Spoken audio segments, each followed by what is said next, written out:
Bailey as Johnny Dollar. Dave Borger, Johnny, Marine and Maritime Casualty. Hiya, Dave. Awful. I'm in mourning, Johnny, for Molly Kay. Oh, sorry, Dave. You have my sympathy. Save it. This is money, not sentiment. We had her insured for a cool $500,000. You mean dames come that high these days? No, but a rusty old tub of a freighter does. What happened? She steamed out of San Francisco Bay, bound for Yokohama. 20 miles off the Golden Gate, she upended and departed this world forever. Real sudden, huh? Too sudden. I don't like sudden things. Why don't you fly out there, Johnny? Take a look at the remains. Sure, as long as you're willing to pay for it. You're hired, but be careful. Don't get yourself killed. While I'm on an expense account? Dave, you've got a lot to learn.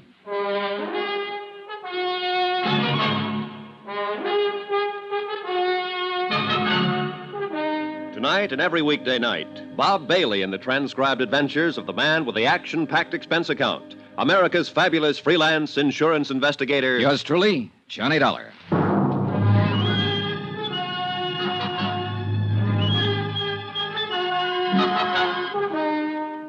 Expense account submitted by Special Investigator Johnny Dollar to the Home Office, Marine and Maritime Casualty Limited, Hartford, Connecticut. The following is an accounting of my expenditures during the investigation of the Molly Kay matter. Item 1, $164.50, plane fare and incidentals, Hartford to San Francisco.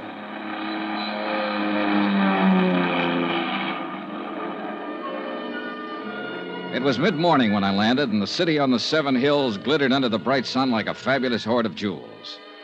A cool, crisp breeze was driving the usual night's bank of fog out toward the open sea, and the clear waters of the bay danced and sparkled from the touch of the wind. It was a day and a place that felt lusty with life and the joy of living. And yet 36 hours before, the freighter Molly Kay with a crew of 43 men had steamed out across this same bay, passed under the high arch of the Golden Gate Bridge, and disappeared into the gray oblivion of the Pacific, gone down to her death. Item 2, $1.55, local transportation. Limousine to my hotel, where I barely had time to check in. Then a taxi down to the foot of Market Street, where Harbor Master Tim O'Rourke, a grizzled old veteran of the port, was about to preside at a preliminary board of inquiry in the ferry building. All right, boys, all right. Let's have it quiet. Now, all of us know what we're here for, but just to make it official, I have to announce that this is the preliminary hearing of a board of inquiry investigating the loss by sinking of the vessel Molly Kay. Needless to say, for you that know me, the proceedings are going to be pretty informal. Yeah, you can be sure of that. All right. Now, the bare facts seem to go something like this. The Molly Kay cleared her berth at Pier 29 at 10:12 p.m. night before last. Destination, Yokohama. Primary cargo, grain. The Molly Kay was a steel-hulled Class C freighter, oil-fueled, with a steam turbine drive. She was under the command of her owner, Captain Edgar Broly of San Francisco. Now, is Captain Broly present? I am. But if you're expecting me to testify... Later, Captain, later. All right. At 10:38, the Molly Kay dropped her pilot and proceeded on out to sea. Fog conditions were reported at the time as medium to dense. Then at 12:49 a.m., the radio operator on duty at the Point Bonita Coast Guard station picked up the first distress signal. Now I'll call the first witness, the officer in charge of the rescue operation, Lieutenant Commander Barton Fields of the United States Coast Guard. Will you take the witness chair, Commander? Now raise your right hand, Commander. Do you swear the testimony The you're about inquiry to moved give along, is the whole truth but not and much nothing but came the out that truth, wasn't so help already you? known. The Coast Guard commander testified that 5 minutes after the first distress call, the Molly Kay had sent a second SOS, stating she was sinking rapidly by the bow. According to the message, the vessel had struck a submerged derelict. The captain and crew had taken to the lifeboats, and 2 of these were picked up immediately. A third boat, missed in the heavy fog, made shore and beached under its own efforts. Now, according to this report, 2 men, William Mack, machinist, and Benny Wong, steward, are still missing. Now, further search has now been abandoned, and these men are presumed to be dead. I think that's all, Commander. Thank you. Now, will radio operator G.A. Beck take the witness chair? While the testimony went on, I studied the teletypes from the home office that I'd picked up at the hotel. Again, nothing much that wasn't already known, with a few exceptions. A stray fact or two, a couple of odd details, nothing else. But the seeds of suspicion are pretty small, and if they're kept well watered, sometimes they grow up into nice, tall, blooming hunch plants.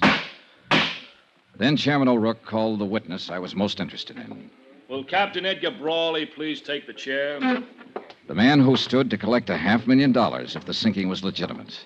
But I was pretty sure it wasn't. Raise your right hand, Captain.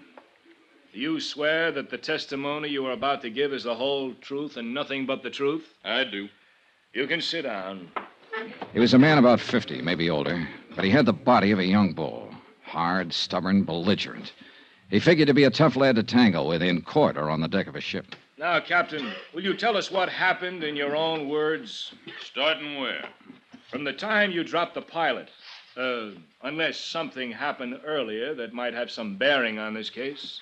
There wasn't nothing happened earlier or later that got any bearing on it. We hit a submerged derelict, that's all. Now, what more do you want to know?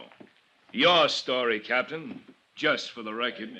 Be no different from what you've already heard from all the rest of them here. This is an official board of inquiry, Captain, whether you like it or not.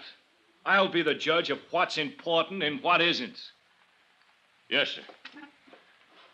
Well, after we dropped the pilot, I set a course north 77 west, aimed to bring us into the main shipping lane by daybreak.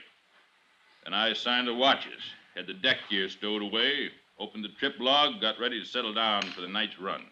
Normal procedure, in other words. That's what I told her. There wasn't nothing that was Go on anything... with your story, Captain. My first officer took over the bridge, like he already told you he did, and I went to my quarters. What was the weather like at the time? Same as it'd been all evening, so foggy you couldn't see 100 feet from the bridge.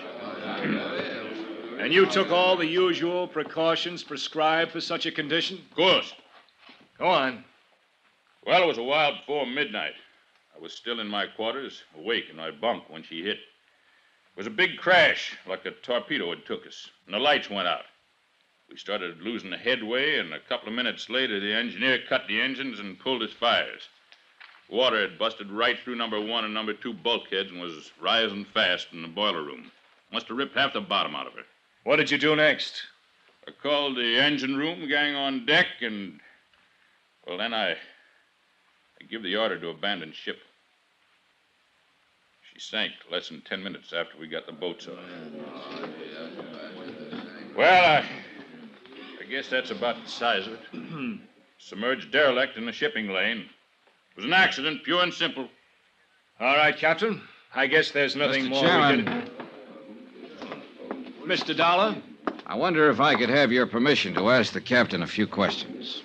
Well, it's kind of unusual, but like I said, this is an informal hearing, so, Captain Brawley, Mr. Dollar is a special investigator for the insurance company that holds the policy on your ship. His position here is unofficial, of course, and you're under no obligation. It's up to you. Well, I've told you all I know about it. I got nothing to hide, if that's what you're talking about. Not one single thing. All right. Let him ask till he's blue in the face. Go ahead, Mr. Dollar. Thank you. Captain Broly, we've heard quite a lot about your last sailing for Yokohama night before last. But there hasn't been any mention of the first time you started to leave, a little over a week ago. Had no bearing on this. Maybe not, but let's talk about it anyway. According to my report, you were 6 hours out of San Francisco when you radioed the Coast Guard to stand by. You had a cargo fire in number 2 hold. That's right. A little while later, you told them you had the fire under control, but you were returning to port. I wanted to check the damage, make sure the ship was sound. Yeah. So you laid up in harbor for a week. You filed a claim with our home office in Hartford for estimated damages of $6,300. Come to more. But when the company appraiser called at your office on Pier 29, you refused him admittance to the ship, and an hour later you wired Hartford and canceled your claim. That's right. A $6,300 loss, fully covered by insurance, and you suddenly decided not to make any claim for it? I'd have lost more if I had claimed it. How do you figure that? Because I had found out that I'd have to lay up here for another 2 weeks while that sneaking company of yours checked the facts, as they called it.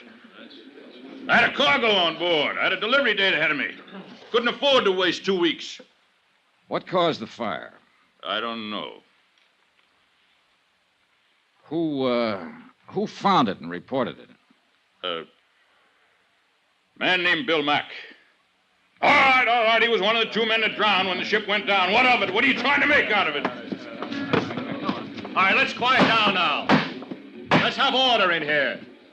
Now, at the time of the accident, Captain, the sinking, we're led to believe that it was a little foggy out that night. You doubt it? No, not in the least. That's why I can't quite understand how you managed to see that submerged derelict. I didn't see it. Then who did? Nobody, as far as I know. That fog, you couldn't see your hand in front of your face. There was no fog the next day. The Coast Guard searched the area for hours, and they didn't see it either. Well, it probably sunk when we hit it. Just what are you getting at, Dollar? How do you know there was any submerged derelict, Captain? What do you mean? You said there was a big crash. All the crew members described the accident as a sudden hard shock. In fact, one of them, Mr. Hawkins there, who was up for it on bow lookout, said it felt like a blast, like something... No, you don't. Oh, no, you don't. Mr. Hawkins. I didn't say it was no blast. What I said was it just kind of felt like one. You ain't gonna go putting no words like that in my mouth, Mr. Dollar. You ain't gonna get me mixed up in this. Mixed up in what, Mr. In Hawkins? this here whatever's going on, or whatever you're trying to claim is going on. I just don't know nothing about it, about anything. And I just don't want anybody putting words in my mouth, that's all, claiming I said something I didn't. Well... Just what exactly is it you're hitting at, Mr. Dollar? Not hitting, Captain. I'm saying it. I don't think there was a derelict. I think the Molly K was sunk by an explosive charge placed in a hole. Are you accusing me of that? Not accusing anybody, not yet. All right, now let's settle down. Are you claiming I'd sink my own ship just to collect a few lousy bucks worth of insurance? I don't know who did it, Captain Broly, but I'm going to find out. And whoever it was, they're in it up to their neck. 2 men died when the Molly K went down, so this thing's a whole lot worse than just a crooked insurance racket. It's a case of cold-blooded murder.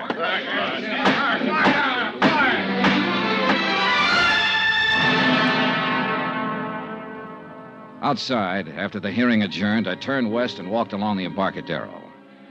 I looked at the crowds and the sunshine and the seagulls out over the bay. It was all brisk and bright and cheerful. But I felt cold in the pit of my stomach.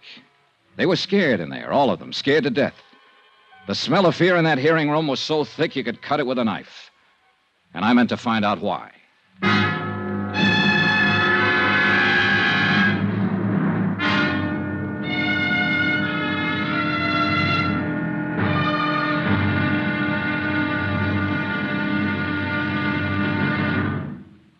Now, here's our star, Bob Bailey, to tell you about tomorrow's episode of this story. Thanks. Tomorrow night, a strange girl and a strange threat. And a promise that's stranger than both.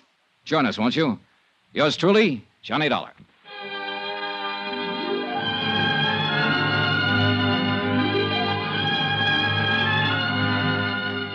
Yours truly, Johnny Dollar, is transcribed in Hollywood. Written by Les Crutchfield, the entire production is under the direction of Jack Johnstone. Be sure to join us tomorrow night, same time and station, for the next exciting episode of Yours truly, Johnny Dollar. Roy Rowan speaking.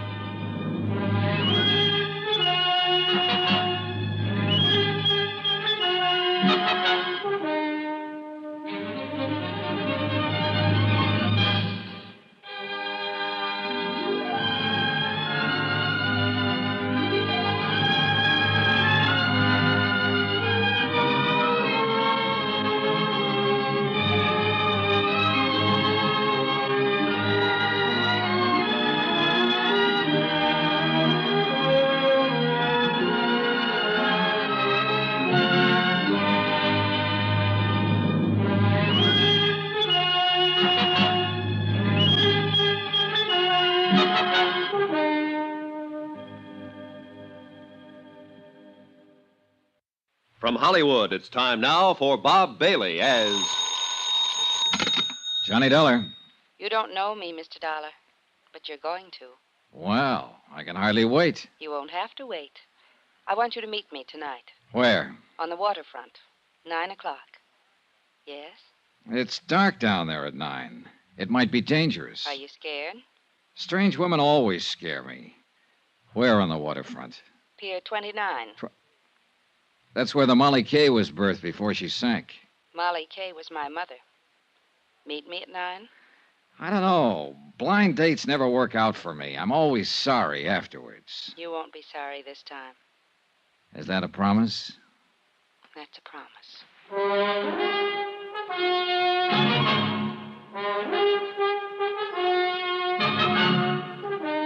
Tonight and every weekday night, Bob Bailey in the transcribed adventures of the man with the action-packed expense account. America's fabulous freelance insurance investigator. Yours truly, Johnny Dollar.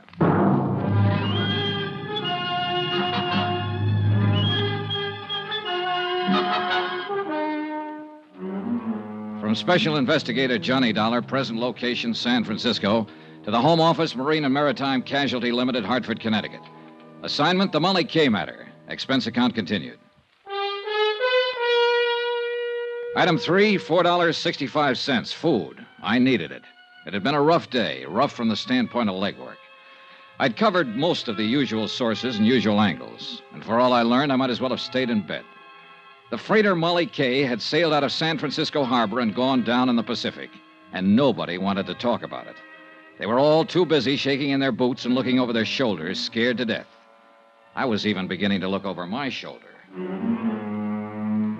Item 4, 70 cents, taxi to the Embarcadero. Sure, I kept that blind date. I wouldn't have missed it for the world. Here, keep the change.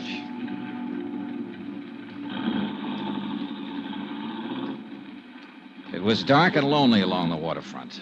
The fog was down, drifting in off the bay, dimming the scattered streetlights with a damp haze and muffling the sounds of the city. Alcatraz, lost and hidden somewhere behind the murky, wet blanket, kept sounding its mournful warning across the water. And the night gulls seemed to cry out in answer to it. I crossed the siding tracks and headed toward Pier 29 and toward whatever was waiting for me there. Or whoever. The office and warehouse of the Broly Shipping Company, owner of the Molly K, was about halfway out the pier. I'd been there earlier in the day and found it closed and locked. But there was a dim light burning there now. I headed toward it. Just about then, as I passed under the last wharf light and turned toward the office door, I started to get that old feeling. I'd had it before in other places. Once in the heart of an Orinoco jungle, in an alleyway in the Casbah of Algiers, one time in London Soho, and again in Suez. Somewhere, close by, hidden by the fog and shadows, there was somebody watching me. I stood listening, straining to hear some telltale sound in the darkness. Nothing. But there were a dozen hiding places within a radius of 50 feet, and I wasn't fool enough to start searching them, not knowing what I'd find. I turned to open the door to the Broly office. Get your hands up, Mac. He'd been standing behind a post right beside the door. Okay. Now, what are you prowling around here for? I was restless, couldn't sleep, and I loved that foghorn. Wanted to get close to it. Knock it sort off, of... wise guy. This is a gun in your back, not a peppermint stick. Oh, don't say things like that. I faint easy. One more smart crack at... Wait a minute. Turn around toward the light. Sure. I'm always glad to oblige. Just sucker up. All right, come on, let go of it. Stop it. You Let go of that gun. You're going to break my... All right. Come on, get up, get up. Come on your feet.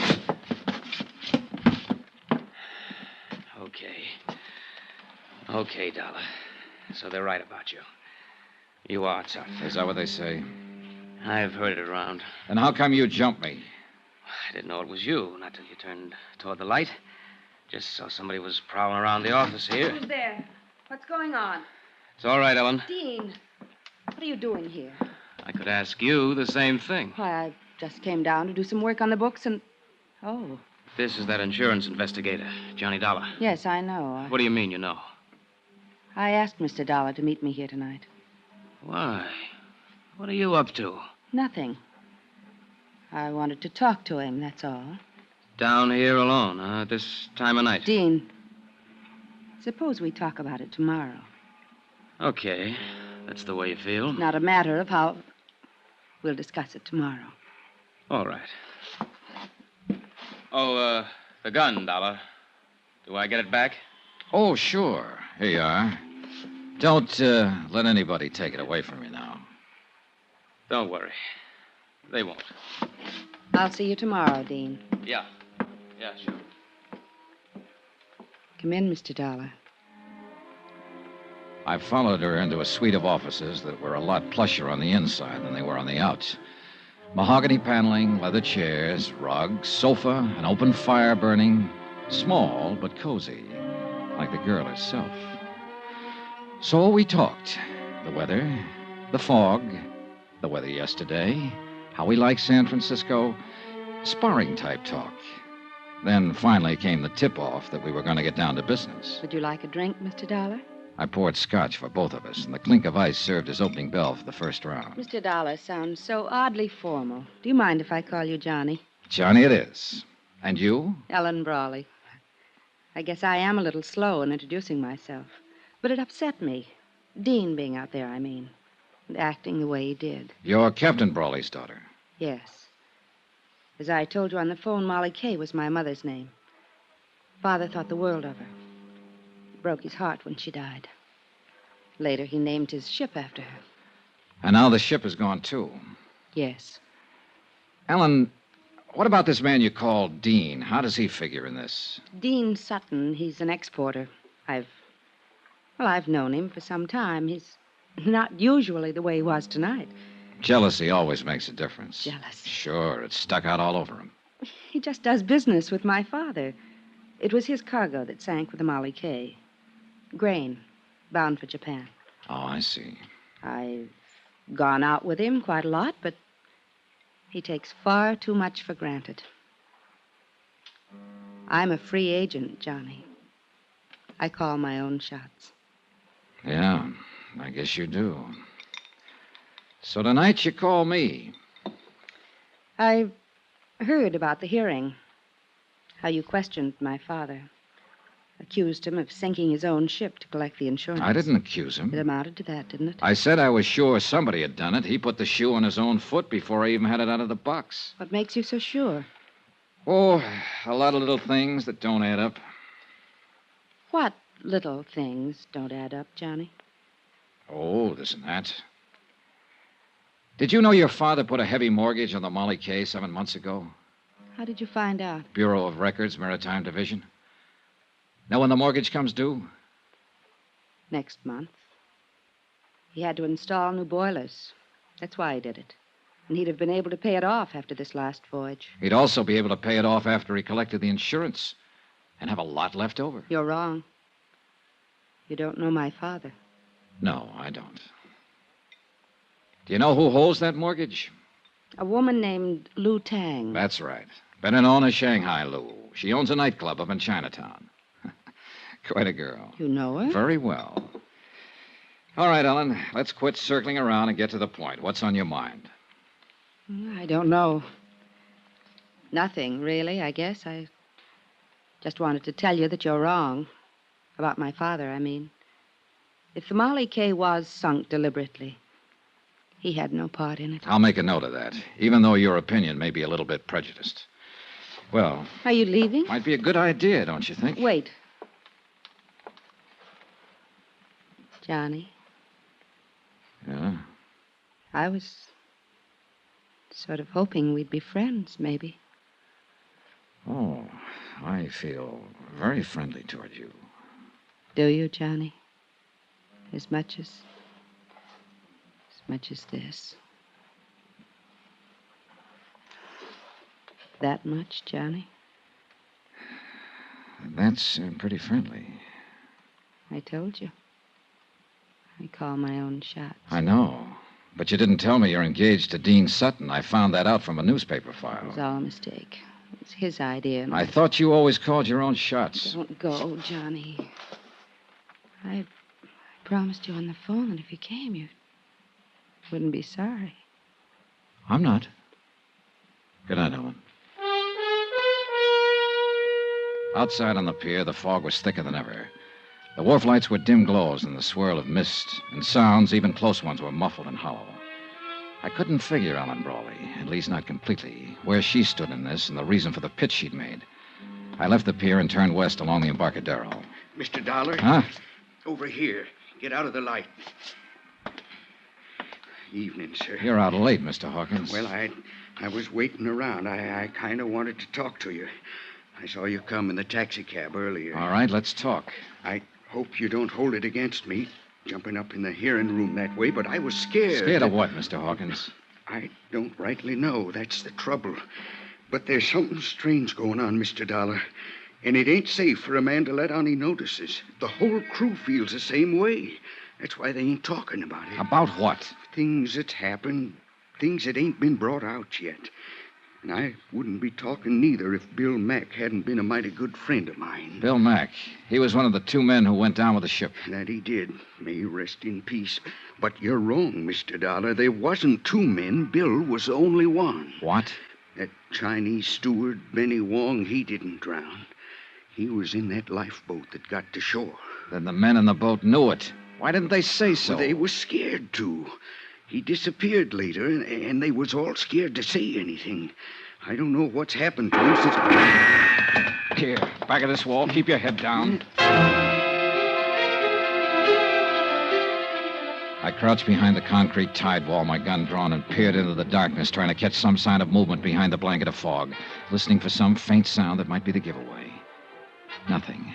And to go hunting in those shadows against somebody who knew the waterfront would be about as healthy as stepping out in front of a truck. I gotta get out of here, Mr. Dollar. I gotta get away from here. Hawkins, wait! I ain't doing any more talking. And it won't do you no good to ask. They know every move a man makes. I got nothing more to say. All I want is to stay alive. So that was that. Fear again. He was scared to death. And I couldn't very well blame him. That shot had come close. But there was one thing Hawkins hadn't thought of. I had. And I didn't like the thought. That bullet might not have been meant for him. It could have been aimed at me.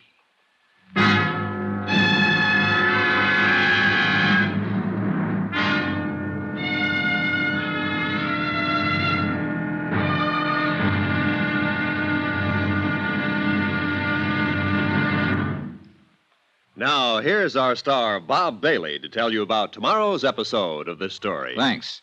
Tomorrow night, we find out that a dead man can tell a tale. It all depends on how he died. Join us, won't you? Yours truly, Johnny Dollar.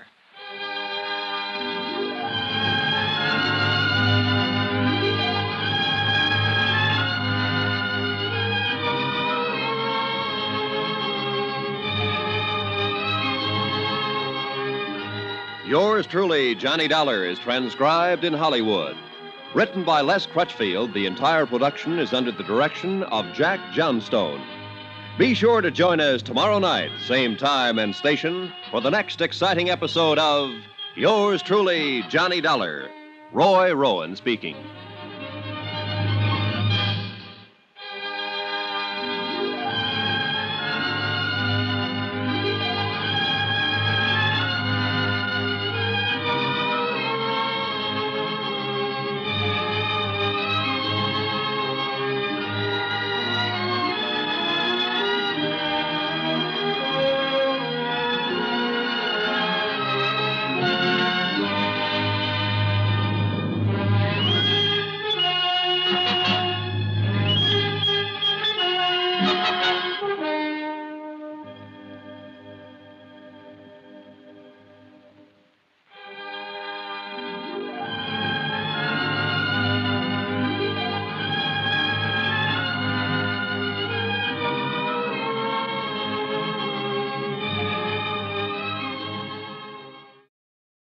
From Hollywood, it's time now for Bob Bailey as... Johnny Dollar. Guess who, Johnny? Lou. Lou Tang. When they told me you had called, my heart jumped and beat faster. It has been a long time. Too long. Hey, look, I want to see you, Lou. Where are you? They only gave me a phone number. It's a waterfront bar, foot of Drum Street, Sailors Hangout. Then I'll call a taxi. No, wait there. I've got a drunk on my hands. Well, get rid of him. Or of her. Can't do it, honey. This is a valuable drunk. You wait. I'll get there as soon as I can. And look, will you do me a favor, Lou? Anything you want, Johnny. Well, there's a man named Benny Wong. I think he's been hiding out in Chinatown for the last 2 days. Can you find him for me? So that is why you're here. The sinking of the Marley Cay. That's right, Lou. Too bad, Johnny. I'm sorry to hear that. Awfully sorry.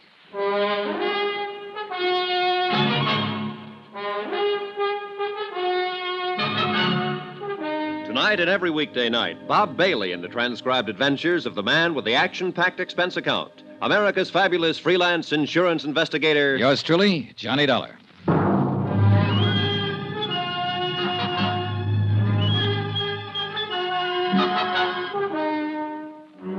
From Special Investigator Johnny Dollar, location San Francisco, to the Home Office, Marine and Maritime Casualty Limited, Hartford, Connecticut. Assignment, the Molly K matter. Expense account continued. Item 5, $11 even. Drinks. Consumed by one Josiah Hawkins, able-bodied seaman. Last berth, ship's carpenter on the freighter Molly K. And Hawkins was scared half to death. So the fear worked against the liquor, and the drinks weren't doing much good. Who was you talking to on the phone? A friend. You say anything about me? About me being with you? Nope. How about another drink, Mr. Hawkins? I had enough. What's the name of your friend, Mr. Dollar? Oh, you wouldn't know her. Just a girl I know here in town. Oh, a girl. Mr. Hawkins, did Bill Mack have a girl? Yes, he got himself engaged to a girl. I know what you're aiming at, Mr. Dollar. You're trying to play on my sympathy. He was your friend. That he was. One of the best. And now he's dead. Drowned in the Pacific when the Molly K went down. Whoever sank her is responsible for his death. You could help me if you would. It wouldn't bring him back. And I gotta think of myself. You're in more danger before you talk than you'd be afterwards. The whole idea is to keep you from talking. Huh? Sure, there's sense in that, all right. Somebody shot at you out there on the docks, tried to kill you. You'll never be safe as long as they're running loose. Well, Mr. Hawkins? The Molly K was sunk deliberate. We're sure of that, all of us that was aboard her. Things just wasn't right even before it happened. What things? Well, that fire, for one, 10 days ago, the first time we started out for Yokohama. Bill Mack was the one that discovered it. Did Mack think the fire had been set? That he did. He told the captain that. And you know what happened, Mr. Dollar? What happened? Captain Broly knocked him down the bridge ladder. Told him to keep his mouth shut and not go around spreading wild rumors. All right. The second time you sailed, what happened? Well, as soon as we cleared the gate and headed out to sea, Bill and me was on watch. He had me cover for him while he sneaked down in the hold to see what he could find out. He still hadn't come back when it happened. I think you was right, Mr. Dollar, what you said at the hearing. What do you mean? We didn't hit no derelict. An explosion, that's what it was. In the bottom of the forward hold somewheres. I was on the bow deck right above it when it happened. What about that Chinese steward? The one who got ashore and then disappeared. Did you notice anything special about him? Benny Wong? Yeah. No. We was only a couple of hours out of port. I don't even remember seeing him. One thing, though, that seemed kind of funny at the time. What was that? The first mate done all the hiring for this trip, same as always, just one exception. Benny Wong was hired on by Captain Broly himself. Uh-huh. And something else, Mr. Dollar. About Bill Mack being drowned. You was wrong about that. Bill Mack is alive? No, he was dead before the Molly K ever sunk. What? I went looking for him as soon as it happened. And I found him down on the lower boat deck, lying in a pool of blood. Somebody'd cut his throat. I'll have another drink now. I sat there looking at him across the table, not saying anything. There was nothing I could say. Bill Mack had been his friend. I thought over what he just told me, tried to fit it in with what I already knew. It didn't add up to an answer yet, not quite, but it was close, and it was getting closer all the time. Mr. Dollar, it's him. Huh? Captain Broly over there. He just come in. Yeah, he's seen us, too. He's coming over this way. I gotta get out of here. Sit down, Mr. Hawkins. He won't start anything. You don't know him. You don't know how he is when he gets mad. No, but it looks like I'm going to find out. Well, Hawkins, seems like you're not very particular about the company you keep. Neither am I, Captain. Pull up a chair. What are you up to, Dollar? Offering him a bribe to testify against me? Don't need to. There's enough against you already. Yeah, there will be, more than likely, when you and them smart company lawyers get through.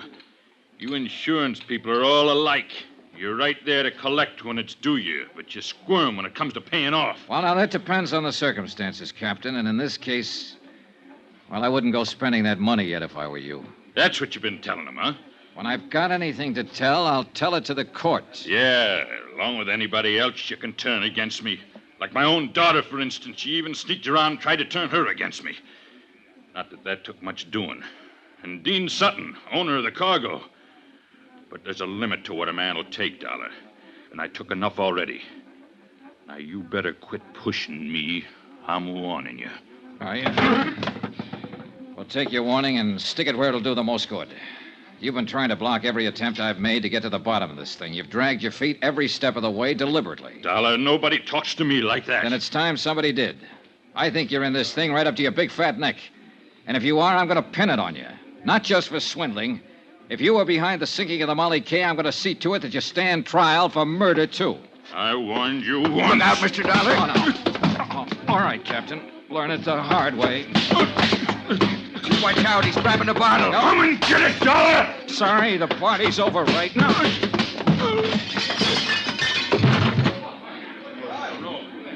You better get out of here, Hawkins.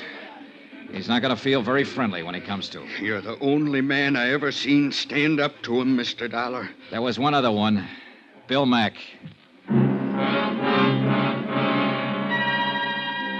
I left Captain Brawley lying there on the floor.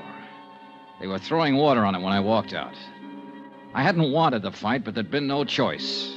And it had given me one new fact to fit in. The captain's coat fell open when he hit the floor, and I saw he was packing a gun. Expense account, item 6, 80 cents. A taxi fare to Chinatown and a rendezvous with Lou Tang. Shanghai Lou. A strange woman, this one. Wise, shrewd, and alert. Hard and tough when she feels that way. Soft as a kitten when she feels that way. Her nationality, history, age, nothing certain about any of that. But there's one thing that is certain. She's the most beautiful woman I've ever known. It is good to see you, Johnny. How long has it been? Last year, Lou, in Paris. How could you forget? I didn't forget. I only wanted to see if you had. Kiss me, Johnny. Oh. I came here to talk business. Oh, business. I don't feel like talking business. Simmer down, baby. Let's get married. All right. But first, When? let's tomorrow. Now, if Why you... not tonight? It's too late. We'd have to wake somebody up. Always problems, reasons. I don't think you even want to marry me. Sure I do. I've been mad, too, for years. Then why didn't you in Paris? Lou, it's no time to go into that again. Look, I'm on a case, a rough one. And it's just possible that you may be mixed up in it. Johnny, I did not sink the Molly K, so there you are. That takes care of the business. Let's get married. Will you sit back down there? That does not take care of the business. What more do you want to know? Several things. Benny Wong, for instance. That man you asked me about? Yeah, they said he went down with a Molly K, but I found out different from one of the crew. I have not found Benny yet, but I have people looking, so why don't you and I... Lou, I've known you too long. You're not fooling me. Fooling you? The patter is good, but it's not covering the fact that you're bothered. You've always bothered me, Johnny. That's not it. How do you figure in this thing, Lou? I don't really know what you mean by this thing, Johnny. You had a pretty heavy stake in the Molly K. A $100,000 mortgage loaned to Captain Brawley. A sound business deal, that's all. I have investments in many ships that sail out of San Francisco. Ah, and of course the investment was covered by insurance. Naturally. I made sure of that before I advanced the loan. Don't let the soft brown eyes fool you, Johnny. I'm a hard-headed businesswoman. Yeah, I know. It was a business deal, nothing else. Showed every chance of being a profitable voyage. He was carrying a cargo of wheat. The Tokyo grain market has been advancing steadily for 3 months. As to what happened, I don't know anything about it. I don't understand it. That's straight, Johnny. That's all I know. What about this fella, Dean Sutton? Do you know him, Lou? I've met him. I understand he's engaged to Captain Broly, daughter. But beyond that... Pardon me a moment. I'll see who it is. The visitor was a young Chinese lad. She stepped outside to talk to him, and I lit a cigarette and waited for her. I thought over what she'd said, tried to see behind it, and to decide whether to believe it or not. Lou Tang was not a person you could push. I stood up when she came back into the room. You're not leaving, Johnny. Yeah, I think I'd better. But you'll see me tomorrow? You know I will. What if I were mixed up in this? Would you send me to jail? You know the answer. Yes. And you're the only man I know who would. I'd be gentle about it, though. I think you really would. You're sweet, Johnny. Awfully sweet. I'm a doll. I've made up my mind to take no part in this, to stay completely out of it. But I'm going to tell you something. What do you mean? That man who just came to the door, I've had him out looking for Benny Wong. Has he found him? Not yet. But he's found out something about him. Johnny, if the Marley K was sunk on purpose, how do you think it was done? By an explosion in the bottom of the fort hold. Benny Wong was a demolition sergeant during World War II. He's rather well known as an expert on explosives.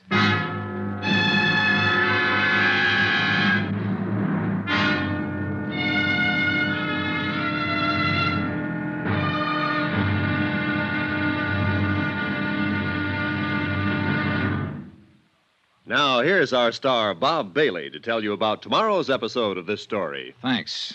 Tomorrow night, a double cross, a double play, and a lovely girl forces the jealous sea to give up its dead. Join us, won't you? Yours truly, Johnny Dollar.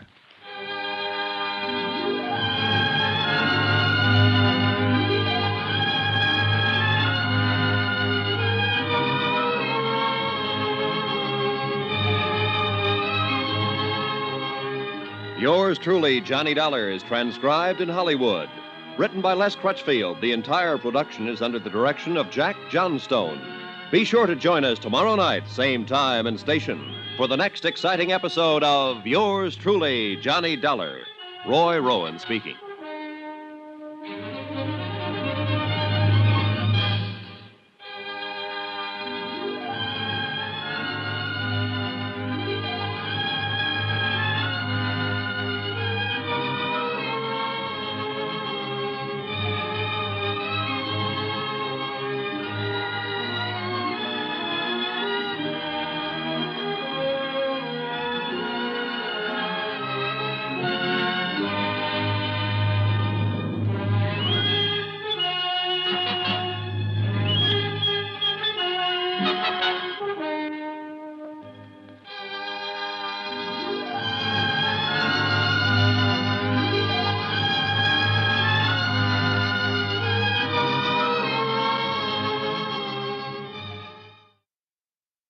From Hollywood, it's time now for Bob Bailey as...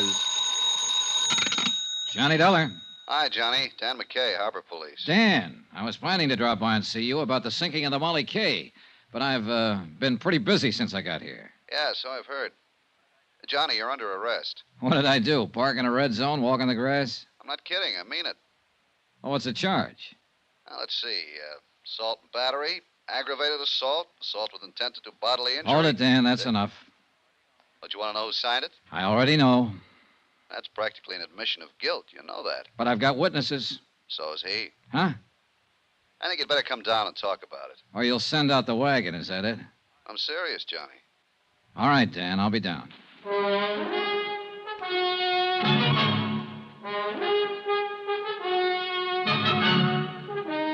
Tonight and every weekday night, Bob Bailey in the transcribed adventures of the man with the action-packed expense account. America's fabulous freelance insurance investigator. Yours truly, Johnny Dollar.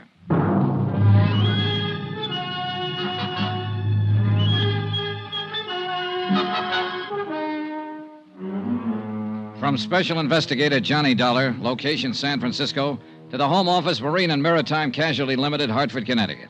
Assignment, the Molly K matter. Expense account continued. Item 7, a mere 60 cents. Taxi from my hotel to the foot of Market Street and headquarters of Inspector Dan McKay in charge of Harbor Police. I'd known Dan for years, well enough to realize that knowing him wouldn't make any difference. Not when he had a warrant to serve. I knew the charge wouldn't stick, of course, but it could slow me down. And I figured that was exactly why it had been filed. You may be right, Johnny. Maybe Captain Broly did file charges just for nuisance value. Keep you out of his way for a day or two. That's exactly what he did. Nevertheless, the charge was filed, and a warrant has been issued. So what are you going to do about it? I know what I'd like to do about it. That's against the law, too. You know, you could be wrong, Johnny. Broly may not be guilty of the Molly case sinking. I told you the whole story, Dan. The facts add up. What do you think? I think you've got an awful strong case, but it's still based on circumstantial evidence. Well, what else is there to base it on? The rest of the evidence is out past the harbor there, out beyond the Golden Gate, a mile below the surface of the Pacific. Yeah, I know. Most of the cases we handle here in the Harbor Division are like that. Well, then you can see the problem I'm up against. Yeah, I can see it all right. That's a big harbor out there, Johnny. Biggest natural harbor in the world. A lot of square miles of water. A lot of miles of shoreline. And a lot of ways of covering up a crime. As far as disposing of physical evidence, it's true. Body can be thrown into the bay, a weapon, so on. Sometimes we recover it, sometimes we don't. It's tough, Johnny. Yeah, I imagine. Real tough. Hey, that's the SS Maritonia, arriving from Ceylon, Java, the Philippines. She'll dock at Pier 14. The cargo is probably spices, mahogany, raw ore. Nice-looking ship. Beautiful. They drive me crazy, Johnny, watching them here from the window. I should have gone to sea. Oh, well. Anyway, since we don't have physical evidence in a lot of cases, we've learned to rely on other things. Such as? The human elements, Johnny. You've turned up a lot of facts, true. You've made a good deal more progress on this case than I have. Than you have? What do you mean? Tim O'Rourke sent me the report of the inquiry board. I've been working on the case ever since. Now, you got a pretty convincing bunch of facts. But I know Captain Broly. By reputation, at least. Look, Dan, I know what you're getting at. People who know Broly think he's honest. O'Rourke said the same thing. Right. Tough, hard, violent temper, a slave driver, but not a crook. An honest man can get under pressure sometimes, get pushed beyond his depth. It happens every day. Yeah, but Johnny, even then, he reacts according to his pattern. Hey, here's what I'm getting at. That murder on board the Molly K just before she sank, you said Hawkins told you the man had been knifed. Now, I can see Broly slugging somebody with fist, club, or bottle, or even shooting a man. But not a knife. It's not in his nature. That's what I mean by human elements. And you're right, Dan. I agree with you. I don't think it was Broly who killed him. Here's the way I see it. Broly was pressed for cash. The mortgage on his ship was due in 30 days. He was carrying that grain for Dean Sutton on a contingency basis. He might not make any money, or at least not enough. He was probably doing it as a favor to his daughter. She and Dean Sutton are engaged. Yeah, I know, So Johnny. the first time out, he tried setting that fire on board. It didn't work. One of the crew, Bill Mack, discovered it before it got started. The Molly K returned to port, and Broly filed an insurance claim. Then he got scared off on an investigation and withdrew it. That's all guesswork, Johnny. So far, his second attempt, he contacted an expert on explosives, Benny Wong. And Benny pulled off the job for him, blew the bottom out of the ship and sank it. And what about the knifing? Well, Bill Mack was suspicious. He was prowling around the hold and caught Benny in the act of setting the explosive. Benny killed him, figuring the sinking would cover for him. But by accident, Hawkins stumbled onto the body before the ship went down. Well, that adds up, Johnny. It's hard to argue with you. I just can't see a captain sinking his own ship. It's been done before. Yeah, I know. Not everybody feels about them the way you do, Dan. And $500,000 is a lot of money. That's true. But 25 years of command means a lot, too. Deep sense of responsibility. Integrity. Oh, pardon me. Inspector McKay. Oh, yeah. Just a moment. It's for you, Johnny. It was Lou Tang, Shanghai Lou. She'd called the hotel and found out where to reach me. For once, she didn't try to play games. She spoke briefly and straight to the point. And she told me what I wanted to know the most. When I hung up, I knew I was on the last lap. I had the case right in my hand. Well, what's up, Johnny? What is it? Dan, how would you like to come along and talk to the man who blew up the Molly K?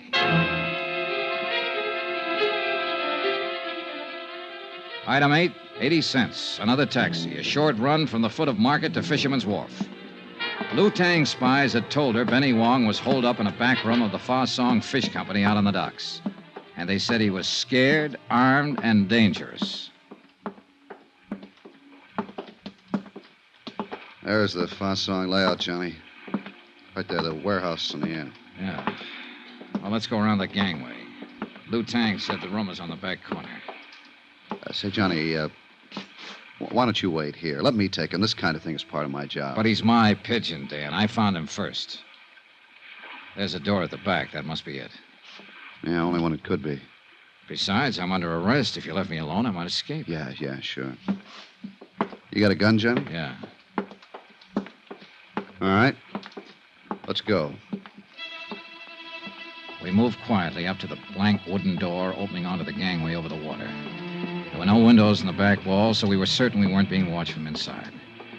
We stopped at the door, and McKay reached for the knob and tried it gently. It's unlocked. Good. You ready? Yeah, go ahead. Hey, what... Hold it, police officers. Drop that gun. Drop it fast.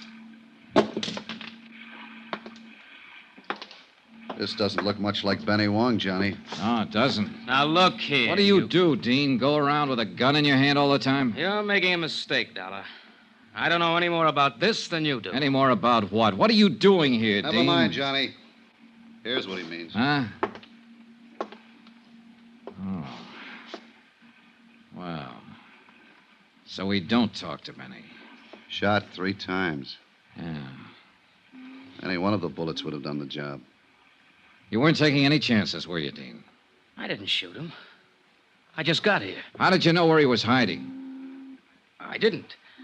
I didn't know anything about him. I got a phone call. Somebody said to meet them here.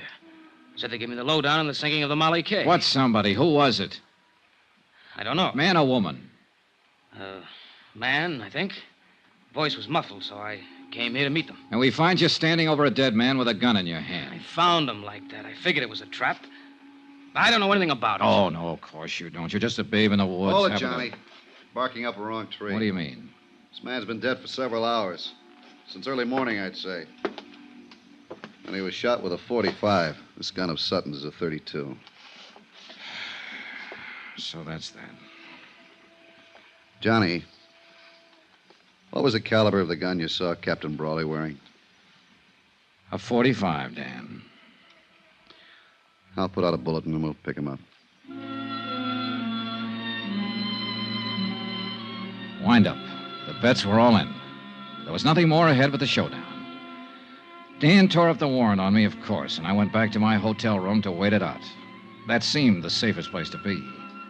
Broly would be desperate now, half out of his mind. And of all the people he hated most, I was number one. So I lay back on my bed and waited.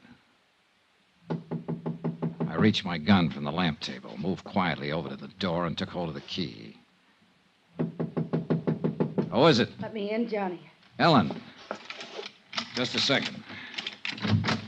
Come on in. Has he been here, Johnny? Has who been here? My father. The last time I saw the captain, he was lying unconscious on a barroom floor. I just put him there. That was last night. Yes, I know. Well, what made you think he'd be here? I don't know. Guess I thought...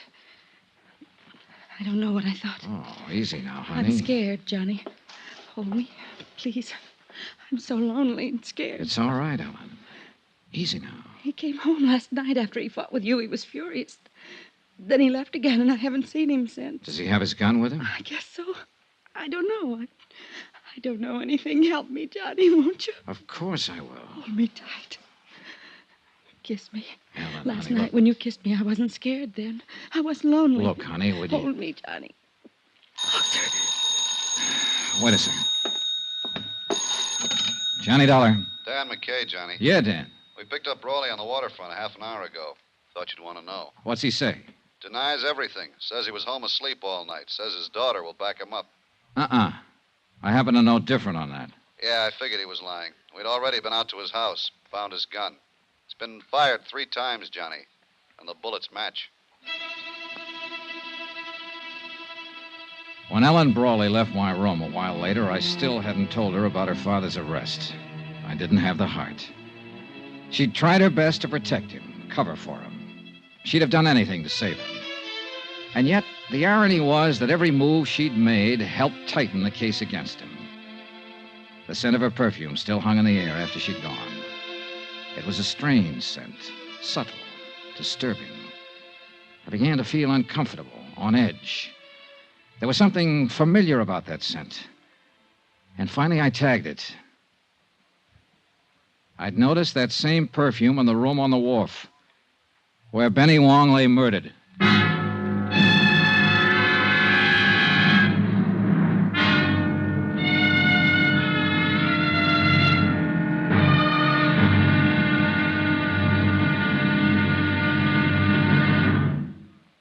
Now, here's our star, Bob Bailey, to tell you about tomorrow's episode of this story. Thanks. Tomorrow night, a deadly rendezvous on the fog-shrouded waterfront, and an explosion that rocked the city. The payoff. Join us, won't you? Yours truly, Johnny Dollar.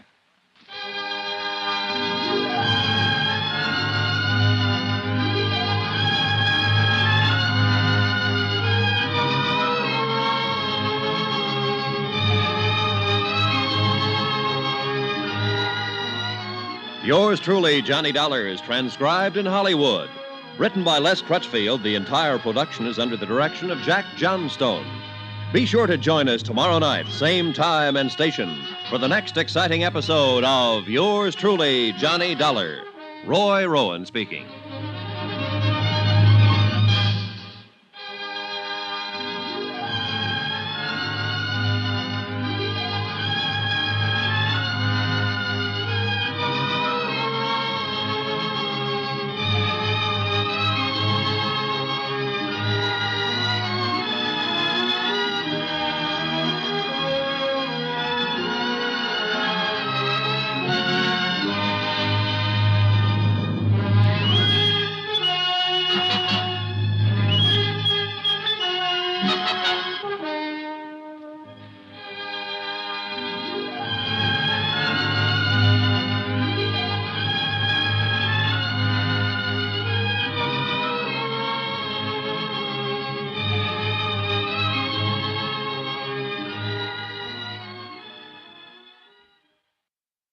From Hollywood, it's time now for Bob Bailey as...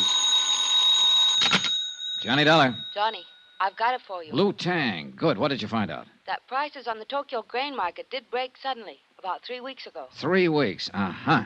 Reason, oversupply. The price has been holding since, at about 60% of the peak. A 40% drop, big enough to cause the damage. What damage? The sinking of the Molly K, a double cross, a frame-up, murder.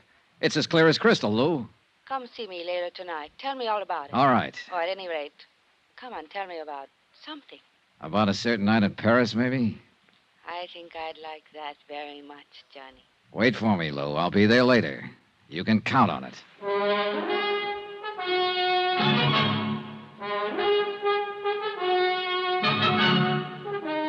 Tonight and every weekday night, Bob Bailey in the transcribed adventures of the man with the action-packed expense account. America's fabulous freelance insurance investigator. Yours truly, Johnny Dollar.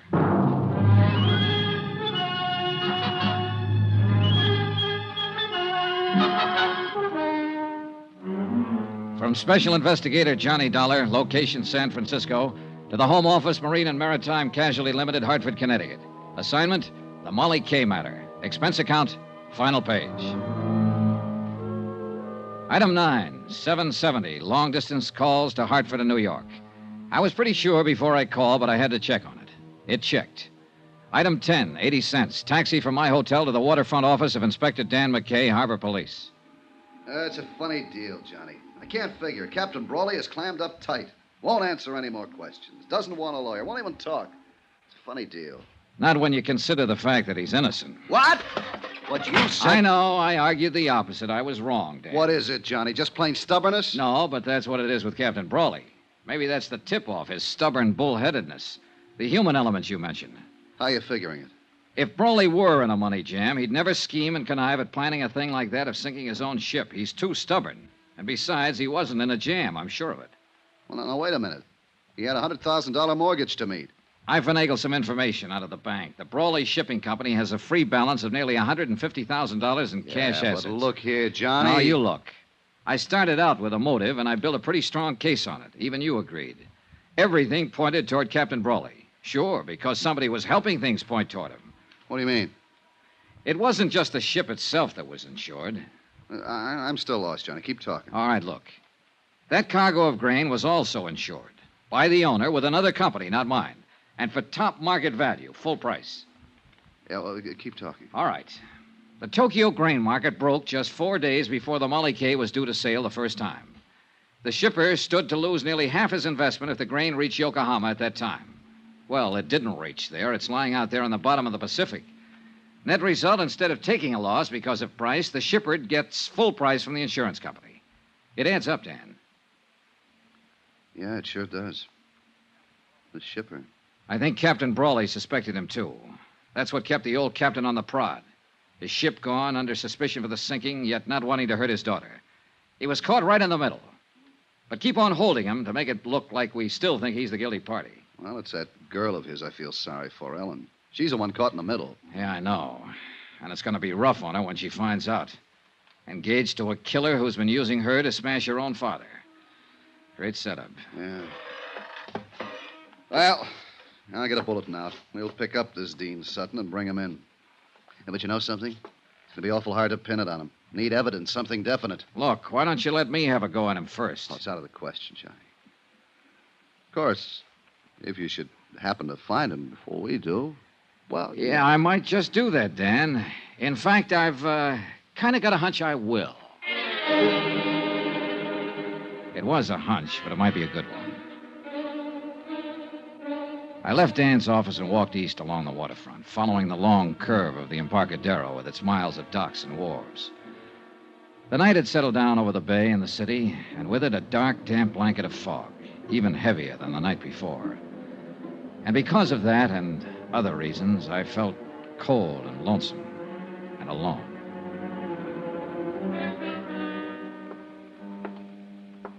I turned off the Embarcadero and walked out Pier 29. I was about 30 yards from the Broly warehouse when I was suddenly brought up short. On the water below me, tied to a wharf piling, was a light cabin cruiser rocking gently with a swell. It had no business being there. Pier 29 was a commercial berth. My hunch was right. I moved quietly to the edge of the wharf and stood watching the little cruiser for several minutes. There was no sign of life, no sound. Finally, I climbed over the dock rail, down the wharf ladder, and stepped onto the deck. Still no sound, no movement. I moved over to the companionway door leading down below decks and reached out my hand for the latch. Then I stopped short, caught suddenly by a sharp feeling of danger. It wasn't a sense of being watched. It was deeper, more subtle, more vague. I tried to shake it off, reach again for the latch. Then the boat shifted slightly, and the dim glow from the wharf light overhead moved across the hatchway door. Inches in front of my face, I saw the glint of bare copper wires, all set to make contact if the door was open. One more move, and I'd have been blown sky high. That boat was booby-trapped. There was a light burning in the office of the Broly Shipping Company. I knocked on the door, drew my gun, then I stepped back and waited. I leveled the gun on the door. Johnny. Are you alone, Ellen? Yes, of course. Come on, let's get inside. What is it, Johnny? Have you seen Dean Sutton tonight? I tried to find him, but I couldn't. My father's been arrested, charged with murder. Yeah, I know, honey. I came here to go over the company records to see if I could find something that might help him, anything. Ellen, Johnny, look. Look at this mess. Somebody's been here. Files dumped in the middle of the floor, papers all over the place. Yeah, looks like they're planning to start a bonfire. Say, tell me something, Ellen. Does Dean Sutton own a boat? Yes. Light cabin cruiser named the Piper. Why? It's tied up at the wharf. He's around here somewhere. Well, what of it? What do you mean? Your father didn't sink the Molly K. Dean Sutton did it. He wasn't even on board. He didn't have to be. He hired an explosive expert named Benny Wong to do the job. He got your father to take Benny on as steward. That's the man they're accusing Father of murdering. Dean is the one who did it, using your father's gun. But why? To collect the insurance on that cargo of grain. Oh, look, I know it's a rough deal, honey, and I know how you feel. But I guess your best bet is to chalk it up to experience. At least your father's in the clear now. I think I sensed it, Johnny. That something was wrong with Dean. Badly wrong. I guess that's why I felt like turning to you instead of him. Why I still feel that way. I think I'm going to cry. Then cry. Cry it out and get it over with. Come here, Ellen. I held her close and tried to comfort her. She pressed her face against my chest and whimpered like a hurt kid. I kept stroking her hair, breathing in the scent of her perfume. Perfume. The same perfume that had hung in the air of the room where Benny Wong was killed. The pieces shifted, fell into place again. The puzzle was finally solved, but too late. Because I could feel the muzzle of the gun she was pressing against my side. Easy now, Johnny. Turn around slow and get your hands up. That's the idea. Now stay that way. I'm a dead shot, Johnny. If you doubt it, ask Benny Wong. Right under my nose. Right from the start. How wrong can a guy be? As wrong as you were, Johnny. It had to be you.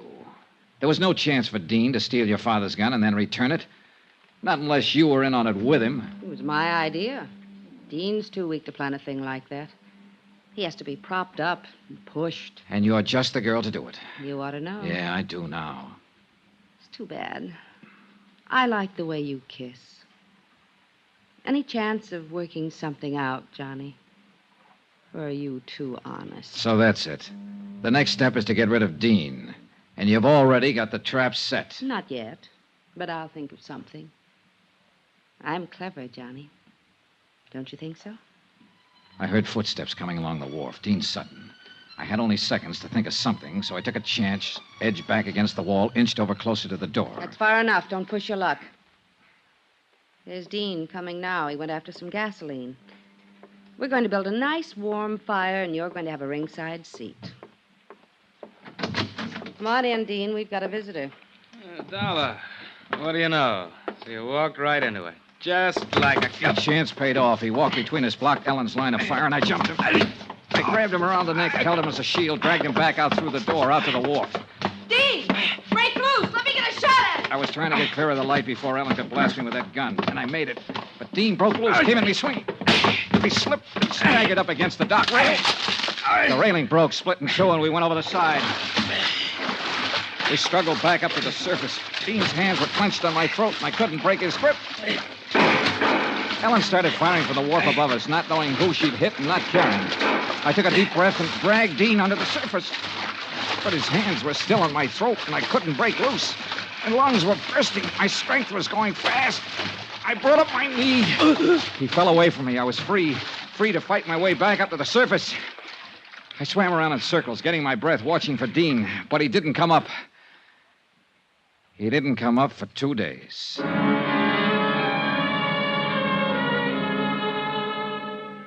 When I climbed up the ladder onto the wharf, Ellen was nowhere in sight. I heard somebody running toward me, saw the flashing red light back at the land end of the pier, and I knew why she'd left. Dan McKay and his boys. Johnny! Johnny! Hey, over here, Dan.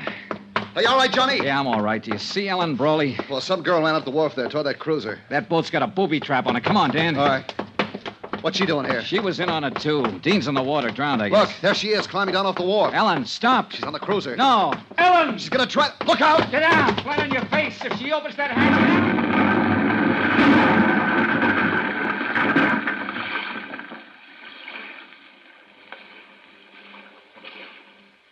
Blown to bits.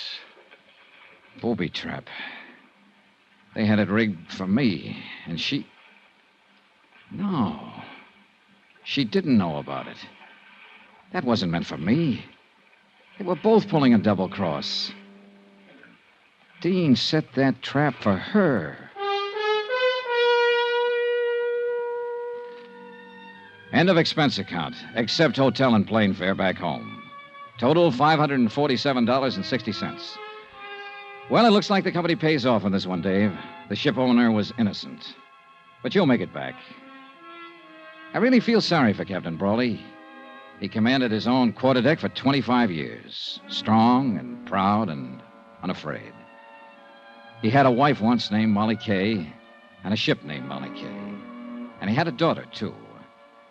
And now the sea has taken all of them away from him and left him cast up on the beach, a broken old man. Bitter, beaten, alone. Yours truly, Johnny Dollar.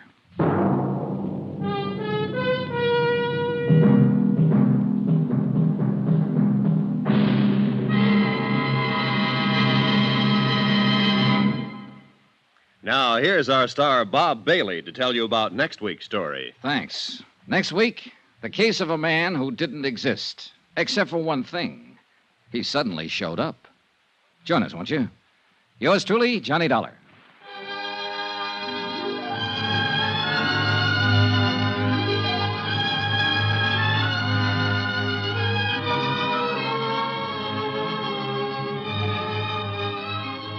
Yours truly, Johnny Dollar, is transcribed in Hollywood. Written by Les Crutchfield, the entire production is under the direction of Jack Johnstone.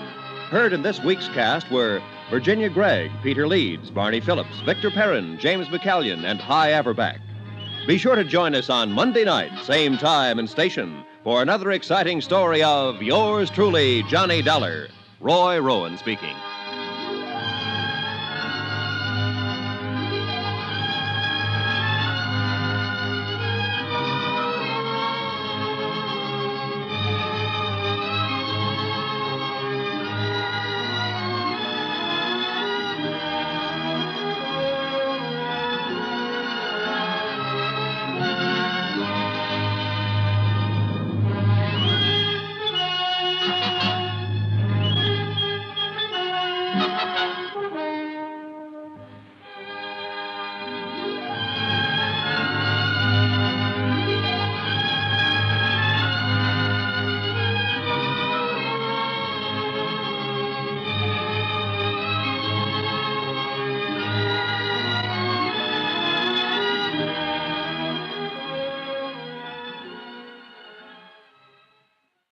From Hollywood, it's time now for Bob Bailey as... Johnny Dollar. Hi. Pat Kelleher, Universal Adjustment Bureau. Good to hear your voice, Patsy. Thought you were transferred to Baltimore. That's where I am. Say, John, can you handle one for me? What kind of one? It's a life and accident policy Eastern Fidelity paid off 5 years ago. A man named John Reardon was the insured party. He died in 1950. Wife was a beneficiary. It's a crazy one. Well, go on. Eastern wants us to look into the matter QT. One of their officers has reason to believe Reardon is still alive. Why would he think that? Because he saw him 2 days ago. I'll get the first plane.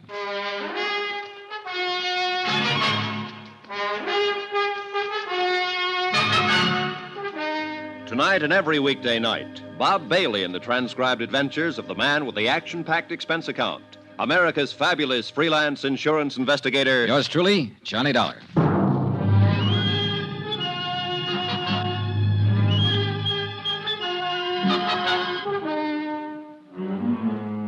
Expense account submitted by Special Investigator Johnny Dollar to the Universal Adjustment Bureau, Baltimore, Maryland.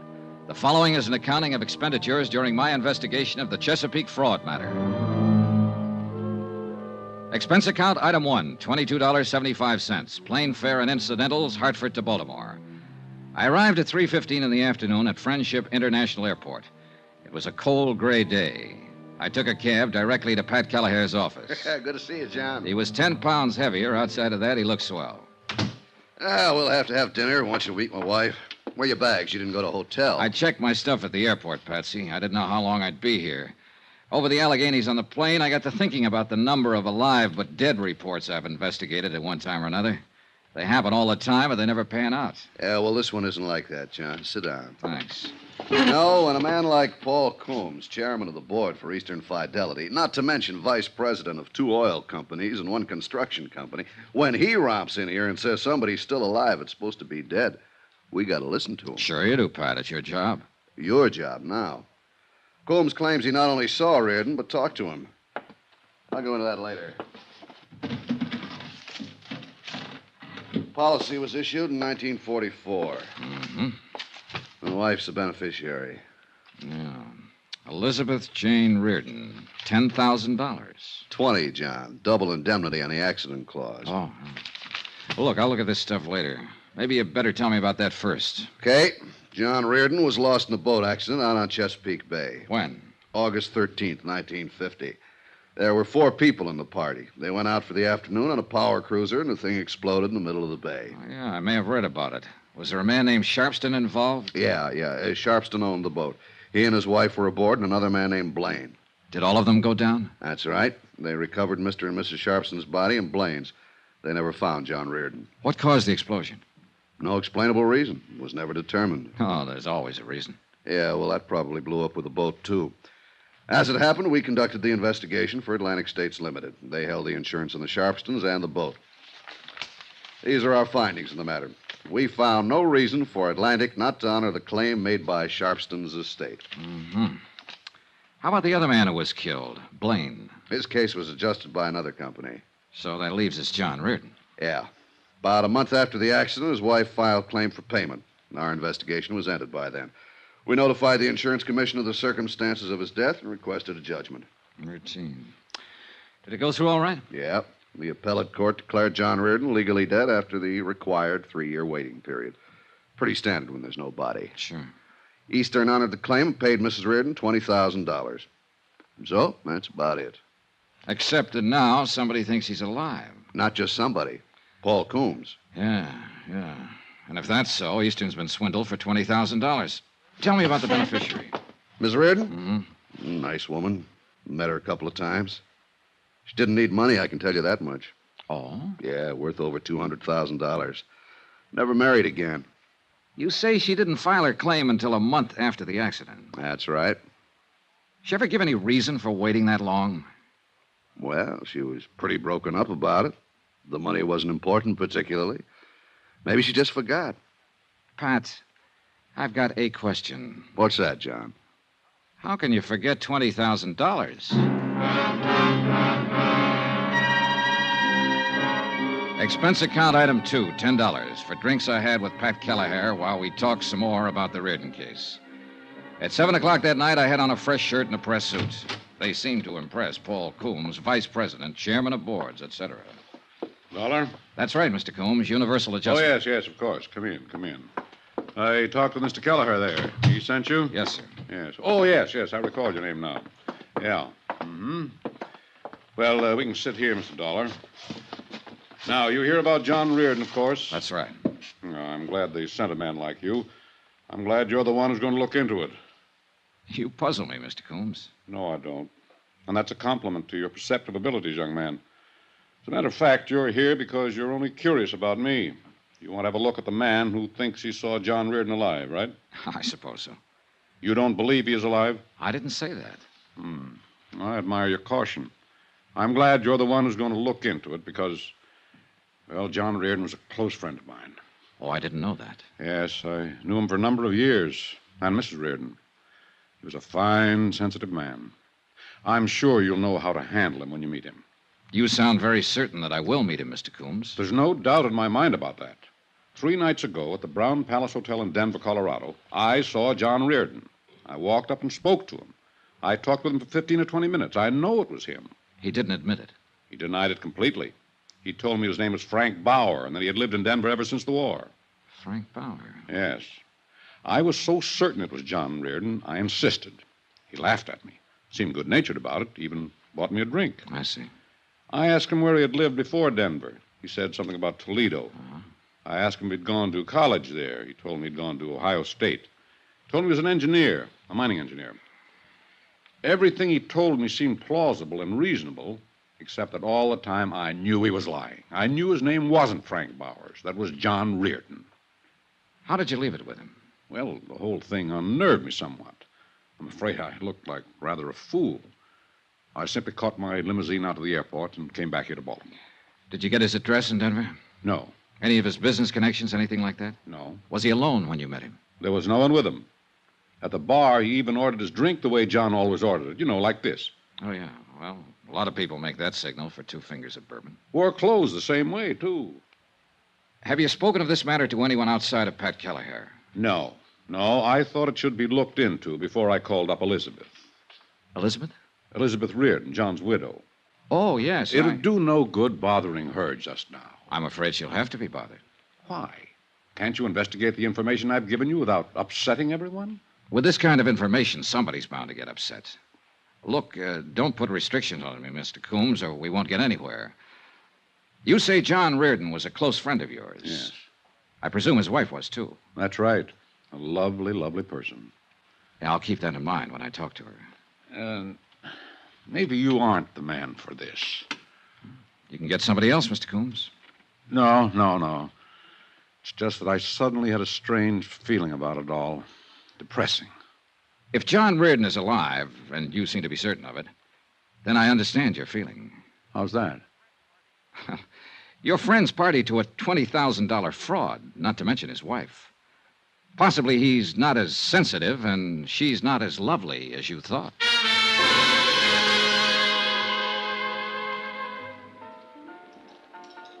I spent the rest of the evening with Pat Kelleher and his wife, hoping to see the bright lights and listen to some laughter.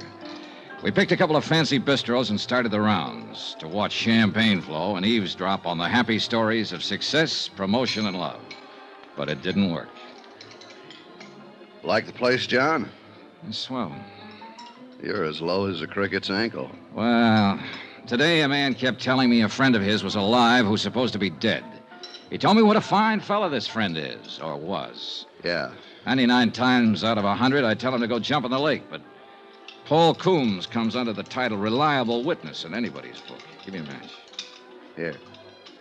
How you fix for plans? Start somebody looking into Frank, whatever his name is, in Denver, who's supposed to be Reardon. I'll start with the beneficiary, Pat. Miss Reardon? Yeah. I'll march out and say, let me look at some pictures of your husband. What kind of a guy was he? Did you enjoy each other or try to kill each other? Did you ever, Why didn't Coombs look into it himself? Why didn't he go out to the widow and tell her about his meeting the guy in Denver? Because he came to us, John. Yeah, I know, Patsy. I'm sorry. But the prospect of going to somebody, anybody, with a flimsy story like that makes me sore. It might get her hopes up that her husband's alive. And that's a lousy thing to do. Reliable or not, Coombs is probably all wet. Probably. Sour racket. Sour racket. You being a parrot? Just being agreeable, John. If you want to be sad, I'll be sad with you. We both know situations like this are part of the trade. Oh, I should have been a... Oh, let's have another belt. Sure. Waiter. Well, John, maybe another way to handle Mrs. Reardon with that. That's her over there at the bar. Nice, isn't she? Hey, she is lovely. Nothing. She looks a little tight. Yeah, well, I hear she gets that way quite a bit these days. Say, John, you want me to introduce you like a friend? It might make it easier. No, I'll handle it myself. Who's with her? Beats me. He's looking for a phone booth. Pat. Yeah. I may be able to find out what I want and not let her know what it's about. You mean right now? I mean right now.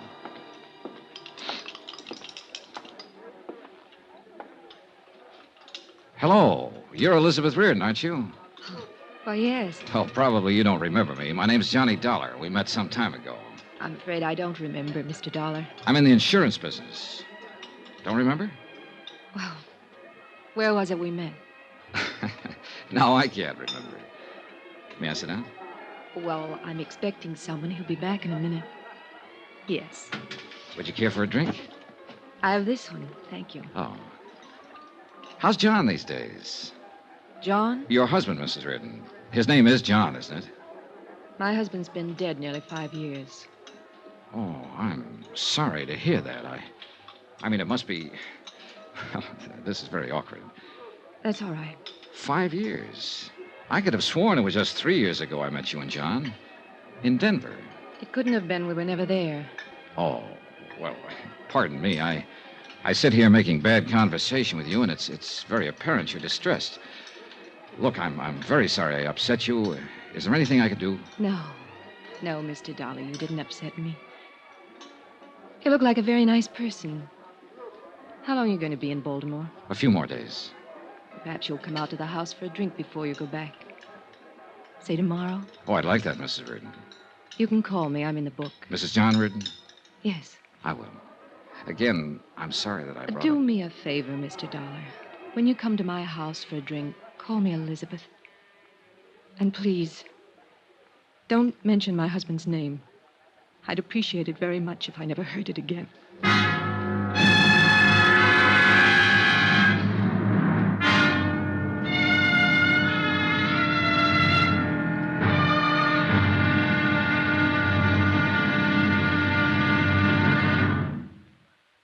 There'll be another exciting episode in our story of the Chesapeake fraud matter tomorrow. Tomorrow, a little talk to a widow who might not be a widow at all. And a strong feeling that a smile can sometimes be more dangerous than a gun. Join us, won't you? Yours truly, Johnny Dollar.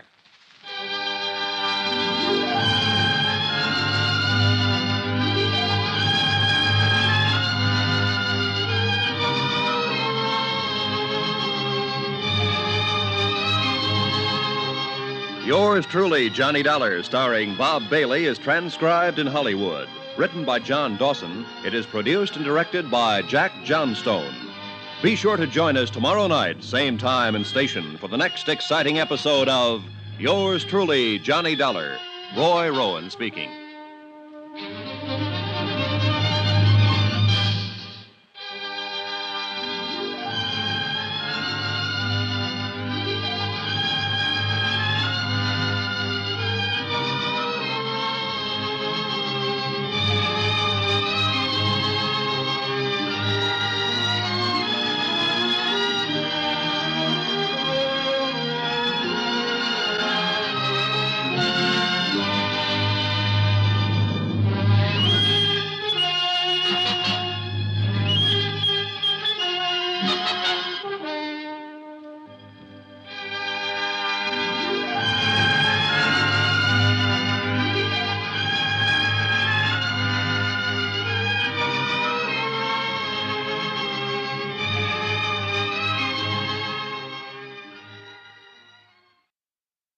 From Hollywood, it's time now for Bob Bailey as Johnny Dollar. Pat Gallagher at Universal. How'd you make out with Miss Reardon? I met her. She thinks I'm an insurance broker or something. I told her I knew her husband when he was alive. Industrial hazard lying. Part of the business, John. Did you find out anything that'll help you? I found out she's pretty upset about everything in the world. That's the only report you have for Universal Adjustment Bureau? Oh, she invited me for cocktails. I'm going to call her later this afternoon and keep the date. Maybe I'll get some information then. Cocktails, say. You made out okay. Oh, shut up.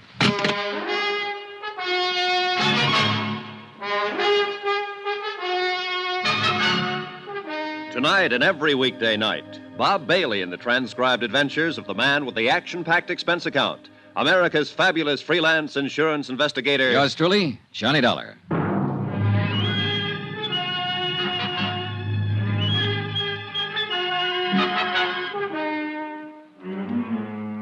Expense account submitted by Special Investigator Johnny Dollar to the Universal Adjustment Bureau, Baltimore, Maryland. The following is an accounting of expenditures during my investigation of the Chesapeake fraud matter. Expense account item 3, $23.60, long-distance telephone call to George Hanley in Denver, Colorado. George is an old friend of mine in the private detective business. I told him about the report that John Reardon was still alive and living in Denver under the name of Frank Bowers. I requested him to gather information that would help in determining whether Bowers was really John Reardon or not. I spent the remainder of the day reading over the facts of the case as supplied to me by Pat Kelleher of Universal Adjustment. Expense account item 4, 10 cents, another phone call.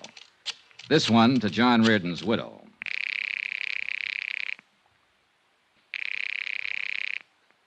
Hello? Mrs. Reardon? Yes. This is Johnny Dollar. Oh, yes, Mr. Dollar. You're the man who used to know John? Yes. I asked you over for a drink. I hope you're coming. What time? 7 would be fine.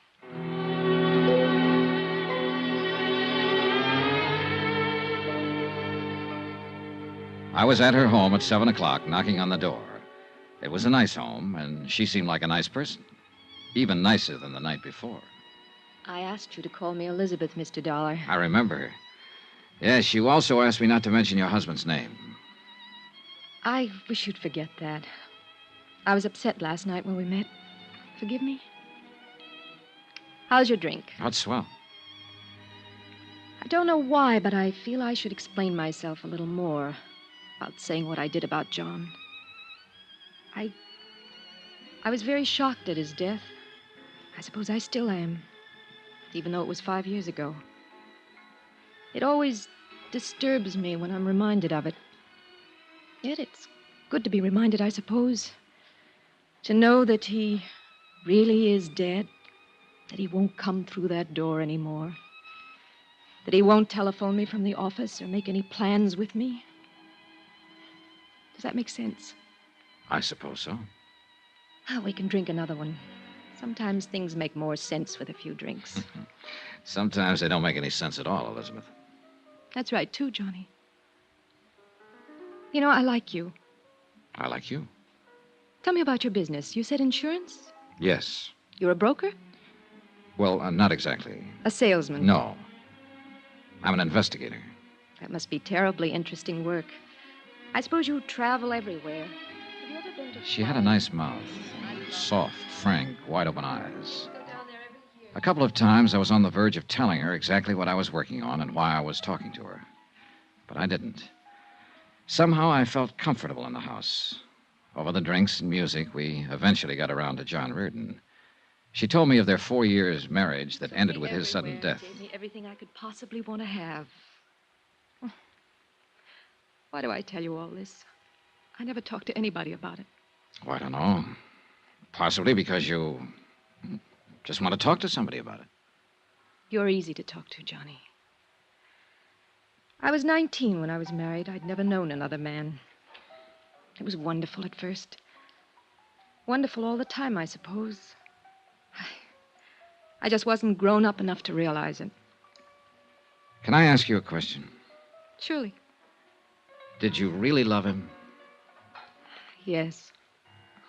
I'm not convinced. Why? Oh, just a feeling. Well, I did. I'm not so sure he loved me. That's an awful thing to say. No, I don't think so. It's probably been on your mind a long time. You don't know me from a load of coal, but we've sat here and talked an hour. I think I know you. I think so, too. You still seem very despondent about his death. Yet you aren't sure he loved you. I loved him. Oh. Here I am explaining things again, I suppose because they sound so foolish. Once, we both loved each other. Very much.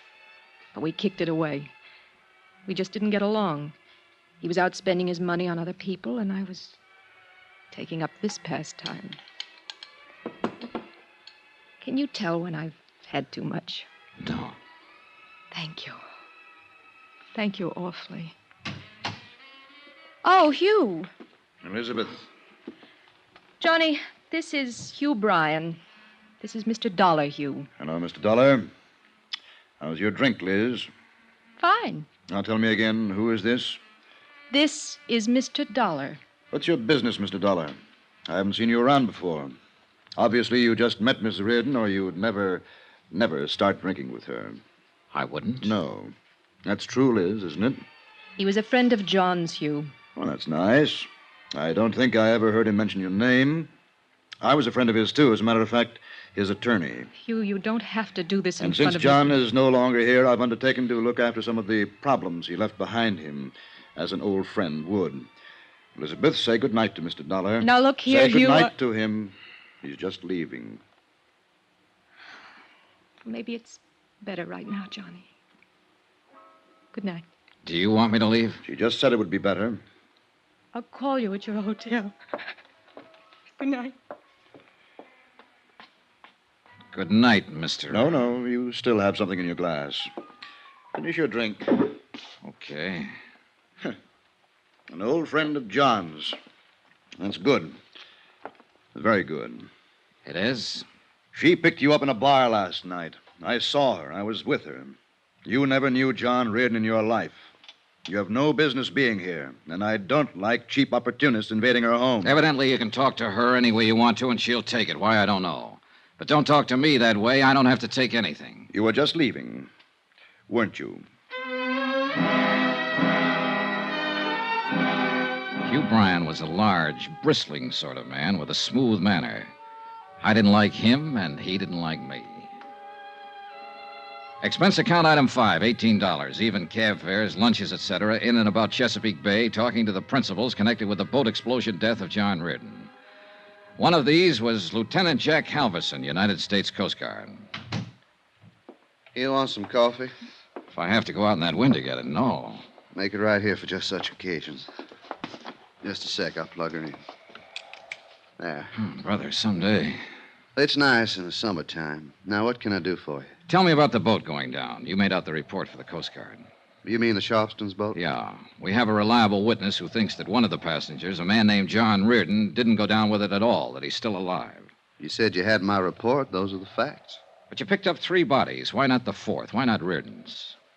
Well, we searched the bay for a solid week looking for his body. We used every piece of equipment at our disposal. We did everything we could. But you didn't find him. First you come in here complaining about our weather. Now you're mad about the way we were on the Coast Guard. I'm sorry. It's a very lousy-sounding apology. What do you want to find out? How that boat exploded? Why you couldn't find Reardon's body if you found the others? Now, look, if a bunch of rich jerks want to take a high-powered boat out and they don't know the first thing about high-test fuel or engine running, they're doing it at their own risk. That help? Yes, something. I wish you could have put it on the report. That's my ideas, buddy. The report just has the facts. Now, for the other, about finding Reardon. I don't know why. He blew up, went down, or drifted out to sea. If his body had been in the bay, we'd found it. Was there a chance he might have survived and been rescued? All we had left of the boat was pieces of wreckage. And if he was rescued, it was never reported, and I wouldn't know about that. Could that have happened? Sure. I could be an admiral tomorrow, too. It was 4 o'clock in the afternoon when I got to Elizabeth Reardon's house. You? Hello, Mr. Bryan. Is Mrs. Reardon in? No. Then I'll wait. It's important that I see her. I thought I made it clear to you last night I didn't want her being molested. You did make it clear and cruel, Mr. Bryan. Now, I'm here Any business for her comes to me first. I'm an insurance investigator. I know that. She told me. But she didn't tell you because she didn't know, and I didn't want her to know, that I'm working on a case that involves her. What? I have a report that her husband might still be alive. Come in, Mr. Dollar. I'll have to admit that Hugh Bryan's concern was as genuine as his surprise. He led me into the house and we sat at the bar. Only this time, no one had a drink. He listened while I told him about the report of Paul Coombs, that John Reardon was living in Denver under the name of Frank Bowers. Do you think there's any truth to it? It doesn't matter what I think, Mr. Bryan. I have to investigate it. Yes, of course. And if he were alive, it'd be the best thing in the world. Would it? Of course. She's been lost without him all these years. She needs him, Mr. Dollar. She always needed him. This little bit of drinking has been going on too long. These tearful little episodes with one man or another. Oh, yes, I mistook you for one of those last night. I apologize for that sincerely. Actually, Mr. Dollar, she's been quite a task. Uh-huh. Well, maybe I better talk to her now. Do you have to? There's certain information I'd like to get. I think she's the only one who can give it to me. You'll have to tell her about the report? Yes. And there's probably so much talk. But it'll give her a terrible kind of hope. All right, I'll get her. Oh, you'd better mix one for her. She'll need it. Wait a minute. Yeah? I need vital statistics on Reardon. Pictures, handwriting samples, everything. Could you help me gather them? I'll do anything I can. Well, then there's no need to bother her, is there? You're a gentleman, Mr. Dollar. I don't know why. I do. You don't want to hurt her any more than I do. An hour later, I was back in my hotel room. The next day, I had an appointment to meet Hugh Bryan and get all the material I had asked for. I was more depressed than ever about the case. About then, the phone rang. Johnny Dollar. Johnny? Yes. This is Elizabeth Reardon. Please don't look for him. What? Just forget it. Did Hugh Bryan tell you what I was about? I overheard you two talking. Don't bother with it. John's dead, and that's that. Promise me. Promise you won't do anything else. I'm sorry, Elizabeth. I have to investigate it. Johnny, is that final? I'm sorry. I don't have any choice. Elizabeth? Elizabeth!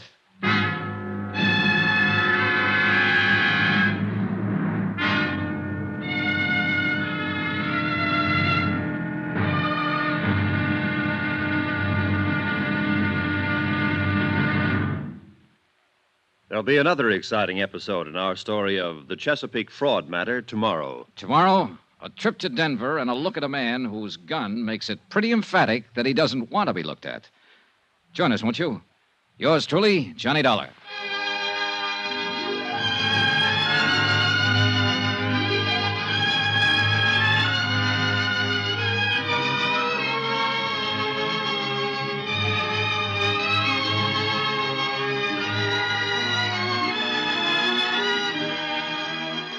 Yours truly, Johnny Dollar, starring Bob Bailey, is transcribed in Hollywood.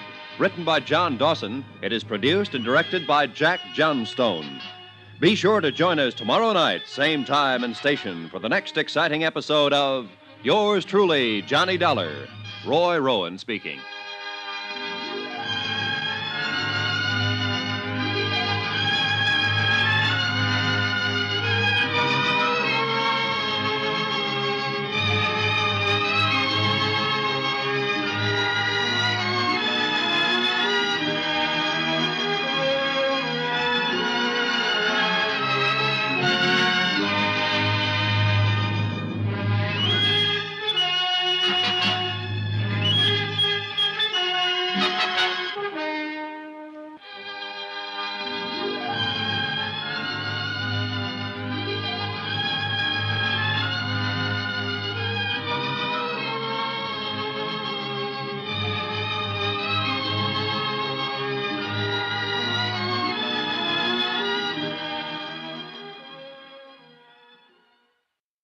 From Hollywood, it's time now for Bob Bailey as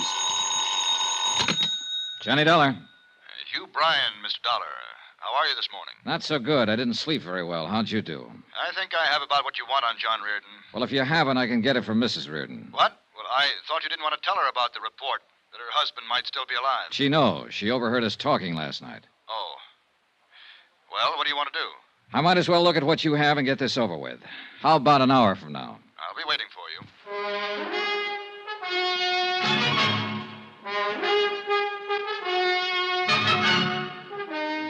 Tonight and every weekday night, Bob Bailey in the transcribed adventures of the man with the action-packed expense account, America's fabulous freelance insurance investigator. Yours truly, Johnny Dollar.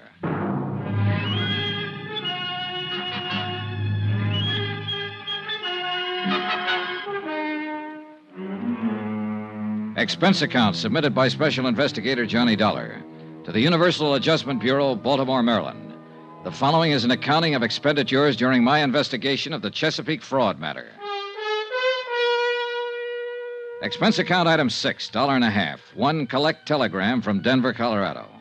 I've located Frank Bowers as per your request. Cursory investigation discloses little evidence that would lead me to believe he might be the John Reardon of Baltimore. Looks like a ham bone to me, Johnny.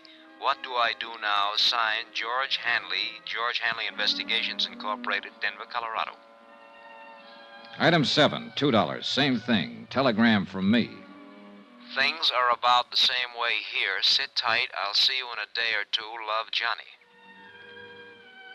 Once the telegrams were out of the way, I walked 3 blocks from my hotel to the office building of Hugh Bryan. It was an impressive place full of lawyers and doctors. Hugh Bryan looked a little haggard when I saw him. It took me a while to get all this together. Half the night. There wasn't that big a rush. Oh, get it out of the way. The sooner you have what you need, the sooner you can make sure, and the sooner I won't worry about it anymore. Did you talk to Elizabeth yet today? No, just last night. Oh, I thought maybe she might have called you this morning. I'm so sorry for that girl. Well, don't feel too bad, Mr. Bryan. We both did everything we could to keep the report that her husband might be alive from her. Awkward as it was. Yes, I know. I still don't understand it, I guess. Well, a man named Coombs, an insurance official, thinks he saw Reardon in Denver last week using the name Frank Bowers. He's sure that Bowers was Reardon. If he turns out to be Reardon, the insurance company's been taken for $20,000 they paid to Elizabeth Reardon, just to set you straight. That'd make Elizabeth party to a fraud. And John. Lord knows that's silly. Well, silly or not. Yes. Well, here's what I have. Now, this is one of the last pictures taken of John Reardon. Mm-hmm. Have the negatives? Yes. Here. And these are some vital statistics on him. The physical part I got from his doctor. Mm-hmm. He stood an examination about a month before the accident. This the doctor's name here? Yes. Now, these other things are in his background and education. Here, a copy of his marriage license, birth certificate. How did you get hold of these things? Well, I handled a lot of business for John, filed a lot of his papers for him. These were just packed away. It took a while to find them. Hey. A copy of his fingerprints? Oh, would those help? More than any of this other stuff. Fingerprints aren't standard papers in anybody's file. Before John went in the Army, he did some engineering work for the proving grounds in Aberdeen. Oh. He was fingerprinted there. It was a gag at the time. He had a set of his own blown up and put on the wall in a picture frame. You know, just a joke. Yeah. I dug them out of his personal things. Now then, here's a copy of his financial records, tax returns and whatnot. I spent about an hour in Hugh Bryan's office going over material that would help me in the investigation. The pictures and fingerprints were the most helpful items. After I'd finished, I went back to my hotel, packed my bags, and checked out.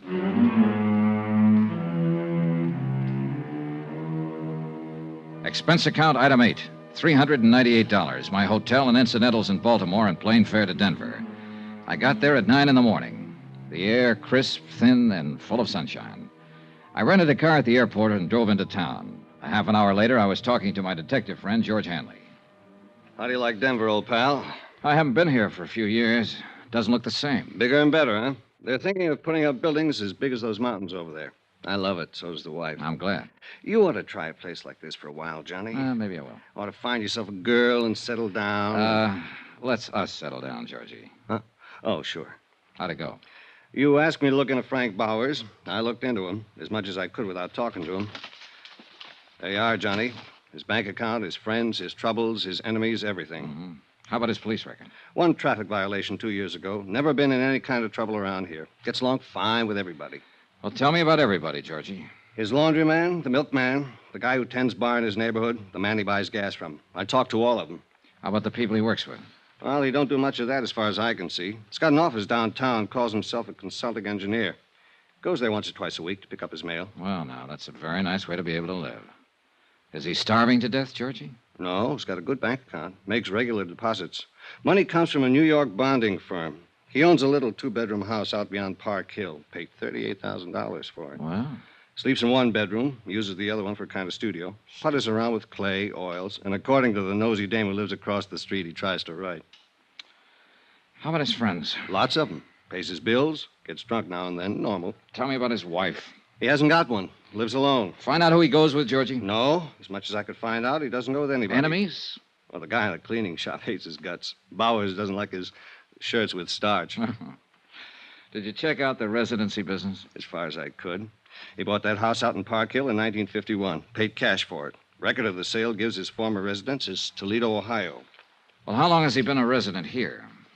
As near as I can figure, and this is just rough, 4 or 5 years ago, the first financial transaction was the house he bought. The next was a car. He could have been here a long time before that, though.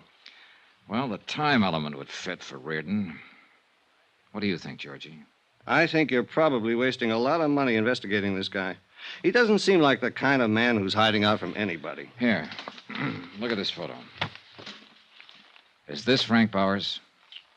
Yeah, I'd say so. 5'11", 170, olive complexion, no scars, no glasses, brown hair, about 35. Could be him from that, yes.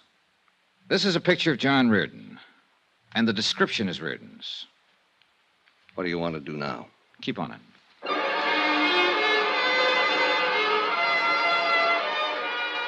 I got George Hanley busy making a check with some people in Toledo who could find out whether or not a Frank Bauer had once lived there. Then I took my rented car and drove out to the address Hanley had given me. It was in the east side of the city near the airport, a one-story frame house, a 53 Merc in the driveway. I'm looking for Mr. Frank Bowers. Oh, who are you? Johnny Dollar. Oh, I'm Frank Bauer. Well, I'm an insurance investigator, Mr. Bowers. I'd like to talk to you. Oh, come on in. Thank you. Take a chair anywhere, huh? What's on your mind? Just making a routine check, Mr. Bowers. Thought perhaps you could help me. Well, I don't know anything about my neighbors, if that's that kind of thing. No, I'm running down a report that came across our office in Baltimore. Baltimore? Ever been there, Mr. Bowers? No. Swell place on Chesapeake Bay. Well, I like Denver. What's this all about?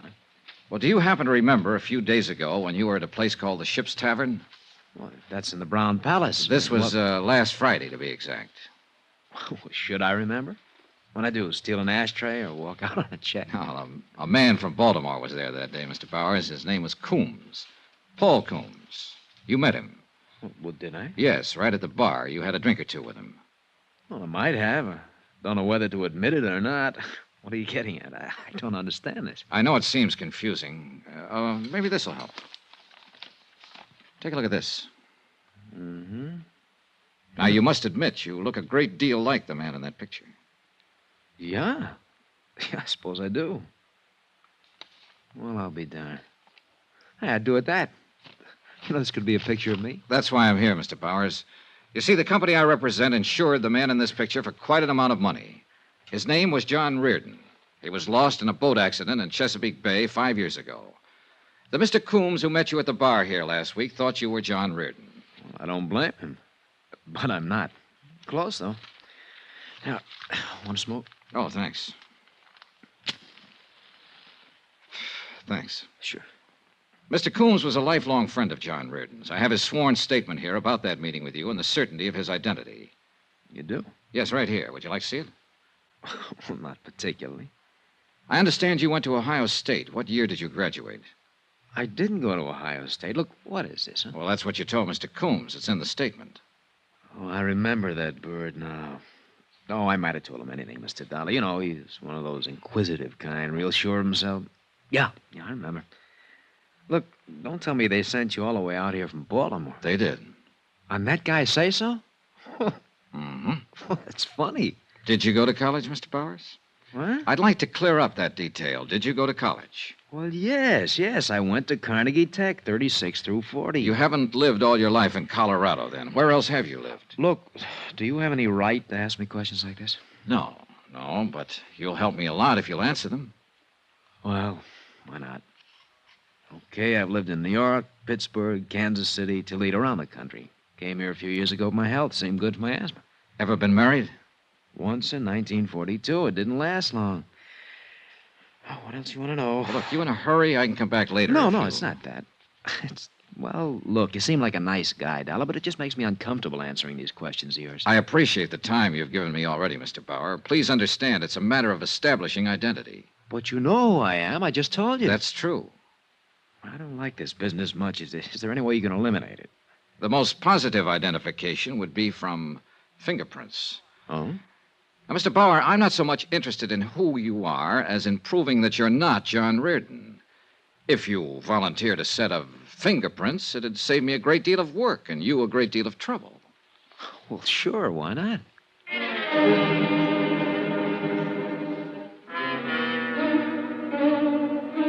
We drove downtown together to George Hanley's office and used the portable fingerprint kit. I took a complete set of Frank Bauer's prints he attached. I thanked him for his time and trouble, and he left. If he was trying to cover something, it certainly wasn't apparent from his conversation or reactions. There had been a moment when I was sure he wasn't Frank Bauer. On the other hand, I was sure that he wasn't John Reardon. That cuts it, Johnny. Right thumb and index prints don't match at all. Oh, not even close, George. And I thought I was getting somewhere. I found out he was never in Toledo, or at least never registered or licensed as an engineer. Well, these prints do it. When you going home, Johnny? Oh, I don't know. There's no reason to stick around any longer. This is crazy. You proved your case with the prints. He was too anxious to help me prove it, Georgie. You ask any ordinary man on the street 2 personal questions about himself, and he'll tell you to go jump in the lake. You ask him for his fingerprints, and he's liable to smash you. So? Get on him. Stay with him 24 hours a day. Get a couple of other men. It'll cost you money. Get busy. Expense account item 9, $200, detective service. I didn't believe Frank Bowers. I didn't believe his background. And most of all, I didn't believe his fingerprints.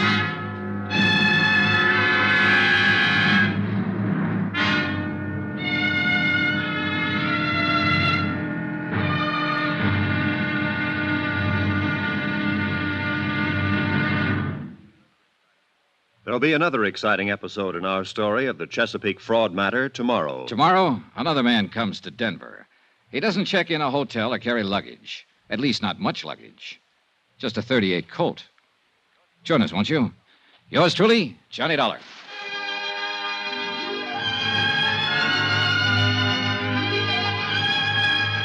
Yours truly, Johnny Dollar, starring Bob Bailey, is transcribed in Hollywood. Written by John Dawson, it is produced and directed by Jack Johnstone. Be sure to join us tomorrow night, same time and station, for the next exciting episode of Yours truly, Johnny Dollar. Roy Rowan speaking.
From Hollywood, it's time now for Bob Bailey as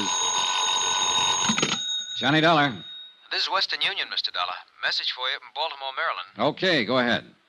Received your air special regarding investigation of the Chesapeake matter. You've proved Frank Bowers of Denver is not John Ridden of Baltimore. Fingerprints don't lie, therefore logical to believe John Ridden really dead. Come on home. Your expenses are running too high. That's signed Pat Kelleher, Universal Adjustment Bureau. Should I mail this to you? No, that's all right. Can I send an answer? Yes, sir. Pat Kelleher, Universal Adjustment Bureau, Baltimore, Maryland. Fingerprints don't lie, but people do. All the time. For all sorts of reasons. It may be finished as far as you're concerned, but I'm just beginning. Love, Johnny.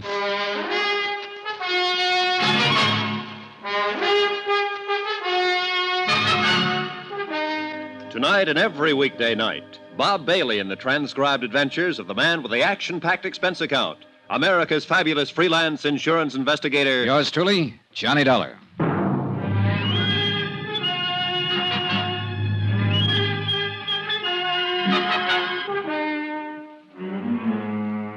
Expense account submitted by Special Investigator Johnny Dollar to the Universal Adjustment Bureau, Baltimore, Maryland. The following is an accounting of expenditures during my investigation of the Chesapeake fraud matter. I'd set out to prove that John Reardon had not died back in 1950 in a boat accident on Chesapeake Bay. To prove that he was still very much alive in the person of one Frank Bowers, currently living here in Denver, Colorado. Everything, all I could learn of the man's history, reports from his neighbors, friends, even his fingerprints, everything indicated he really was Frank Bowers. And yet, for some fool reason or other, I wasn't convinced. Expense account continued. Item 10, $63 for one overcoat. Denver can be a very cold city when the wind comes in from the north and it decides to snow. Almost as cold as the damp wind off Chesapeake Bay on a certain day back in 1950. Hi. Hiya, George. How's it going? Well, I watched Bauer's house from 6 last night till 2 this morning. He read a book last night in the living room. He made a phone call, and then he went to bed. And then I went home and went to bed. How many men have you got working? 2 others beside myself. We're keeping an eye on Bowers round the clock. I go on again at 6. Okay, good. I don't know why, Johnny. He isn't your guy, and you know it. Fingerprints proved it. We can watch him from now till doomsday, and nothing's going to change that. Oh, look, don't you start, Georgie. Huh? I got a wire from my home office this morning telling me to close it up and come on home. Why don't you close it up and come on home? I like to make dough. I'm in the private detective business, but I hate to see an old pal doing a lot of work on nothing. Why don't you shut up? Sure. We can go on like this forever, can't we, Johnny? Ah. Goodbye, Johnny. I walked around the streets of Denver trying to enjoy the sights. But mostly I wasn't enjoying anything. I was thinking about the whole case from beginning to end, and my only reason for hanging on and being stubborn about it was the fact that Frank Bowers had been too anxious to cooperate. Too anxious to help me prove so easily that he was not John Reardon. And then something else happened. He got anxious once more. Yeah? Mr. Dollar, this is Frank Bowers. Oh, hello. You didn't tell me where you were stopping. Phoned everywhere in town. Wondered how you made out. Made out? Yeah, with my fingerprints. Oh, yeah. Well, they don't match at all. Oh, then I'm not your man. Guess not, Mr. Bowers. Well, I was just curious. Didn't hear from you after you took the sample of my prints. Oh, that was pretty nice of you to help me out. How can I thank you? You could buy me a drink if you want to. Hey, you're on. All right, meet you at 6 at the Ship's Tavern. It was the voice of a confident man again. An overconfident man. The kind who sandbags in a poker game, who knows about a boat ride and a horse race. And so help me, I knew I was right about him. Expense account, item 11, $14, booze. For Frank Bowers and myself in the Ship's Tavern. The same bar, incidentally, where a week before, a close friend of the deceased John Reardon had run into Bowers and sworn he was John Reardon. When Bowers came in, he was followed by George Hanley, as per my instructions. I saw George pick a stool at the far end of the bar. Well, I suppose you'll be packing up and leaving the old Mile High City pretty quick now, huh? Did I say that, Frank? No, but I just suppose it. You will, won't you? Oh, I haven't decided yet. What do you think I should do? Huh? I said, what do you think I should do? Are you kidding me? Well, maybe I'm just kidding myself. But you don't seem like the kind of fella you should be, somehow. No, I don't, huh? No. Now, you were too nice about answering questions when I came out to your house the other day. Too nice about letting me fingerprint you so I could compare the samples with John Reardon's prints. Too nice about calling up and asking how it all came out. Came out bad, thank you. I'm a pretty nice fella. Yeah, that's what the book says. What book? I had a private detective friend make one up on you before I even got here. Friends, enemies, money, and whatnot. All very nice. Of course it is. You know what your trouble is, Dolly? You don't trust anybody. I'm a nice fella, and you don't trust me. You don't believe what you see. I believe the fingerprints don't match, if that's what you mean. You're the bird I don't believe. Hey, should I get sore? If you want to. I'm not gonna. You know why? Because I'm a nice fella. Sure you are. But you ought to get mad when a man calls you a liar. Oh, you didn't call me a liar. I meant to. You're a liar. You know what? I'm not a nice fella all the time. I'd kind of like to hit you in the face or something right now. You're needling me. Am I? Uh-huh. I think I better call up a girl I know, see what she's doing for dinner. Well, see if she's got a friend. No, you're too nasty, friend. You sit tight. Order me a drink. I'll be back in a jiffy. He's a little drunk. Sure he is, George. He's also worried. Any particular reason for getting him that way, Johnny? Yes, he's using the booth in the lobby. Scoot out there and see if you can get a line on who he might be calling. Right. A long 10 minutes later, Frank Bowers came back to the bar. He was weaving a little when he got on the stool next to me. George Hanley followed him back inside and took his place at the end of the bar again.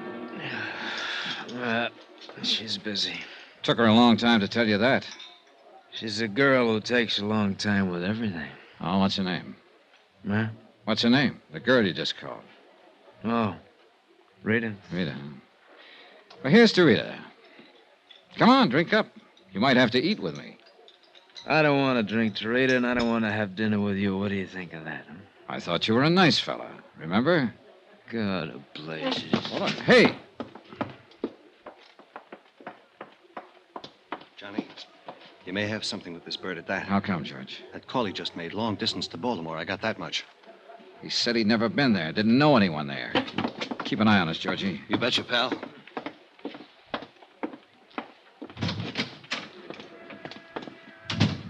Hey, Frank. Hey, look, what's the matter, friend? I just left you, I thought, for good. Oh, come on, I'll buy you dinner. You buy me nothing, Dollar. Go on back to Baltimore. Why don't you? What?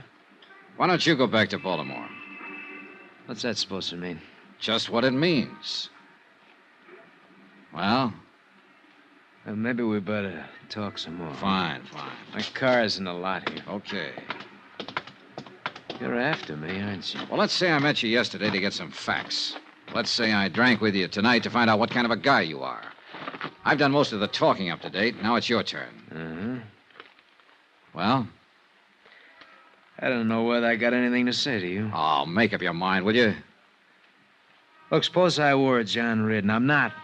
But suppose I were. I can't tell you what a court would do about an insurance fraud. No, you're just a clumsy ox stumbling around for some answers and you haven't got any yet. Get out of my way. Wait a minute.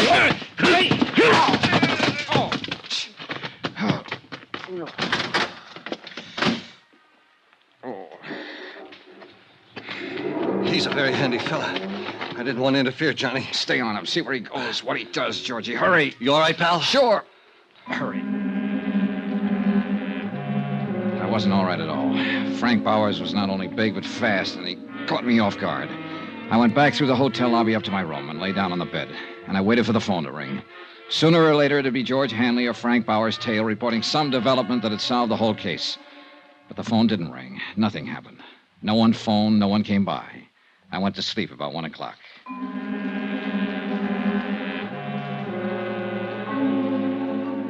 The next morning, George Hanley called and asked me how I was feeling after the punching session in the parking lot. He reported that Frank Bowers had jumped in his car, driven straight home, and gone straight to bed. Expense account item 12, 48 cents, postage. Cost of mailing a sample of Bowers' fingerprints to Washington, D.C. At 8 o'clock that night, I had another phone call. Hi, baby. This is George Hanley. How do you feel? Okay, what's up, Georgie? I'm still keeping my eye on Frank Bowers. He's nervous, all right. Been staying in the house all day. I can see him walking back and forth in the living room. He must have smoked a package of cigarettes every hour. Uh-huh. Has he used the phone? Yeah. Looks like long-distance stuff again. You know, place the call, hang up, then wait for the operator to call back. Possibly Baltimore again. Possible. How about it? I'm thinking. Where are you? Right across the street from his house. Be right out. The heater in my rented car wasn't working that night. I remember that part very well. My feet and hands were numb with the 10 below weather when I flicked off the lights and pulled up alongside George Hanley, stationed across the street from Frank Bowers' home. It's some weather. Yeah. How's Bauer doing? I think he's got a visitor with him now, Johnny. Must have showed up while I was calling you. Big guy wrapped in an overcoat. I've seen him move around the room a couple of times. George, let's go in and shake him up. I'm tired of all this. You think he's reared? I don't know, but I want to wind it up one way or the other. Okay. Want to wait for his friend to leave? Nope. No, it's a nutty thing. You're the one who's nutty. You already proved he isn't John Reardon. That's all you wanted. I know. Now I want to prove I'm getting old and crotchety and don't believe what I see and hear. Bear with me, Georgie. Sure, pal. You're crazy, but I love you. Hey. Huh? Visitor's leaving. Make him? No. An overcoat and a hat aren't much to go on. He's... Georgie, come on! Hey, Johnny, look out! Before I went down, the gun of the man in the overcoat had gone off a couple more times. The nearest bullet came 6 inches from my head. Without my gun, all I could do was hug the ground for cover and try to stay out of his line of fire. The shots deafened me for a moment. When my hearing came back, I heard someone very close to me. It was Georgie. He was dying.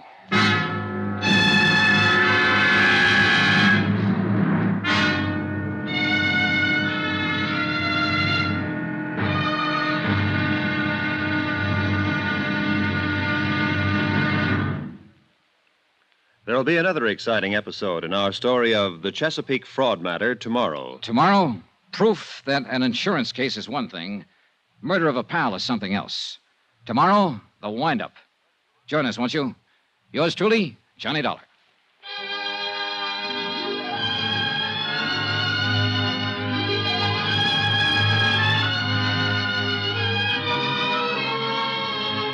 Yours truly, Johnny Dollar, starring Bob Bailey, is transcribed in Hollywood. Written by John Dawson, it is produced and directed by Jack Johnstone. Be sure to join us tomorrow night, same time and station, for the next exciting episode of Yours truly, Johnny Dollar. Roy Rowan speaking.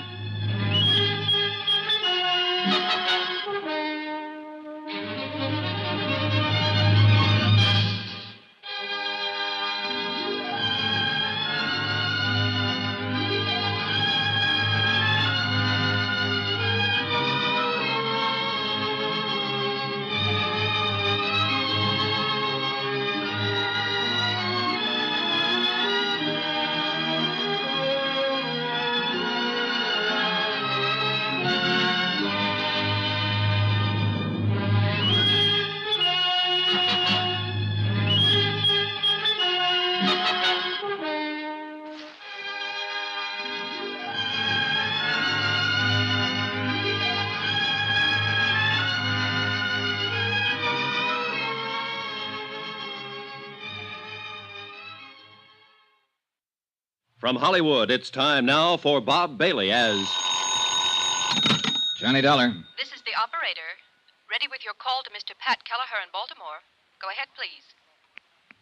Hello? Hello, Pat. I got your wire. What's all this? What happened? We're still trying to find out.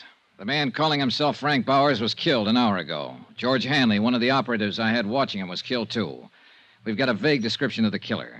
Are you all right? Yeah, but I'm going to be tied up with the police here.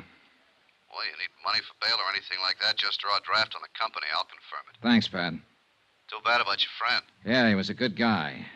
I want to find out who killed him.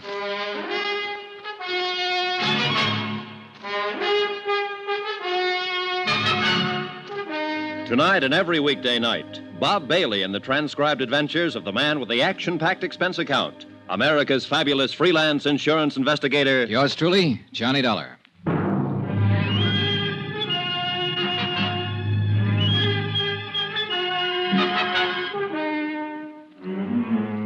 Expense account submitted by Special Investigator Johnny Dollar to Universal Adjustment Bureau, Baltimore, Maryland. The following is an accounting of expenditures during my investigation of the Chesapeake fraud matter. Expense account continued. Item 13, a quarter for some aspirin. It turned out to be a long night. Several homicide officers arrived at the double murder scene within a matter of minutes and got right down to the business at hand. Frank Bowers had been shot to death. George Hanley had been shot to death.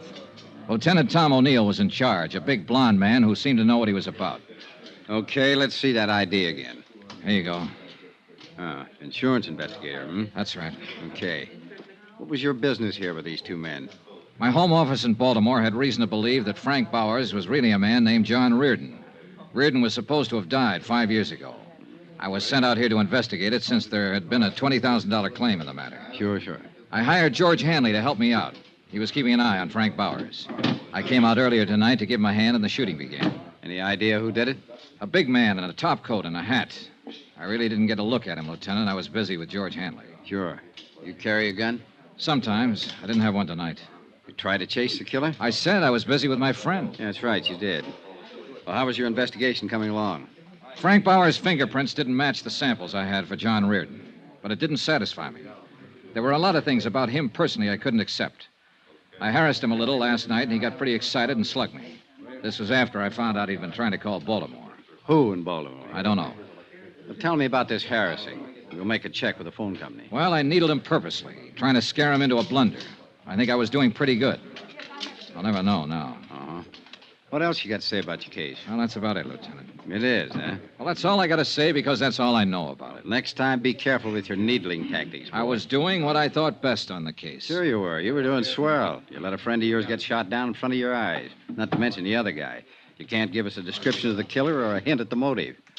Now, maybe George Hanley wasn't a friend of yours at that. Why, you... Dad, take it easy, kiddo. Take it easy. Remember to blow the bell, and I'm sorry. You've had quite a night. Nobody in your business or mine knows what's behind the door when he kicks it in. I'm just a cop trying to get straightened out, so I push too hard sometimes. We'll get it taken care of. Nobody walks in a man's house and shoots him down without somebody hearing something or seeing something. I mean, somebody besides you. Now, my men will cover every house in the block, in this whole area if we have to. Bound to be somebody somewhere. The dogged Lieutenant O'Neill turned out to be 100% correct. In fact, he turned out to be 300% correct. For by 11 o'clock the following morning, his men had located 3 different people who had information about the brutal murders of Frank Bowers and George Hanley. The first was a man named Randall who had lived across the street. He had seen Bowers open his front door and admit the unknown killer. He said he wore glasses. The second was a paper boy who had come to collect while the killer was there. He stated that the killer and Bowers were arguing when he came up to the door. The third witness, a housewife, gave the most important information as to the man's description. He was a good deal taller than Mr. Bowers. How much taller? 3-4 inches at least. I saw him standing in the doorway from here. He had on a brown tweed topcoat. My husband has one just like it. How old would you say he was? 45. Have you ever seen him before? No. Would you know him if you saw him again? Yes, anywhere. You got that good look at him, huh? Yes, the porch light was on. Here's something, Dollar. Lieutenant O'Neill had issued an all-points bulletin based on the combined descriptions given by the witnesses. In the meantime, his men had checked the local cab companies and found out that one of the drivers had carried a fare to Frank Bowers' home at 8 o'clock in the evening. The cab driver verified the housewife's description of the suspect and added the important information that he'd picked up the man at the airport. When that was checked, it was found the man had come in on a plane from the east at 5:45 in the afternoon. He had used the name Orrin Williams. Expense account item 14, $8.95. Another long-distance phone call to Baltimore and Pat Kelleher. Well, I'll be darned. Do you have to stay there, John? Of course I have to stay here. I'm a material witness. Not to mention the fact that a pal of mine was shot down. Don't get on your high horse, John. It was just a question. Have any idea what it was all about? Well, at the moment, I'm just sure a guy named Orrin Williams flew in, shot up 2 people, and beat it. If we had Williams, I'd give you the whole thing on a silver platter. You're awfully touchy. Well, this thing has gotten out of hand. Well, I won't press you on it anymore, John. You do what you think is best. As far as the company's concerned, it's really not our business anymore, is it? It's our business until it's cleared up. Well, I mean Bowers. He wasn't John Reardon. Dollar? Hold it, Pat. Yeah? Answer from Washington on your wire. Yeah? Mm-hmm. Here. Let me see. Pat. Yeah? It is our business after all. Huh? The lieutenant here sent a hurry-up request to Washington on some of Bowers' fingerprints I mailed a couple of days ago. They check out. I don't get it. Bowers was John Reardon. Oh. Well, where'd you get the samples of Reardon's prints that didn't check out? From Hugh Bryan, Reardon's attorney. I better call him. Don't you dare. Don't open your mouth. I'll handle it when I get there. Tell me about this fella, Hugh Bryan. According to the phone company, that's the man Bowers was trying to call in Baltimore. I told him all I knew, and Lieutenant O'Neill listened thoughtfully. It became apparent from that point on, since Bowers' true identity had been established through Army records, that the bulk of the case could be concluded not in Denver, but in Baltimore. Expense account item 16, $216, plane fare and incidentals, Denver to Baltimore. I arrived at 10:15 in the evening, checked with the Baltimore police, who had been informed of the case by Tom O'Neill in Denver. At his request, they'd taken no action as yet. From the police station, I went directly to Hugh Bryan's residence. The house was English, conservative, and expensive. The fire in the living room looked cheerful when the door opened. Elizabeth Reardon did not look so cheerful.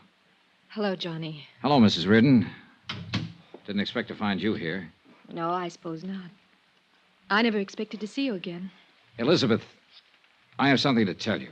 Don't tell me now, Johnny. It's about your husband. All right. I want to tell Mr. Bryan, too. He's upstairs in his study. Oh, wait. Look, I've done what I thought best about all this, and I'm trying to do what's best now. It doesn't make any difference, Johnny. I'm a married woman again. Huh? Yes.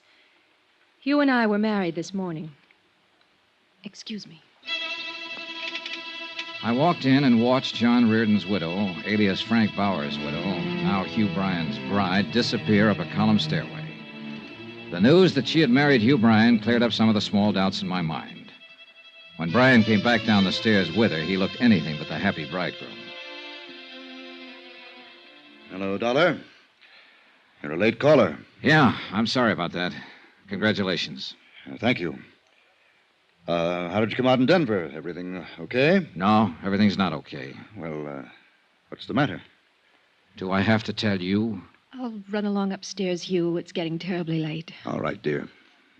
Good night, Mr. Dollar. Good night, Mrs. Bryan. There'll be some men out to see you pretty soon, Bryan. Policemen. Oh. Liz, Yes, dear. I think you'll be interested in what Mr. Dollar has to say. What? I don't understand, Hugh. I wasn't in Philadelphia yesterday, Liz. I was in Denver, Colorado. What? I flew there to see John. He's been alive and living there all this time. Hugh. I'm sorry. This is only for her benefit, Dollar. I'll tell it just once. When it gets into court, it'll be different. How did it happen, Bryan? John Reardon didn't die on that boat. No. He was picked up in a bay by a fishing boat on its way to Florida. They didn't have a radio on the fishing boat.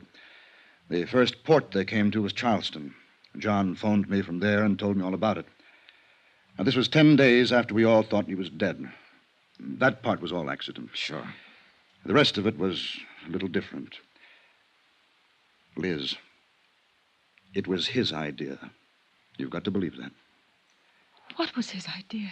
Not showing up ever again. Letting everyone think he was really dead. Making you a widow. I don't believe it. He hated his life here. Yes, everything about it. He was in debt right up to his ears. Of course, there was your money, but I flew down to Charleston to talk to him. He was like a crazy man, kept saying there was a way out. I didn't know what he meant at first. Then he came right out and said it was his chance to get away from all the things he hated. He knew how I felt about you then, how I feel about you now. He said I could have you for a price. What was the price? Those checks he got every week from a New York bonding concern? Yes. What did they come to? $25,000 a year, regular weekly payments. I could afford it. I could afford anything for you, Liz. Did he come right out and tell you he hated me? He just said he wanted to get away from everything. And it went that way for 5 years. I believe I asked you to marry me every 6 months. Yes. But that didn't work out either. And then, one day, along came Johnny Dollar. How does it feel to be so efficient, Mr. Dollar? We don't have to go into that, do we? No. I'll admit you did everything to throw me off. And it threw me off. Especially the fingerprints you provided. Didn't John Reardon insist his name was Frank Bowers and do everything he could to make you believe that was true? He did too much to make me think it was true. Where is he now? Where's John? He's dead, Mrs. Bryan. Oh. Truly dead now. He was shot to death last night by Mr. Bryan. Mr. Bryan also shot a friend of mine, didn't you, Bryan? Yes. John got scared, called me, said he was going to tell everything to Dollar, blow the whole thing. Hugh. All I wanted out of this was you, Liz. He didn't want you. I did. Last week you decided to marry me. It took you 5 years to do that. And it took him one afternoon to decide he was going to come back to you.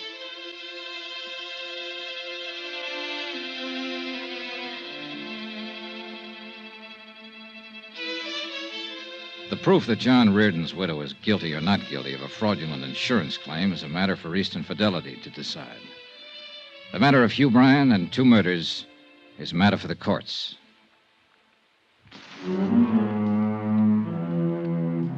Expense account item 17, same as item 1, expenses from Baltimore to Hartford.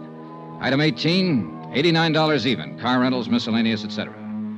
Expense account total, $1,124.98. Yours truly, Johnny Dollar.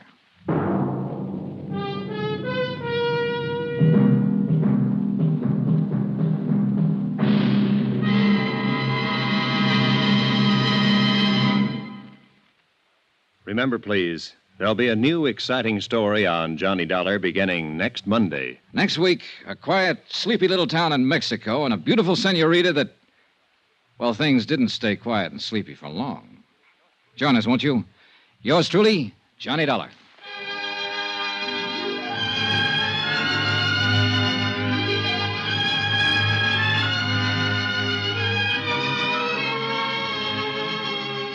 Yours truly, Johnny Dollar, starring Bob Bailey, is transcribed in Hollywood. Written by John Dawson, it is produced and directed by Jack Johnstone. Heard in this week's cast were Gene Bates, D.J. Thompson, Hy Averback, Will Wright, John Daner, Tony Barrett, Paul Dubov, and Forrest Lewis. Be sure to join us on Monday night, same time and station, for another exciting story of yours truly, Johnny Dollar.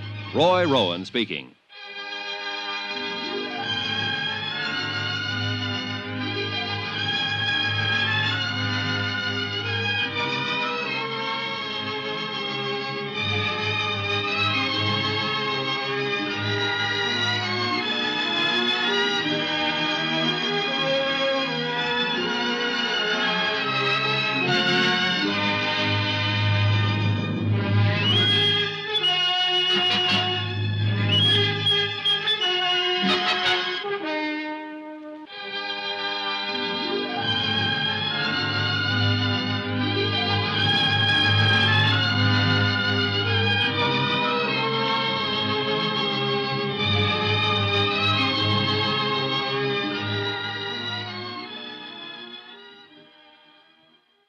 From Hollywood, it's time now for Bob Bailey as Johnny Dollar.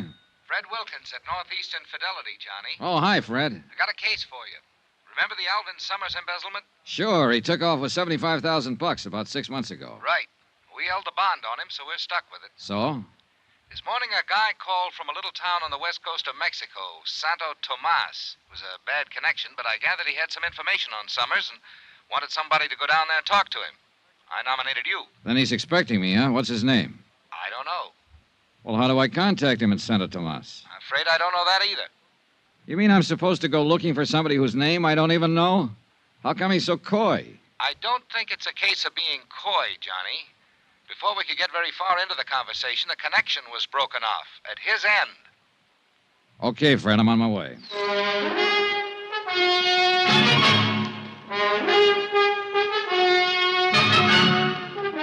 Tonight and every weekday night, Bob Bailey in the transcribed adventures of the man with the action-packed expense account, America's fabulous freelance insurance investigator. Yours truly, Johnny Dollar.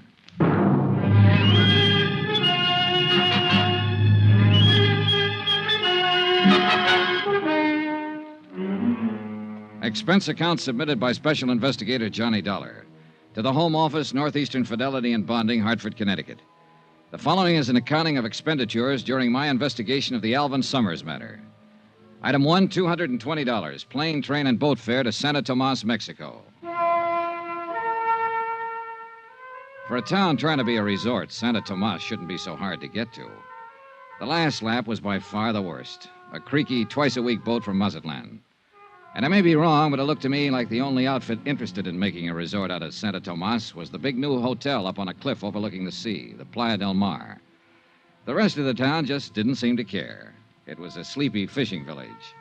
A dilapidated pier, a long curving beach with the jungle crowding in on it, and a miscellaneous assortment of adobe shacks huddled here and there, sort of digging their feet into the ground. Even at a distance, the Playa del Mar looked too rich for my purpose, so I checked in at the other hotel. It was an old two-story job in town that I found after carefully detouring around a belligerent rooster scratching up a meal in the street outside. Once inside, I couldn't help feeling that the rooster was better off. It was small, dingy, and hot. I signed the beat-up ledger that passed for a register, and a little character wearing a ragged shirt with no collar, a big grin, and a baseball cap swooped down on me and grabbed my suitcase. Right up the stairs, senor. Okay. Are you the star of the Santa Tomas 9 or something? ¿Qué? The baseball cap. Oh, it's a first-class hotel here. I got to wear a uniform. Oh, sure. Silly of me. Which way? Follow me, senor. You come here to fish? Not exactly. My cousin has a very good boat to hire a cheap. Sorry. Oh. Well, if you're here on just a vacation, I'll be glad to show you the scenic sights for a very small fee. Hey, look, promoter, before you start making a career out of me, how about showing me my room? Okay, senor. Here. It's a very nice room, no? Oh, sure. Hey, look, can we get a little air in here? Oh, see, I turn on the overhead fan. It's better, no? No. There's a balcony out here? Oh, see, with a beautiful view of the ocean, Senor Dollar. Beautiful. The only thing I can see is the wall of that building across the alley. But if you climb up on the railing and stand in the corner and look over the roof of the building, there in the distance you'll see the... Beautiful. Look, Benito, senor. Benito, I gather that in addition to a few other assorted enterprises, you're the bellboy in this establishment. I do everything. Oh, must really be a strain. Oh, see, I'm always straining. Been in Santa Tomas long? Si, senor. Too long. Have you heard my name mentioned around town lately? Anybody asking for me? No, senor. Holy rat.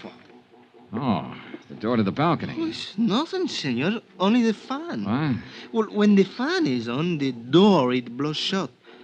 You're jumpy, senor. Huh? See, you are jumpy. Yeah, well, I'm in a good business for it, but, Tell me, did you ever hear the name Summers? Summers? Senor, in Santo Tomas is always Summers. Okay. I mean a man named Summers, Alvin Summers. Here's his picture. Take a look. Ever seen him before? Senor, in this heat, it's strain to use the memory. Yeah, well, you think this might make you forget the heat? Quien sabe, Senor Dollar, it might help. Here. Oh, $5 American. Gracias. Now, how about it? Si, senor. I have seen this man. Here in Santa Tomas? I think so. Where? How long ago? I don't remember, but I'll try to find out for you. Okay, Benito. That bill I gave you, I've got a few more just like it if you can locate the guy in this picture, Alvin Summers. Or if you can find anybody who's asking about me. Senor, for that kind of money, I'll not only find him, I'll bring him to you on a silver planter.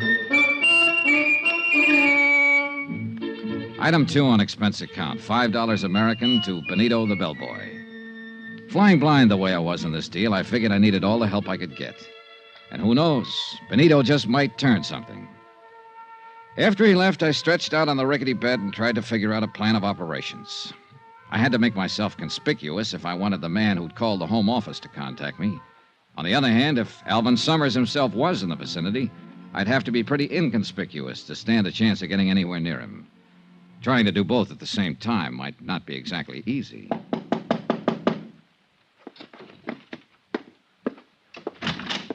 Yeah? Dollar? Well, yeah. Who are you? Carson's the name, E.K. Carson, and I'm sure glad I found you, friend. Hey, you the guy who telephoned and wanted to see me? I sure am. Well, my luck seems to be holding up pretty well. Not too well, I hope. Huh? Yes, sir. As soon as I saw you check in, I phoned a desk clerk to ask who you were. I says to him, he looks like an American to me. See, I'm in room Wait a 10 minute. downstairs. Desk clerk? I thought you meant that long-distance call. Well, the reason I hope your luck's not too good, friend, I'm sure hoping to get you into a little cribbage game. Cribbage? You play, don't you? No, I'm strictly the gin rummy type. Oh, I could teach you, friend. Wouldn't take a jiffy. Sorry, I thought you were somebody else. Oh, I sure wish I could get you into a little game, friend. Gets mighty lonesome making the rounds these small towns. Are you in business here? No, I'm a traveling man. Regional sales manager for Hold-Tight Zippers. Zippers? Down here? Sure thing. All a matter of education. As I often say, business is where you find it. Why, half the world is just waiting to be zipped up. Great thought, ain't it? Terrifying. Look, Mr. Carson, if you'll excuse What me... about that cribbage game, friend? Sorry, as I told Now, you... I'll bet if you just learned to play the game, you'd find out it was a whale of a lot of fun. I'll wait. Well, then, why don't we have us a good talk about business? Look, if you don't mind, I've got a few things to do around here, so... Sure, I know. To tell you the truth, I guess I'm just plain lonely. Daytimes aren't so bad when I'm out on the road, but nights I don't seem to be able to find anyone to talk to. Now that you're here... well, maybe we can have a drink sometime. Say, I'd sure like that. Then maybe we can get up a little game later. Well, maybe. I ushered E.K. Carson, the cribbage king, politely but firmly out of the door. I'd figured him for the man who wanted to talk about Alvin Summers. But all he apparently had on his mind was cribbage and zippers. I ambled on downstairs into the cantina next door. I cut my way through the smoke to the bar and looked around. A few tired-looking characters at the tables, and over in one corner, a little fellow bent over a guitar, eyes closed, in a world all his own. Then I saw the girl, 3 stools down the bar from me. But when I looked up again after a drink, she was only 1 stool away. Hi. Hi. Welcome to Santa Tomas. Thanks. Really something, isn't he? That guitar player. I saw you watching him. Oh. You know, those guys give me the creeps. They start playing, and all of a sudden they're gone. Real far away. I don't think he even knows there's anybody else in here. Lucky man, huh? Yeah. It's funny. A cheap, run-down bar like this. Nobody listening to him. Except us. And he's playing like he's on a cloud. Yeah. There's a flamenco singer like that up at the hotel. At night out on the terrace when she starts those wailing songs of hers. She gives me the creeps, too. Up at the hotel, the Playa del Mar? Yeah. Oh, you must be down here to see how the other half lives. You mean to see if anybody lives in this town. I sure picked me a great spot for a vacation. Pretty dull, huh? Real. At least, it has been. Oh? Say, do you know that guy over there? The American at the corner table? Yeah, the muscle man. I sure don't. You, certain? Of course I am. Why? Well, he's been staring at us. Oh. Never saw him before, huh? Mm-mm. Of course, I've never been in here before. Maybe he's the bouncer. He sure looks like he could qualify. Well, Look, he's leaving.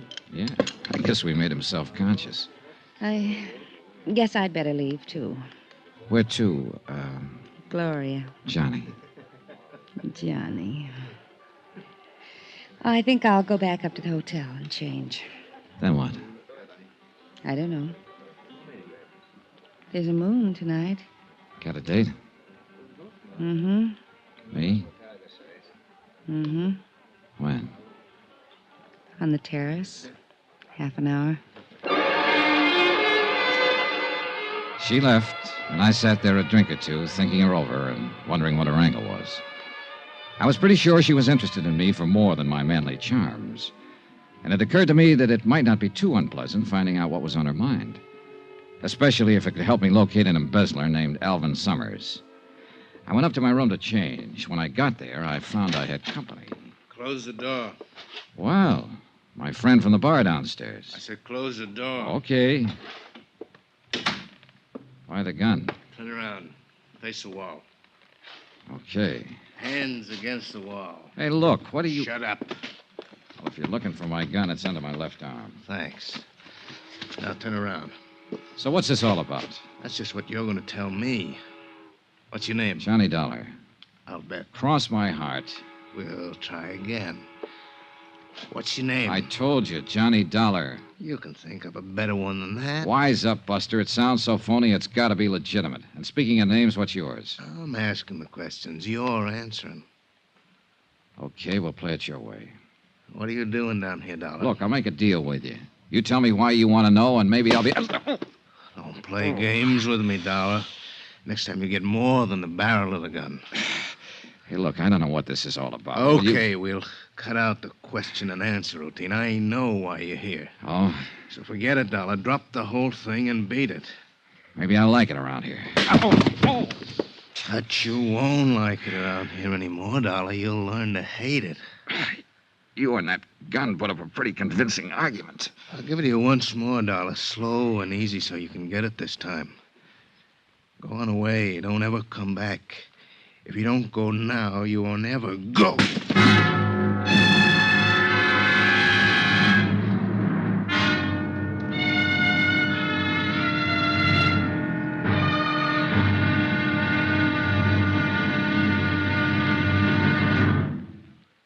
There'll be another exciting episode in the story of the Alvin Summers matter tomorrow. Tomorrow night, a threesome on a moonlit beach.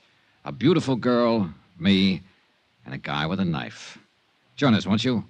Yours truly, Johnny Dollar.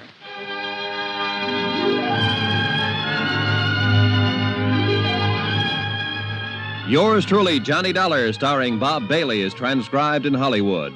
Written by Robert Reif, it is produced and directed by Jack Johnstone.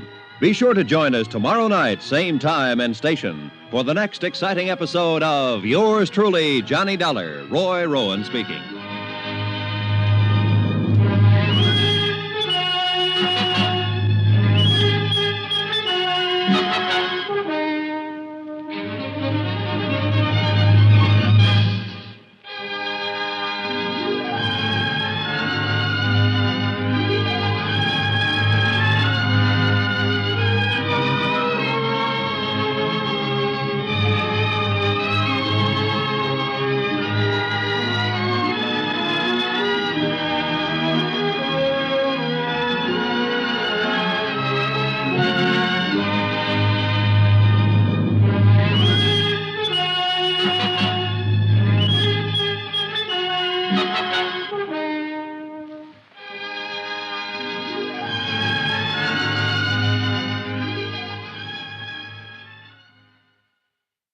From Hollywood, it's time now for Bob Bailey as...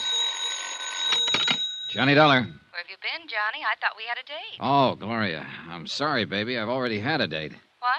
Remember the big gorilla at the corner table downstairs in the cantina? The one who kept staring at us? Sure. What about him? Well, he was waiting for me in my room just now. He didn't like the way I parted my hair, I guess, so he changed it with a gun barrel. Johnny, are you all right? Aside from a lump or two, sure. Sounds to me like you need a little nursing, Johnny. I always do. It's beautiful out on the terrace tonight.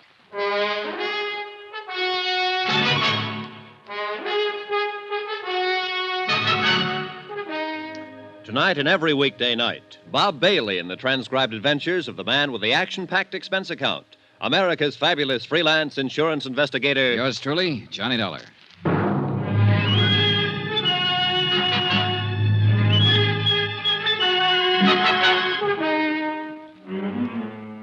Santo Tomas, Mexico. Expense account submitted by Special Investigator Johnny Dollar. To the Home Office, Northeastern Fidelity and Bonding, Hartford, Connecticut. The following is an account of additional expenses during my investigation of the Alvin Summers embezzlement case. Item 4, $3 American to Eduardo Moreno, M.D., the doctor who dressed the assorted lumps and bruises I'd collected from the strong arm who seemed quite convinced that I should leave town. For a moment, I'd figured he could be the man who was to contact me with information as to the whereabouts of Alvin Summers, the embezzler. But as it turned out, all he wanted to say to me was goodbye, and he said it very convincingly. But Gloria was waiting for me. She definitely seemed to want to get better acquainted. And although I didn't know what her angle was, I figured it might be fun finding out. I left the joint where I was staying and went up to the Playa del Mar, the big expensive hotel overlooking the sea. There was a terrace with some tables and a flamenco singer wailing at the moon. Gloria was at one of the tables. Hi. Johnny, what in the world happened to you when I talked to you over the phone? I'm sorry I'm late, Gloria. You can see by my face I ran into kind of a rough detour. You all right now? Yeah.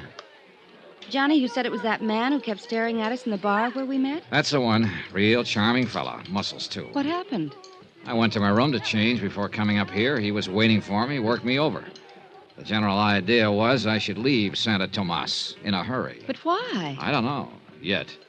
But somewhere along the line, I'm going to make it a point to find out. Cigarette? Thanks. Well, looks like things are picking up a little. How so? I told you I'd found this place pretty dull so far, but now, with you getting beat up and told to get out of town, it's beginning to sound a little more interesting. Well, I could do with more dullness and a few less bruises, believe me. You must be down here on a lot more than just a vacation, Johnny. Oh, I don't know. A lot of people apparently come down here to this town just for a vacation. That's why you told me you came here, remember? There's only one difference. What's that, Gloria? I really am on a vacation, and I don't think you are. Oh? You're not the Santo Tomas type. Why not? Mexico City, maybe. Havana, maybe. But not Santo Tomas. No, I think you came down here to meet somebody. Or to find somebody. Okay. Suppose I did. Who would I be looking for? If you don't know, how would I? Looking for, you, maybe? Oh, now that's the nicest thing that's been said to me all day. If you are, it's too bad I didn't know it sooner. Why? It would have made this town a little more bearable. Waiting. Or maybe you've been looking for me. Well, let's not be blunt here. I thought I was being so subtle. You have been looking for me? Well, I must admit I've been looking for someone who's alive in this town. Of course, what I should say is that I've always been looking for you, that I... Okay. I guess that leaves me right where I started from. Skip it. So, we're just two happy people on a vacation. Yeah. Okay, Johnny. Okay. Hey, that music. That the flamenco singer you were telling me about? Mm-hmm. Sounds pretty weird, doesn't she? But I like it. You know something? Hmm? Sounds even weirder from down below on the beach. Oh? Like to see for yourself? Yeah. Yeah, I think I'd like to. Well, give me a minute. What's the matter? Speaking of people staring at you. That guy again? Where is he? No, it's a little man this time. Over at the end of the terrace, see him? Oh, that's Benito. Who? The bellboy at my hotel. Excuse me a minute. Be right back. Sure. Senor Dollar. Hiya, Benito. The desk clerk told me you'd come up here. What's on your mind? You told me you'd pay me money if I could get some information for you. That's right. I want to know if anybody's been trying to contact me. You turn up anything? Not about that, senor, but the picture you showed The me. one of Alvin Summers? See, I told you I thought I'd seen him here in Santo Tomas. Now I'm sure of it. Good boy. Tonight I talked to a friend of mine. I described Senor Summers to him. He told me he used to work for him as a houseboy. Good. Did he tell you where Summers is now? No, he could not tell me that. Couldn't or wouldn't? I do not know, senor, but he told me where the house is that Summers lived in. Where is it? You could not find it, senor. It's in from the beach in the jungle a little way. I would have to take you there. All right, let's go. Well, not now. I'm supposed to be on duty back at the hotel. I must get down there at once before the hotel clerk finds out I'm gone. When do you get off duty? At midnight. I'll come to your room then and take you to Senor Somers' house. Okay, midnight. Good boy, Benito. A real good boy, senor? Hmm? Oh, yeah. Here. Oh, gracias, senor. But you should not have come here. Now, look, I've already had one guy tell me to leave town tonight. Don't you start. No, I mean you should not have come here to the Playa del Mar. Oh, why not? Because after you pay your check here, senor, you'll not have any more money left to pay me with.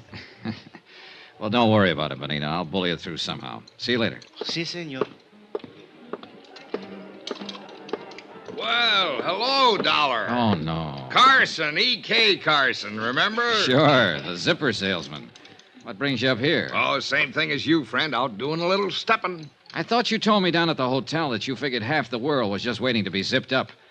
How can you afford to take the time off? All work and no play, friend. Haven't you heard? Yeah, well, I have a date. See you later, Carson. I'm still waiting to get you into a cribbage game, friend. Good. That's just what you do. You mean play cribbage? No, I mean keep waiting. When I got back to the table, Gloria was gone. I looked around, no sign of her. This I didn't get, and I didn't like. Why would she pull a disappearing act on me now? Johnny. Then I spotted her, just off the terrace on the path that led to the cabanas on the beach. I went over. She was carrying a scarf and wearing a one-piece bathing suit. The scarf looked bigger. Hi. Wow. I thought as long as we were going down to the beach, we might as well go for a swim. Why not? Be right with you. Item 5 on expense account. $7 for one pair of swimming trunks. $5 for the trunks and $2 to get the hotel shopkeeper out of bed to sell them to me. After all, I figured I ought to stay close to Gloria. That's the way she seemed to want it, and I wanted to know why. She could have some information on the whereabouts of Alvin Summers I could use. Well, she might.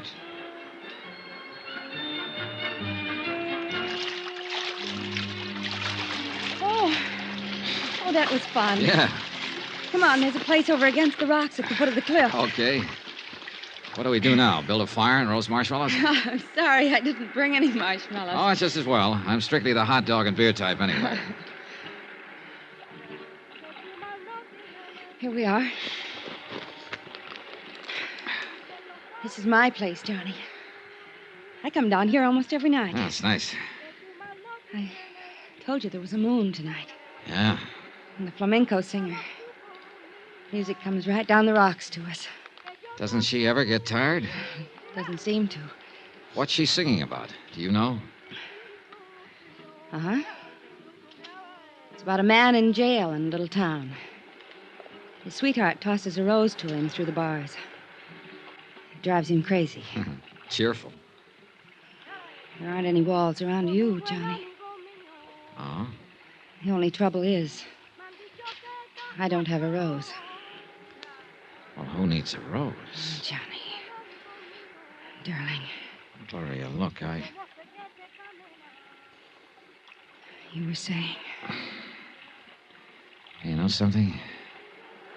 I forgot what it was. Good. Let's keep it that way, darling. Hold it. So, who's thinking of moving? Shh. What is it? They're in the moonlight coming along the beach. 2 men. Yeah. Take a good look at the one in front. Johnny, Yeah. it's the... They want to work me over in my hotel room tonight. And it looks like he brought along a stooge with a machete. They're looking for you? Look, get around behind the rock here, then back up the path to the hotel. No, Quiet, Johnny. get going. I'm not going Look, to leave would you you. please? Johnny, please. Don't go out there. Now, stay out of sight. They can't see us here in the shadows. Gloria, sooner or later, I got a little matter to settle with that big ape. It might as well be sooner. No, please. I don't want you to get hurt again, Johnny. I'm not going to leave you. Okay, come on. Let's shift around to the other side of this rock and keep it quiet. Can you see them? Keep your head down. Keep your eyes open. I saw him come down the path about half an hour ago. Maybe it's farther up the beach. Now, watch the water. It could be a swim. That was close. Too close. Yeah, Johnny, are you in some kind of trouble? not yet. You seem pretty concerned about me. I am.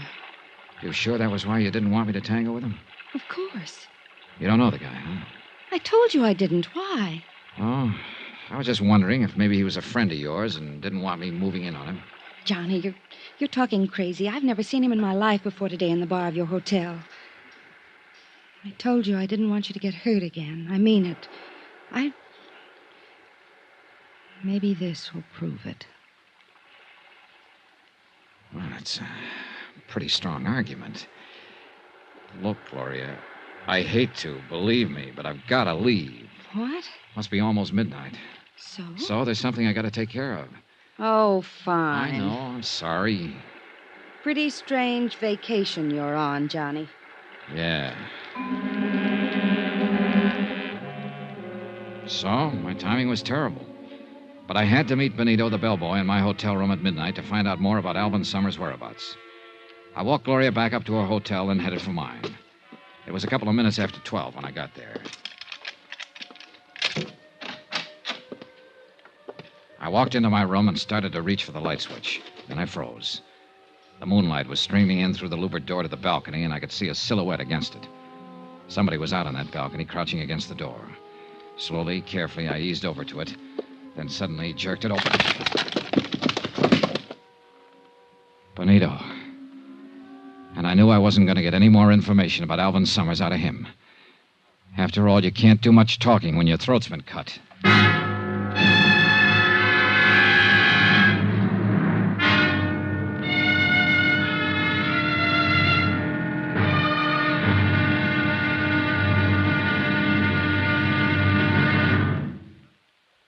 There'll be another exciting episode in our story of the Alvin Summers matter tomorrow. Tomorrow? Well, there are some people you just wouldn't want to meet in a dark alley. But sometimes it can't be helped. Join us, won't you? Yours truly, Johnny Dollar.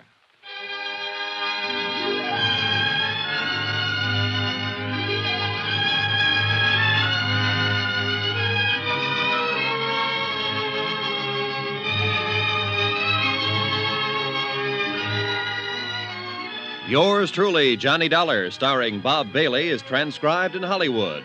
Written by Robert Reif, it is produced and directed by Jack Johnstone. Be sure to join us tomorrow night, same time and station, for the next exciting episode of Yours truly, Johnny Dollar. Roy Rowan speaking.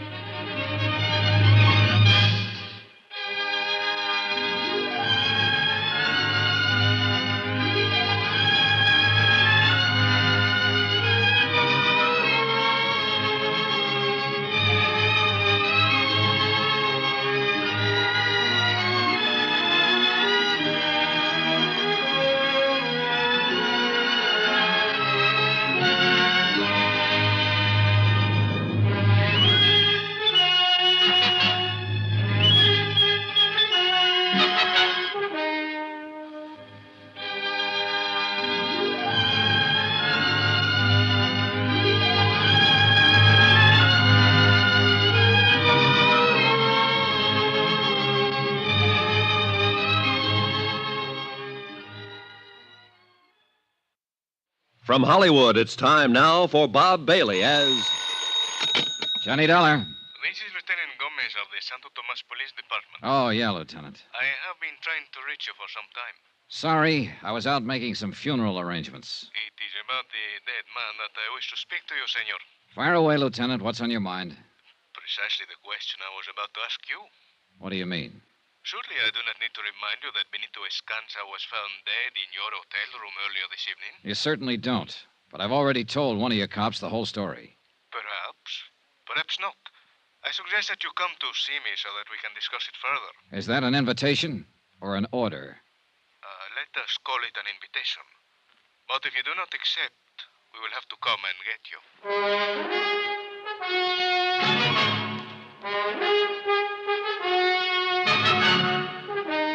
Tonight and every weekday night, Bob Bailey in the transcribed adventures of the man with the action-packed expense account, America's fabulous freelance insurance investigator. Yours truly, Johnny Dollar.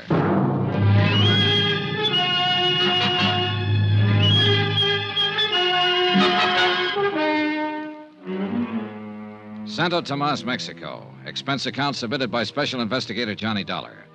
To the Home Office, Northeastern Fidelity and Bonding, Hartford, Connecticut. The following is an account of additional expenses during my investigation of the Alvin Summers $75,000 embezzlement case.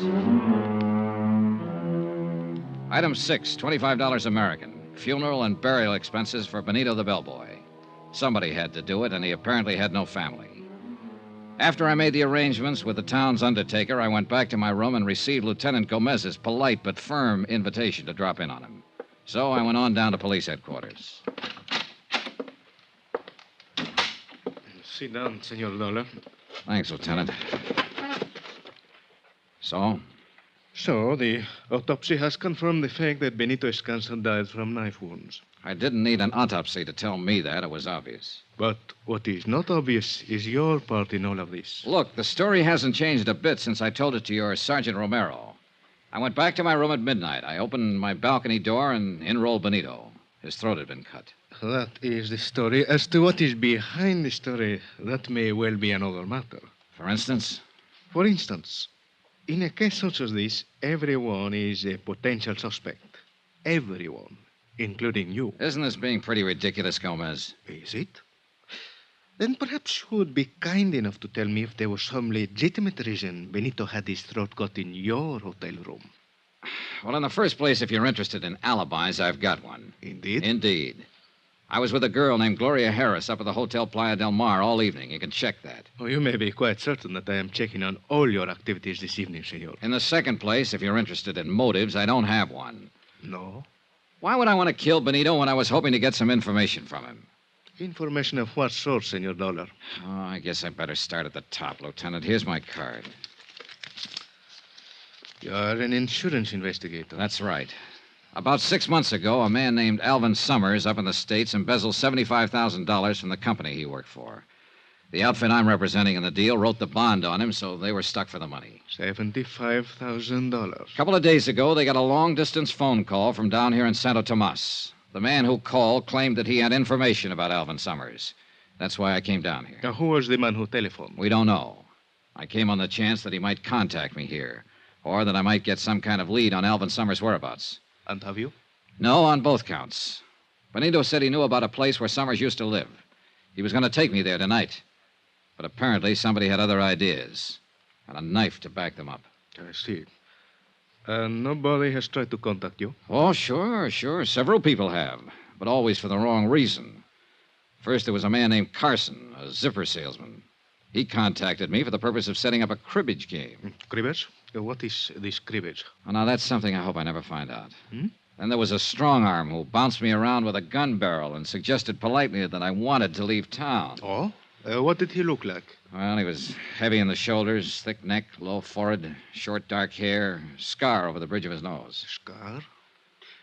That would be Senor Kraus. You know him? I know him by sight. Well, who is he? What's his pitch? That is something I do not know. Senor, you must understand that Santo Tomas is a rather strange town and a dangerous one. Come in. Hey, Lieutenant. Can't you see that I'm busy, Sergeant Romero? What is about Senor Dollar? Oh? Well, what is it? Well, I have talked to a Senorita Gloria Harris at the Hotel Playa del Mar. She said that Senor Dollar was with her throughout the evening. Very well, Romero. One thing more. We have just arrested a man, American tourista, Senor Carson. I will talk to him when I have time. Hey, wait a minute. That's the zipper salesman I was telling you about. Indeed? Yeah. Hey, look, maybe he ties into this deal after all. What's the charge? Romero? It's disturbing the peace. Oh, great. Just when I thought I had a lead. What's the matter? He got a few too many under his belt, maybe? Well, Romero? Here's the report. The Senor Carson is outside. Gracias. That will be all. I will talk to the man. See, Lieutenant. Senor Dollar, if you know this man, perhaps you had better come with me. Okay. Dollar! Say, I'm sure glad to see you. Hiya, Carson. What seems to be the trouble? Well, it wasn't as much as they made it, Dollar. Fella goes out stepping. Sometimes he, well, you know. He steps a little too far. Well, I was only having a little fun. Senor Carson, this report states that you are at the Hotel Playa del Mar this evening. That's right. But now, Lieutenant... It further states that you became increasingly noisy and that at one point, during a dance by an entertainer, You grabbed the serape from one of the musicians and attempted to join in the dance. Now, Lieutenant, maybe I was a little out of line, but honest, Further, that when the dancer refused to dance with you, you chased her around the patio several times. Trying to sell her a zipper, maybe? Oh, no, Dollar, let up on a guy, will you? And that finally, when the musician attempted to get his serape away from you, you broke his guitar over his head. Say, when you get going, you're a real tiger, aren't you? Are these things true, Senor Carson? Well, I suppose the facts are correct, but they sound different somehow down here. I was just trying to have a little fun, you know. See, Sergeant Romero will conduct you to the magistrate. Romero! Well, Dollar, you're just going to stand there and not do anything? After all, we both live at the same hotel, and... And? Oh, you're a big help. What'll happen to him, Lieutenant? Oh, you will have to pay the damages, and there will be a fine. Which will probably go on his expense account. Lieutenant, you started to tell me about this Beetlebrow Krause who put a few dents in me. I started to say that before the people from Mexico City built the new hotel, this town unfortunately used to be something of a haven for undesirable characters from the United States. Fugitives, huh? Some of them still remain. And although I know very little about Senor Krause, it is probable that he is one of them. Could be. You say that he and Senor Carson are the only ones who have made any effort to contact you? Yeah, except for Gloria Harris, of course. I still haven't found out what's on her mind. I mean, what else is on her mind. She says she's down here on a vacation. Indeed. In that case, it has certainly been a long vacation. What do you mean? She has been here for several months, to my knowledge. Well, well. Now, that's very interesting, Lieutenant. Thanks. Anything else you want to ask me about Benito?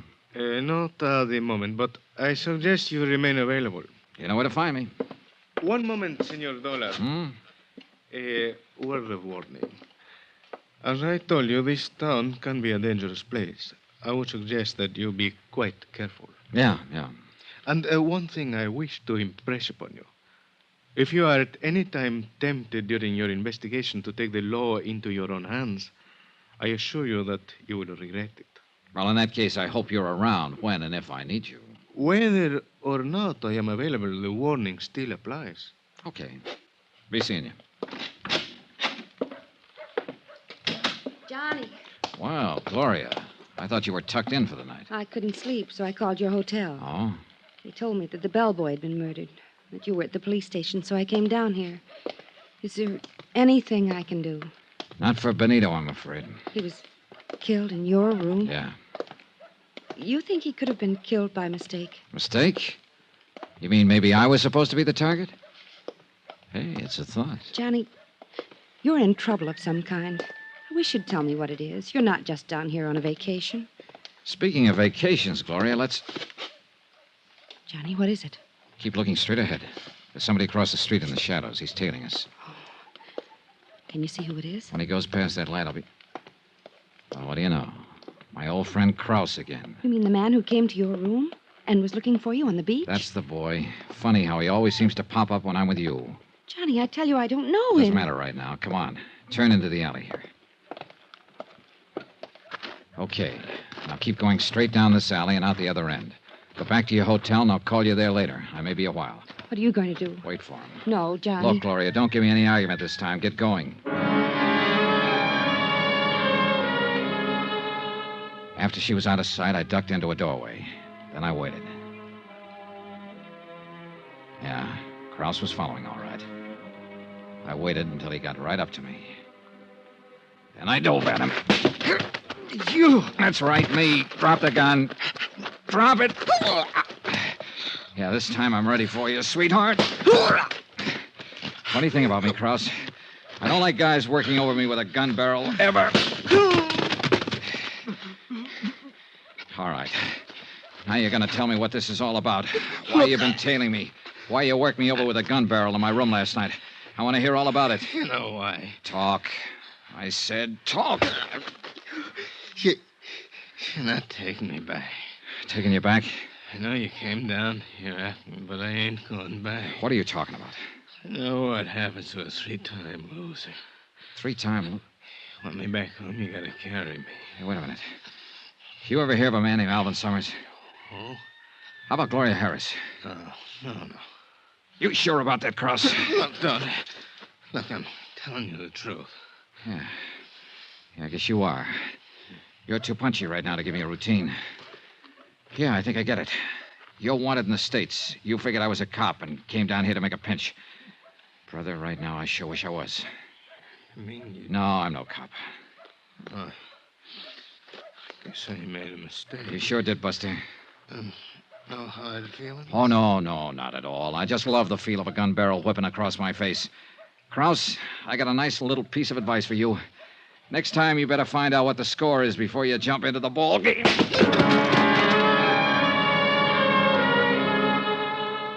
I left him there in the alley and went back to my hotel.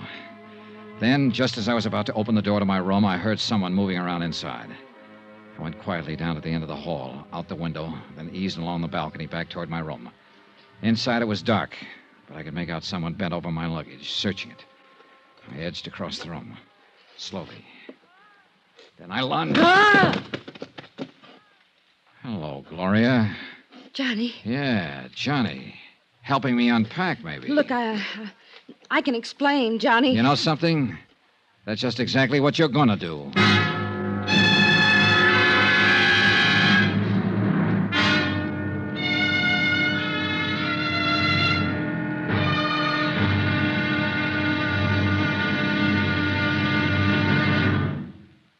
There'll be another exciting episode in our story of the Alvin Summers matter tomorrow. Tomorrow night, how to fall into a trap in one easy lesson.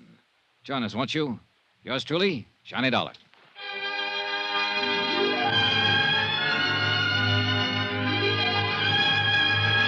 Yours truly, Johnny Dollar, starring Bob Bailey, is transcribed in Hollywood. Written by Robert Reif, it is produced and directed by Jack Johnstone.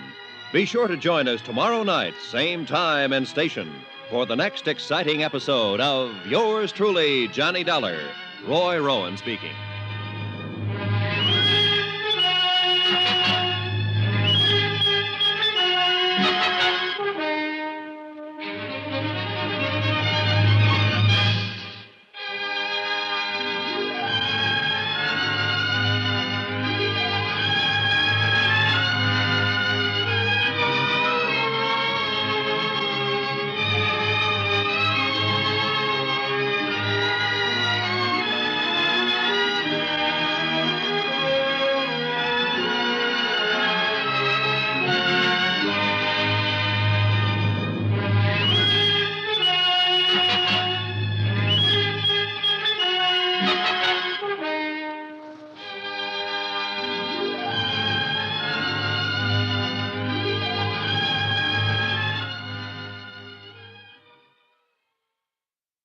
From Hollywood, it's time now for Bob Bailey as Johnny Dollar. Yeah, remember me, sweetheart? Johnny, I didn't I'm think... the guy you were making the big pitch for. Dancing, moonlight on the beach, the complete routine.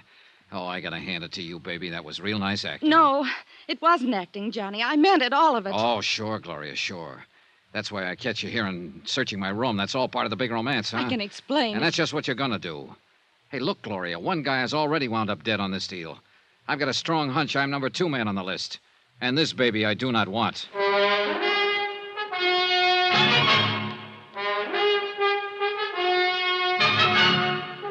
Tonight and every weekday night, Bob Bailey in the transcribed adventures of the man with the action-packed expense account, America's fabulous freelance insurance investigator. Yours truly, Johnny Dollar.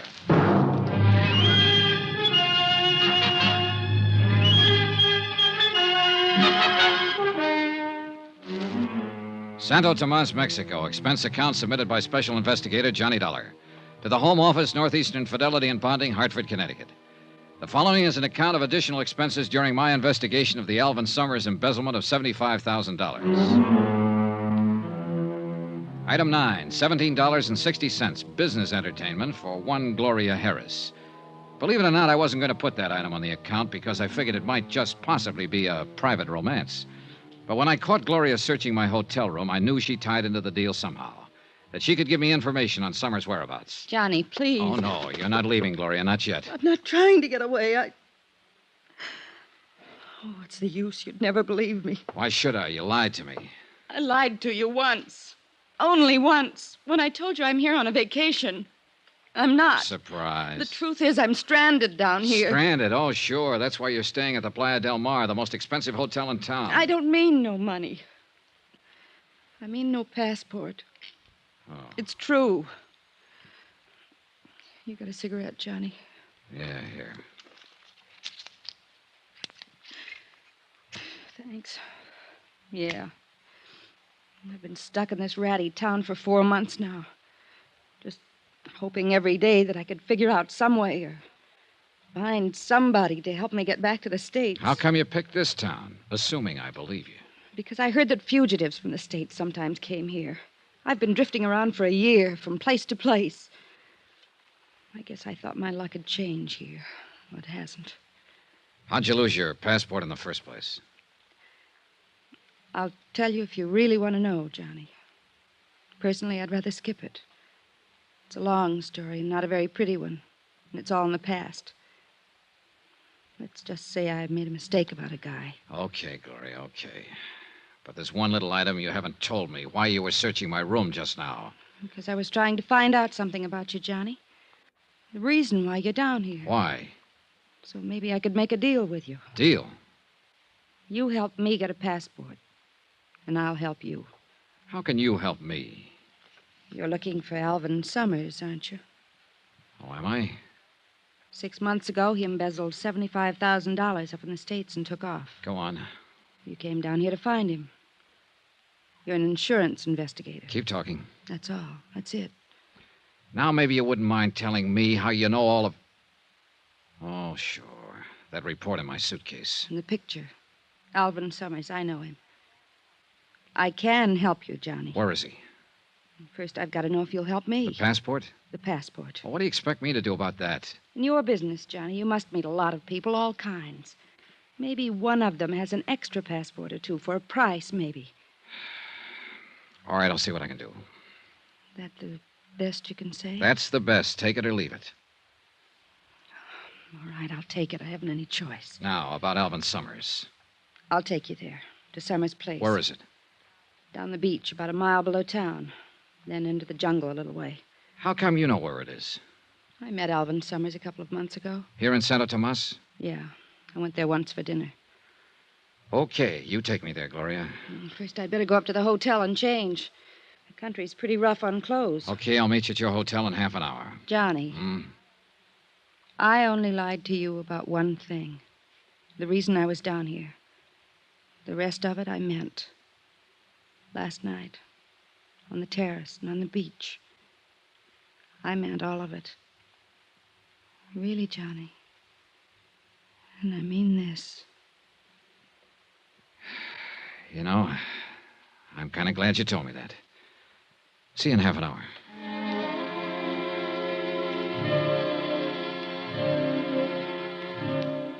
I stayed there a while after she left, going over the case in my mind. Maybe she was telling me the truth. But whether she was or not, I had to follow up any lead I could find, because I was getting nowhere the way things were. Half an hour later, as I was starting out of my room to go pick her up, my phone rang. It was a long-distance call from the States. Fred Wilkins at Northeastern Fidelity, Johnny. Hi, Fred. Well, how's the fishing down there? Fishing? As a matter of fact, it hasn't been so good so far, Fred. Ah, that's too bad, but I'll bet the swimming is all right, huh? Whoa there, what's eating you? I didn't send you down there for a vacation. Well, you got a great sense of humor. You should see this place, Vacation. Then what have you been doing down there? Well, what do you think I've been doing? I've been looking for whoever it was that telephoned you and said he had information on Alvin Summers. You couldn't have been looking very hard. He called me again this morning. He what? That's right. He wondered if I'd sent anyone down there yet. Hey, look, Fred, this guy is not easy to find, believe me. And I think I know why. Obviously, somebody doesn't want him to talk, and that somebody could be Alvin Summers, about one jump behind him. Summers, you think he's around there? Could be. I'm leaving right now to find out. I've got a lead on where he lives. There's somebody at the door. I'll call you when I get anything. Do that. Brother. Fishing. Oh, Lieutenant Gomez. Well, look, I'm in sort of a hurry right now. This will not take long. Okay. What is it, Lieutenant? Early this morning, one of my men found Senor Krause in the alley. How is he feeling? He had been badly beaten. He would not tell us anything, but it was fairly obvious who had done this to him. So? So, the last time we talked, Senor Dollar, I warned you not to attempt to take the law into your own hands. Now listen, Gomez, if you think I want to take a pistol whipping like he gave me and not do anything about it, Do you gotta... not misunderstand. I care nothing about Krause personally or what happens to him. I'm thinking about something more important. For instance? You are looking for Alvin Summers, a man who quite obviously does not want to be found. So? So, when you find him, it is quite possible that there will be trouble. Granted. But let's face a few facts, Lieutenant. You and your boys can't help me. You're in charge of the Santa Tomas police force, all 2 men. And I imagine you've got a few other things on your mind besides an embezzler from the States and an insurance investigator. That may So well that be means true. I've got to do it on my own. Very well, Senor Dollar. This morning I attended the funeral of Benito Enscanza, who was killed because he had information about Alvin Summers. If you find Summers and take the law into your own hands again, I fear I may have to attend another funeral. Yours. That's what I liked about Gomez. He was the cheerful type. Well, I picked up Gloria at her hotel and we headed for Summers' place. We walked down the beach about a mile below town. The beach kept narrowing as the jungle crowded closer and closer to the water. This place is in from the beach a ways. There's a little path pretty soon that leads in. You could walk right by it and never see it. Here it is. And that's just what we'll do. Hmm? Walk right by it. I don't want to lead anyone else here. There's nobody else on the beach. I'm not talking about the beach. That's a regular jungle in there. 20 people could be watching us, so we'd never see them. Oh, I guess so. Okay. Now we'll go in here, then work our way back to the path. Brother, this is pretty thick in here. Yeah. Oh, when you're walking through thick brush like this, you always feel like somebody's watching you. Imagination gets pretty strong sometimes. I think it's a little more than imagination. What do you mean? Stop a minute. Listen. I don't hear him. Johnny. Yeah, somebody's tailing us again. Look, keep moving straight ahead. I'm going to circle and see if I can intercept him. All right, but be careful. Gloria moved on, and I started circling to the right. Every few seconds, I'd stop and listen. Yeah, he was still there. I pegged the direction of the sound and started edging toward it slowly. Then my foot caught on a bar. I scrambled to my feet and kept going in the same direction. There was a small clearing ahead. I reached it, stopped, and listened. Nothing. Whoever I was chasing seemed to know the country better than I did. He'd disappeared. I caught up with Gloria a couple of 100 yards farther along the trail. Any luck, Johnny? No. Whoever it is pretty good at keeping out of sight. Are you sure it was a person? Might have been some kind of animal. Yeah, maybe. You can see a corner of Alvin Summers' hut from here. Past that big tree. Yeah, come on. And stay behind me. All right. If there's any trouble. You think there will be? Look, a guy who's this careful about hiding doesn't usually welcome visitors. Quiet now. No sign of life. Keep back against the wall. I'm going to open the door.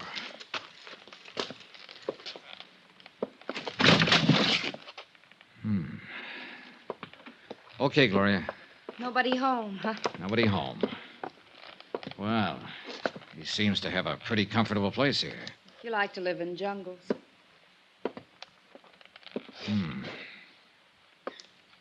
Yeah. What? Looks like he hasn't been around for several days. Oh? The food in these cupboards, pretty moldy. Yeah, I guess they've cleared out. They? Uh-huh. He and whoever was here with him. What makes you think someone was? For one thing, 2 sets of dirty dishes over there. Maybe he just wasn't neat. He'd have to have been awfully neat to use 2 toothbrushes and 2 kinds of toothpaste, and 2 people have been eating at this table. See the crumbs? Maybe there's something around here that could give you a clue to where he might be now. Maybe. If he's still alive. What do you mean? You think he isn't? Oh, I don't know. But if somebody else was living here, too, it could mean he had a partner in this deal. And it's a funny thing about that kind of playmates. Sooner or later, they start quarreling about who's going to hold the marbles. $75,000 worth in this case. Johnny, if he is dead, that leaves you nowhere. Maybe not. Hey, listen. What? Yeah. Sounds like our shadow is somewhere outside. Keep talking, Gloria. Normal tone. I'm going out the back way and see if I can spot him. Why don't you look around the hut, Johnny? Gloria kept up a line of patter while I slipped out the back door and into the brush. I listened. Do you want me to do anything? Nothing but the sound of Gloria's voice. Johnny? He had to be somewhere near. But where? I worked my way around to the front of the cabin, still under cover. No sign. I kept on around the other side. Then, as I started to climb over a fallen tree trunk, I saw a shadow out of the corner of my eye. Hold it. Don't turn around. The voice was behind me. I could see the rest of the shadow now, a hand with a gun. And I knew it was zeroed in on my backbone. I said hold it. I'm holding. Drop your gun. Kick it backwards, quick. Hey, look, whoever you are... Don't turn around. Okay. And don't try to move. Mind telling me... Keep your eyes straight ahead. Any move at all, it'll be your last.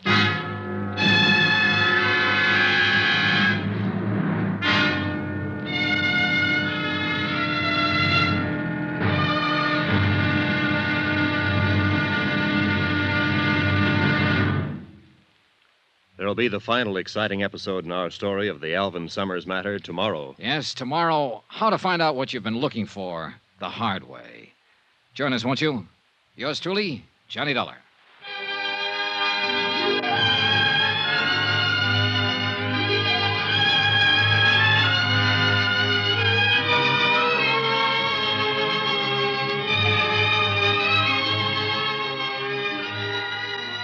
Yours truly, Johnny Dollar, starring Bob Bailey, is transcribed in Hollywood. Written by Robert Reif, it is produced and directed by Jack Johnstone.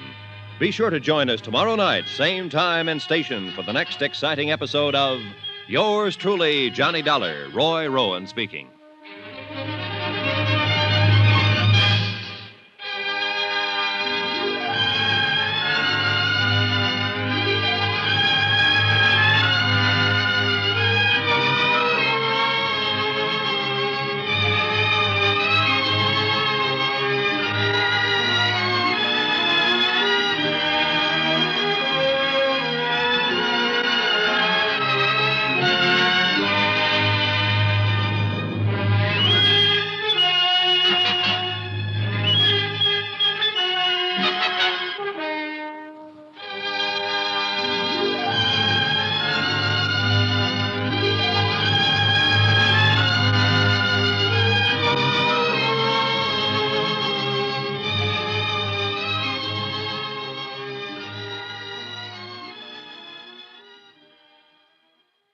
From Hollywood, it's time now for Bob Bailey as... Johnny Dollar. I told you, that's my name. What do you want, an affidavit? I've got to be sure. Look, you've got me out here in the middle of the jungle with a gun in my back. Don't turn around. And I can't even see you. You think I'd be kidding you at a time like this? Any move at all, and it'll be your last.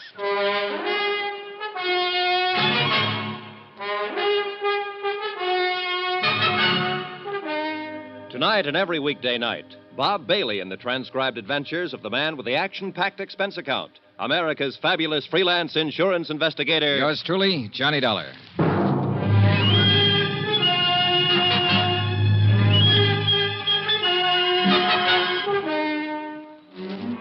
Santo Tomas, Mexico. Expense account submitted by Special Investigator Johnny Dollar. To the Home Office, Northeastern Fidelity and Bonding, Hartford, Connecticut. The following is an account of additional expenses during my investigation of the Alvin Summers embezzlement of $75,000. Item 12, 2 cents. Just what I figured my life was worth at the moment. Gloria Harris had taken me down the beach and into the jungle to show me the hut where Alvin Summers had been hiding out. There was no sign of him. But I heard a noise outside in the underbrush and went out to investigate. I didn't see a thing, but I felt something. A gun barrel pressing against the back of my neck. I want to talk to you, Dollar. Well, you've got a quaint way of arranging a conversation, believe me. I could do better if you'd take away that gun. Johnny? Don't answer. Who's answering? Johnny? Wait. Well? Be in your hotel room in exactly 1 hour. Look, what's this all about? You're looking for Alvin Summers, aren't you? Oh, am I? Johnny, where are you? I've got some information about him for you. Well, let's have it now. Not now. I've got to talk to you alone. Be in your hotel room in town in an hour, understand? Look. Do as I say, and be sure you're alone. Alone. Okay. Now, just keep looking straight ahead. Don't turn around, and don't tell anyone about this. Anyone. Understand? You make it pretty clear. I'll be watching you, Dollar. You won't see me, but I'll see you. I can believe it, mister. Johnny, please. Johnny, where... Oh, here you are. Yeah, here I am. Why didn't you answer me? I came out here looking for a guy, remember? How am I going to find him if I start shouting at you? But I got worried when you didn't come back to the hut. Yeah. That noise you heard outside, did you see anything? No, I didn't see a thing. Johnny, didn't you find anything to give you a lead on where Summers might be? I don't know. But you said if I helped you find him, you'd see what you could do about getting me a passport back to the States. Yeah, sure. Come on, let's get out of here. That suits me fine. This place gives me the creeps, all these trees and vines. Broad daylight, but you can't see a thing. I know. My imagination's still working overtime. I've got that feeling we're being watched again. Funny, isn't it? Yeah, real funny. We kept on toward the beach. Gloria was fidgeting because she thought somebody was watching us. I was fidgeting because I knew somebody was. And I had a strong hunch he was the man whose long-distance phone call to the States brought me down to Mexico in the first place. We got back to the beach. I took Gloria up to her hotel, then went down to mine in town. As I crossed the lobby toward the stairway to the second floor, out popped a familiar face. Hello, Frank. Oh, Carson. Lieutenant Gomez let you out of jail, huh? Oh, now let's get one thing straight, friend. I never was actually in jail. Well, you're lucky. I've seen the jail. Huh? Oh, well, I just had to pay a fine, and that judge they got in this burg read me the riot act, but then they let me go. Well, good. So now it's back to selling zippers, huh? Sure is, and I'm behind schedule, too. Checking out right now, as a matter of fact. A lot of territory to cover. Like I always say, half the world's waiting to get zipped up. Yeah, you told me. I did? Say, Dollar, I'd like you to do me a favor. Oh? That little trouble I got into last night up at the Playa del Mar Hotel, I'd sure appreciate it if you'd keep quiet about it when you get back to the States. You mean you don't want anybody to know you got plastered, grabbed a serape, and did the fandango? Now, Dollar... Broke a guitar over the musician's head? Now, can't we just forget about Believe me, that? I had until you reminded me. Now, Carson, I'm reasonably sure we don't know the same people and won't be seeing each other again. I'd say the secret of your lurid past was pretty safe. Well, I sure hope so, friend. But about not seeing each other in the States, I was planning on looking you up. Goody. Yes, sir, I got a deal for you. Sorry, but I have all the zippers I can use at the moment. No, that's not what I mean, friend. I've been trying to get you into a cribbage game, remember? How can I forget? Well, instead, I'm going to look you up in the States and let you teach me to play gin rummy. How could I be so lucky? Oh, sorry. I think that's my phone. So long, Carson. I'll sure look you up back in the good old USA, friend.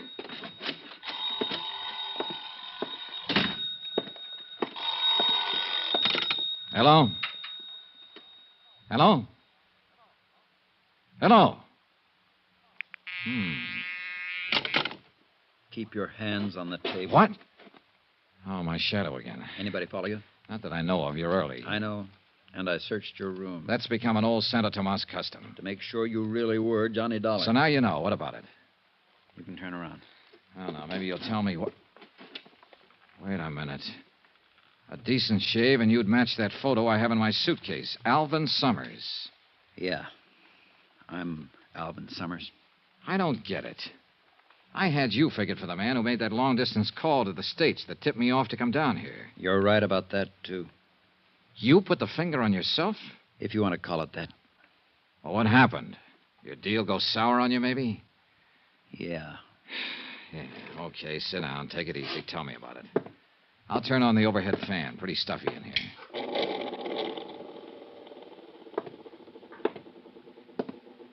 Dollar, that phone call you got just now... Hung up. Clerk downstairs must have rung the wrong room. Or somebody was checking to see if you were here. Could be. Okay, suppose you start from the top. What was that? Relax. What are you... Just one of the charming features of this room. You turn on that big overhead fan, it slams the balcony door.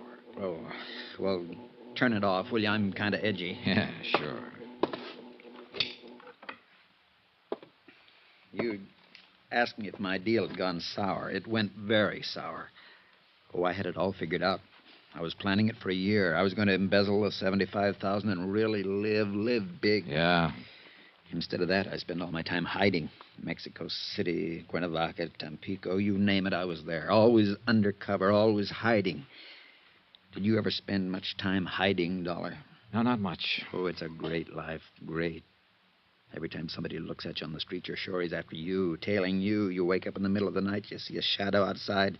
Turns out to be just a bush, but you spend the rest of the night sweating. Finally, I just couldn't take it anymore. The rest of my life that way. You know, Summers, a lot of guys figure that out before it's too late. Too bad you didn't. Yeah. So, finally, I phoned the bonding company, long distance. I knew they'd send an investigator. They sent you. I thought if I could talk to someone like you, see what could be done. There's only one thing can be done at this point, Summers. Come back with me to the States. Bring back what's left of the money. 60,000. That'll help. But you know there can't be any deal. Yeah, I guess I always knew that. Here, take the gun. Thanks. Now, what about the money? It's in a safe deposit box in Mexico City. Here. Here's the key. One thing I don't get, though, Summers. Yeah? You wanted me to contact, but you were sure playing hard to find. Well, I had to be careful. I got a look at you the first day you arrived. I wasn't sure you were the one, so I decided to come to your room that night, but then I saw somebody else coming here, so I gave up. Who was it? The bellboy. Benito?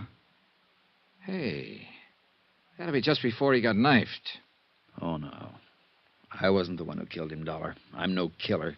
Just the fool who runs away with somebody else's money, remember? Anyway, I didn't have another chance to get to you till today. I had to keep undercover so they wouldn't find me. Wait a minute. Who's they? The man who arranged for me to come down here and the girl who was going to make it all worthwhile. The girl... Summers, don't... me, Johnny. Gloria. Hello, baby. Here, let me... Leave the gun right where it is, Johnny. Put that safe deposit key on the table. I guess you're calling them. Thanks. And it all adds up. You found out Summers here was planning to turn himself in. You didn't want that money to slip through your fingers.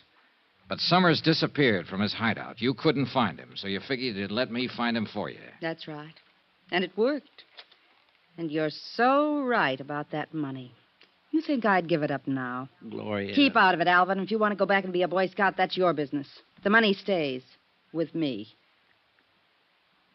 Johnny. Yeah? This doesn't have to be the end of it for us. Oh. So now we get the pitch about making beautiful music, huh? I'm not kidding, Johnny. 60,000's a lot of money.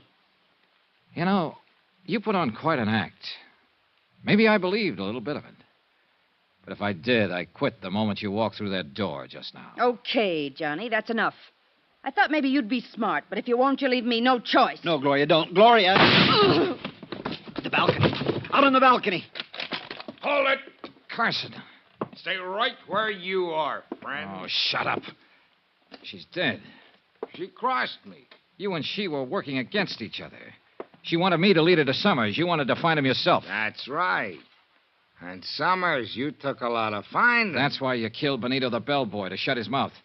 Then you went up to the big hotel and clowned around so you'd get arrested and that way set up an alibi for the evening. I was pretty proud of that little idea, Dollar. And it's all worked out just the way I wanted it. You see, right from the start, Carson was holding all the trumps. They were made out of lead, and I knew he was going to start dealing them any second.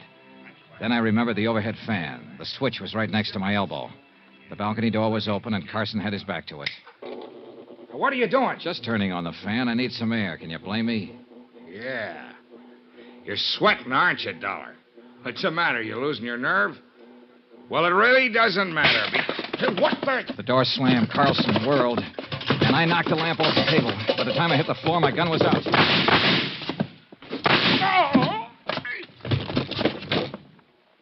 I picked up the lamp and lit it again. Summers was crouched in a corner. Across the room, sitting on the floor, was Carson, staring stupidly down at the red bullet hole in his side. I picked his gun up off the floor. Dollar! Summers, call the police station. Lieutenant Gomez. Yeah, all right. Help me, Dollar. It hurts. Yeah, it hurts. But not as much as it hurt Benito and Gloria. You finally got me into a game, didn't you, friend? And you lost.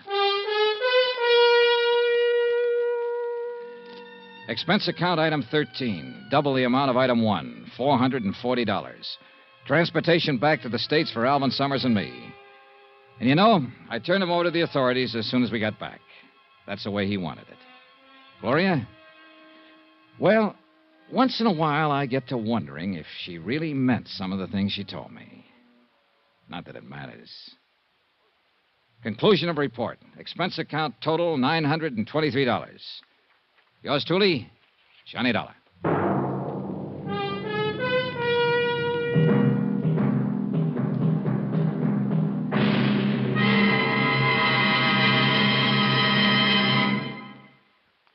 Remember, please, there'll be a new exciting story on Johnny Dollar beginning next Monday. Next week, the Valentine matter. And believe me, it's not the kind of Valentine you'd wish on even your worst enemy. Join us, won't you? Yours truly, Johnny Dollar.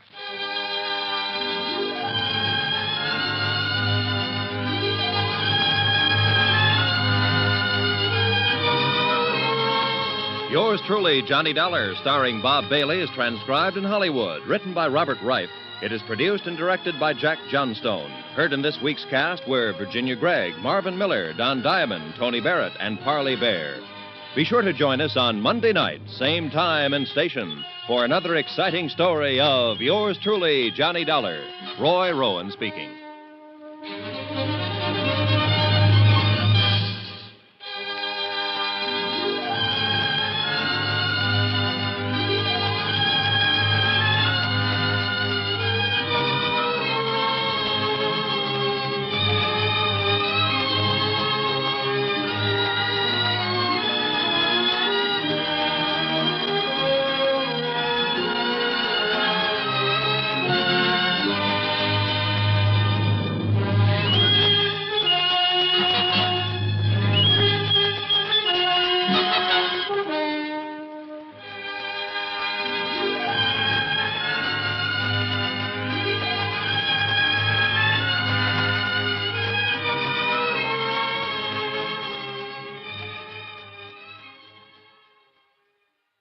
From Hollywood, it's time now for Johnny Dollar. Roy Vickers, New Britain Mutual, Johnny. Hi, Roy. How'd you like to try some Creole cooking? Okay, what's up? One of the bellhops at the St. Agnes Hotel in New Orleans had quite a time last night. He opened the safe and walked out with $7,500 in cash and a diamond necklace worth a cool $25,000. So help me, Roy. I didn't know bellhops had so much fun. That isn't all. He also stole a station wagon belonging to the hotel manager, not to mention the manager's wife.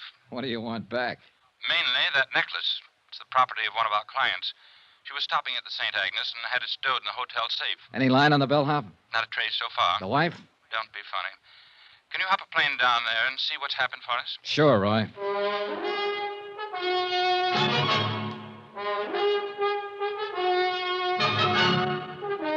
Tonight and every weekday night, Bob Bailey in the transcribed adventures of the man with the action-packed expense account, America's fabulous freelance insurance investigator. Yours truly, Johnny Dollar.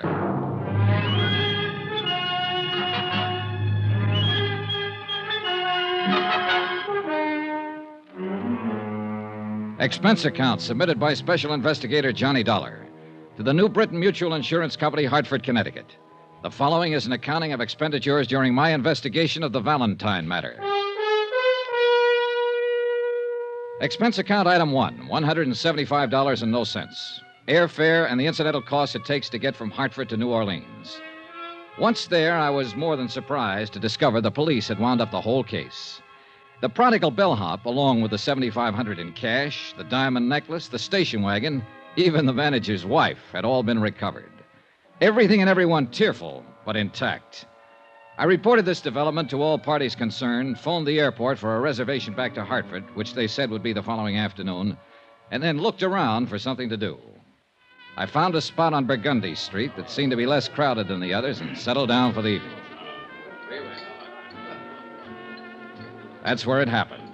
He was sitting alone, tall, gray-haired, rugged.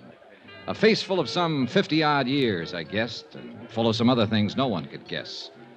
It was 3 drinks at the bar before I made out who he was, who he had been. A man who was once big, in a way that only Prohibition made them big. This seat taken? No. Mind if I sit down, Mr. Valentine? Well, you can't be that old. How old? Old enough to recognize me. Recognize you from your picture. A long time ago. Time. I guess I could tell you more about that than anybody. You a cop? No, I'm an insurance investigator. You were a cop once? Once. Can I buy you a drink, Mr. Valentine? Dan's enough. Sure. You're doing better than the boys in the force. I've been living in New Orleans for 3 months now. Nobody's called on me. Any reason why they should? No. No, there isn't. But then no one's ever figured out a way to stop a policeman from making a visit when he wants to. That's true. That's a funny thing. There's a lot of policemen I've liked in my day. Visiting policemen. That is, on certain days. You're too young to remember much about it, Dollar, but a long time ago, a bunch of old women made a law called the Volstead Act. Sure. Prohibition. Everybody heard about it. Including the old women who passed the law. You see, this law was supposed to be for the other guy, not for them. Anyhow, a lot of people started bottling up violations of this Volstead Act. You tired? No, not a bit, Dan. Well, it got me a lot of money and a lot of trouble. 13 years for income tax evasion, finally. Ended just 3 months ago when I came here to live happily ever after. Funny. No. New Orleans is a nice, quiet place to live. Better still, no one's bothering you. That's the way I want to keep it. And they can pass 1,000 stupid laws, and I'm not going to fall for any of them. Everything the book says, everything in order. How's that sound? Pretty good. You believe it? Yes, I do. Then I've got my point over. I'm flattered that you recognize me, Dollar. I paid back 10 days for every one I took. Now, all I ask is that you don't ask the police to bother me. Okay. As far as I'm concerned, Dan, you didn't even have the dinner I'm about to buy for you. Dollar, it's nice to come out of prison and be recognized by a nice guy. Where'll we go, Jimmy Moran's? That's where we went, and it was a swell dinner. Only Dan Valentine didn't eat much of it. He tried to smile and crack wise, but there was a sadness about him that stood in the way. I wanted to ask him more questions about those days back when, but I didn't. We dropped into a couple of other places. The Absinthe House, Joe Glorioso's. We listened to some jazz and drank Sazeracs and walked along Canal Street. Finally, we shook hands and said goodnight. Expense account item 2, $26.26. Hotel, board, and miscellaneous. The next morning, I packed my bags, checked out of my hotel, and was about to take a limousine out to Mobile Airport. Oh, Mr. Dollar? Yeah. A message for you. Oh, thanks. It was from a police officer on the New Orleans force, an Inspector DeBaca. Could I drop by before I left town? I went right over and met DeBaca, a tall, lean, gray-haired man with 30 years' service who kind of puzzled me at first. Thanks for coming by, Dollar. Sure. Sit down. What's up? The bellhop take back his confession on that necklace theft? No. This is something else, Dollar. Dan Valentine. Oh. You met him about 6:30 last night. You had 2 drinks with him, and you went over to Moran's and had dinner. You went to 2 other places. You left him at 11:30. Yeah, I also brushed my teeth when I got back to the hotel, but I bet you can't tell me what color my pajamas Now, take it easy. Just take it easy. Maybe I'm saying this bad. He doesn't know it, but we've been keeping an eye on Danny ever since he showed up in New Orleans. Just so happened you were with him last night, and you did business with us here yesterday afternoon. So? We want to know if you had any business with Dan Valentine. Don't be funny, Inspector. Okay. Now, don't get huffy. Let me put it this way. Dan came to New Orleans 3 months ago, bought a house out in Jefferson Parish. He hired a housekeeper, bought himself a little car, took up fishing every afternoon or just walking. Nothing wrong with that? No, of course there isn't. We liked it fine. The boys in the car drive by now and then to look at him. Just look. No questions, no knocking on the door. When we see Danny in town, we turn the other way. Just look, you see? Sure. Now, he doesn't have any visitors. No old pals from Chicago or New York or Detroit come to see him. He lives alone. And he likes it. That's what he told me. You're his first visitor. Now, I just wondered. You wondered wrong, DeBaca. Okay. I had to ask about it. You know how it is. Yeah. Excuse me. Yeah? Okay. Right on cue. Your pal just stopped a couple of bullets. Huh?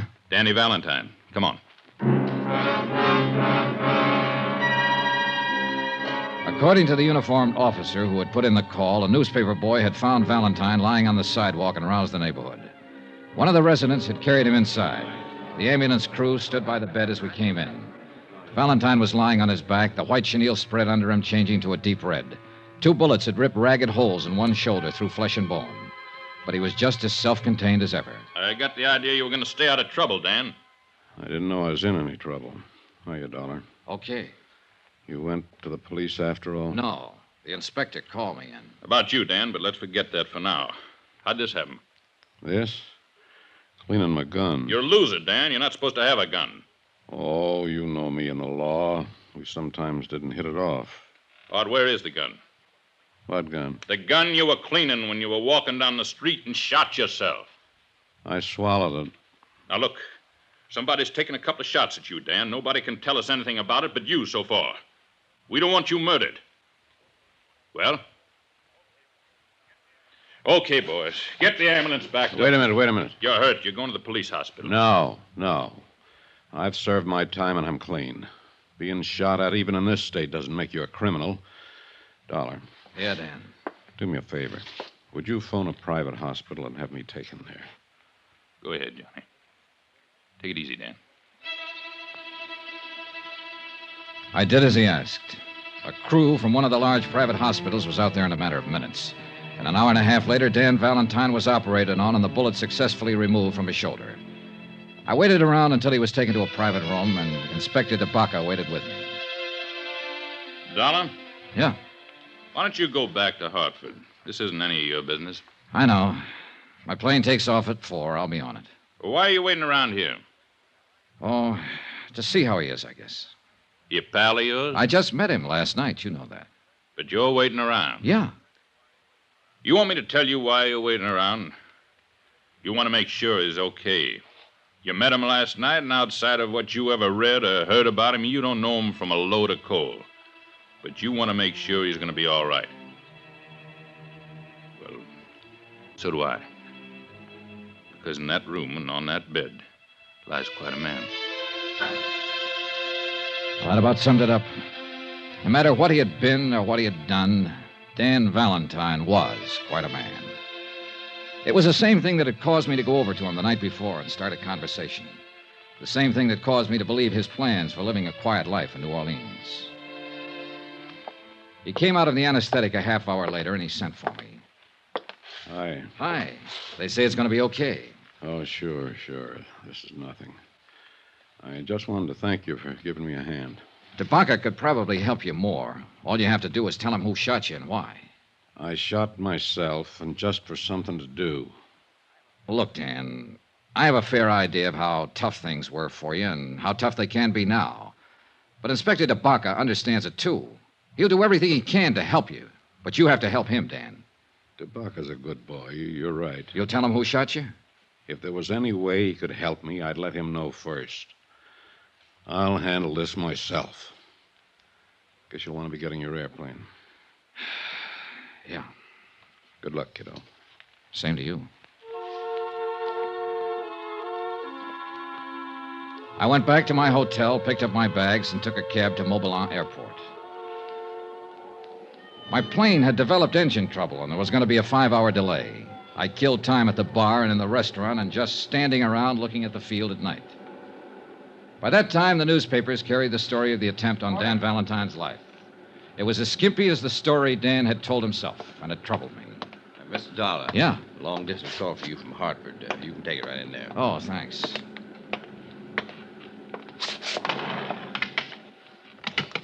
Johnny Dollar. Roy Vickers, Johnny, at New Britain Mutual. Glad I caught you. Just waiting for my plane back to Hartford now. This story about Dan Valentine's in all the papers up here. Have you read it? Yeah, I was in on it in a way. Somebody shot at him today. He won't tell who. Says he'll handle it himself. Can you find out, Johnny? I don't know. Why? We carry a $50,000 policy on him. Somebody's trying to kill him. We'd like to know all about it. You mean I can stay here and work on this? Yes. Okay, Roy.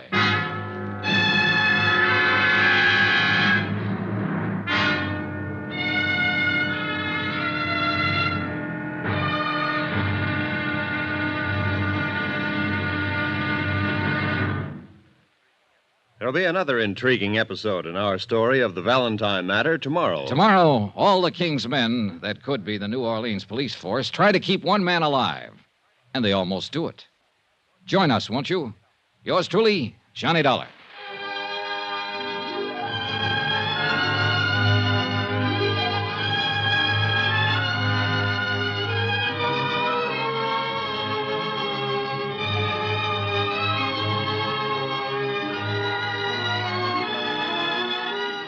Yours truly, Johnny Dollar, is transcribed in Hollywood. Written by John Dawson, it is produced and directed by Jack Johnstone. Be sure to join us tomorrow night, same time and station, for another exciting episode of Yours truly, Johnny Dollar. Roy Rowan speaking.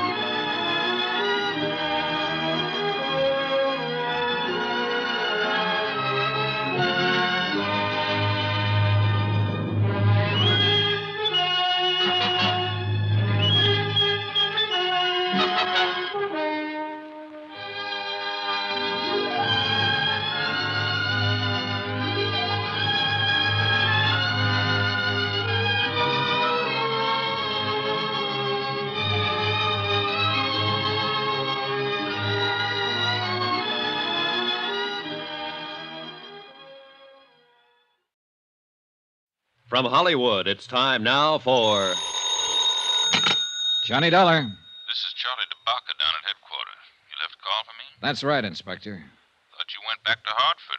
What now? The company I represent happens to hold an insurance policy on Dan Valentine. They asked me to stay here in New Orleans and look into this attempt on his life. How'd they hear about it so fast? Well, it was in all the papers and on the wire services. Valentine's always been news, ever since Prohibition. Yeah, a guy like him would be. Well, you know as much as I do, Dollar. No leads yet. He's still quiet about the whole thing? Just like a mouse who won't open up, except to say he'll take care of it himself. Maybe it'll help matters when he finds out the insurance company's interested. You know something? What? I don't think me, you, the whole force, the insurance company, or anybody else can keep that bird alive unless he helps us.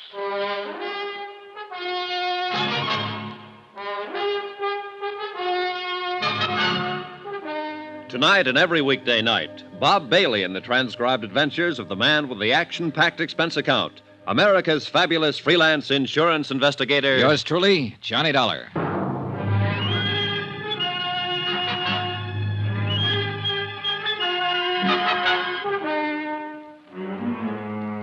Expense account, submitted by Special Investigator Johnny Dollar to the New Britain Mutual Insurance Company, Hartford, Connecticut. The following is an accounting of expenditures during my investigation of the Valentine matter. Expense account continued. Item 3, $3.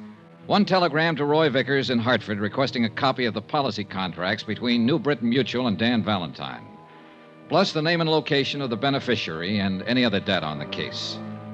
After that, I walked over to the police station and looked up Inspector DeBaca. Sit down. Thanks. I don't quite get this, Dollar. What's your part? Well, the insurance company would like a full report on everything that's happened, that's all. You could give them that on the back of your thumbnail, couldn't you? Not quite, Inspector. Oh, you mean a separate report from what we have? Something like that, yes. Well, it's their dough. They can spend it any way they want to, I guess. If there's any reason for them canceling the policy on Valentine, they'll do it. The fact that somebody shot at him a couple of times and came near killing him is one thing. The fact that he won't open his mouth about it is another. They're looking for a way out? I didn't say that. They just want to make sure about everything, that's all. An insurance policy's a contract, mutually beneficial to both parties. Both parties have to keep the line of that contract. They don't figure Danny Valentine's running around shooting himself for insurance money. Inspector, they don't figure anything. Well, now that you've been official, be unofficial. What's your idea? Well, Valentine's got a legitimate policy with the company. They don't want to see him killed. They tell me to investigate the shooting.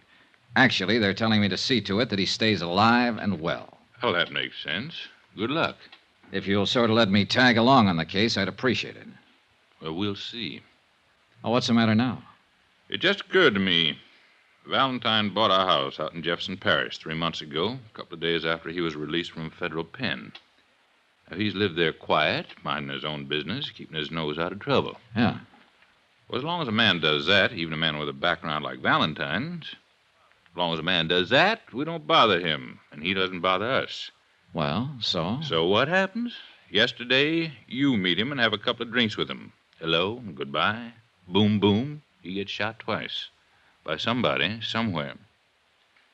You a bad news boy? Now, that's as wild as you can get. We had nothing together except the drinks. You sure? I'm sure. Well, I'm thinking about it just the same. Here. Be back in a minute.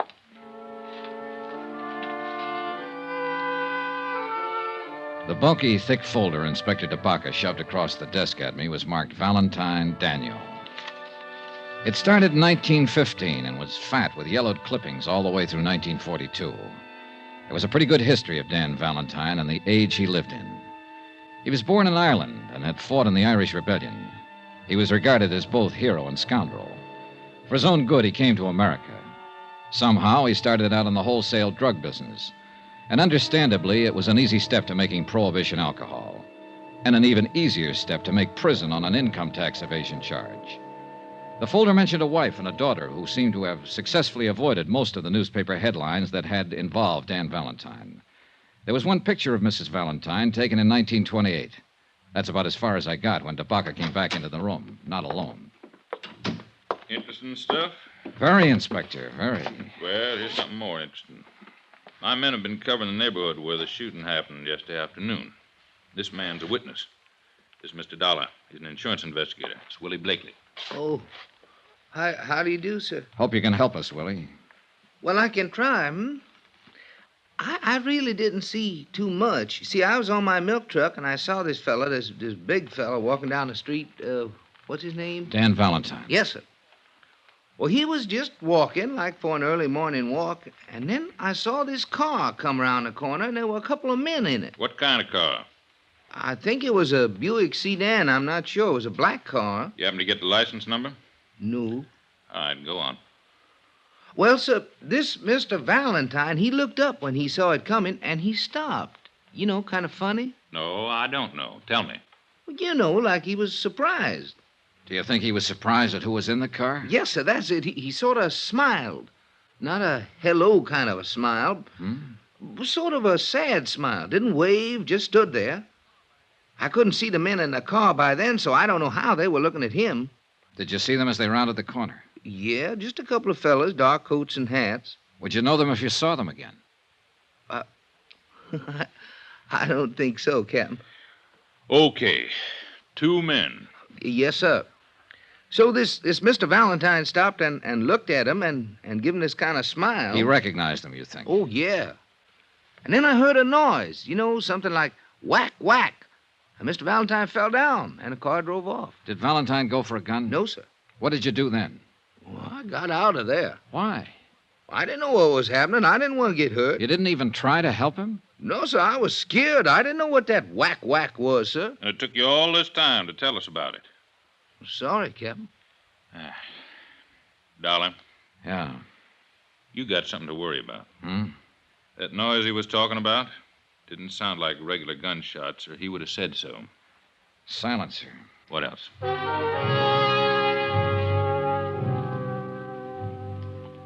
Inspector DeBaca continued to question the witness, trying to ascertain more details about the shooting, the car, and the men inside the car. 4 hours later, when I left, he was still at it.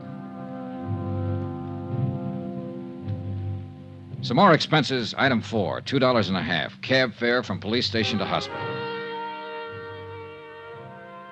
I thought I'd drop in and take a chance on Dan Valentine coming across with some information. Sorry, no visitors. It's pretty important. I'm a friend of his. I'm sorry. When can I see him? That's hard to say. Mr. Valentine's condition is not too good. What? Well, nothing to be alarmed about. He lost so much blood that he's in a weakened condition.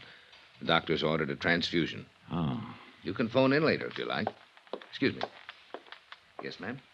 I should like to see Mr. Valentine, please. I'm sorry. I was just telling this gentleman. That's impossible.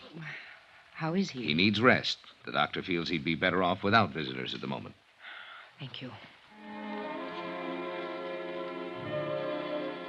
I had a feeling about the gray-haired, well-dressed woman, and I hurried after her down the long corridor outside the hospital. I was just in time to see her take a cab that had been waiting at the curb. I managed to hail one myself, and we tagged along Canal Street behind her until she paid off the driver in front of the Roosevelt Hotel. I was right behind her when she stopped in the lobby and got a key to room 1016. I gave her 5 minutes, then I knocked on her door.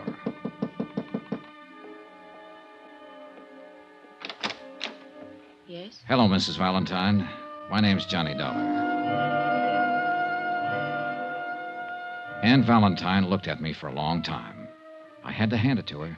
There were no tears, no frowns or screams, just a wide, frank look from a woman who, by any man's standards, had once been beautiful. I haven't been called by that name for many years. You're a reporter, of course. No, I'm not. I'm an insurance investigator. In a policeman's office today, I saw one of the few pictures ever taken of you.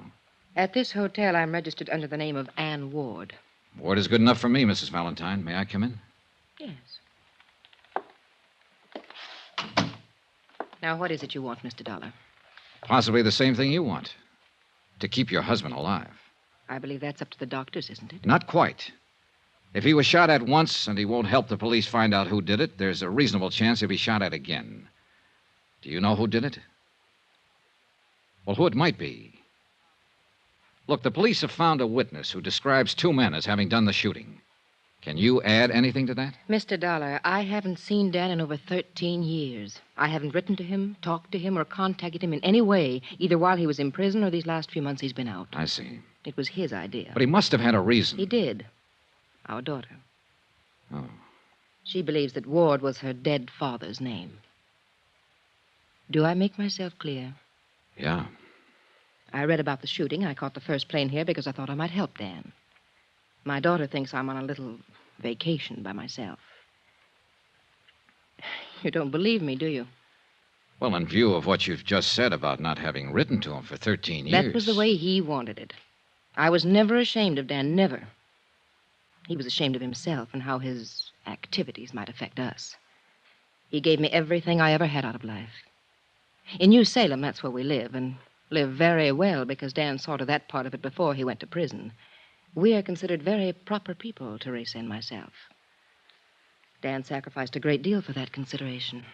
I think that you've sacrificed a great deal yourself, Mrs. Valentine. When I go back to the hospital to see him tonight, he'll probably tell me to pack my bag and go home, that there's nothing to worry about. But there is something to worry about, isn't there, Mrs. Valentine? He won't talk about it, and you won't talk about it, and both of you know all about it. Oh, Mr. Dollar, you're a very young man. I'm sorry if I sound like I could help you. I can't. Please go. I went back to my hotel and had some dinner. Then after a while, I put in a phone call to the hospital and found out I could talk to Dan Valentine between 7:30 and 9. About then, a special delivery came for me. It contained the information I wanted regarding the policy on Dan Valentine. I noticed that the beneficiary was a dual affair, wife and daughter, Ann and Teresa Ward. I had to check with Inspector DeBaca just once more. No luck. He had been unable to identify or locate the 2 killers described by the witness. He was trying to trace the car. 7:30 on the dot, I was at the hospital. The reception desk seemed reluctant to talk and referred me to the head nurse, who happened to be out to dinner, who referred me to the surgical nurse, who took me aside and told me to find a crystal ball. Mr. Valentine's gone. We have no idea where. How could he be gone? We started to give him a transfusion. He jumped up suddenly, knocked down one of the male nurses, grabbed his clothes, and ran out of the hospital. Just as simple as that. I thought he was in a serious condition. Shh, keep your voice down. He was in a serious condition, and it's going to be critical pretty soon. Running around town bleeding from 2 bullet wounds. If you want to keep him alive, Mr. Dollar, you better find him and find him fast.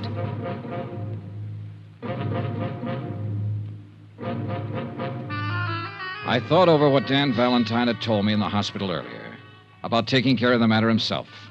And the more I thought about it, the more I realized he was going to do just that, even if it killed him.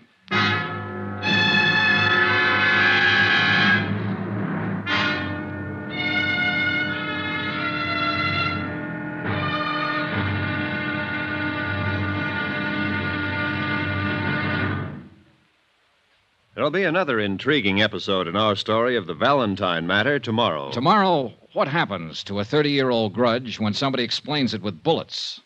Join us, won't you? Yours truly, Johnny Dollar.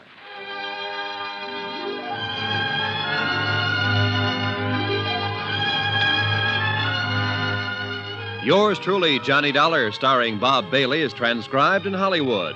Written by John Dawson, it is produced and directed by Jack Johnstone.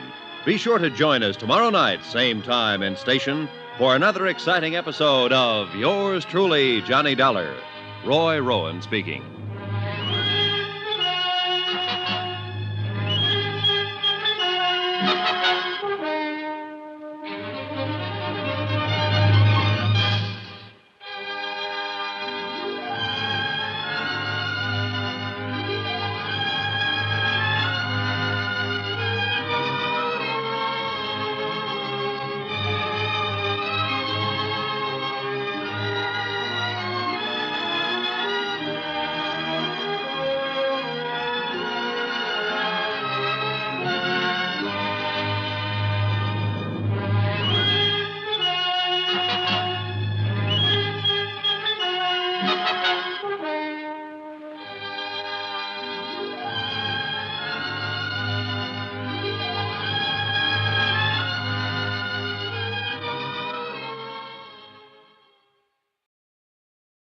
From Hollywood, it's time now for Johnny Dollar.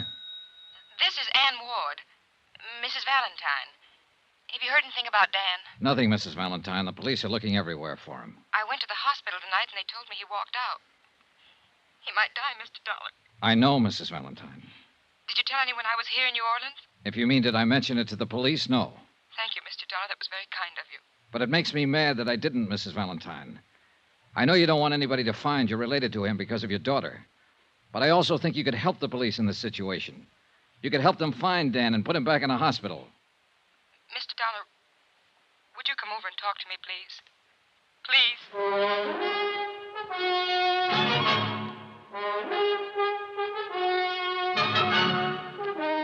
Tonight and every weekday night, Bob Bailey in the transcribed adventures of the man with the action-packed expense account, America's fabulous freelance insurance investigator. Yours truly, Johnny Dollar.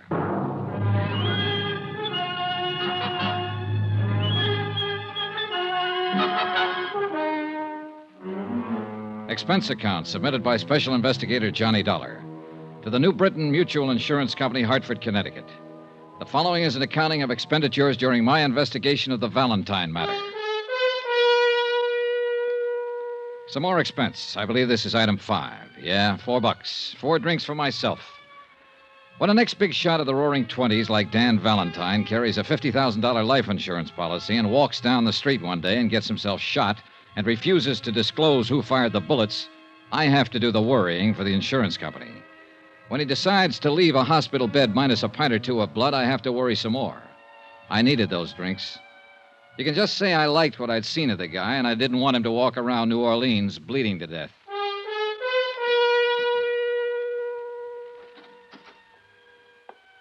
In here, please, Mr. Dollar. The wife, who hadn't seen or heard from him for 13 years, looked pale and wan. It was obvious that the strain was beginning to tell on her, although she tried hard not to show it. Doesn't it ever cool off in New Orleans? Sometimes. But I'm not here to talk about the weather, Mrs. Valentine. You know that. Yes, I know. Well, don't just stand there and give me the tears, then. If you've got anything to say, say it. If you know anything that'll help, let me know about it. You're perfectly right in being angry with me. Mr. Dollar, I honestly don't know where Dan is. Well, do you know why he'd get up out of a hospital bed and endanger his life? I have an idea he might have wanted to see somebody. Who? I don't know. The 2 men who shot at him? Perhaps. I just don't know. We aren't getting anywhere, Mrs. Valentine. Look, I'm going to talk to you frankly. Why did he come here to live in New Orleans? Well, You live in New England with your daughter, Teresa. Obviously, Dan thinks a great deal of you and her. He's given you everything, provided for you with all of his troubles. Spent 13 years in prison. I can imagine his thoughts about you and her while he was in there. And yet he comes out and lives 2,000 miles away from you. He didn't want to interfere with Teresa in any way. Sure. But it seems to me he'd want to look at you, at her, certainly. Even if it was a matter of living in Boston and taking a bus to New Salem and standing on a street corner one day to watch the two of you cross the street. That sound reasonable to you? if you put it that way. Well, look, there's some reason he picked New Orleans. Some reason he didn't give himself the little gratification of just looking at you and Teresa. Why? Why here? I'm sure I don't know. And why is he running around now? I can't answer that either. But it must have something to do with you and your daughter. Obviously, you're the only ones he ever cared about. Well? I honestly don't know. Well, and I can't help you, and I can't help myself or him. You mentioned his having a reason to be in New Orleans. Maybe What? there was a man named Webster, Conrad Webster. He was a member of the Illinois Bar once in those days. Did a great deal of work for Dan and friends of Dan. I think he lived here. Wait a minute. I've seen that name. Yeah, on copies of the insurance policy. A man named Webster had the power of attorney. He bought the insurance. There's a trust in there for your daughter. Yes, Conrad Webster was an old friend of Dan's. I don't even know whether he's alive now or not. He drank a great deal later on. I think he lived here. Was he the kind of friend Dan would go to if he needed help? Yes, I think so. All right. What are you going to do? It's just something to look into. I'll try and find Webster, and maybe I can find your husband. Thank you for coming by. I needed somebody to talk to. What? I hope he stays alive, Mrs. Valentine. Item 7, $16. The money it cost me to find out the location of Conrad Webster. I started at his last known address, followed a series of bars, and finally got information from a bartender that led me to the crummier half of a decaying duplex on Gentilly Street. Everything was quiet for Gentilly Street.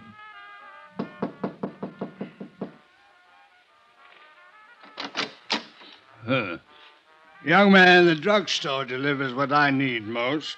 The telegraph office what I dread most. Obviously, you represent neither, and therefore you are no concern of mine. Wait a minute.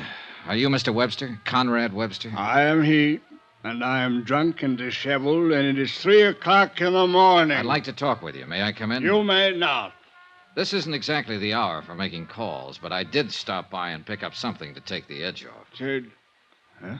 It's bonded. Oh, inside. Now then, you were going to apologize. Here you are, Mr. Webster. Oh, well.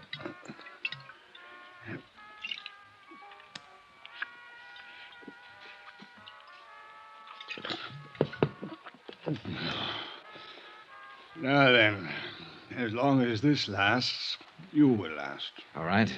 I'm looking for a man. The entire world is looking for a man. Just one man. A man they blindly presume will break off these shackles that bind us and lead us forth into eternal justice. Yeah, sure, but that's not why An ironic anticipation. I'm talking about Dan Valentine. You are? Yes, I'm a friend of his. No, you don't come from that place. The pallet is not with you. You lie. I didn't say I was in jail with him. And where else would he have made friends these long years? He's out of prison now. He's been out for 3 months. And I'm aware of that. Did you know he was shot at yesterday? 3 hours ago, he left his hospital bed. I thought he might have come to you. Is he here? He is not. Do you know where he is? I do not. Mr. Webster, if Valentine isn't back in the hospital pretty soon, he'll die. Why is the phenomenon of death so persistently alarming? So he will die. They all die. Usually from a bullet. And that's what's going to happen to him. 2 bullets he stopped yesterday. Do you understand me? Acutely. You've impressed me with the urgency of his situation. But Dan Valentine is not here, nor has he been here, nor has he contacted me, nor do I know where to contact him. All right, Mr. Webster, all right. I guess I believe you. Your concern for him is a distressing irritation. Well, what is the reason for it? I'm an insurance investigator, and it's my job to keep him alive. More than that, I like him. I told you I was his friend. I think he deserves to live. You, his friend? No. You are too young to be his friend. His friends, for the most part, are gone. Like the long years, like Homburg hats and the Charleston and Lime Ricky. The ones who are left are broken and tired and faded, with old faces like mine, like his. And we should be gone, too. Another age is here. This is my sadness. As for yours, Dan Valentine should never have lived in that age or this age. He was meant to be an explorer, a pioneer who conquered a wilderness, not a racketeer who conquered a west side. Are you sure you're his friend, Mr. Webster? I once thought so. He once thought so. Now, I haven't strength enough to be anyone's friend. What's your name? Johnny Dollar. Good night, Mr. Dollar. The look in Conrad Webster's eyes held the same sort of sadness I had seen in Valentine's eyes. But they were different, too. They held a weakness.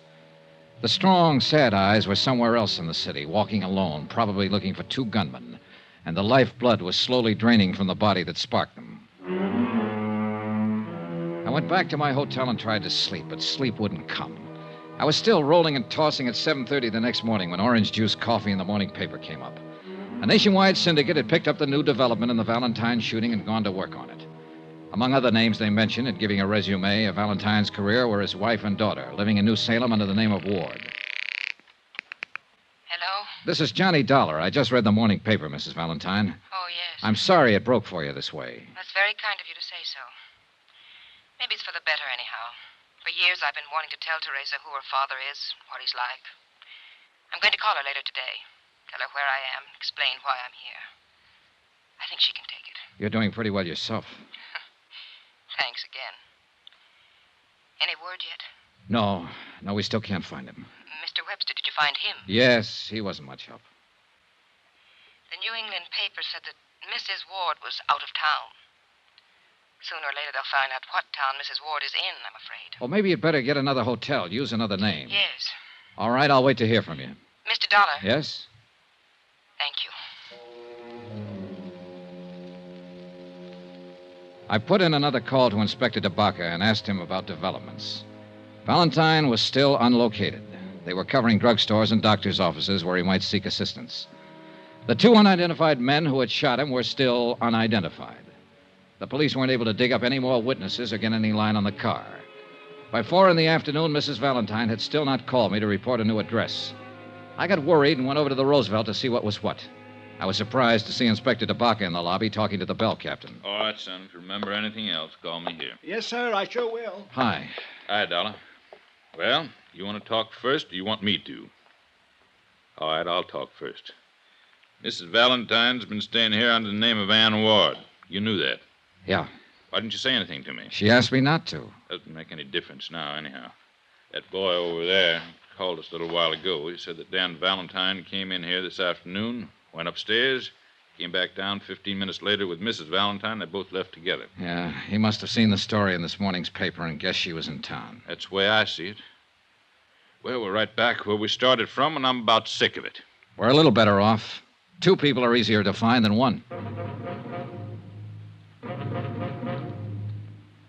We found them, all right, at 7 o'clock that night. And it was easy. 3 squad cars were already drawn up in front of the little hotel. And I noticed with a sinking heart that a hearse was there also. Dan Valentine and his wife were dead.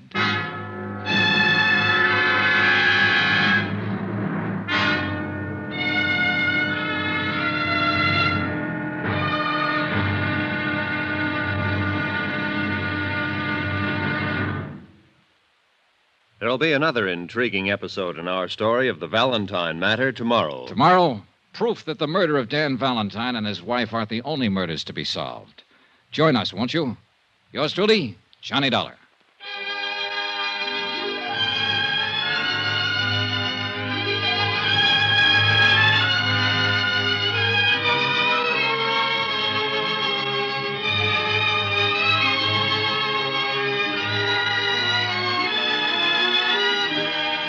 Yours truly, Johnny Dollar, starring Bob Bailey, is transcribed in Hollywood. Written by John Dawson, it is produced and directed by Jack Johnstone. Be sure to join us tomorrow night, same time and station, for another exciting episode of Yours Truly, Johnny Dollar. Roy Rowan speaking.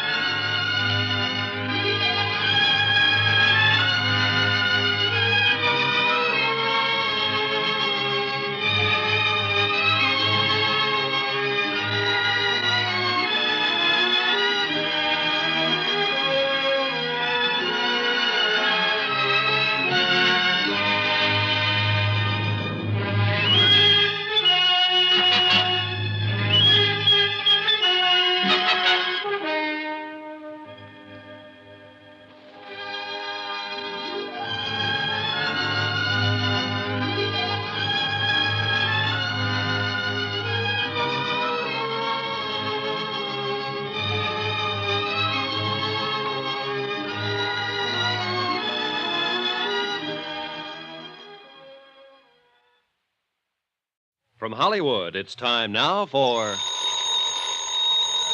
Johnny Dollar. What is all this, Johnny? Who's this? Roy Vickers, New Britain Mutual. What happened to Valentine? He was gunned down last night going into a hotel with his wife. No. The police here are turning the city upside down, trying to get a line on 2 unidentified gunmen. Well, couldn't you keep him alive? I couldn't even find him. Well, this is no time to be yelling at each other. I just left his daughter. Huh? She filed claim already? Through that lawyer Webster? No, she didn't even know anything about him until the papers broke the story. Well, I'm sorry I got annoyed for a second. Do what you can, Johnny. They'll want a full report. Sure, Roy, sure.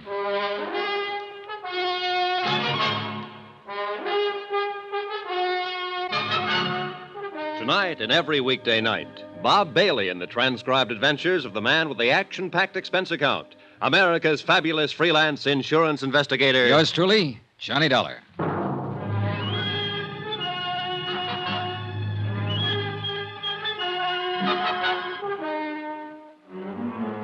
Expense account submitted by Special Investigator Johnny Dollar to the New Britain Mutual Insurance Company, Hartford, Connecticut. The following is a further accounting of expenditures during my investigation of the Valentine matter. Item 9, $7 for dinner. I had it with Inspector Charles DeBaca, New Orleans Police. He was a haggard, tired-looking man about that time. All of us were. You want some more coffee? No, thanks. 2 men, both about 6 feet, wearing dark suits and hats, medium to slight builds. One possibly 35, the other possibly 40. Well, that about ties up with the description of the 2 men who plugged Valentine earlier and earned him a place in the hospital. Yeah. We got more of a chance this time, though. Be some other witnesses. Somebody has to tell us what kind of a car they had and what direction they went. One thing, they weren't using silencers anymore. No, but they did a professional job. I think Valentine knew him, climbed out of that hospital bed to go out looking for him. Sounds reasonable. How do you figure the rest of it, Inspector? Well, Valentine saw the newspaper story and knew his wife was in town. He went over, got her, and I take it they were going to check into a new hotel when their friends showed up. She just happened to get in the way, huh? Sure. Why'd anybody want to shoot her? Why would anybody want to shoot him? Well, because no matter what he was now or how he was playing it, he still lived pretty hard way back then. A man who's lived the kind of life he has and done the things he has is bound to make a few enemies he'll remember. No, I think it has something to do with his family. I agree with you that Valentine probably made enemies all over.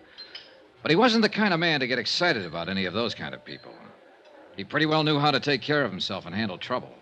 That's why he was out looking for them. You sound pretty certain. It seems to me that if Valentine had been expecting trouble from some of the old-timers, he'd have carried a gun. You got a point. But then again, he was pretty gentled up. You know how he spent most of his time? Painting. Huh? And that house he bought out in Jefferson Parish is covered with pictures he's done since he's been out. Oils. Pretty good, too. And when he wasn't painting it, he was listening to music. You'd hardly think of Danny Valentine taking up the arts. Hardly ever. Well, I've got to make a call and get busy. Yeah. Inspector. Yeah? Any objection to me going out and looking around that house? It's your privilege. Personally, I'm going to look around town for a couple of gunmen. Anyone out there now? His cook, name's Yachino. Nice woman. Okay, I'll keep in touch with you, Inspector. Do that. Dollar. Now what? You forgot to tell me you looked up the old family lawyer, Conrad Webster, the other night. Oh, I was trying to find Valentine, the same as you. Well, if you happen to run into Webster again, you tell him to drop in and see me. Huh? He is missing. I didn't know what to say to that, so I left him standing there and went back to my hotel and shaved, changed clothes, and tried to go over the whole thing in my mind. I did phone into the police station and find out that the slugs that had killed Valentine and his wife were from an Italian-make pistol, a Rombero, 37.5 caliber. So far, untraced.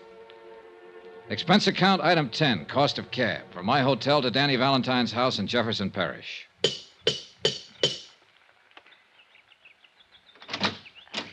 Yes, sir. How do you do? Are you Mrs. Iacchino? Yes, sir. Who are you, please? My name is Johnny Dollar, Mrs. Iacchino. I'm from New Britain Mutual Insurance Company. I'd like to talk to you, if I may. About Mr. Valentine? Yes. Not right now, Mr. Dollar. Some other time, huh? Well, if you prefer it that way, Mrs. Iacchino, but... It's been a hard day here. I mean, Mr. Valentine's death and his wife being killed with him. All of these policemen in and out of here, and now Miss Ward and all. Miss Ward? His daughter? Yes, she's here. Arrived 2 hours ago. Stay here. Could I see her? You come tomorrow, Mr. Dollar, please. Huh? Tomorrow? Mrs. Iacchino. Yes, Miss Ward. Who is it? Mr. Dollar. He's from the insurance company. Insurance company? Yes. I'd like to talk to Mrs. Iacchino. Teresa Ward stood at the base of the iron grill stairway, tall and dark-eyed. And I saw that, like her mother, she had a quiet intensity about her face that made it beautiful. At the same time, ageless. She smiled politely at me. I could only stand there without speaking for a long moment, looking at her. Then Mrs. Iacchino excused herself, and we were alone. I wanted to talk to someone who might be able to give me a little more information about all this. It's all quite new to me. I'll tell you what I can, Miss Ward. My name is Valentine, isn't it? Really, Valentine? Yes, it is. Well, suppose we correct that mistake right now. Sure. There's nothing wrong with Valentine. From what a Mr. Vickers from the insurance office in Hartford told me, I'm to be quite well off because of this man that was murdered. You mean Dan Valentine? Yes, Dan Valentine. They tell me he was my father. Who told you? Oh, reporters at home and your insurance company. Mother told me my name was Ward. Poor thing. Must have been difficult for her over the years keeping the secret from me. Yes, she told me she thought it was the best thing. She, well, the same as he did. Tell me about my father. Was he a bad man? Oh, as good or as bad as the Volstead Act made people. I only met him a couple of times. To awaken one morning and discover that you're the only daughter of a famous racketeer who's been murdered. Look, Miss Ward, if he had anything to do with the way you turned out, with what you seem to possess within yourself, I'd say offhand that whatever he was or did, he thought of you. Are you flattering me? I'm not trying to. You seem like a very nice person. And so do you, Mr. Dollar. Will you tell me all about this, please? Well, let's see. You're 21, isn't that right? Yes. Just about 15 years ago or so, your father was on trial for income tax evasion. Just before he was convicted, he set up a trust fund with my insurance company to provide for you. It's been paying money for your support and education ever since. According to the terms of the trust, all of the money becomes yours now that your mother and father are dead. It comes to well over $50,000. That's all there is to it? Mm-hmm. I suppose I'm grateful to him. I suppose I should be grateful. I can't say that I'm particularly sorry about his death any more than I would be if any other human being died violently somewhere. But about Mother's death, I miss her very much already, Mr. Dollar.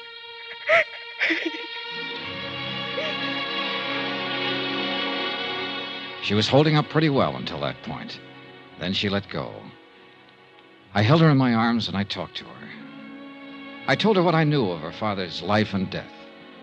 She told me how she'd been reared so far removed from anything that might have connected her in the least way with the Valentine name. Altogether, it was a revealing conversation for both of us. Mrs. Iacchino brought us some food and wine. How long will you be in New Orleans? Until all of this is straightened out? You mean until they find out who killed my mother and father? Yes. How about you? Oh, I really don't know. After the funerals, I suppose I'll go back. But I wanted to see him, to see what he looked like, what kind of life he led. He was just an ordinary man, wasn't he? You seen these pictures before? No, this is my first time in the house. Look like Italian landscapes to me. Very good. Mm-hmm. Must have been something he had with Mother. Hmm? She was from Italy. May I ask you something? Yes. How do you feel about him now? Is this for your report? For myself. Well, since you've been here, these last 2 hours, I've begun to think of him for what he was. My father, I mean. I'd like to know why he was killed and who did it. Will I see you again? I hope so. Terry, Yes, I hope so very much. so do I, Johnny.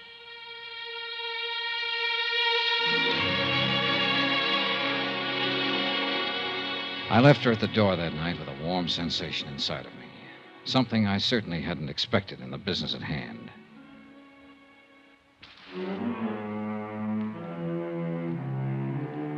The next morning, I was back at the house talking to Mrs. Iachino.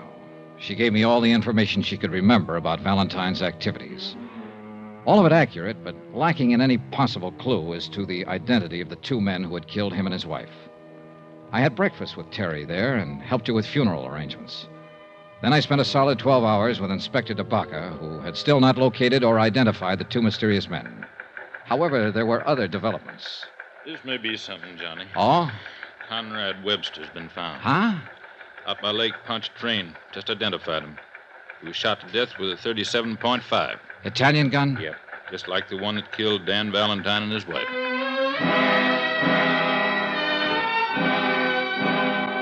It later developed that the slugs taken from Webster's body, when compared with those that had killed the Valentines, were fired from the same weapon.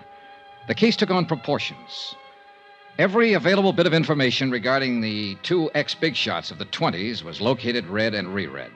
It meant activity in cities like St. Louis, Chicago, Detroit, and New York. But no new information as to the identity of the killers. I went back to the house. Johnny. Here. What is this? You're shaking. Hold me, please. Sure. I suppose I'm being a terrible fool about it all, Johnny, but they've been after me all day. Cheap little things. Newspaper syndicate wants me to write my exclusive story as the shadow daughter of Dan Valentine. Fairy princess of a racketeer. Take it easy. Even Hollywood called some producer. Oh, Johnny, I shouldn't have come here at all. Then what would I have done, Terry? And what would I have done? Make yourself a drink, Johnny. I'll go put on a new face.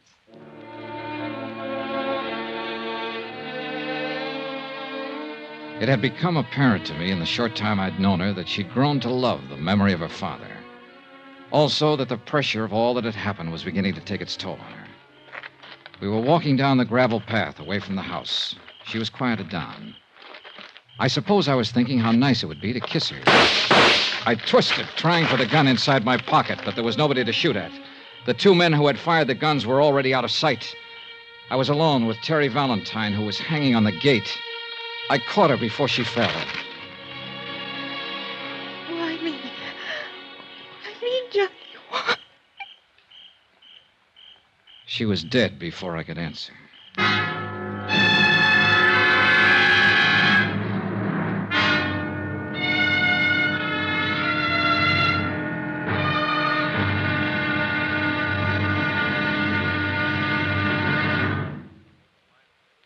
There'll be the final intriguing episode in our story of the Valentine matter tomorrow. Tomorrow, a sober lesson in how long, how far, and how deadly one man's hate can be. Join us, won't you? Yours truly, Johnny Dollar.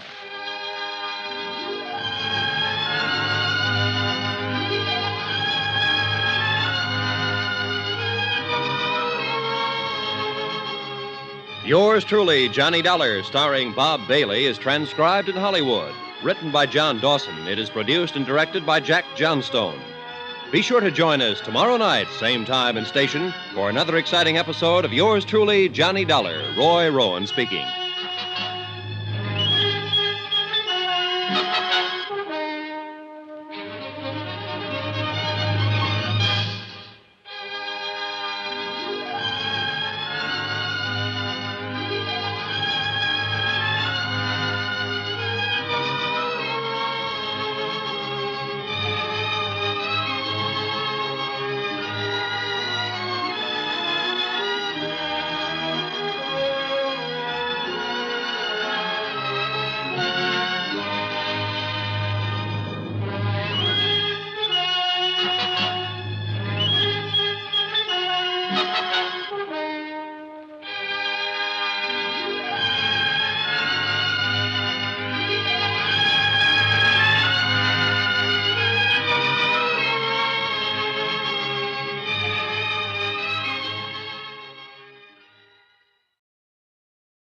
From Hollywood, it's time now for Johnny Dollar. Hey, what are you doing at the Valentine house? Get a car out here quick, Inspector. Terry Valentine's just been shot. Two guys showed Slow up down.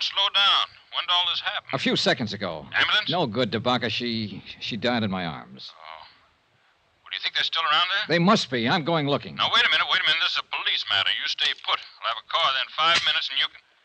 Johnny, I heard that. Your gun. Now, look, you're all wound up. Don't do anything.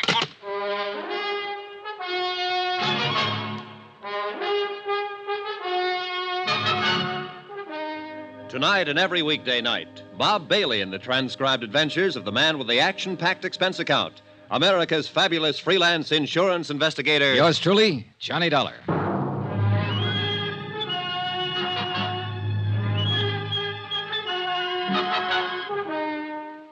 Expense account submitted by Special Investigator Johnny Dollar to the New Britain Mutual Insurance Company, Hartford, Connecticut.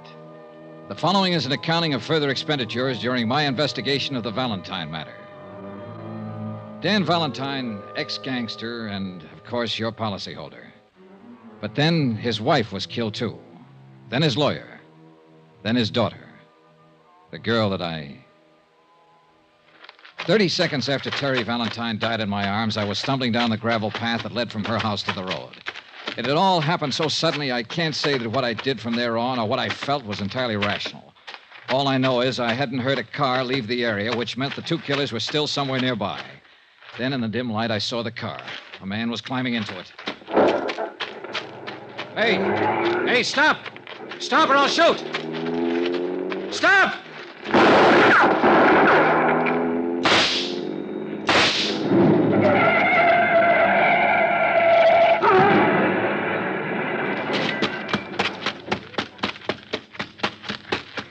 Get out of there. Get out of there and get your hands up. I'm a hit. I'm afraid to move. Come on, get out. Come on. I'm coming. You two, come on. It's no use on him, mister. He used up. You got him real good. Ooh. I need a doctor. Help me get to a doctor. Stop right there. Doctor. Stand still. You pretty tough fella. What's your name? Sisto. Sisto what? It's good enough for you. I need a doctor bad. Listen. Tell it to me.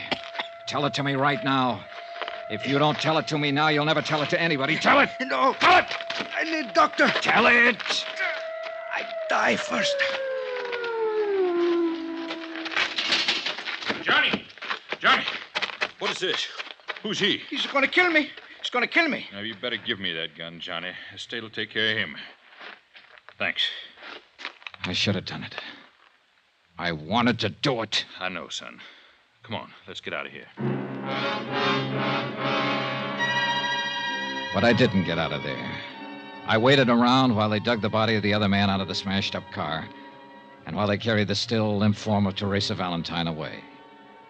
She was the third member of the family who had died violently within 3 days.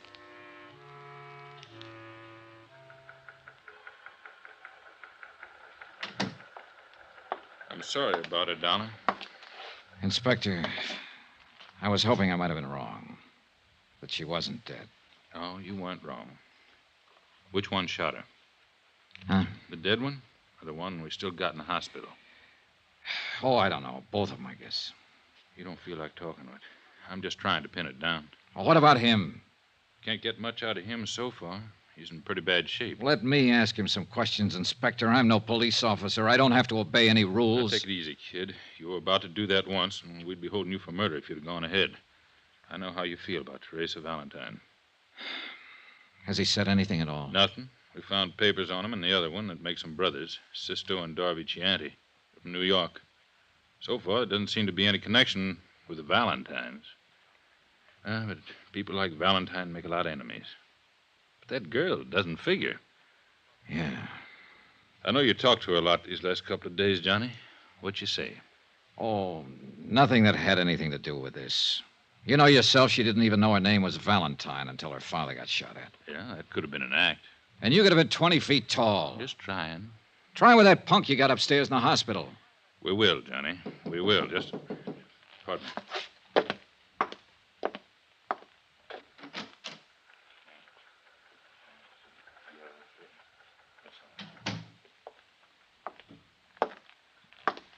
Johnny. Got bad news. Maybe I spoke too soon. Why? Sisto Chianti died 5 minutes ago. Expense account, item 10, $10, car rental. I went out to the Valentine house once more. Oh, Mr. Dollar. Hello, Mrs. Giacchino. Please, come in. So many policemen, so many reporters. I've been trying to close the house. Sure. I know how you must feel. I mean, about her. What of these Chianti brothers? Well, we don't know much about them yet. The New York police is still doing a rundown on them. Don't let me stop you, whatever you're doing. I'll just look around if you don't mind. All right. Oh, one thing. Yes? Did Mr. Valentine make any provision for you? Yes. He thought of me. $1,000. Whatever he was, the man I knew was kind and good. And his sins had been forgiven him. I spent 2 hours or better going from room to room, looking at the oils that Dan Valentine had painted. Pastoral scenes, happy scenes, gay scenes, all of them with colorful Italian backgrounds. I was thinking about that when I walked into Inspector DeBacca's office late that afternoon. I don't get it, Johnny. Don't get what? Here. This came from New York on the Chianti boys. Oh? They came to this country when they were 18 and 21. Both of them were naturalized citizens, lived with their father. Records? Not a thing. No trouble ever. What else? That's about it. New York police can't seem to locate their old man. Disappeared about a week ago. Lived on the east side. What's about him? Well, that's another funny thing. He's taken out his papers and was due for an examination with the immigration people this week. They're looking for him, too.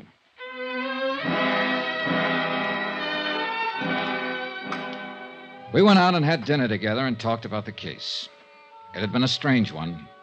The deaths were useless, the motives unknown. I parted company with Inspector DeBacca and went back to my hotel to trouble it out with sleep. About 11 o'clock, I had a phone call. Johnny Dollar. This is DeBacca. Old man Chianti just showed up at our city morgue and wants to take his 2 sons back to New York for burial. 20 minutes later, I was standing in the coroner's office while Inspector DeBacca led a small, wizened old man into the room and sat him down on one of the chairs. Mr. Chianti, it's Mr. Dollar. How do you do? Mr. Chianti? I read about you. You killed my boys. Is it so? Yes. They'd killed 4 other people. I know. But why did they kill the Valentine family, Mr. Chianti? Why did they kill Conrad Webster, the lawyer? Do you know why? I know. Then tell me. They're all dead now. I'm still alive, Mr. Dollar. He refused to talk about his sons or any of their activities. DeBacca held him to answer to the immigration officials.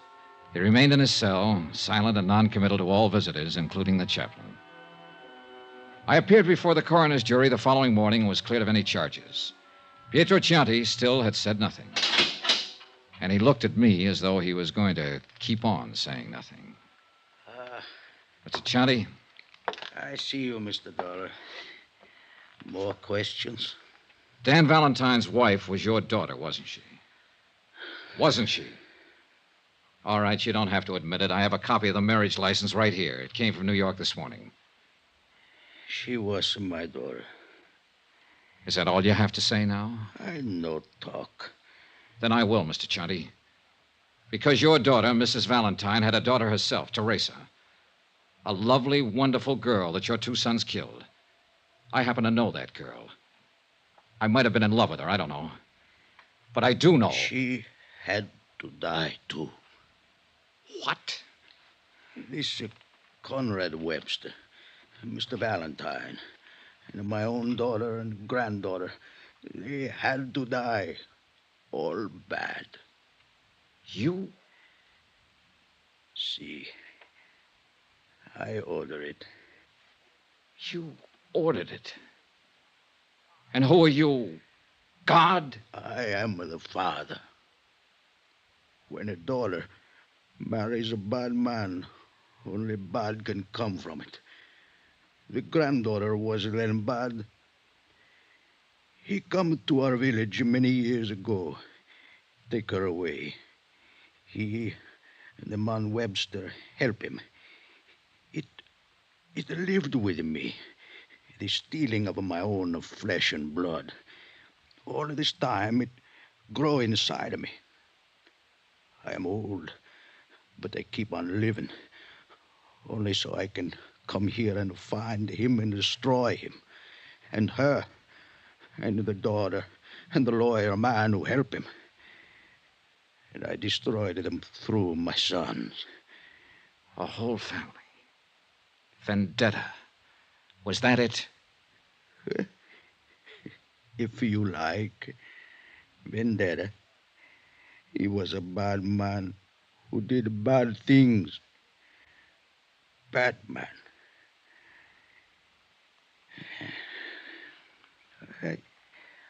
I smoke now. You have a cigar, eh? The disposition of old Pietro Chianti is up to the immigration department. I didn't stay around New Orleans to learn the results of all the extensive examinations that would have to be completed to test his sanity. I'd had enough of the town. Expense account, item 11, $140.20, hotel and board. Item 12, $28, car rental miscellaneous. That includes flowers to the Valentine family. Item 13, same as item 1, $175. Transportation back home. Expense account total, $1,290.38. Remarks?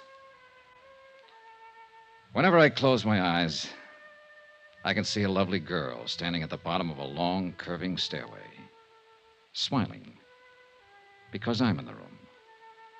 That's all. Yours truly, Johnny Dollar.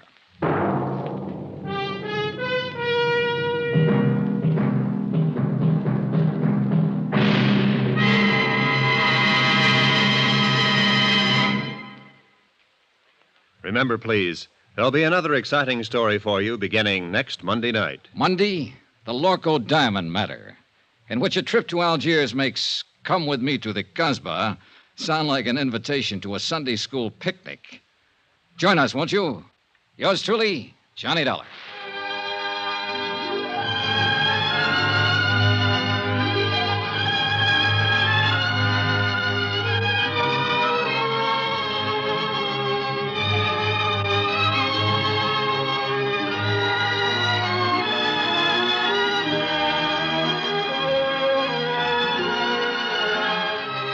Yours truly, Johnny Dollar, starring Bob Bailey, is transcribed in Hollywood. Written by John Dawson, it is produced and directed by Jack Johnstone.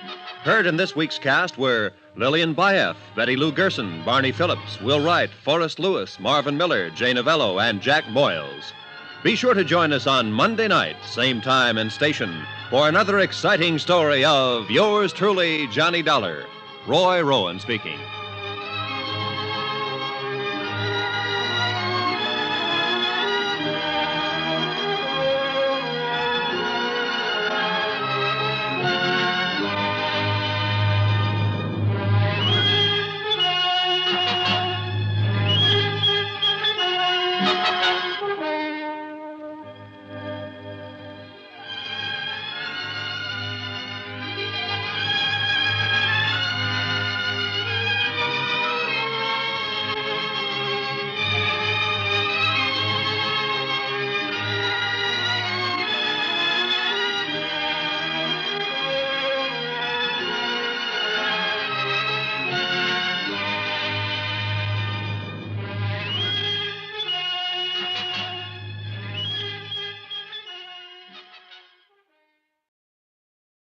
From Hollywood, it's time now for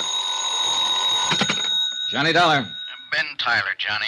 Transworld Fidelity. Oh, hi, Ben. Are you free at present? If the price is right. I mean, are you on a job? It's beginning to sound like it. Can you be on a plane for Algiers in 2 hours? Sure. Who's the client?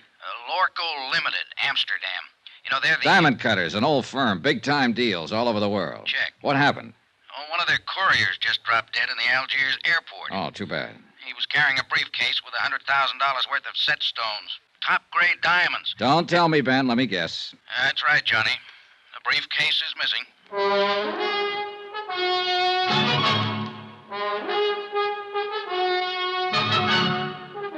Tonight and every weekday night, Bob Bailey in the transcribed adventures of the man with the action-packed expense account, America's fabulous freelance insurance investigator. Yours truly, Johnny Dollar.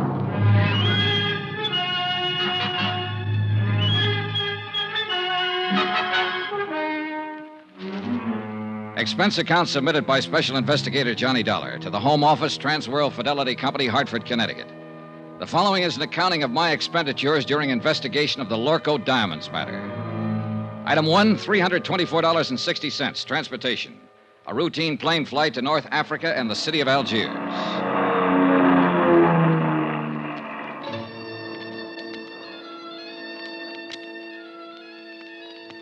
It was an easy trip, and I felt relaxed and comfortable.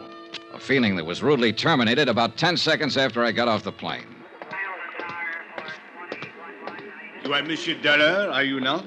Yeah, that's right. I am Inspector Marcus of the Algerian Customs Police. Oh, how are you, Inspector? Oh, quite well, monsieur, and vastly reassured now that you have arrived on the scene of the crime. Oh? You see, I have implicit faith in special investigators. I have encountered them in the past, so I have no doubt, but this little affair will prove most simple to you, monsieur. I see. I feel that in a mere matter of hours, voila, you will produce the guilty culprit like un lapin out of a chapeau. Inspector, I'm beginning to feel a cold wind from the north. That's odd for this time of year, isn't it? A mere passing breeze, monsieur.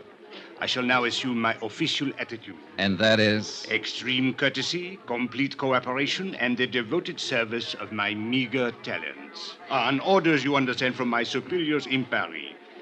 And now, monsieur, if you will accompany me to my office. Delighted to. After you, Alphonse. My name is Pierre. Oh, sorry. Just a whimsy. Oh, yes, I know. I have heard the joke. Both jokes. Uh-huh. This way, monsieur. A man from the local diamond firm is waiting for us, a special representative, so he informs me. And so, since you yourself are a special investigator, I could perceive a certain advantage in letting him give you the facts, as I believe you say it in the States. Tie our tails together, sit back, and watch the fur fly, is that it? Well, he is a trifle excitable, but your metaphor, however, escapes me. Oh, I doubt that, Inspector Marcus. In fact, I doubt if much of anything escapes you. You are too kind. Except, of course, $100,000 worth of diamonds. I spoke too hastily. Vanished, disappeared, right under your nose. But there were extenuating circumstances. Oh, I'll bet there were. Tell me something confidentially. Did your superiors in Paris really blow their tops? Monsieur Dollar, if I may borrow one of your more colorful expressions, they said I had probably goofed.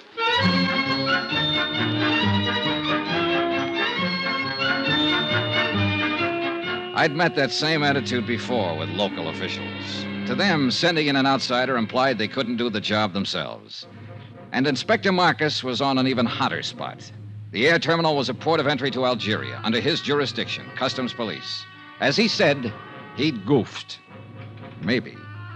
It is a matter which hath entire past all apprehension. But he was right on I one know that thing. in London, Hans this thing is Zeindorf, not have happened. the Lorco In representative, Paris, too, it was is not a have trifle happened. excitable. In Amsterdam, it is unthinkable such thing have happened like this. Even in your New York, mein Herr Dollar, it cannot have happened. But here, in Algiers... It have happened. Yeah, this beautiful diamond gone. All gone. It's like barbarians. This Africa is no place for diamonds. Maybe you ought to tell him that in Kimberley. It's differently there. It's entire different. All right, Mr. Zeindorf. Suppose you tell me just what happened. Who can know, mein Herr? 15 years, this courier has worked for Lorco Company. We are think he is trustworthy. Entire trustworthy. Well, even a trustworthy man can die of heart failure. But he has never had this heart failing before. All right, but... Perhaps it would be better if I were to, with your permission, of course, Monsieur Zeindorf. Yeah, you tell. I am not talk this English much good. Precisely. These are the facts, Monsieur Dollar.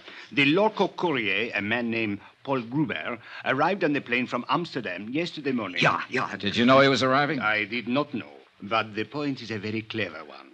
So, a short while before landing, Monsieur Gruber was taken suddenly ill. A doctor met the plane, and the stricken man was removed by stretcher and taken to the emergency clinic. In 20 minutes, monsieur, he was dead. Diagnosis, heart failure. Mais c'est la vie. Was there an autopsy, Inspector? Another excellent point, Monsieur Dollar. Thank you. Do not mention it. An autopsy is being performed this afternoon. Good. So the courier died. And then the briefcase? It was delivered along with his other personal effects unopened to the customs property agent here at the airport. And his name, the property agent? André Jourdain. He was very busy at the moment, left the briefcase lying on his desk, intending at the first opportunity to register and place it in the vault. But the opportunity didn't come, is that it? Precisely. Only a few minutes later, I heard a gunshot. Monsieur, he was lying on the floor in a pool of blood. He had been struck on the head. The briefcase was gone. All gone. This beautiful diamond gone entire. Yeah. When did you find out what was in the briefcase, Inspector? Almost 2 hours later. I radioed the local firm in Amsterdam, informing them of the death of their employee. They replied immediately and stated that the briefcase contained $100,000 worth of diamond set pieces. Works of art. Beautiful. One brooch, one necklace, 2 bracelets. Precisely. Yes. The jury was being flown here on approval for examination by a prospective buyer. Name of the buyer? The Countess Maria de Tolia. What do you know about her? Monsieur Dollar, if you had seen her, you would not ask. She is exquisite, lovely, chic, charming, spirited, full of the joie de vivre. And no doubt loaded with potatoes. With a woman like that, who would ever inquire? I would. Since it looks as though she might be the only person in Algiers who knew that $100,000 worth of jewelry was coming in on that plane. Mais oui. But she could not have known that the courier was going to drop dead in the airport. A good point, Inspector. Merci, monsieur.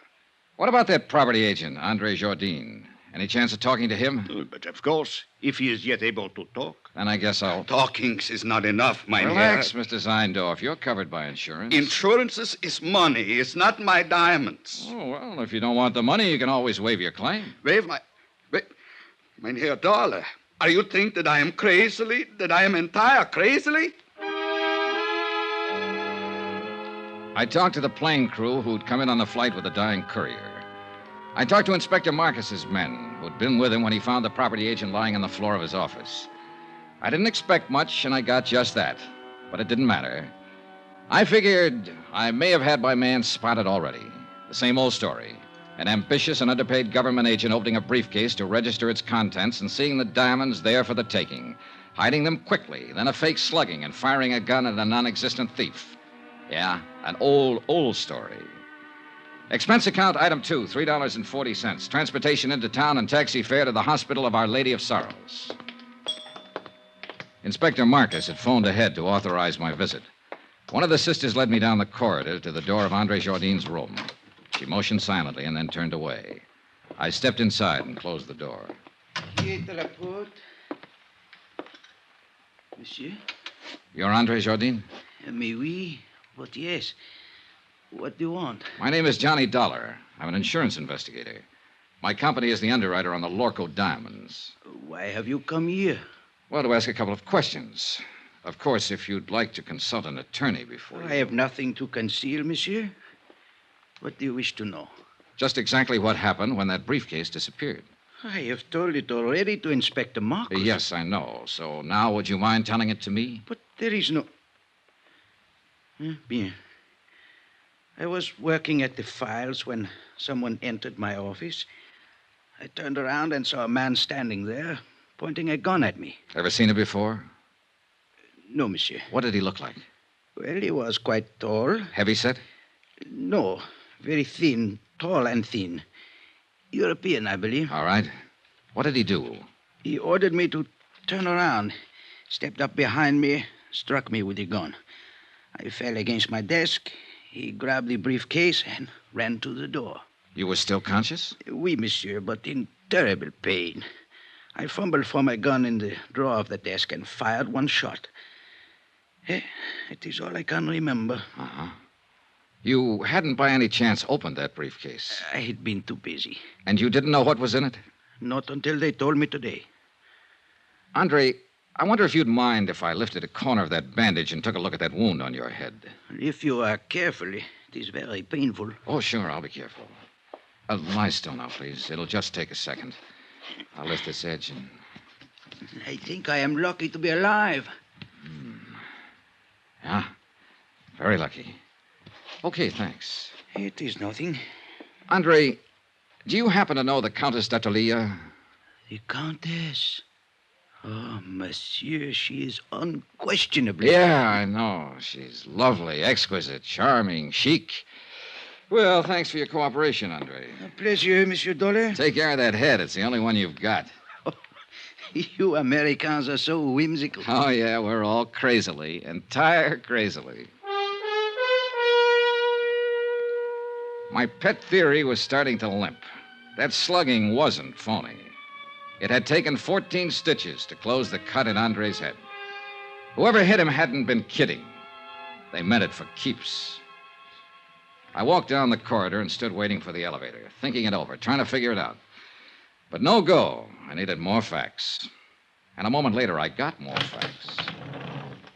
Monsieur Dollar, I thought I would find you here. A clever piece of deduction, Inspector. Merci bien, monsieur. Don't mention it. What's on your mind? There should be something. Well, there's got to be some reason for that smug grin. What happened? Did the thief confess? Au contraire.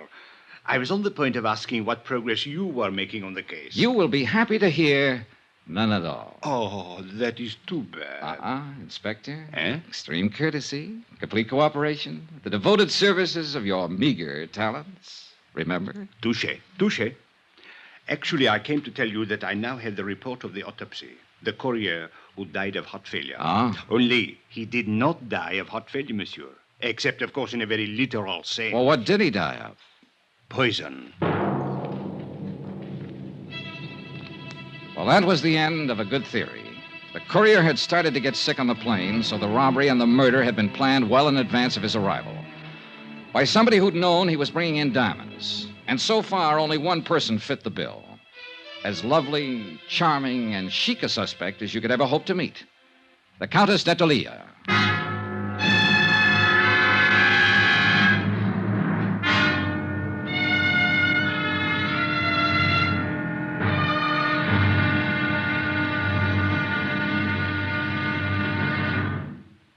There'll be another intriguing episode in our story of the Lorco Diamonds matter tomorrow. Tomorrow, a lovely woman lies beautifully, and a sinister whisper drifts out of the Casbah. Join us, won't you? Yours truly, Johnny Dollar.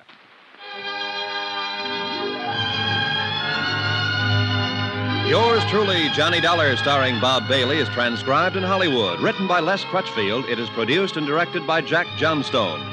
Be sure to join us tomorrow night, same time and station, for the next exciting episode of Yours truly, Johnny Dollar. Roy Rowan speaking.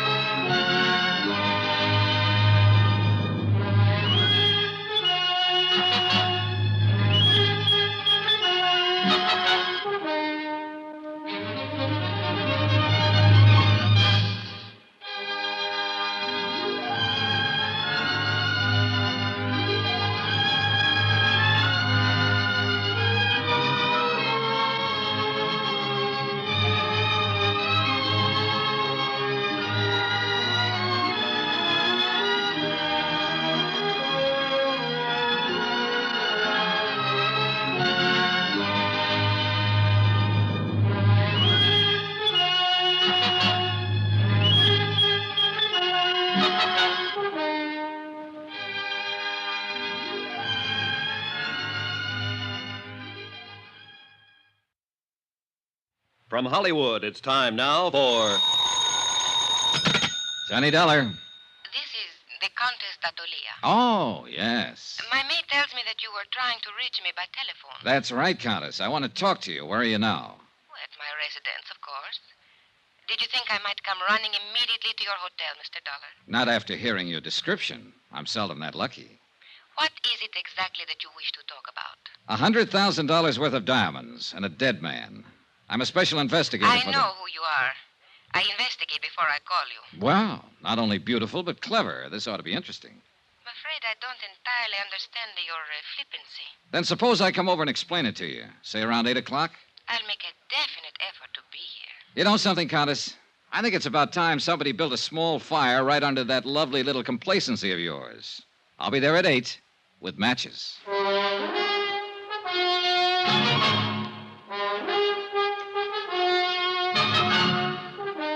Tonight and every weekday night, Bob Bailey in the transcribed adventures of the man with the action-packed expense account, America's fabulous freelance insurance investigator. Yours truly, Johnny Dollar.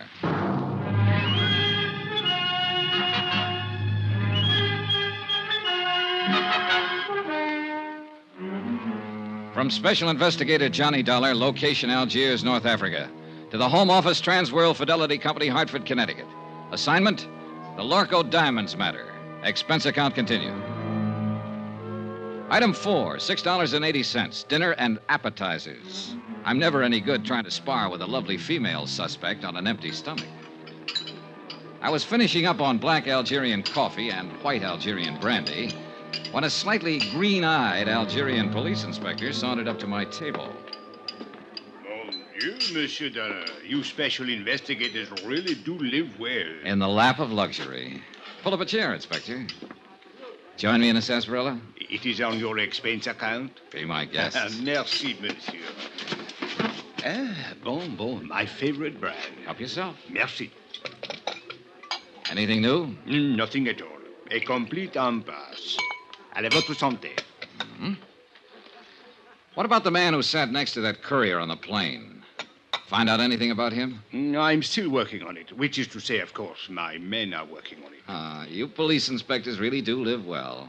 I have to do my own legwork.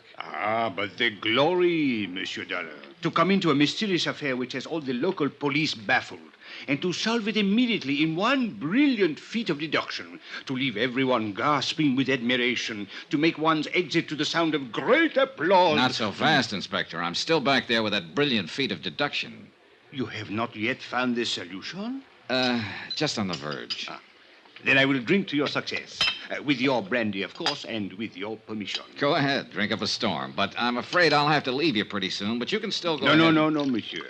I suggest you change your plans. You will learn nothing which has any bearing on this matter. Which plan do you mean? That of questioning the Countess d'Artelier. Now, who found that out?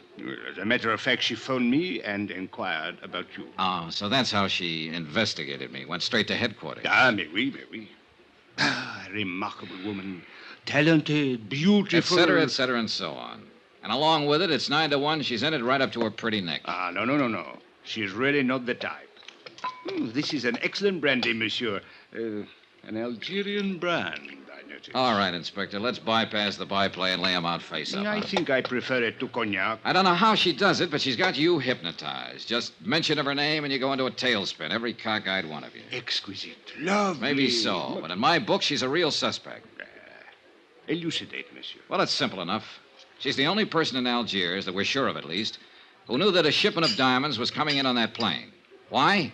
Because she's the one who ordered them. Monsieur, it is even simpler. She could not have poisoned the courier because she was not on that plane. She could not have stolen the briefcase from the customs property agent because it was done by a man. So, where is your case? An accomplice, a man, with the Countess calling the shots for him. What man, monsieur? Well, you got a good point there. Merci bien. Monsieur. Don't mention it. But from the influence she seems to have, it might be any man in Algiers. Inspector, it wasn't you by any chance. You raise a very interesting point. Now, suppose the Countess should ask me to kill someone for her. I wonder what I would do.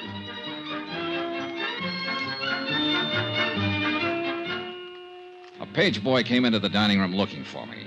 I followed him out and took the phone call in the hotel lobby. It was the American consulate with some information I'd asked for them earlier. I hung up finally and looked at my watch. I was already late for my appointment with the Countess. So I walked out the door of the hotel and flagged a taxi to the apartment of the Countess d'Artelier. She lived in the swank genteel Bois de Louet, a residential district favored by top government officials and wealthy French businessmen. But the building she lived in was a little frayed around the edges, and the maid she'd mentioned was nowhere in sight. The pieces were starting to fit together. Good evening, Mr. Dollar. Countess? Since you are here, won't you come in? Thanks. This way, please. I'm rather surprised that you came. I was really not expecting you. Yes, I know. Did Inspector Marcus find you? Look, suppose we get it straight right now. You seem to have a lot of influence with the inspector, and probably with his superiors, too, from what I hear. Sit down, Mr. Dollar. Thanks. Well, do we play cat and mouse for a while, or do you want to give up right now, hand them over, and, as they say, throw yourself on the mercy of the court? I would like a cigarette. You could always claim that you fell in with evil companions, or that a man led you astray. They're in the box there by your elbow. A tall, thin man, for instance, with his collar turned up and his hat pulled down, carrying a gun when last seen after slugging a customs agent at the Algiers airport. Mr. Dollar, are you opposed to smoking on moral grounds? No, but I'm opposed to murder. Have a cigarette? Thank you. Light? Is there any other way of smoking them? Mr. Dollar, I expected you to come here and be annoying, but I didn't know you were going to be insulting as well. That's just my mean personality. You seem to be under the ridiculous impression that I actually had something to do with this crime. I think you had plenty to do with it. A sort of arch criminal, perhaps? Or what is it you call them in the States? Big shot? Oh, Countess, you're a scream. I'll bet that courier died laughing. If you have a reason for these opinions, or believe you have a reason, I think you had better tell me about it. Otherwise, good night. Oh, I have more than one reason. In the first place, I'm not certain that anyone besides you even knew the diamonds were being sent here. Except for the Lorco Company, of course, and they wouldn't be likely to advertise it. Mr. Dollar, all of my friends and most of my acquaintances have known for 3 weeks that I'd ordered that jewelry. Oh? Well, I have a copy here of a letter that was sent to you by registered airmail from the Lorco Company in Amsterdam a week ago today. According to post office records, you received it 2 days later. Remember it? Yes, I remember. It states the name, flight number, and time of arrival of that courier who was murdered. I said I remember. And it cautions you specifically not to give that information to anybody. So even if other people did know, you're the only one who knew the exact time the diamonds were coming in and exactly who was bringing them. All right. Perhaps I am at fault in a way. There was a cocktail party at the government club the same evening I got the letter. I forgot it for a moment and told someone about it. Who? Just a girl I happened to be talking What's to. her name? It doesn't matter. She was just stopping over on a world cruise. Anybody else hear you? I don't know. The place was packed.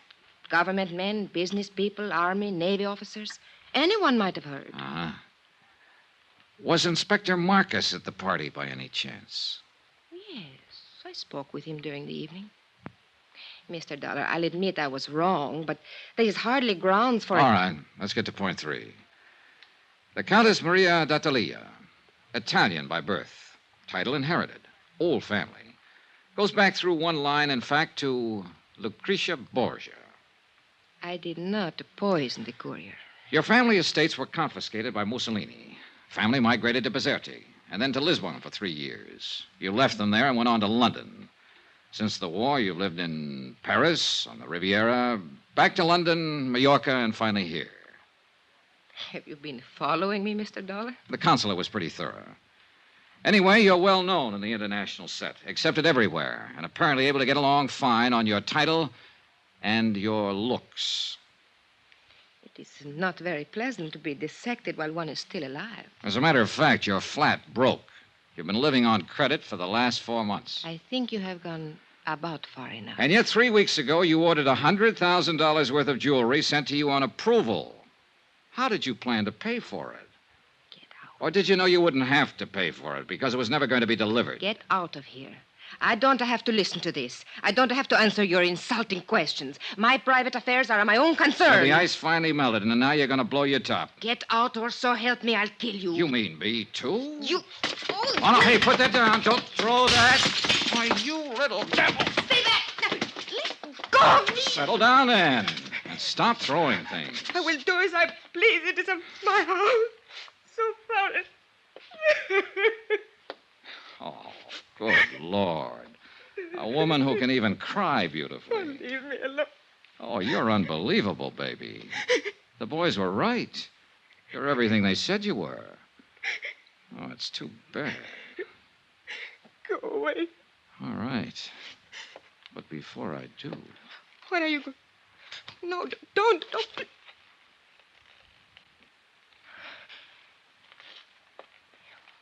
Why did you kiss me? Oh, it beats me. Just call it a sudden impulse. Then you have changed your mind? You don't really think I'm guilty? Oh, honey, I still think you're in this up to your ears. And I'll still bring you to trial if I can. And I still want to kiss you. You figure it out. Why figure, Johnny? I liked it, too. Oh, you ought to be locked up. If for no other reason, just to protect the guys who... What is it, Johnny? What are you going... That cigarette in the ashtray. Put it out fast. Get the windows open, all of them. Where's your kitchen? Back through the hall.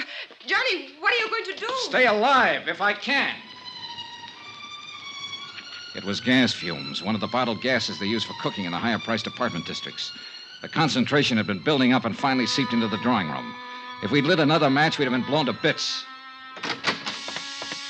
The kitchen was dark, but I didn't dare snap a light switch. One spark would do it. So I held my breath and followed the sound and finally found the range. Every burner valve was wide open. I could vaguely make out a glass-pane door opening onto a terrace. I grabbed a breath of air and moved toward another door that looked as though it might open into a hall. It didn't. It opened into a closet, and on the closet floor there was a body.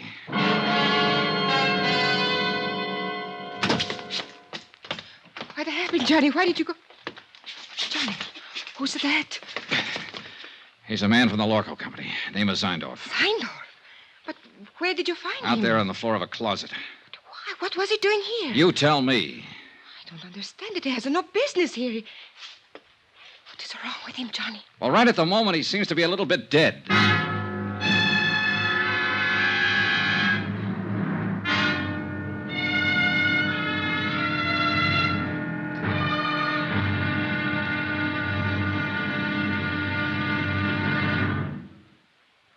There'll be another intriguing episode in our story of the Lorco Diamonds matter tomorrow. Tomorrow, a desperate fight in an Algiers alley, a killer is named, and a lovely lady confesses her shame.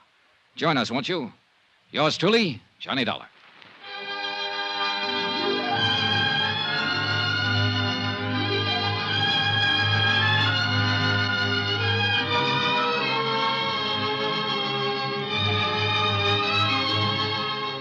Yours truly, Johnny Dollar, starring Bob Bailey, is transcribed in Hollywood. Written by Les Crutchfield, it is produced and directed by Jack Johnstone.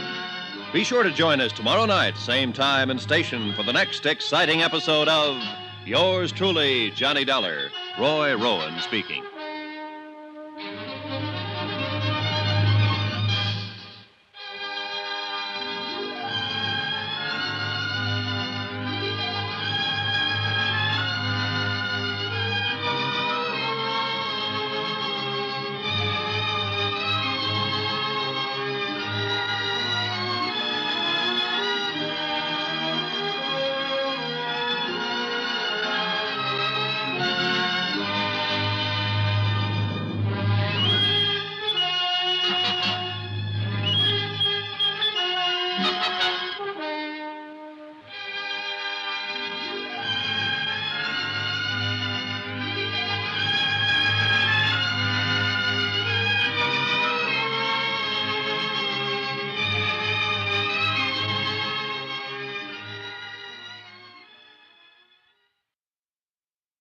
From Hollywood, it's time now for...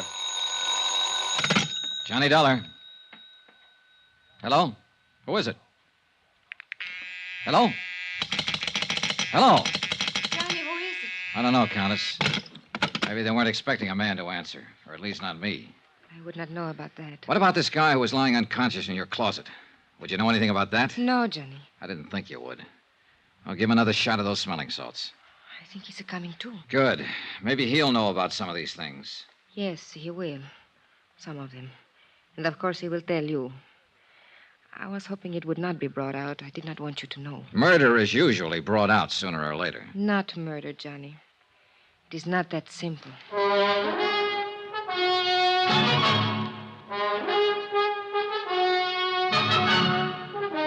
Tonight and every weekday night, Bob Bailey in the transcribed adventures of the man with the action-packed expense account, America's fabulous freelance insurance investigator. Yours truly, Johnny Dollar.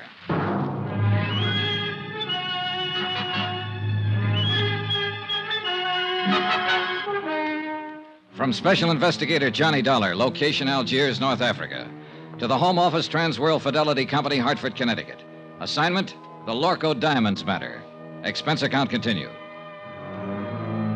Item 6, $9.30, smelling salts and a bottle of scotch. The smelling salts were needed for a double-talking fellow named Zeindorf, who'd managed to get himself gassed half to death in a closet.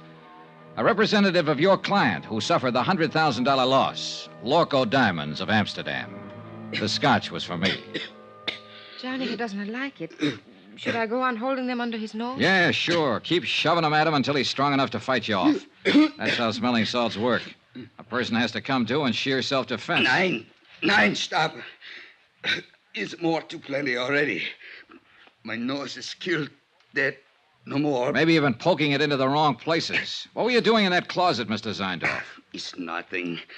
I can tell you the entire thing in 2 words. Use more if you need them, but make it good. Nobody has found this beautiful diamond. Nobody has do anything. So I'm come looking for mine own self. In that closet? 9 is only for hiding. I am wait for everybody going away, going at sleep. Then I am going to looking. In my apartment. What made you think they would be here? You are pleased to forgiving me, Fräulein, but I am not taking the chance. I'm think to looking every place. Who turned on the gas out there? Do not ask it. I know nothing. I think I have sleeping some, maybe, and when I have waking, I am died almost. Yeah. Well, apparently somebody was out to get one of us at least. Hey, what about that maid of yours, Maria? Or is there one? Of course. She... You know, that is strange. She disappeared about the time you arrived, slipped out without a word. Does she live here? I think she lives up in the Casbah. I hire her through the agency. I see. Do you think she did it? Oh, the more I find out, the less I'm sure of. Maybe Mr. Zeindorf did it, trying to commit suicide over his missing trinkets. 9. Suicide is one thing I am not. And I desist to listen no more. I am to leave here immediate. Oh, by the way, Mr. Zeindorf. Yeah, what is it? As I understand it, you boys in the international jewelry business are ordinarily pretty cautious in your dealings. Yeah, the prudence, mein Herr. Always the entire prudence. That's what I mean. You always investigate a new client thoroughly before you take any chances, is that right? Is entire correct? Johnny, no. Then why did you send $100,000 worth of diamonds here to Algiers at the request of a woman who doesn't have a cent to her name? Why, it is to me these things are always happen. Mein Herr Dollar, I am the highest ethic of business. I cannot give you answering. Well, one of you better give me an answering. Oh, it is all right, Mr. Zeindorf. Please, you tell Contessa. All right. What he is trying to say, Johnny, is this. It did not matter about my financial standing because I was not actually a client. What do you mean? You ordered the stuff? Yes, several pieces on approval, so I could make a selection. Anything up to $20,000. Somebody else was paying for it. It was being given to me as a gift. By whom? A fellow countryman of yours, a man named Charles Barrett. He's been here 3 months, lives on his yacht. Mr. Zeindorf, how did you know this man Barrett would pay for the diamonds? By the letter, mein Herr. What letter? When I wrote to the local firm, I took the liberty of enclosing a letter written to me by Mr. Barrett. His own authentical signings. We investigate immediately. What sort of a letter was it? He promised to pay for a gift of jewelry up to $20,000 of my own selection in return for certain considerations. What considerations? Romantic, mein Herr. It is a little present of the engagement. Is that what it was, Maria? An engagement present? Yes. I see. I think I go now. It's too much has happened in this place. Is it all right to smoke now? Yeah, sure. The gas is cleared out. Here. Thank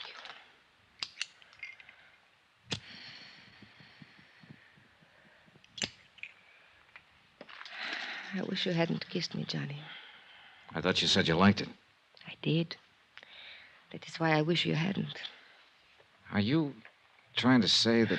Oh, relax, Johnny. I am not a child. No, I have not fallen in love with you any more than you have with me. But I could, very easily. What about this man, Barrett? What's he like? Oh, an overbearing, spoiled, middle-aged little boy. The price sounds kind of high. What else is there? Ever think of working? Where? At what? In Italy, yes. But you know what's open there for an impoverished countess. Yeah, I know. And I suppose you can't get a work permit anywhere else, is that it? Oh, forget it, Johnny. All I know how to do is be highly ornamental, say the right things to the right people, do the right things at the right time, and eat by stealing caviar at cocktail parties. You go hungry a lot that way. Yeah, I guess it's rough. Well, don't let it throw you, honey. You're not the first girl who married for money. What? I guess you don't understand. Nobody has said anything about marriage. Oh, I see. Well, Johnny, I imagine you will be leaving now. So, good night, Johnny. Goodbye. For all the progress I'd made in the case, I might as well have stayed at home. Another fish off the hook. Logical suspect number one had been the customs property agent Andre Jardine. But the blow on the head that sent him to the hospital hadn't been faked. And that, plus the fact the diamond courier had shown symptoms of poisoning before the plane even landed, seemed to leave Andre in the clear. And now, number two, Maria Countess d'Atalia, was apparently able to supply another answer every time she needed one. And her answers were backed up by Hans Seindorf, Lorco's own representative. We were shortcutting through the harbor district when I began to realize that the same car had been behind us ever since we'd left Maria's. It was a low-slung English job, expensive and easy to recognize. Driver. Oui, monsieur? Hit the gas a little harder. See if you can shake that car behind us. Mais oui. The other car picked up speed to match ours and still held the same distance. Hey, try a couple of fast corners. I want to make sure. Yeah?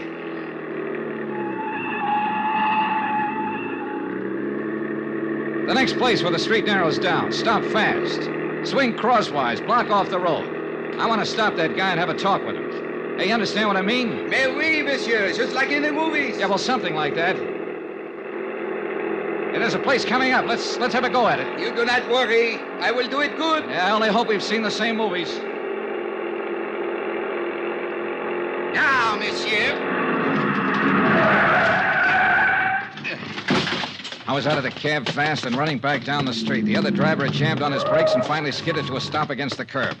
I reached for the handle, jerked the door open, and the man inside came out swinging.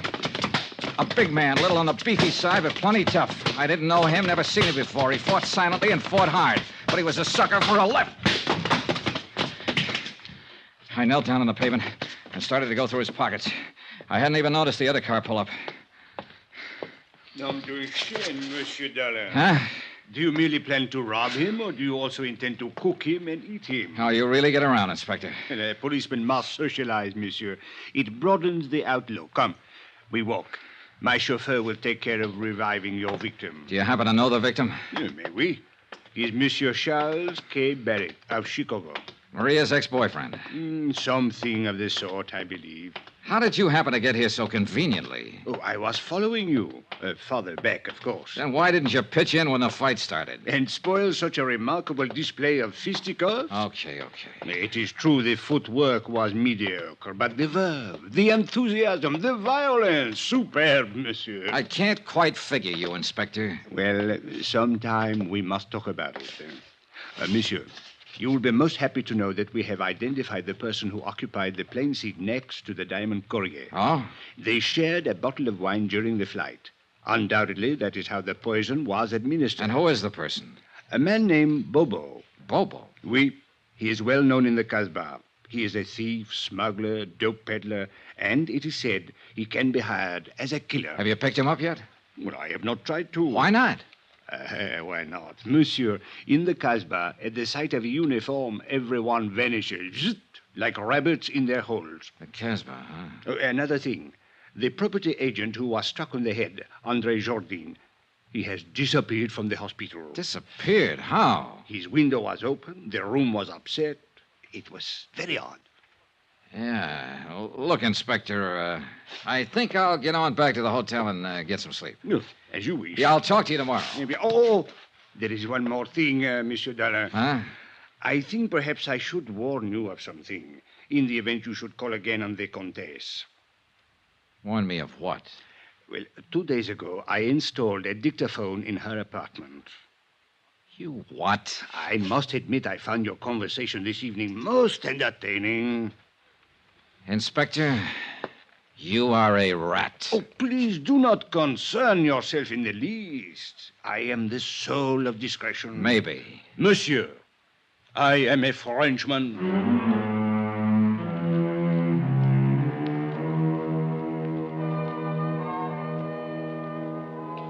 Twice tonight, the Casbah had been mentioned. The strange, mysterious native quarter on the steep hill behind the city. Maria had said her maid lived there. And now Bobo, who'd given poisoned wine to the diamond courier. I had an angle, and I had some ideas. The picture was finally starting to make sense. But I needed some more answers. And the trail led into the Casbah.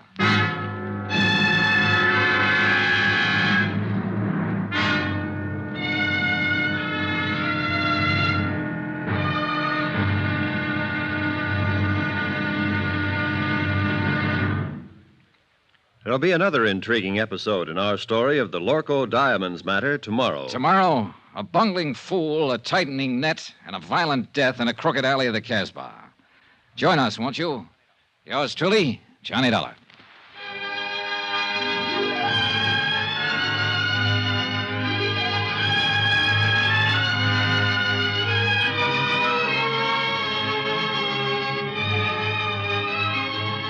Yours truly, Johnny Dollar, starring Bob Bailey, is transcribed in Hollywood. Written by Les Crutchfield, it is produced and directed by Jack Johnstone. Be sure to join us tomorrow night, same time and station, for the next exciting episode of Yours truly, Johnny Dollar. Roy Rowan speaking.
From Hollywood, it's time now for Johnny Dollar.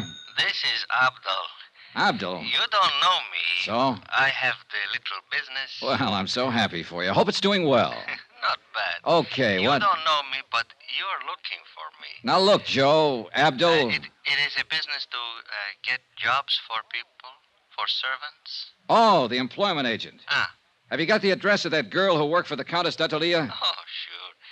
You're very lucky. She's very pretty. You've got the wrong idea, Abdul. I just want to talk to her. Sure. Where does she live? For $20, I will remember. I'll give you 10. No, she's worth more. Look, knock it off. I gotta find her and talk to her fast while I'm still alive. And while she is.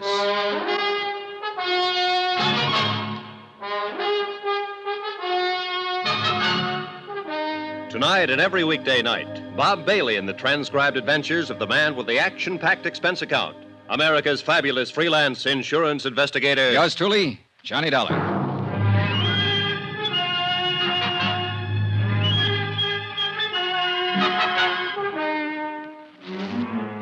From Special Investigator Johnny Dollar, location Algiers, North Africa, to the Home Office Transworld Fidelity Company, Hartford, Connecticut.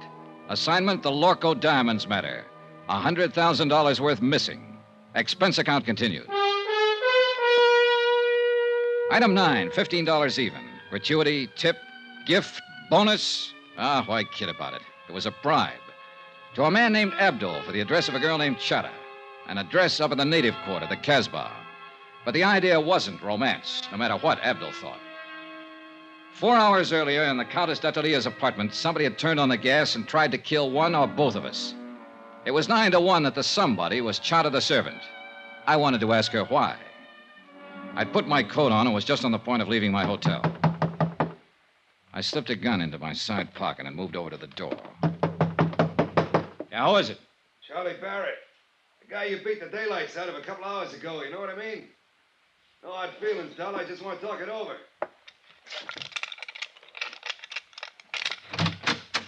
All right, Barrett. What's on your mind? You object if I come inside? It's kind of personal, you know what I mean? Probably.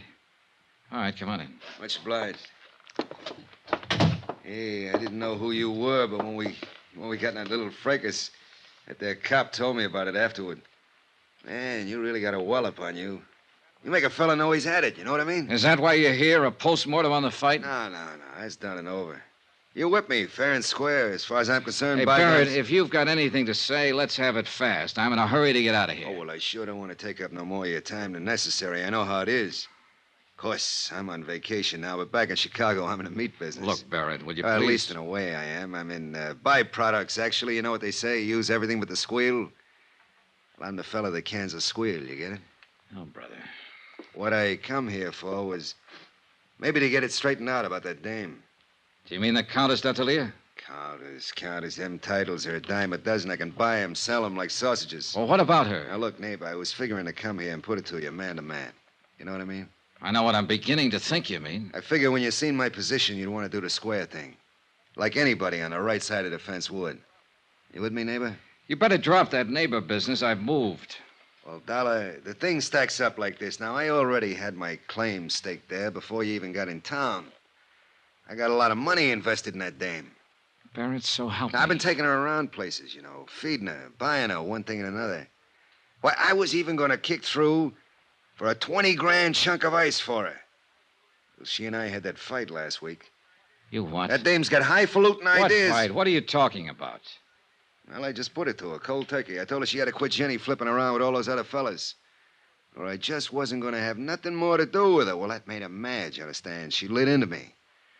Man, you ought to hear that dame talk when she's mad. You'd think Hey, that look, she... when was this fight? Was it before the diamonds were sent here? Why, sure. Sure, I said if that's the way she was going to act, she could forget about them diamonds. Well, I ain't seen her since or talked to her, but I just can't seem to get her off my mind. Now, look, Dolly, you was in her apartment there for 2 hours and 40 minutes tonight, and I don't like it. It bothers me. Strictly business, Barrett. And I gotta get going. Now, wait a minute, Dollar. Just wait a minute. We still got something to settle here. Like I told you, I got money. Barrett, get out. Hey, you better hold your horses. I don't know if you know the name C.K. Barrett, if that means anything to you. But I got influence back there in them United States. So it's the hard way, huh? Look, you just work for that company of yours. You're nothing but an employee. And if you think you can talk to me like you can to some of these foreigners, then here, now. Still a sucker for a left. Hello, room service. This is Johnny Dollar. Some drunk just wandered in here and passed out. Would you send up a couple of boys to drag it out in the hall?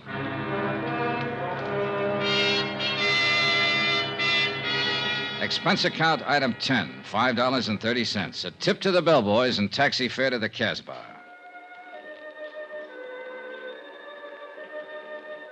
The taxi dropped me off at the end of the causeway, and from there on I walked. It was late, well after midnight, but the narrow, crooked alleys were teeming with life.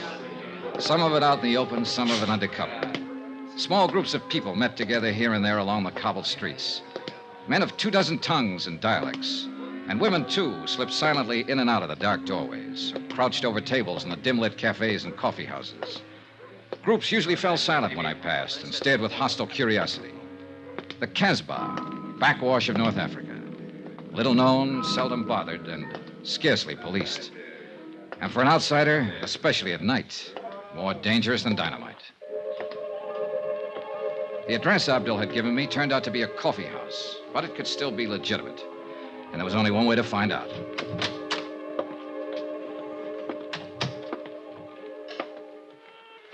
What do you want? I want to see Chata. What for? Private reasons. Chata's not here. Where can I find her? Take a seat. Table in the corner. Maybe she come. I took the seat, ordered coffee, and waited. A wrinkled old Arab squatted on a rug in the middle of the room and played strange, weird melodies. Gradually, the other patrons went back to their conversations, ignoring me completely. In fact, pointedly. 20 minutes passed. The girl didn't show. You will, of course, not object, monsieur, if I take the liberty of joining you? No, sit down. Merci. So, you wish to see Chat? Yeah, that's right. Do you know her? Oui, I know her very well. Know where to find her? But naturally, monsieur. I always know where to find her. She's my woman. Oh, so you're the man they call Bobo. Oui, monsieur. The man who poisoned the diamond courier. Oh, monsieur, it is true that I gave him some wine. A little, not much. But I think perhaps it was a bad vintage. Yes, most unfortunate. It was for him. Well, perhaps it was for the best. Life is so uncertain. But I do not wish to think of such unpleasantness. Instead, let us talk about diamonds. Let's talk about killing, or attempted killing. Is Chata the one who turned on the gas in the Countess's apartment? Well, it is possible that she did that. On whose orders? It was nothing personal, monsieur. I didn't even know that you were going to be there. I see. Then you really meant to... Diamonds, monsieur. That's enough of this foolish talk of killing. All right. All right, what about the diamonds? You were sent here by the company that has insured them. Is that not correct? Yeah, that's right. And this company would like very much to recover these diamonds? That's why I'm here. C'est bien. Now, I'm told that these companies sometimes give large rewards. Agree to an arrangement of a sort? Make a deal, you mean? With no questions asked. Yes, exactly. Now, is this thing true, monsieur? Is it possible that you would... Do you have the diamonds, Bobo? Well, let us say that I'm able to direct you to their location. You could almost call that a confession. What does it matter, so long as we are in the Casbah? Oh, yeah, sure. I imagine you have been spotted all over the place. At least 30, right in this room. I am in no danger here, monsieur. Tell me something. You didn't pull off this job by yourself. Who else was in on it? I only wish to talk about the diamonds. Well, can we come to an arrangement? Bobo, I don't make deals with murderers. It is better that you do not use such words, monsieur. It's true, though, isn't it? That is not the question. It is only that I resent the insulting way in Bobo! which you... Bobo, the gendarme! Why you coming here? Bobo! Wait. Did you arrange for the police to come here, monsieur? I'm as surprised as you are, Bobo. Consider this matter of the deal. We will talk more at some other time, eh? The patrons rushed for the doors, and in 1 minute flat, the coffee house was empty. Even the owner was gone. I was the only one left. 3 minutes later, the inspector, with a flying squad of 20 men, came bursting in from the street. Well, Monsieur Dollar, I'm happy to find you are still alive. Why don't you get lost somewhere? For you, I think it most fortunate that we arrive in time. Oh, sure, in time to foul up the only lead I had in this case. To lose a suspect is better than to lose one's life, monsieur. Look, Inspector, I was holding a gun in my pocket, covering Bobo from the second he sat down at the table. But, monsieur, So 30 men or not, if it had come to a showdown, he couldn't have done a thing. Because he'd have been the first one to get it, and he's smart enough to have known that. But I thought Let's face it, Inspector, you've done it again. You goofed. But I was only thinking perhaps... Mon Dieu, what is to happen next? The shooting was somewhere outside, but it hadn't been the police. All of the inspector's men were inside the coffee house. He gave them orders quickly, and they fanned out to search the area. The streets were empty now, dark and silent, not a soul in sight. We split up into pairs. I worked with Inspector Marcus for a while, then left him and searched alone along a narrow side passage. And that's where I found him. He'd been shot 3 times in the back, and he was dying. Monsieur Dollar. Yeah, Bobo. You can't forget that deal, I think. Yeah. It's a little too late for deals now. Who was in on it with you, Bobo? Look, you've got nothing to lose by talking. You know that, don't you? Accept my honor, monsieur. As a citizen of the Casbah. Who shot you? A dragon, monsieur. 12 feet tall, with fiery eyes. All right, Bobo, all right. But just tell me this. Just one thing. Are you the man who attacked the property agent at the airport, the man who slug Andre Jourdain? Oui, monsieur. I do it very good. No, almost I kill him. It's too bad.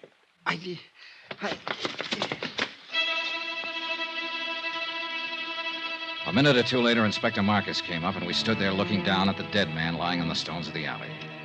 He was a short man, stockily built, with wide shoulders and a deep chest. It was the body of a man of action, of accomplishment. But he'd chosen to be a smuggler, dope peddler, thief, and killer. And now he had become the victim of another killer. Did he say anything, monsieur? Was he able to talk? Yeah, enough. Eh? What is it you mean, monsieur? Do you know who is guilty of this? Yeah, that's right, Inspector. I know the whole story now. The whole filthy, rotten story.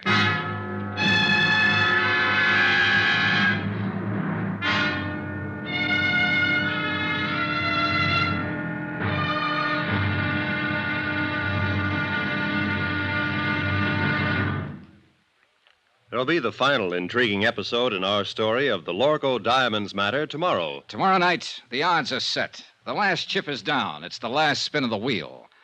And death is the croupier. Join us, won't you? Yours truly, Johnny Dollar.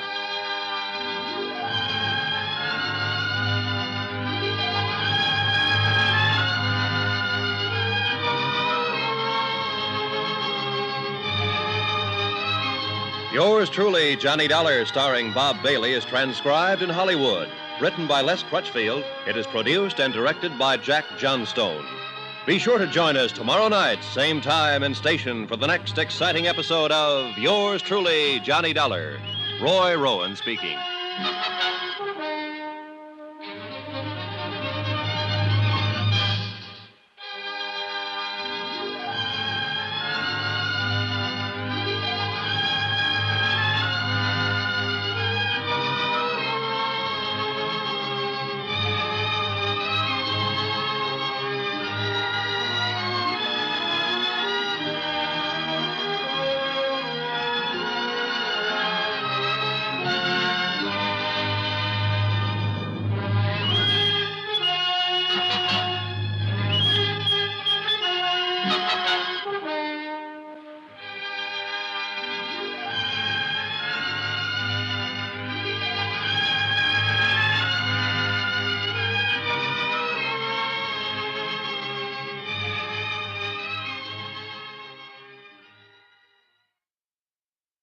From Hollywood, it's time now for Johnny Dollar. Johnny, this is Maria. Maria? Well, isn't it kind of late at night to call? You've got to help me, Johnny. I'm being followed. Aren't you at home? No, it's a little cafe on the waterfront. I came in here to phone. Why the devil did you have to go out? Everything was set up. If you'd stayed home, you'd have been safe. What are you trying to do, get yourself killed? Johnny, this is no time. Where are you? What's the name of the place? The Marrakesh, number 41 Rue de la Mer. I'm afraid to go outside. No, whatever you do, don't go outside. Stay right where you are until I get there. But, Johnny... Take your choice, Maria. It's either that or wind up on a marble slab. What do you mean? You know what I mean. You know better than anybody. Now stay there.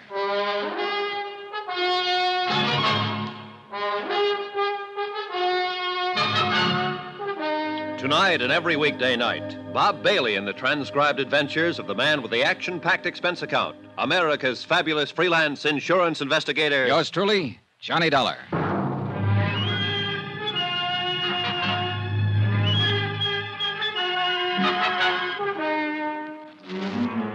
From Special Investigator Johnny Dollar, location Algiers, North Africa, to the Home Office Transworld Fidelity Company, Hartford, Connecticut. Assignment, the Lorco Diamonds matter. $100,000 in jewels stolen and a murder. Expense account continued. Item 12, $2.20. Taxi fare to the waterfront of the Marrakesh Cafe. There was no time to lose and no time to get help from Inspector Marcus. A half hour earlier, he'd set a trap, and he and his men were staked out around Maria's apartment house waiting. But apparently, she'd gone to the cafe before he got there. So now the whole thing had blown wide open.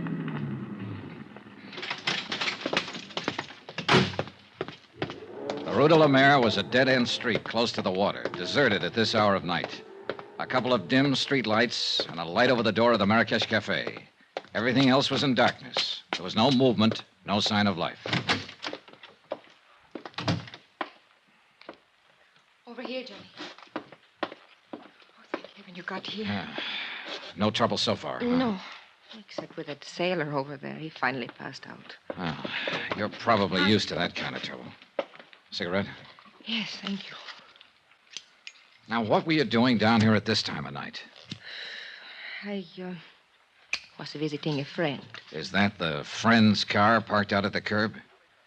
Yes. Charlie Barrett, huh? The meat packer from Chicago who was going to give you the Lorco diamonds. Well, I figured he'd got over his mad spell. How did you know about it? He told me just before I knocked him out for the second time tonight. He said you two had a fight over a week ago, and that he told you he wasn't buying any diamonds after all. Well, it was just... For a while, I thought I had you tagged again. I wondered why you hadn't canceled the order when you'd been told he wasn't going to pay for the stuff. Johnny, it was just a talk. I knew he would come around. Yeah, well, that's about the way I figured it. Another explanation. So I let you off the hook again.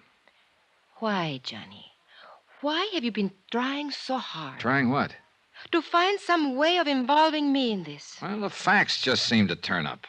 I wasn't trying to find them. It made a big difference, didn't it? Learning about Mr. Barrett. Learning what about him? That I was accepting a $20,000 gift from him. Why should it? Your life's your own. It did, though. Before that, you were... Well, seemed to be interested. Sure. You're a very beautiful woman. And that's all it was? What more did you want? All right, Johnny. Forget it. I don't blame you. Hey, tell me something. What about Barrett?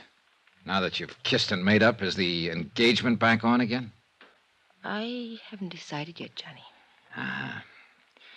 Well, come on. Let's get out of here. I'll take you home. Do you think it's safe? There was no sign of anybody around when I came in. Whoever it was probably got scared off. Oh, I was scared to death. When I saw the lights of the cafe, I jammed on the brakes and ran for the door. There, the car was right behind me. Get a look at the driver? No. How'd you get hold of Barrett's car? Borrow it? He gave it to me. Not a bad night's work. It's a good car. Get in.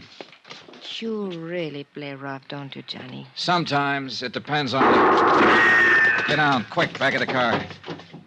It came from across the street. It's pitch black over there. What are you going to do? Look, Maria, you're safe as long as you're back of the car here. What about you? I can't get a shot from here. I'm pinned down. I'm going to make a run for that stone curb. Try to draw a shot and see where the flash comes from. Be careful, Johnny. Oh, don't worry, kid. I'm the carefulest guy you ever saw.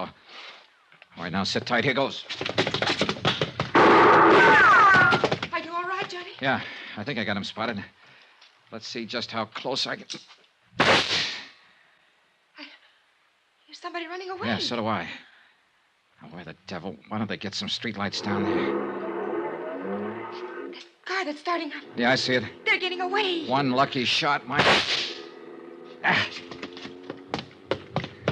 Give me your keys. Wait here. I'm going after him. No, I'm going with you. Then pile in. Hurry up. Let's go.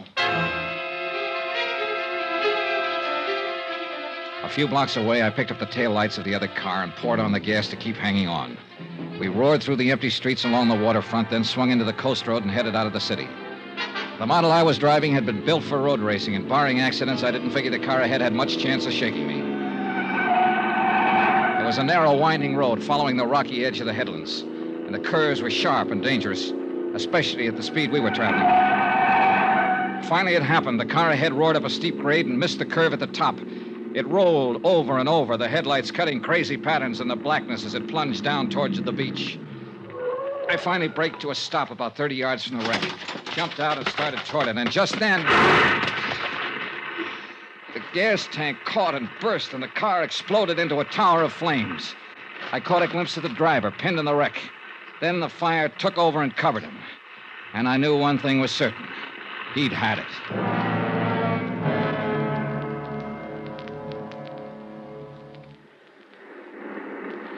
It's dying down.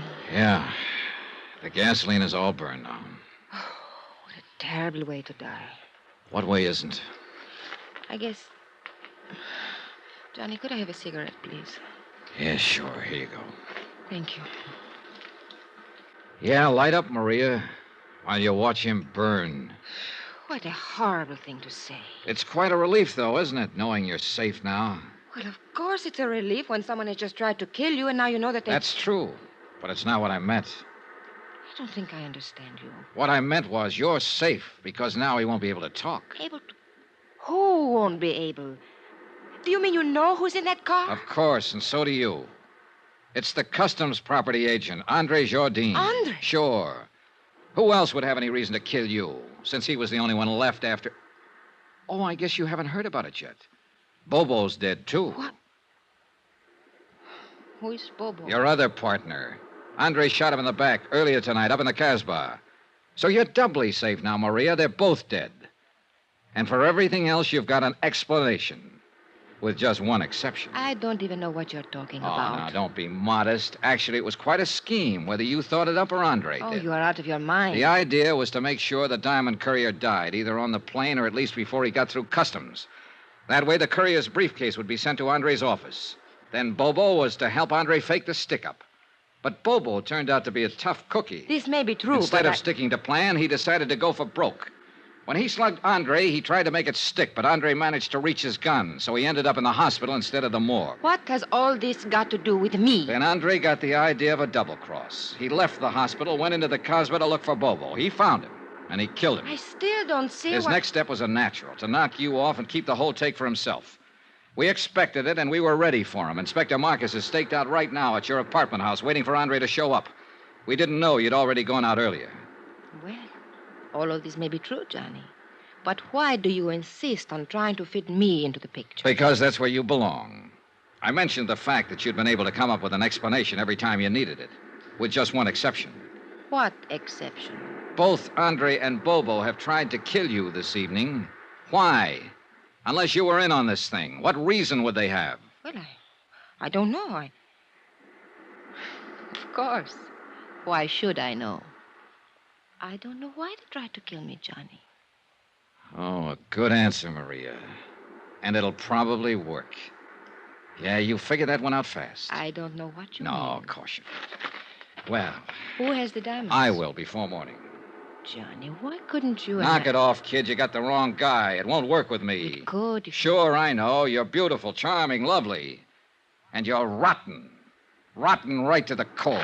What are you doing, Johnny? Going back to town. Well, wait for me. Goodbye, Maria. Johnny, wait! Johnny!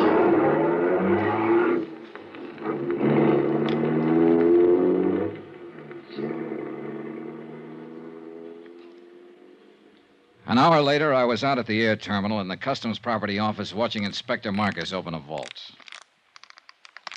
Mon Dieu, what a nuisance. Always they make these combinations so difficult. That's the general idea, Inspector. True, but still one would think... There we are. And now, if you are correct, Monsieur Dollar, we shall soon have our hands... There, that briefcase in the corner. Mais oui. It is the one. Good. Let's have a look at it. It will be necessary to force the lock. Here, pry it open with this. Looks like an easy one. It is merely a matter of... Voila. Ooh, beautiful, no? Yeah. Too beautiful. Tell me something, Monsieur Dollar. What made you know that Andre Jardine was guilty? Something Bobo said, just before he died. Hmm? Yeah. He confessed he was the man who had slugged Andre. But Andre had described his assailant as tall and thin. Bobo was short with a stocky build. Andre had lied. And all this time, the diamonds were right here in this vault to which Andre, as property agent, had access. Can you think of a safer place? Hey, Inspector, what about Maria Dattoria? Well, I am inclined to agree with you, Monsieur Dollar, but... well... Yeah, I know. Nothing but suspicion. Yeah, precisely. If I were to file charges and bring her to trial on such evidence as this, well, she would cry a little, perhaps, and look very beautiful. And, monsieur, the court would hang me, not her. Yeah, you're right. You could never make it stick. C'est la vie.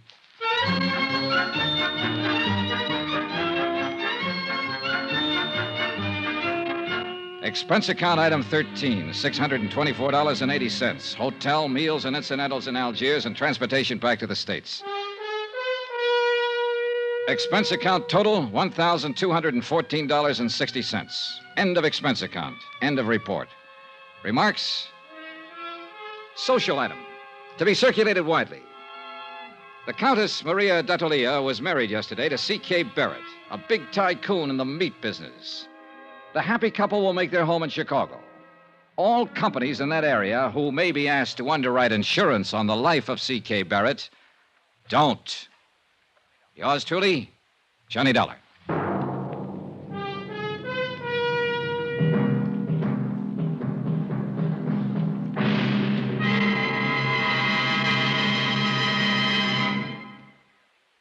Remember, there'll be a new exciting story on Johnny Dollar beginning next Monday. Next week, the Broderick matter, an exciting chase after a charming, beautiful girl.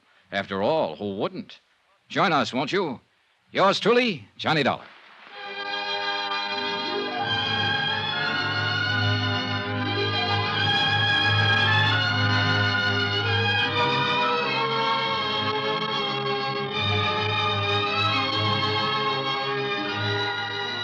Yours truly, Johnny Dollar, starring Bob Bailey, is transcribed in Hollywood. Written by Les Crutchfield, it is produced and directed by Jack Johnstone.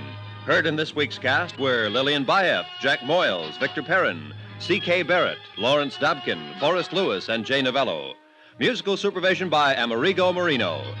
Be sure to join us on Monday night, same time and station, for another exciting story of Yours truly, Johnny Dollar. Roy Rowan speaking.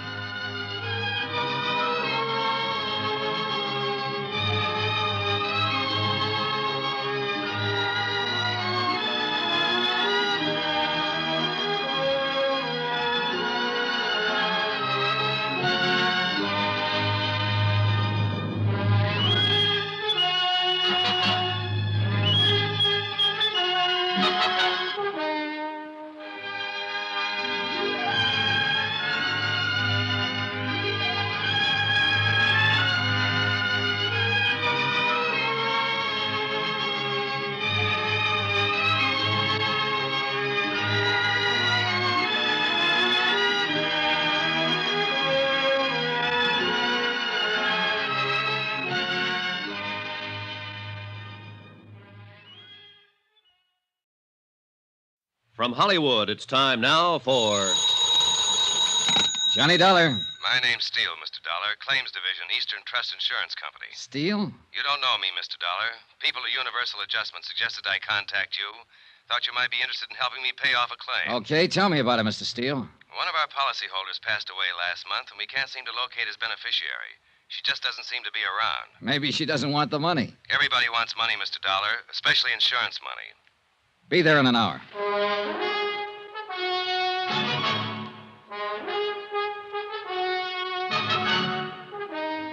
Tonight and every weekday night, Bob Bailey in the transcribed adventures of the man with the action-packed expense account, America's fabulous freelance insurance investigator. Yours truly, Johnny Dollar.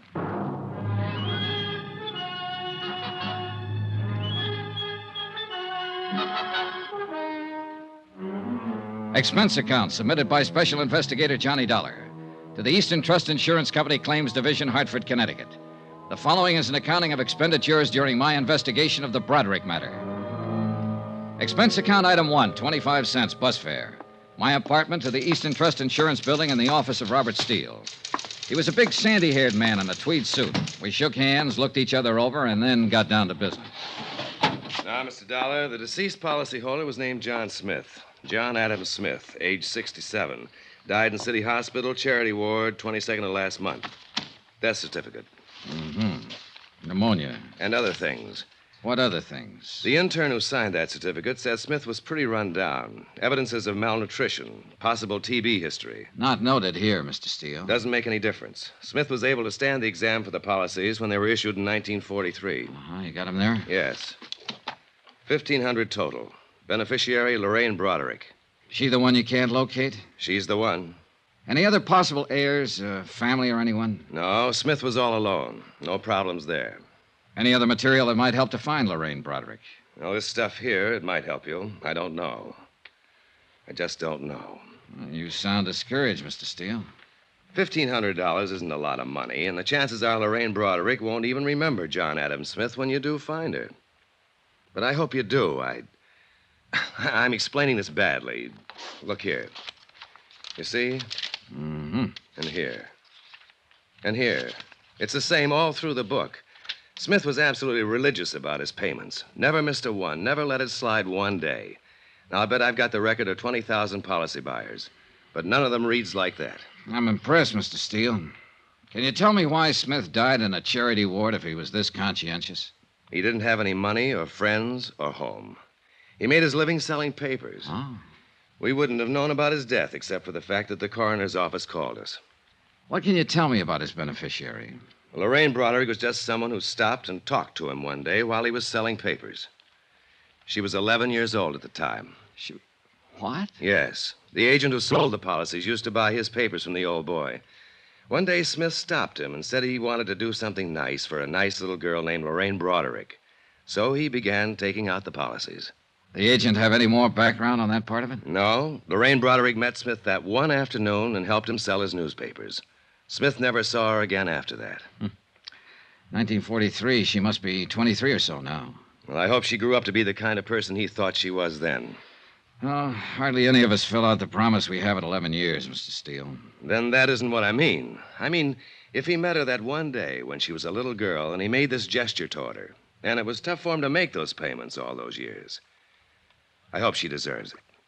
The money doesn't mean anything, but that kind of endorsement from somebody, even an old bird who sells papers on a corner, is worth more than all the money in the world.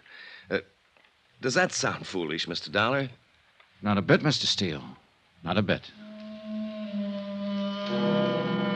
Expense account item 2, $2. Cab fare to Lorraine Broderick's last known address.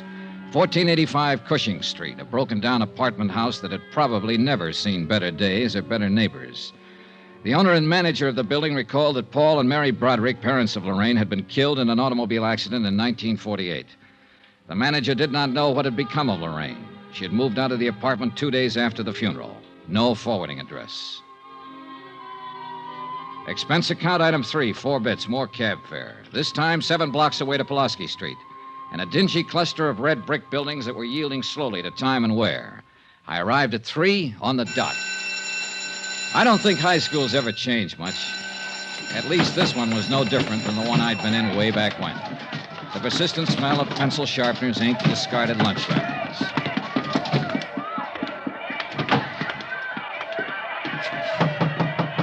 Yes? Sister Mary Regina? Yes, may I help you? Good afternoon, sister. My name's Johnny Dollar. I wonder if I could talk to you a moment. Dollar. Yes. Are you sure you shouldn't be speaking to Sister Amadea in the grade school? I don't believe we have any students named Dollar. Oh, no, sister. I don't have any children in school here. I've been hired by Eastern Trust Insurance Company to locate a beneficiary on one of their insurance policies. I thought perhaps you might help me. Well, I'll try, Mr. Dollar. I took a chance and came here because it was the nearest high school to the girl's address. Her name is Lorraine Broderick. Lorraine Broderick? Yes. The last trace I have of her was in 1948. She was about 17 then, possibly still in school, possibly this school. Lorraine Broderick. Mm-hmm. Sound familiar, sister? In a way, yes. Oh, there are so many, Mr. Dollar. Yeah, I just met about 3,000 of them out in the hall. Yes, I know. 1948. Benson, Brady, Broderick, Lorraine Mary Broderick. Oh. Yes, Mr. Dollar, your guess was very good. She was here in St. Charles from 1945 to 48, yes. I wonder if there's an address listed there, home address. 1120 Seaton Place. Oh, my, that's quite far from here. Parents deceased, guardian. Oh. Anything wrong, sister? Why, I remember Lorraine now, Mr. Dollar. Her parents were killed in an automobile accident in her senior year. Yes, and she went to live with her uncle, James Broderick, at this Seaton address. Oh, yes, I remember that lovely girl. She was in Sister Hildegard's class. That ties up with what I know about her so far, sister. Oh, I remember her so clearly. I can even see her face. Perhaps that was it, her face. Like an angel's, gentle and fresh and wonderful. The man who left her the insurance money must have thought the same as you do, sister. He saw her one day when she was 11. Oh, I have an annual from that year, Mr. Dollar. Would you like to see Lorraine? Yes. Right here. Yes, here we are. That's Lorraine Broderick. Beautiful, isn't she? Sister Mary Regina pointed to a group picture on one of the pages. It was labeled Girls Fidelity. Lorraine Broderick was in the first row, one of 30 or 40 self-conscious little girls wearing identical self-conscious expressions. Her hair appeared to be deep brown or black, her features soft and slightly cherubic. Undeniably, Lorraine Broderick had been a beautiful young girl. In all probability, she was a beautiful young woman, wherever she was. By 5 o'clock, I'd been to her uncle's address on Seton Place. There I learned that Uncle James Broderick had died of a heart attack in 1950. The people at the address reported that Lorraine had lived with him up until the time of his death. She had worked in a dentist's office, they told me. As far as they knew, she still worked there. I made a phone call. Yes, sir? Johnny Dollar, Mr. Steele. Oh, how are you going on Lorraine Broderick? Well, I might need some help. Have you got a man? Sure. I've got her traced up to 1950, Steele. She worked for a dentist here in town. Uh-huh. Probably got her job in his office right out of high school. That meant she pretty well had to get it through a professional agency. That sounds reasonable. I got a man to check the agencies in town that specialize in that. Let me know.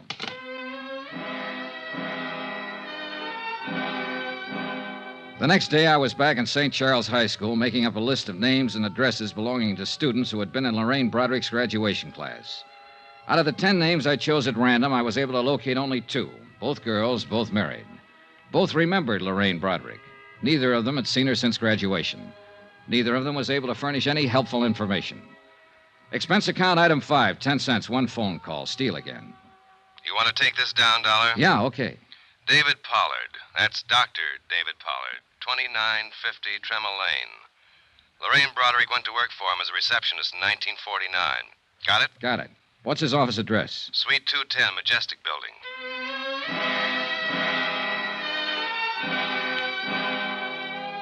I got there about 5:45. There was no receptionist on duty. As a matter of fact, no reception desk. A stern-looking nurse in a rumpled white uniform knew nothing of a Lorraine Broderick who might have worked for Doctor. Doctor was working with a patient. If I cared to wait for Doctor... Yes, what is it? My name's Dollar. I'm with the Eastern Trust Insurance Company. I don't need any today, Mr. Dollar. I'm not looking for a sale, Doctor. What? That's right. I'm trying to find a friend of yours. Who are you talking about? Lorraine Broderick. Oh. How is Lorraine these days? I don't know, Doctor. I'd like to meet her and find out. Well, you're looking in the wrong place. I can't help you. She hasn't been around here for a couple of years. Goodbye. Oh, wait. Well, what now? Well, you've got an awful big chip on your shoulder, Doctor. You won't even let me explain my business. I'm not interested in your business. I can tell you mine's been going on since 8 o'clock this morning, and I'm pretty tired. You finished now? Well, yes. Can I take you downstairs and buy you a drink? Sorry. What is it you want to know?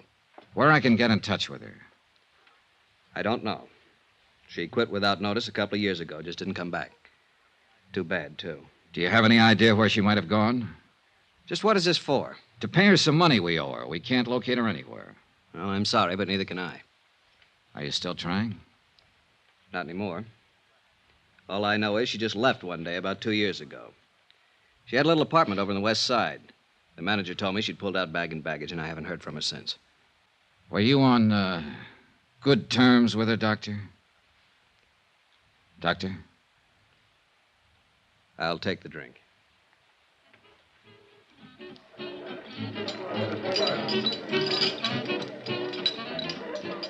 Don't misunderstand me, Dollar. She was a real sweet girl.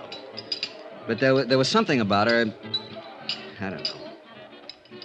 I hope you find her. Or maybe I don't. What are you talking about? She had plans of her own, plans she never told me about. Look, I was in practice 3 years when she came to work for me, fresh out of high school. With all of it, she still made me feel like a little boy in knee pants. That smile of hers you could take 2 ways. And the look that went with it.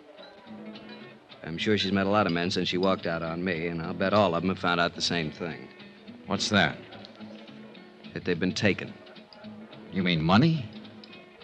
Oh, it wasn't the watch or the necklace or the loans every now and then. It was being taken worse. You know, being used and knowing you're being used. I don't quite get it. And I'll make it clear. That sweet, fresh, beautiful little girl was out to do everything and everybody for all she could get. She's rotten, you know, just plain rotten.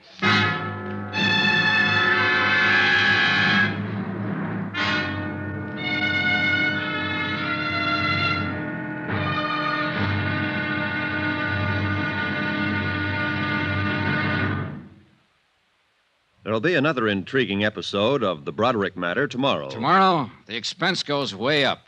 Yeah, it costs money to prove how wrong one man can be. Join us, won't you? Yours truly, Johnny Dollar.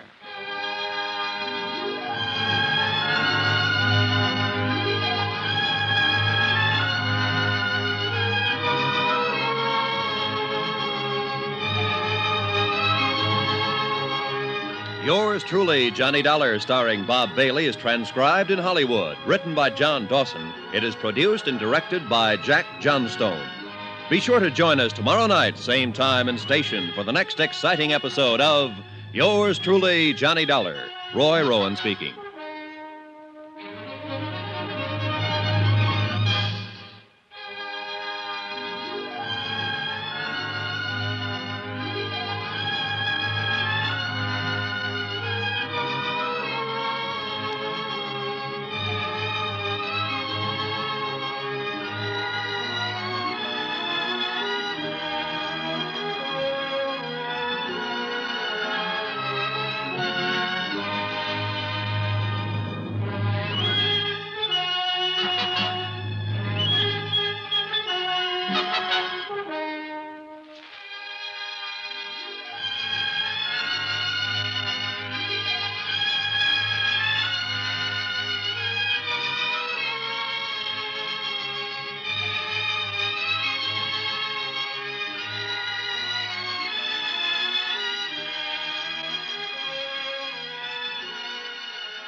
From Hollywood, it's time now for Johnny Dollar. This is Carl Walden. There's a message here for me to call you. Oh, yes, Mr. Walden. I'm with Eastern Trust Insurance Company. We're trying to locate an insurance beneficiary named Lorraine Broderick. Understand she lived in your apartment building up until 1953. Well, who told you that? A doctor she worked for here, Dr. Pollard. I don't know where she is, Mr. Dollar. I haven't seen her for 2 years. We're trying to pay off a claim, Mr. Walden. Didn't she leave a forwarding address or give you any idea of where she... No, not a thing. You've got a job on your hands, pal. Huh? I don't think that baby wants to be found. Got a couple of minutes? Yes. I'll be right over.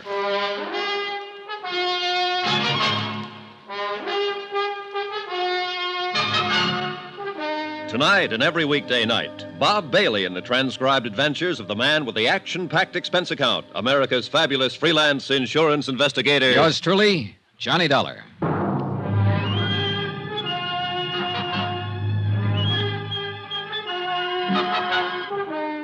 Expense account submitted by Special Investigator Johnny Dollar to Eastern Trust Insurance Company Claims Division, Hartford, Connecticut. The following is an accounting of expenditures incurred during my investigation of the Broderick matter. Lorraine Broderick, that is, missing. Expense account continued. Item 6, $14 even, photographs. The photographer who had taken the pictures of the 1948 graduating class at St. Charles High School still carried the proofs in his files. Among them, 4 poses of Lorraine Broderick. I'd stopped by to get them on my way out to see Carl Walden, apartment house manager. He hadn't changed his mind about anything since our phone conversation. No, sir, she doesn't seem to want anybody to know where she is. She'd have left a forwarding address or something like that. Instead, she pulled out in the middle of the night bagging baggage, and that's the last we ever saw of her. Just when was this, Mr. Walden? About the middle of December or so, 1953. Yes, it was a couple of years ago. Mm-hmm. Oh, you want one of these? No, thanks. I don't smoke. Can you think of any place she might have gone, Mr. Walden? New York City. Oh, why New York? Well, it's the closest place to go, isn't it, for somebody like her? I'm not so sure I know what she was like. I've had several different versions, Mr. Walden. Say, you talked to that doctor she worked for? Yeah. Boy, I'll bet his version was a pip. How do you mean? Well, she walked out on him.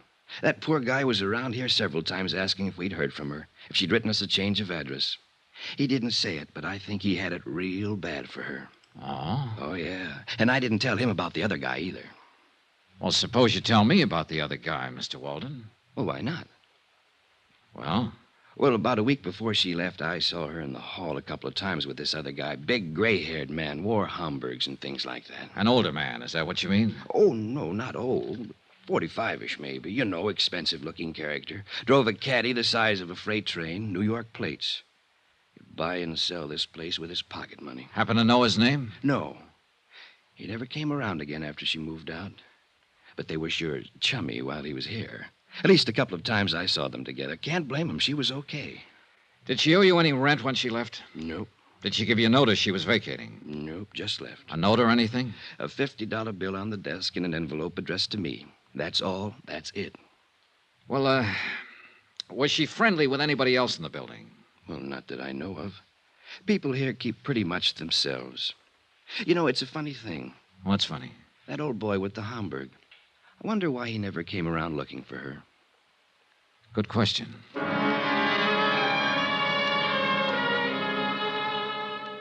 Expense account item 7, $22. Advertisements. I placed ads in the personal columns of every New York paper. Anyone knowing the present whereabouts of Lorraine Broderick, please contact. I spent the rest of the day interviewing the Cadillac dealers in town on the off chance that one of them might have serviced the Cadillac with a New York plate sometime in December of 1953. No one remembered the man Walden had described. I even tried the service records. Impossible to check. The case was stalemated that way for 5 days. Last Tuesday, things picked up. Johnny Dollar. Hello? Hello, who is this? Johnny Dollar? Yeah. Can you hear me very well?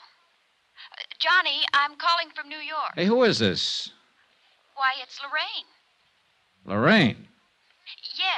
Yes, I saw your advertisement in the papers, Johnny. I wondered what you wanted. Johnny. Yes, that's what I always called you, isn't it? You never met me before in your life. Hey, what is this? Why, just a moment. Go ahead, Mr. Dameron.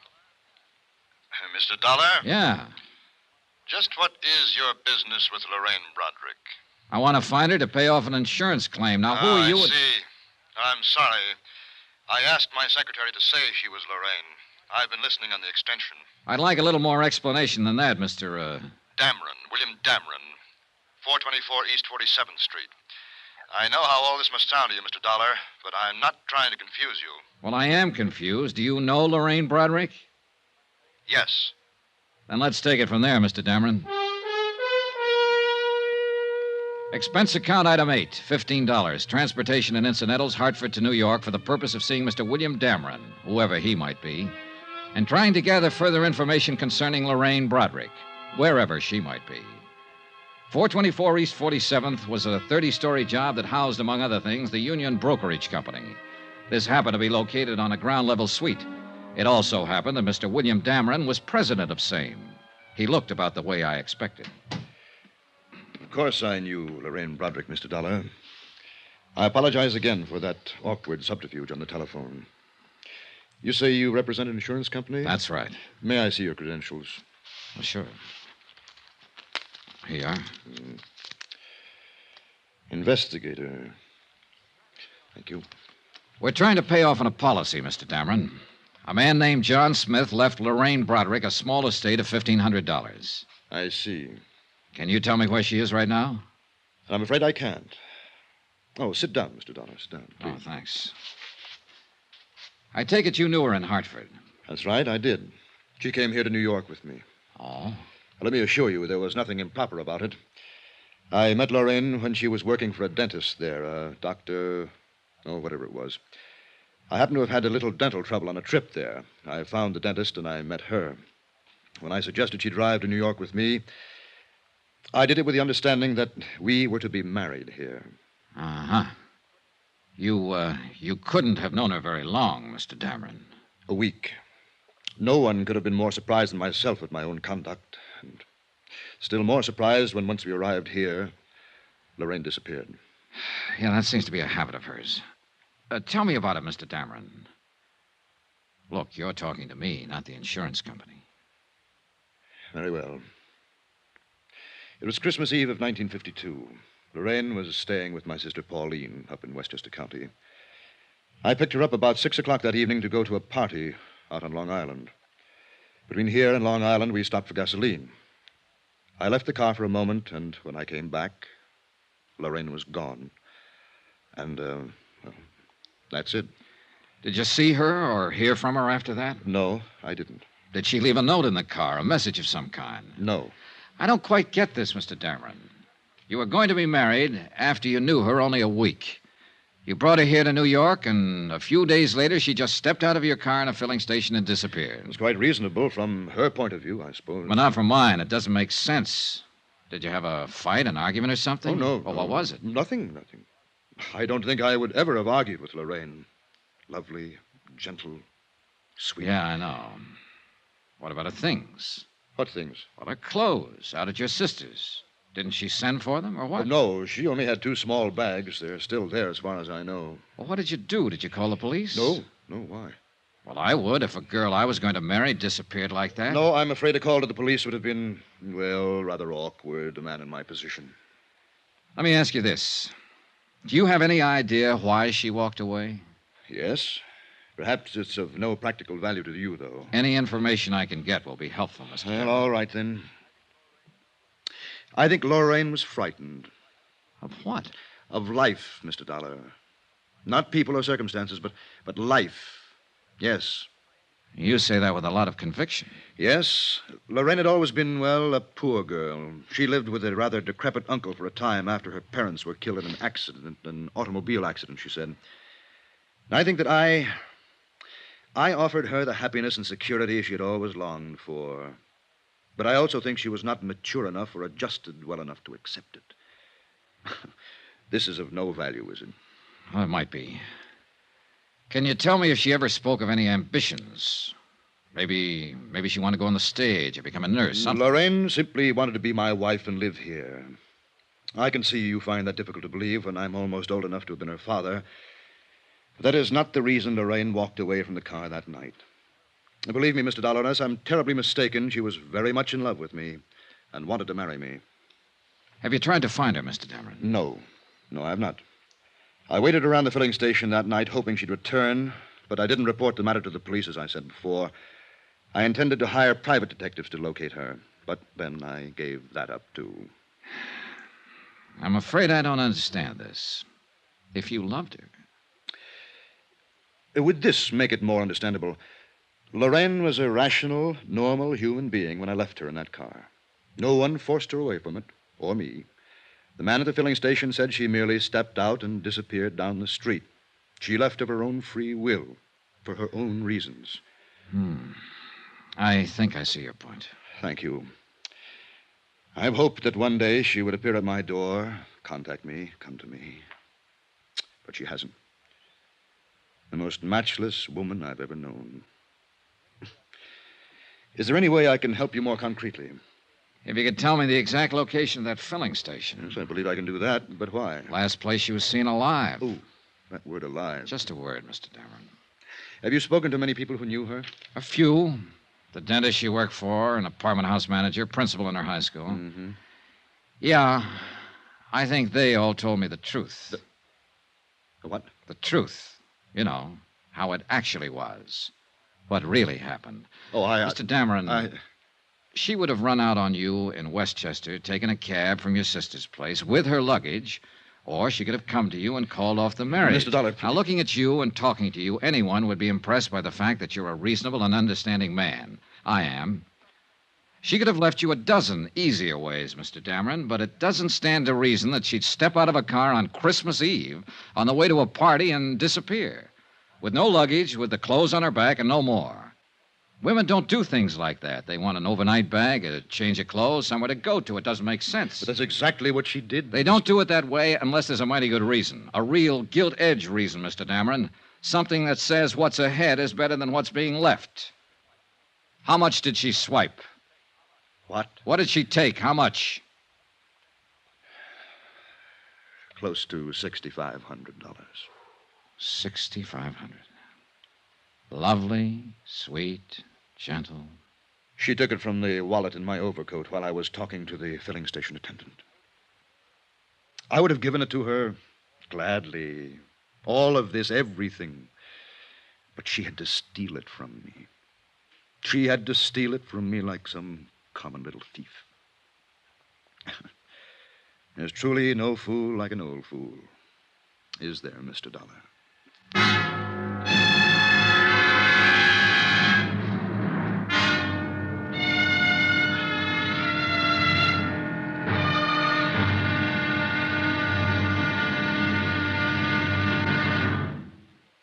There'll be another intriguing episode of the Broderick matter tomorrow. Tomorrow, when the trail really gets hot and goes right down on a police blotter. Join us, won't you? Yours truly, Johnny Dollar. Yours truly, Johnny Dollar, starring Bob Bailey, is transcribed in Hollywood. Written by John Dawson, it is produced and directed by Jack Johnstone. Be sure to join us tomorrow night, same time and station, for the next exciting episode of Yours truly, Johnny Dollar. Roy Rowan speaking.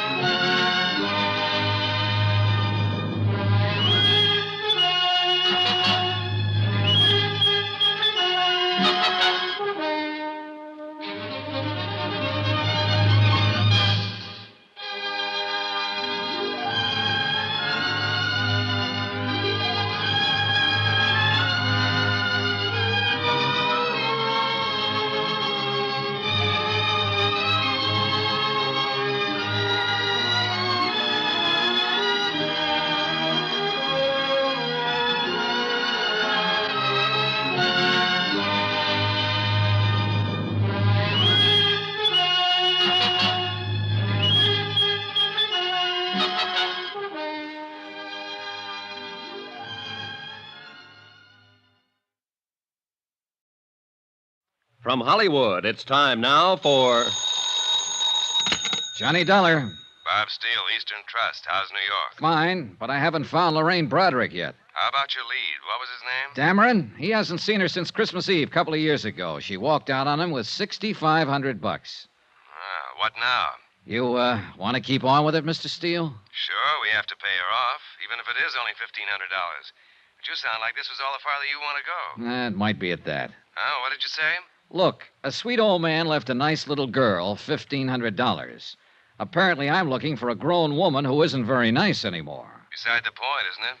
Yeah, I guess so. Okay, Steele, I'm still on the case.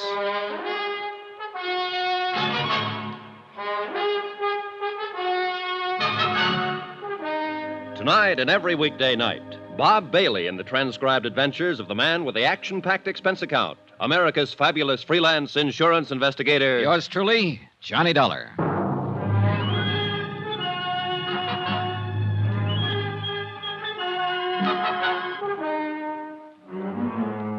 Expense account submitted by Special Investigator Johnny Dollar. Location, New York City, New York. To the Eastern Trust Insurance Company, Claims Division, Hartford, Connecticut. The following is an account of expenditures during my investigation of the Broderick matter. Subject, Lorraine Broderick. Object, to locate her and pay off claim. Results, disillusioning. More expenses. Item 9, $3 cab fare. From the plush offices of William Dameron to a filling station out on Long Island. To check his story of Lorraine's disappearance. A major oil company owned and operated the filling station where Lorraine Broderick had last been seen. Their payroll records named 3 attendants on duty. Christmas Eve, that is, in 1953. Item 10, $28. More cab fare. And don't squawk about it. I located and interviewed all 3. Enclosed fine statement of Edward Quinlan. Sure, I remember that chick. Better looking than this picture, I'll tell you that. She drove in with this old guy, Dameron, you said? Yeah. Well, he hadn't been away from the car 20 seconds before she was out walking down the street as fast as she could, long dress and all. When he come back and asked what had happened to her, I told him. So he went and sat in his car for maybe a couple hours waiting for her to come back. I knew she was gone for good. He knew it too, must have. But he waited. I felt sorry for him. Poor old geezer, even if he did drive a cad. She shouldn't have run out on him like that, Christmas Eve and all.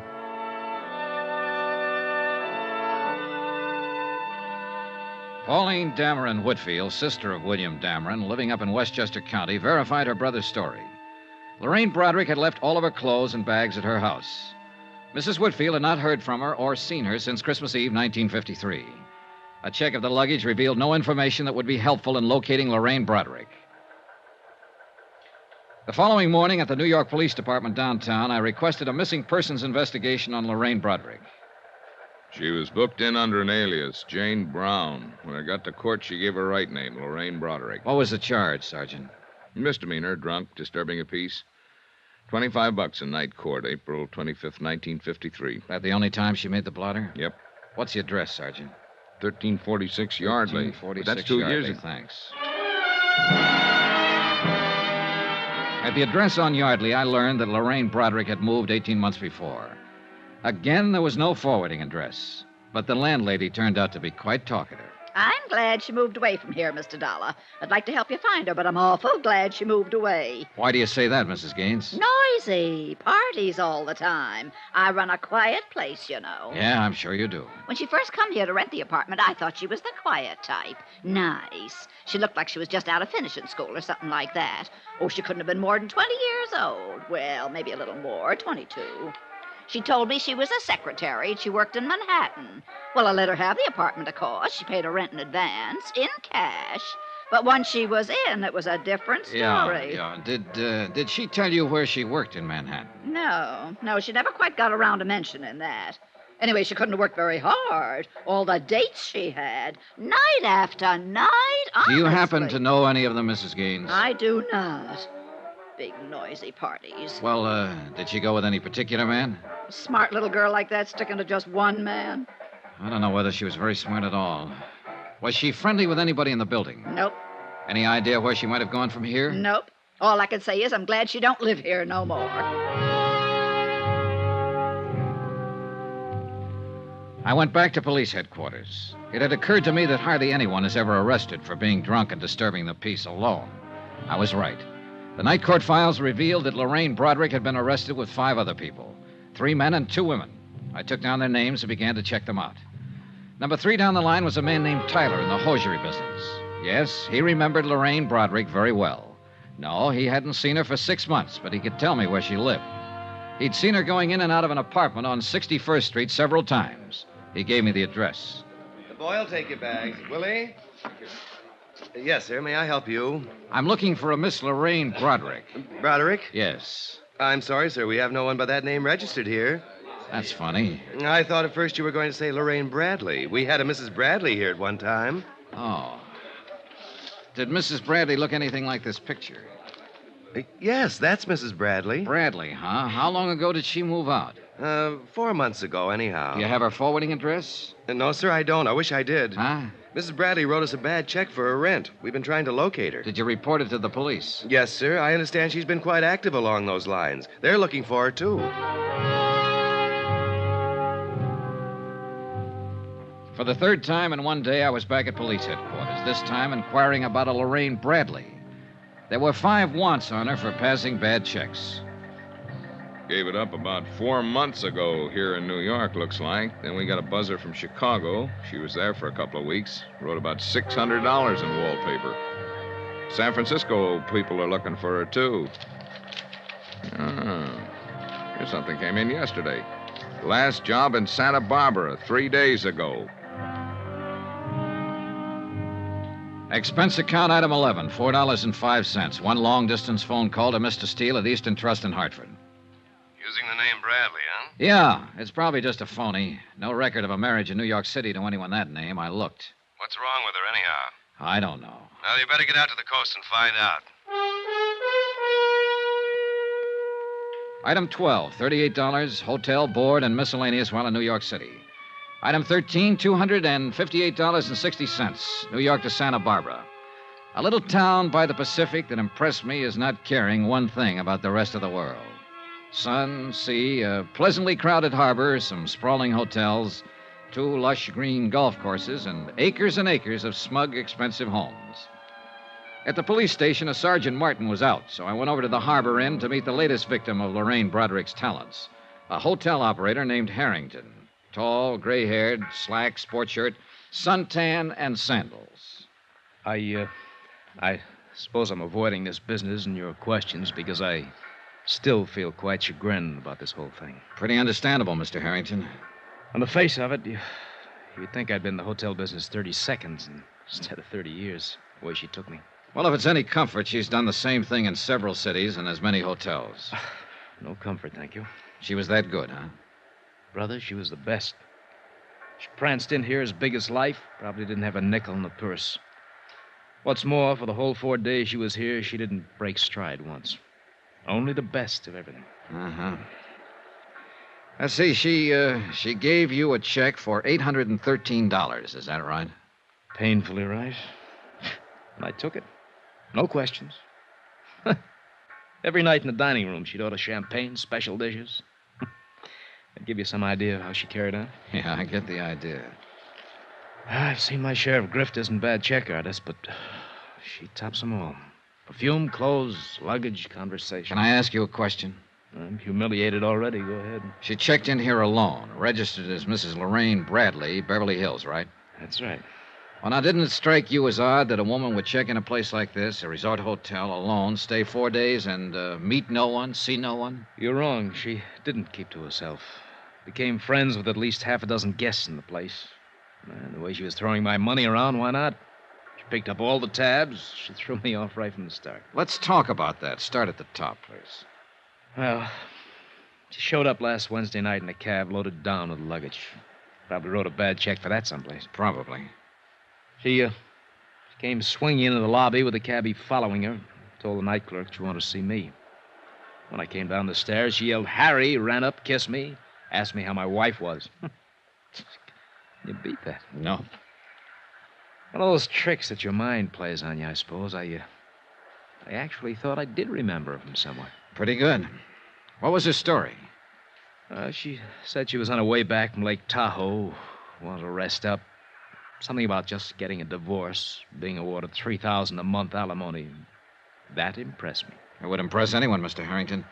Did she make up any kind of a story about where she'd met you before? No story. But I got the impression, and of course she saw to it, that she had stopped here before. I wasn't altogether a boob. I did check her home address in Beverly Hills. There was a Robert Bradley listed there, same address she gave. Later on, I found out that he's in Europe with his wife and children. But his name was in the book. Oh, yes. Say, getting back to that part about her being familiar. That's just a good trick on her part, Dollar. Yeah, I did think I'd known her from somewhere, and, well, she also arranged it so that I was too embarrassed to ask her specifically. In all honesty, I suppose I wanted to have known her. Can you explain that? She was about the most beautiful thing I ever saw. She walked through that door right now and told me none of this was true. I'd probably believe her. Mm-hmm.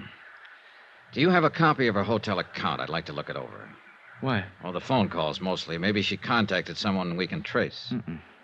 No phone calls. Here. This check was drawn on a bank in Beverly Hills. Was it personalized? No. Maybe I should have thought something of that. Huh? No, not particularly. Well, here's this much. I can't stand to look it over. It makes me kind of sick. $813.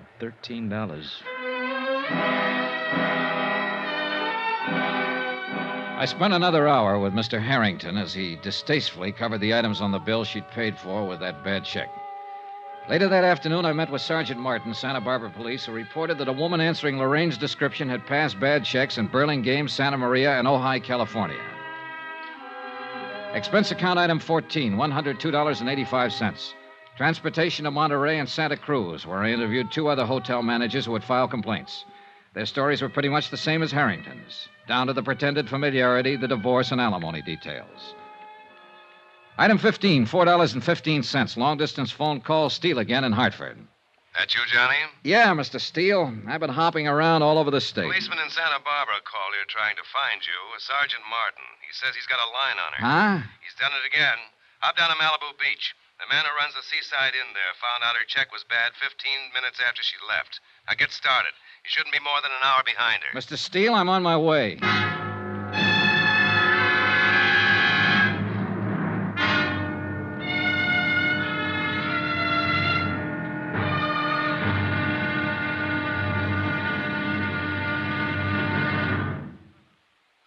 There'll be another intriguing episode of the Broderick matter tomorrow. Tomorrow, a long look at what 7 years can do to a woman's life. Join us, won't you? Yours truly, Johnny Dollar.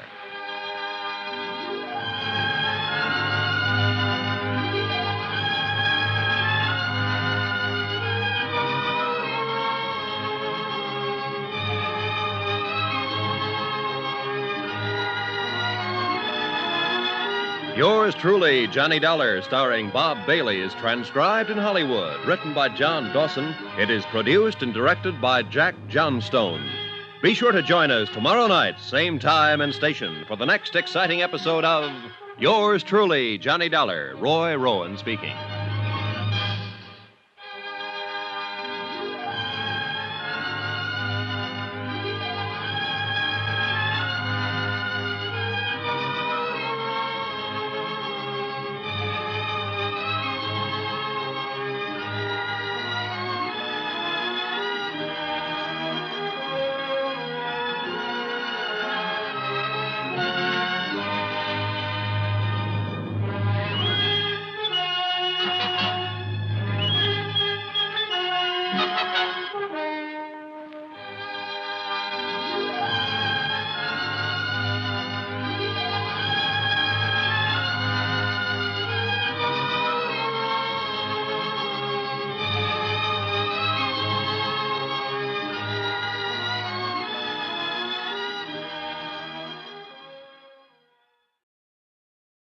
From Hollywood, it's time now for Johnny Dollar. Dollar, my name's King, Malibu Sheriff Station. Did you leave a message here? Oh, yes, sir. I understand you're looking for Lorraine Broderick. Broderick or Bradley, whatever name she's using. We want her. I'm looking for her, too. Well, what's your connection? I'm an insurance investigator. We've been trying to find her all the way from Hartford. We have to pay off a claim that's due her. Claim? Yeah, that's right. An old man left her $1,500. She doesn't deserve it, not that one. I can't tell him that. He's dead. I'm expecting a little action on it pretty quick. Like to be in on it. Come on over.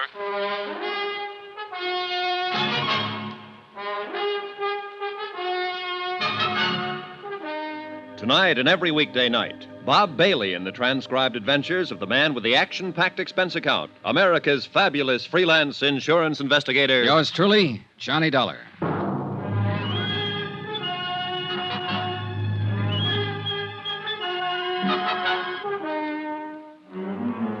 Expense account submitted by Special Investigator Johnny Dollar. Location, Malibu Beach, California. To the Eastern Trust Insurance Company, Claims Division, Hartford, Connecticut. The following is an accounting of expenditures during my investigation of the Broderick matter. More expenses, item 15, $38 even. More transportation. My trip here to Malibu Beach, where I didn't even bother listening to another disgruntled hotel proprietor repeat a bad check story I knew only too well. I went directly to the sheriff's station and Deputy King. Well, that's about the picture, Mr. Dollar. Lorraine Bradley was at the inn 4 days and checked out this morning. Used the name Bradley. Lorraine Bradley. She can't be too far ahead of you now. I hope not. This has been a long, rough chase. While she was at the inn, she took up with one of our local residents, a man named Joe Tappan, who lives over in the beach colony. We know this much. He drove her into town this morning when she checked out of the inn. Have you talked to this man Tappan yet? He hasn't come back yet. When did she leave the inn? Oh, about 10 this morning. Uh-huh. After 2 now. It gives him just about time. He has a house over in the colony. We've got a man there. Colony? Down the road a piece. They call it that because a lot of movie stars built beach homes there 25 or 30 years ago. Movie colony, right in the beach. Oh, this Tappan, is he an actor? Yeah, when he gets work, which isn't very often. Mainly, he keeps suntanned. Excuse me. Sure. Yeah, this King. Oh. Good, right away.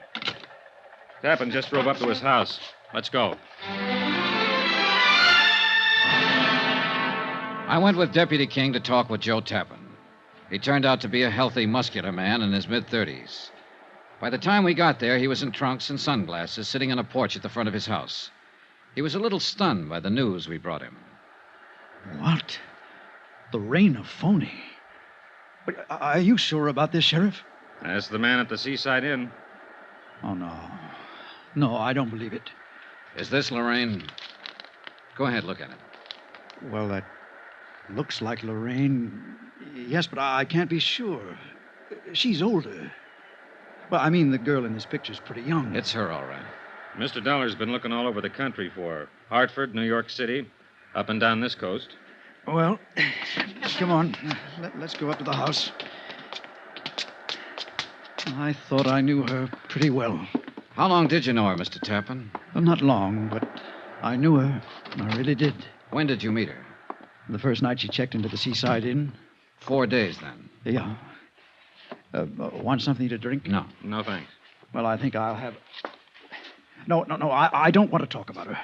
We have to talk about her, Mr. Tappan. But I'm sure there's some explanation about the check.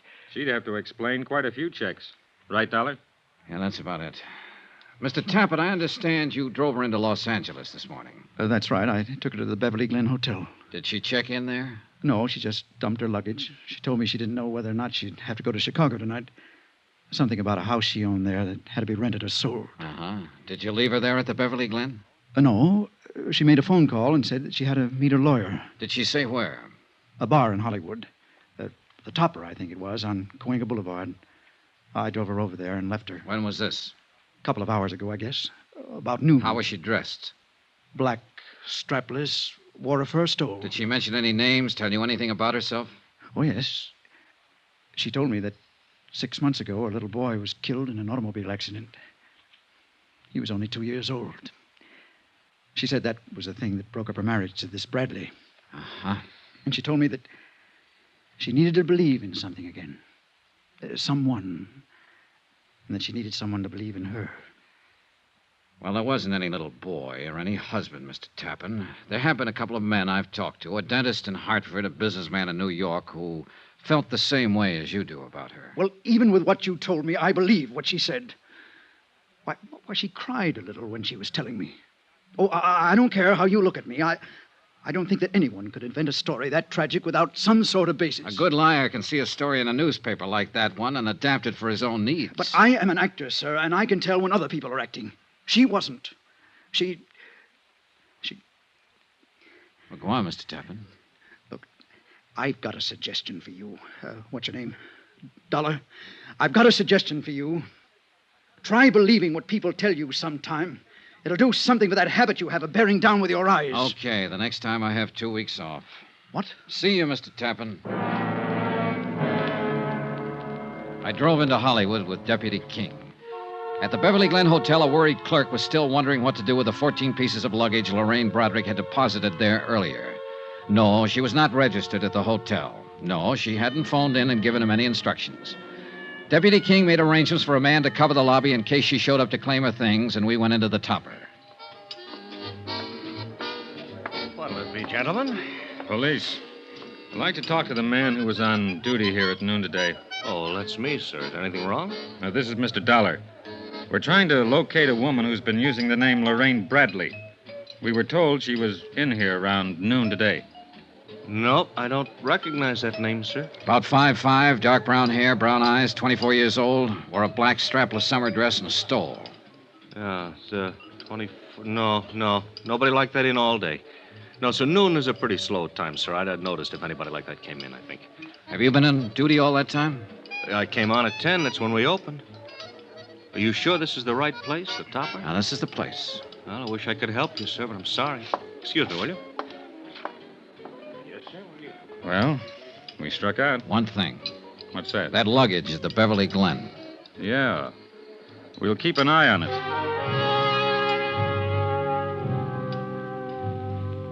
Lorraine Broderick did not return to the Beverly Glen Hotel that day to claim her luggage. The lobby was watched around the clock. Her description was on the Daily Bulletin. Every policeman in Los Angeles was on the lookout for her. I spent my time thinking about the little girl who had helped an old man sell newspapers one afternoon years ago. A little girl with a face like an angel. I didn't feel good about this case. But Joe Tappan felt worse when I went to see him again. Well. Hi. Mind if I come in? What now, Mr. Dollar? Your girlfriend. What about her? I've been thinking about what you told us. So? So maybe you didn't understand what I told you. Now, look I'm here. not pushing my weight around, Tappan. But it seems to me you're a little stubborn in what you want to believe about her. How old did she tell you her baby was that she lost in a car accident? 2 years old. All right. 2 years ago, she was working for a dentist in Hartford, Connecticut. He was pretty much in love with her. She left him flat to take up with a man in the brokerage business in New York. She left him flat. took $6,500 when she did it. There wasn't any baby in her life then. Her name was Lorraine Broderick. It still is. Now, would you like to see my file on her? I brought it along. No, thanks. I thought I'd better prove that part was a lie. So you proved it. Mind if I sit down? Help yourself. Thanks. Do you have anything else to tell me? I suppose I do, Mr. Tappan, since you don't seem to want to tell me anything. Now, just sit down, please. I've heard every man who knew her describe her, and I think I can understand why they feel the way they do. All I've got is a picture from a high school annual taken when she was 17. That was pretty good. She's 24 now. She must be 7 years better. Anyhow, you're my only hope now. What? Lorraine Broderick can get away from the police for a while. Oh, yeah, she's smart and clever, and she can go right on doing the same thing she's been doing all along, stealing, writing bad checks. But that's police business. My part is to find her and give her something one man left her, an insurance bequest. But it's become more than that now, to find her and stop her, maybe. Look, they'll get her eventually, Tappan. Do you know what 5 years in prison can do to a woman like her? Do you? Well, because I know her and she passed a few bad checks doesn't mean that I'm responsible in any way. You're right, it doesn't. But you're involved just the same. Oh, you're different from just some hotel man who's been tilted. You're a boyfriend. True, just a 4-day boyfriend. But a woman like Lorraine Broderick can do a lot of damage in 4 days' time. Why are you here? What do you want? I'm here to disillusion you, Tappan, because I don't think you're disillusioned enough. Now, just You're a perfect stranger to me. I don't know you from a Grand Rapids chair, but I'm doing you a favor talking to you about Lorraine Broderick. I'm doing you a favor telling you she's a crook and a thief and a forger, and everything she ever told you was a lie. Now and then a woman walks into a man's life that he'd sell his soul for. But all she'll do in return is write you a bad check for it. She's trouble in a great big way, Tappan. You know it as well as I do. Well, what do you want me to do? Apologize for meeting her? I'll be satisfied if you tell me where she is. What? And stop lying. Now, look here. I've listened to all I want to listen Lorraine Broderick never went to that bar in Hollywood you were talking about yesterday. You didn't drop her off there. No one there has ever seen her. And she's the kind who could walk around the polo grounds with 50,000 other people and still be seen. Now, where did you take her? Where is she now? Could it be fixed so she wouldn't know I told you? I suppose so. She's at the Wentmore downtown. Registered under the name of Evelyn Brady. Oh, this beats me, Dollar. I just don't understand it. What do you mean? How what you told me is true. I know that. But an hour ago, she called me up here and she said, Joe, I love you. Now, that sounded true, too. And I told her that I loved her. Now I'm turning her in. What kind of crazy world do we live in?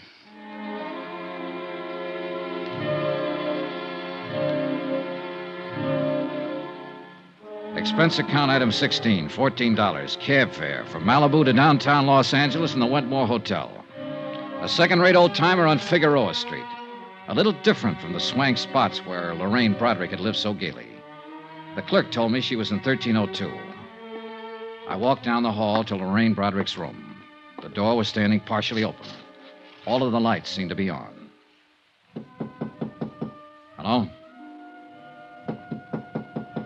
Hello? Hello, anybody? Move it! Huh? Get out of this room! What? Get away, or I'll jump! I'd found Lorraine Broderick at last. Only she was standing on a ledge outside the window, all ready for a leap into eternity.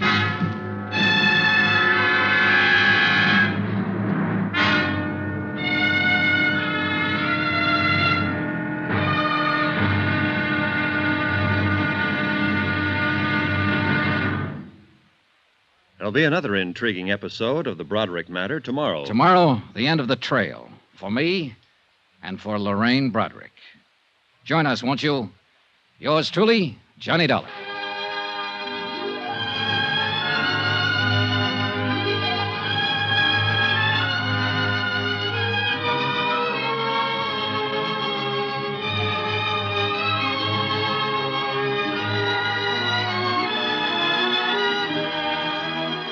Yours Yours truly, Johnny Dollar, starring Bob Bailey, is transcribed in Hollywood. Written by John Dawson, it is produced and directed by Jack Johnstone. Be sure to join us tomorrow night, same time and station, for the next exciting episode of Yours truly, Johnny Dollar. Roy Rowan speaking.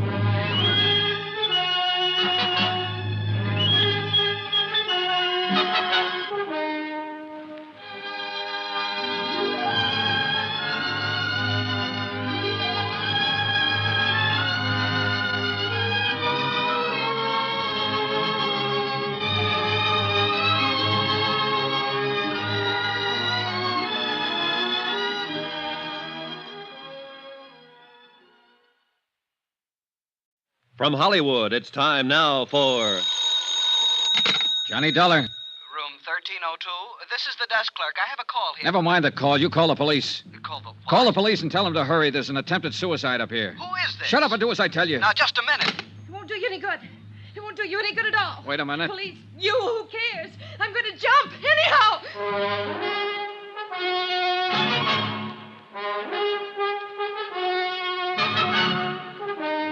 Tonight and every weekday night, Bob Bailey in the transcribed adventures of the man with the action-packed expense account, America's fabulous freelance insurance investigator. Yours truly, Johnny Dollar.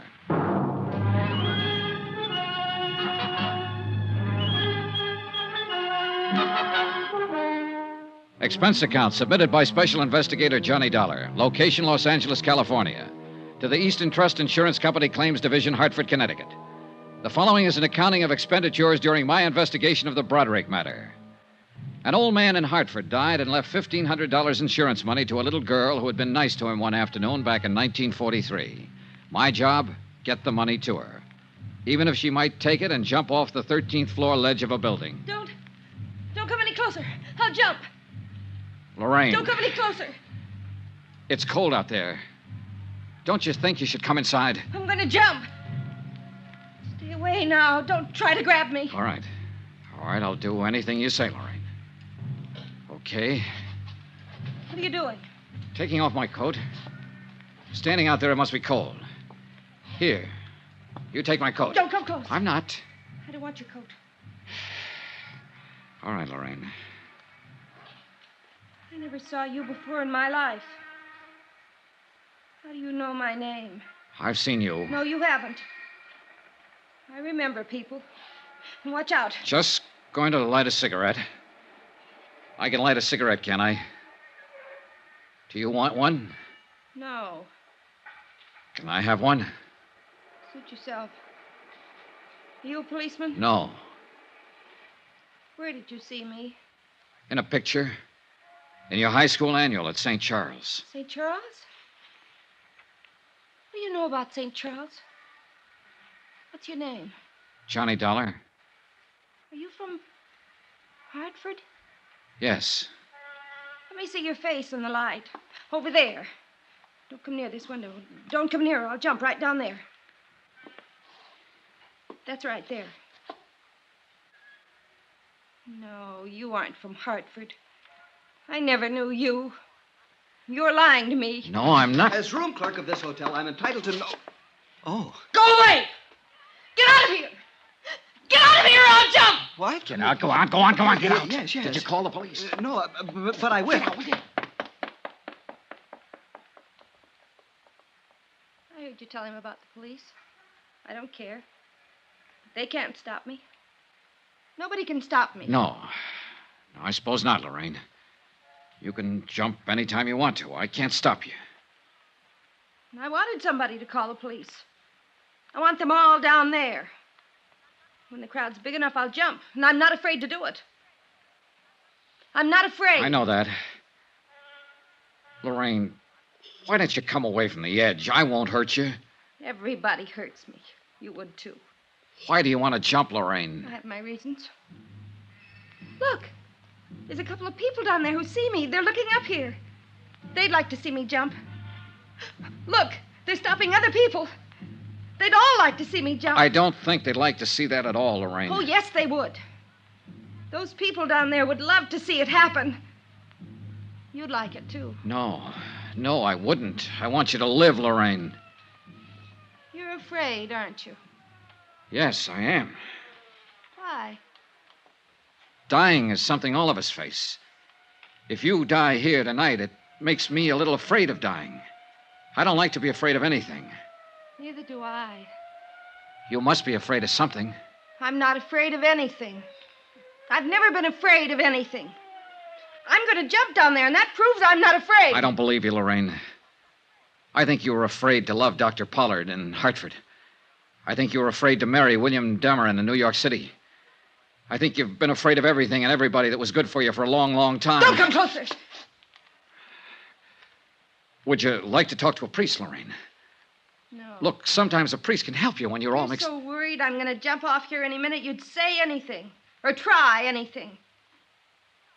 I don't even know what you're doing here, why you came here. I told you, Lorraine, I've been looking for you. Tell him to go back. Tell him all to go back or I'll jump. Go back. Go on back, you crazy fools. Get back. It's all right. They aren't coming. I don't want anybody here. A lot more people down there in the street now. Oh, they're getting the big lights up here. Golly. Lorraine, look at me. Look toward me. What? I want to help you, Lorraine. Nobody wants to help me.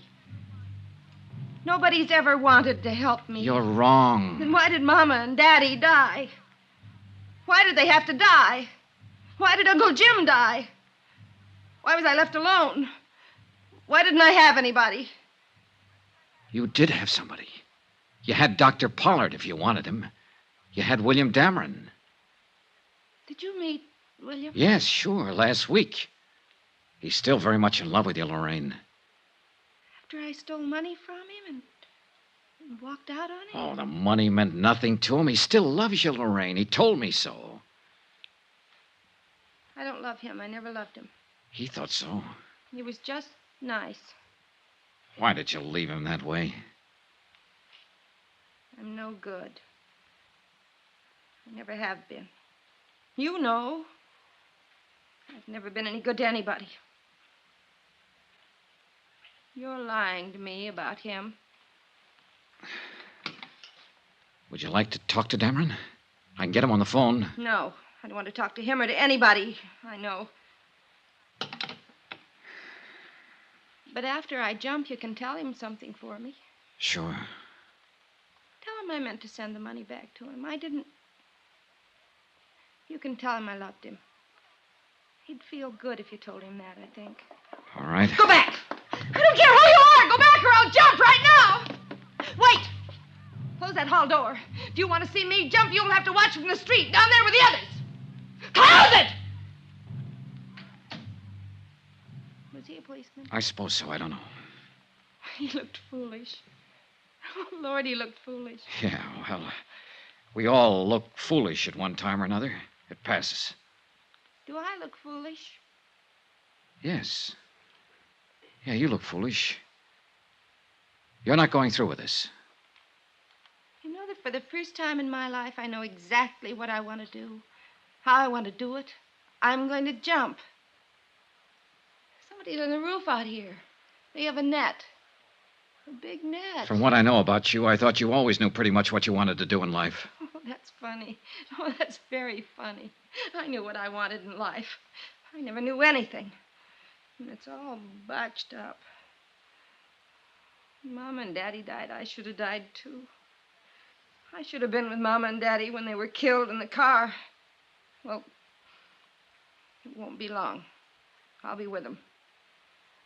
I won't be tired anymore pretty soon.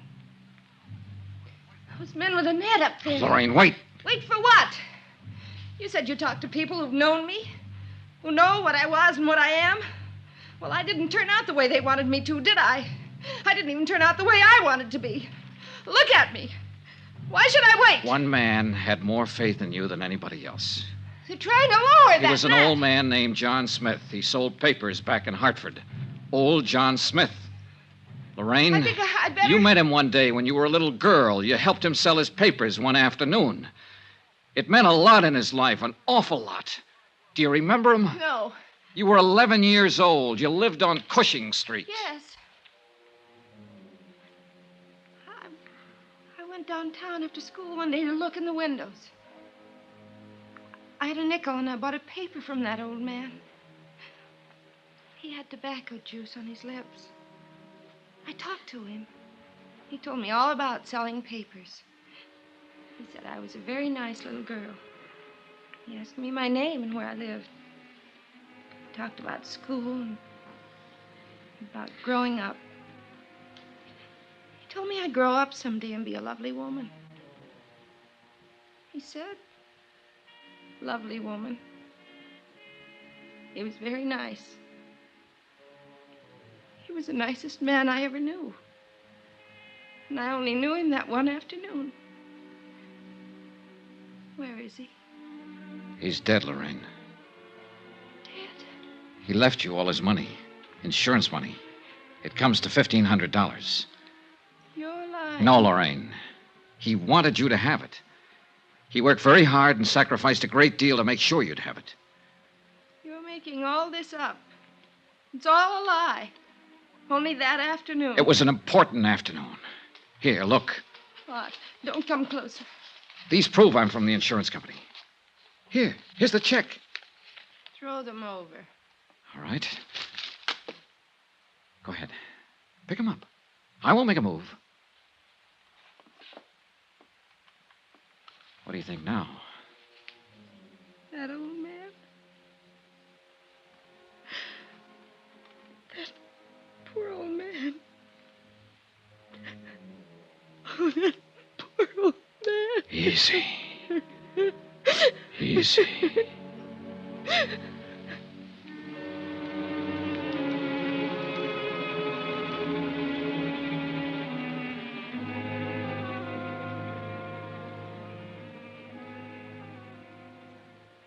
Expense account item 17, $5.50, martinis.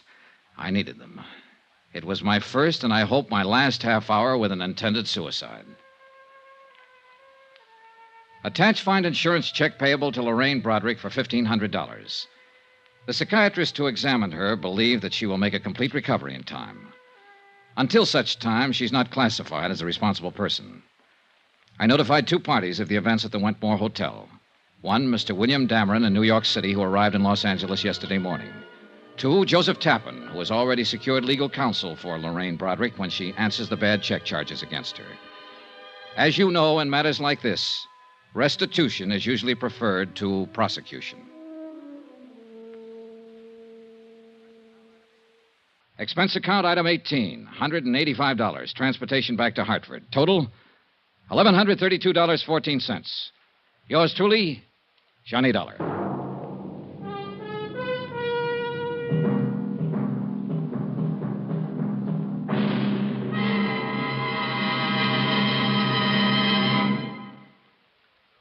Remember, please, there'll be another intriguing story for you beginning next Monday night. Next week, the Cronin matter. A matter of keeping a sweet old lady from carefully and deliberately losing her life. Join us, won't you? Yours truly, Johnny Dollar.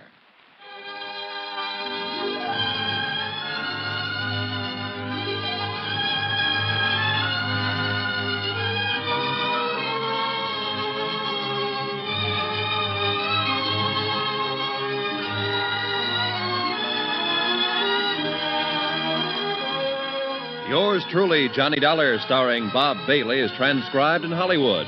Written by John Dawson, it is produced and directed by Jack Johnstone. Heard in this week's cast were Eleanor Audley, Barbara Eiler, Virginia Gregg, Carlton Young, Harry Bartell, Herbert Ellis, John Daner, Marvin Miller, Tony Barrett, Frank Gerstle, Chester Stratton, and Lawrence Dobkin. Musical supervision by Amerigo Marino.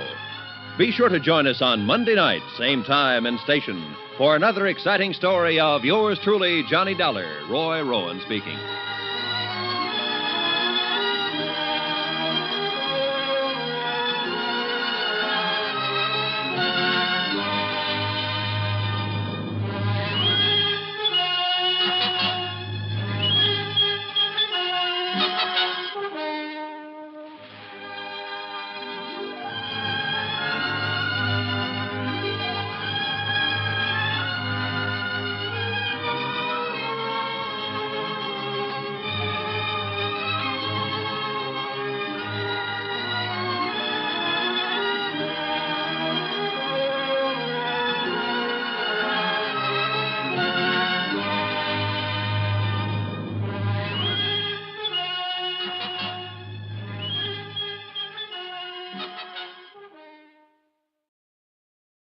From Hollywood, it's time now for Johnny Dollar. George Atkins at Northwest Indemnity. Oh, hiya, Georgie. How'd you like to go to New York, Johnny, and get into the game-mad world of the theater? Thanks a lot, Georgie, but no thanks. I'm not the grease paint type. I know, but Amy Bradshaw is. Amy Bradshaw? Yeah, we wrote a policy on her a couple years ago. Look, if it's her autograph you want, why send me? It's not that simple. Anyhow, she's got all the fans she wants. I know. I'm one of them. I think she's great. Johnny, looks like somebody's trying to kill her. Georgie, I'll be right over.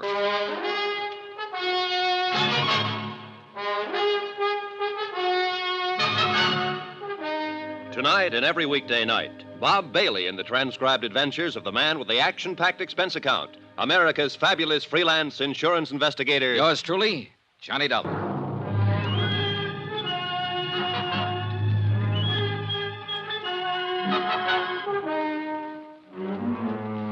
Expense account submitted by Special Investigator Johnny Dollar to the Northwestern Indemnity Alliance, Hartford, Connecticut. The following is an accounting of expenditures during my investigation of the Amy Bradshaw matter. Expense account item 1, $16.50. Transportation and incidentals to New York City. I checked in at a hotel and then went over to the Criterion Theater on West 44th, where Amy was starring in a play called The Unguarded Hour. David Coleman, the director, was standing in the wings watching the third act on stage. David Coleman? Yes? I'm Johnny Dollar, insurance investigator sent over by Northwestern Indemnity. Oh, yes, Mr. Dollar. I called them. Let's go over here where we can talk. Okay. How's the play going? Well, 22 weeks now. Been going along just fine until this business came up. How did it start? Last evening, just before curtain time, I dropped by Amy's dressing room. She looked, well, strange. How so? Pale, trembling.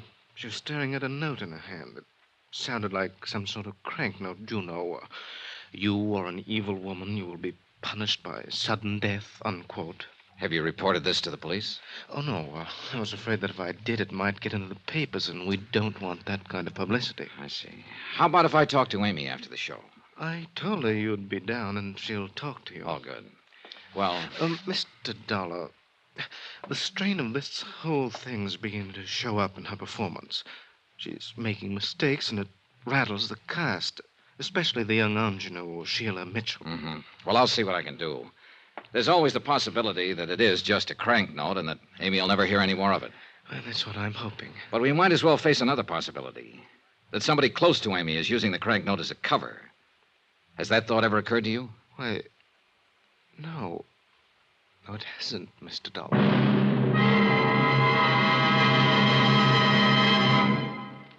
We will continue with the Bradshaw matter in a moment.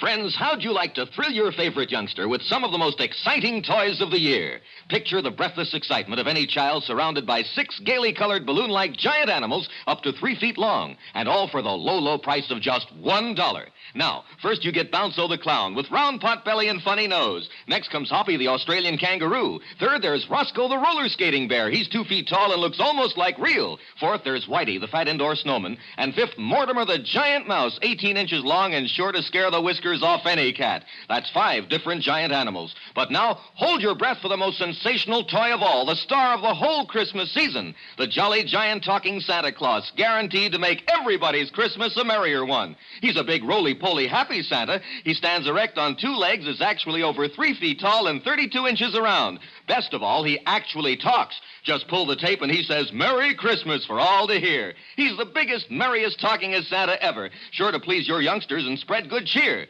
Yes, Giant Santa proves there really is a Santa Claus. That's a total of 6 giant animals made of brightly colored, preformed, sturdy latex, which the kids can easily inflate. And the cost, just $1, not for each, just $1 for all 6 of these lovable giants who'll turn your home into a circus parade. And here's a surprise. Mail your order today and you'll also receive absolutely free Peter the Rabbit, actually over 2 feet tall with big red ears almost 9 inches long. But you must send now. Rush $1 plus 10 cents for packing and mailing for each set you want to Giant Animals Box 1580, Grand Central Station, New York City. If not delighted with every one of your 7 giant animals, return them to the Super Animals Company for a full refund. But keep the giant talking Santa as our gift. Order now. Supplies are limited. Rush $1.10 for packing and mailing for each set in cash, check, or money order to Giant Animals, Box 1580, Grand Central Station, New York City. That's $1 plus 10 cents with your name and address. Mail to Giant Animals, Box 1580, Grand Central Station, New York City. That's Giant Animals, Box 1580, Grand Central Station, New York City.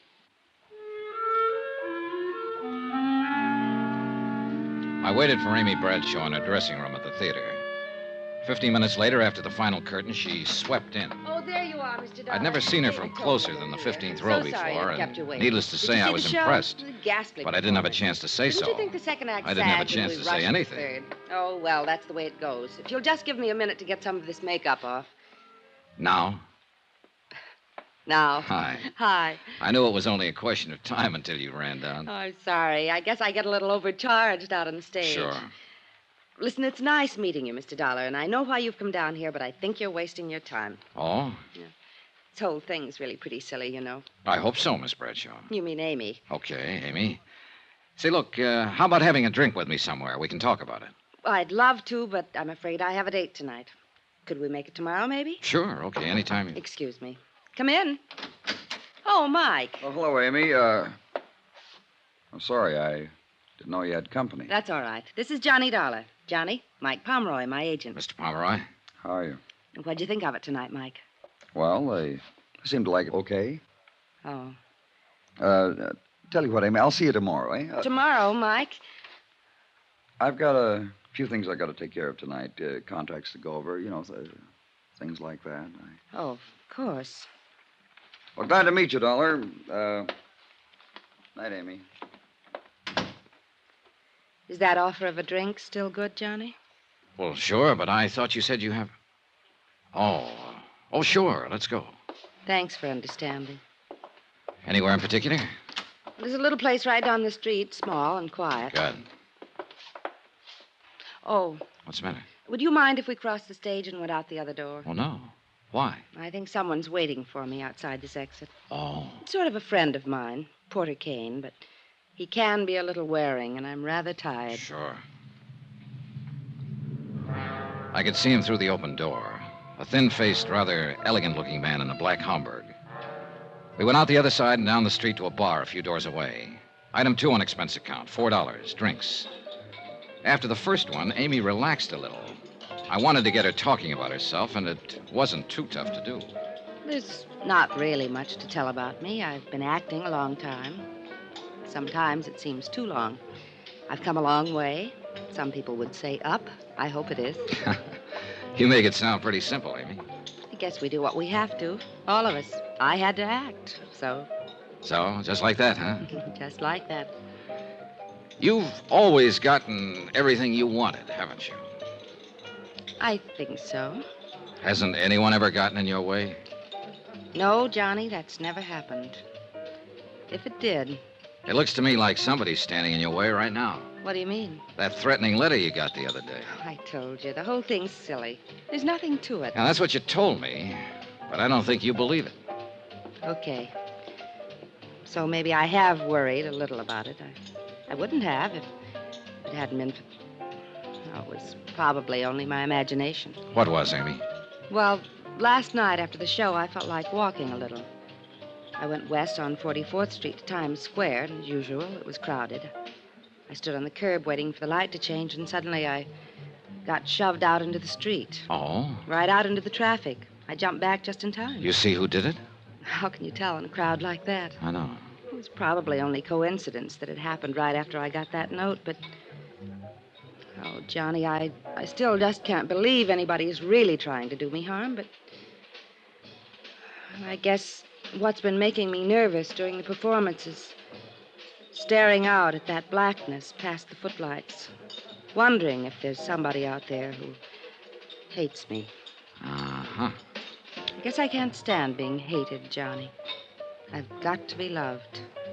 Look, Amy, did it ever occur to you this might not be a crank out in the audience, that it might be someone closer to you? What? Johnny, that's impossible. Isn't? I don't have many friends. They've mostly to do with the play, but those I have are good ones. Who else besides your agent, Pomeroy? How about the director? David Coleman, he's He's a very old friend and one of the best. How about the producer?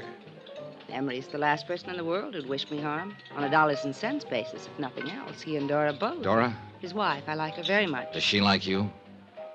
Why shouldn't she? What about this man you wanted to duck tonight, the one who was waiting outside the theater? Porter Kane? Oh, he's a sort of a fan, I guess. A little eccentric, maybe, but he's been very good to me. Johnny, really, it couldn't be any of them. Maybe, maybe not. Look, Amy, I was sent down here because Northwestern Indemnity holds a policy on you. I know. Now, who's the beneficiary? William York. Who's he? My husband. Oh. I didn't know you were married. We separated 6 months ago. What I wanted, he didn't. What he wanted, I didn't. It's as simple as that. Well, where is he now? Here in New York, somewhere, I guess. I don't know. He's a writer, sort of. Johnny, I'm tired. Oh, yeah, sure you must be. I'm sorry I kept you so long. Oh, no, I didn't mean that. It's been nice. Very nice. It's funny. I seem to relax a little when I'm with you. We let that one lay and went outside. Item 3 on expense account, $2, taxi to Amy's apartment. There was a car parked 2 doors down with a man just sitting in it. I saw Amy give it a quick look. Then as she said goodnight to me at the door, I noticed that she slipped the catch on it. I sauntered across the street and stepped into the shadows. A moment later, the door of the parked car opened and her agent, Mike Pomeroy, got out and went into the apartment house. Then I realized I wasn't the only one watching this. Half a block down the street, I could see a figure in a shadowy doorway. I ran toward him, but he took off around the corner. When I reached the corner, he was nowhere in sight. Amy might have been taking this thing only half seriously, but I was real serious about it now. She said she had some very nice friends. But I had a strong hunch that one of these very nice friends was out to kill her.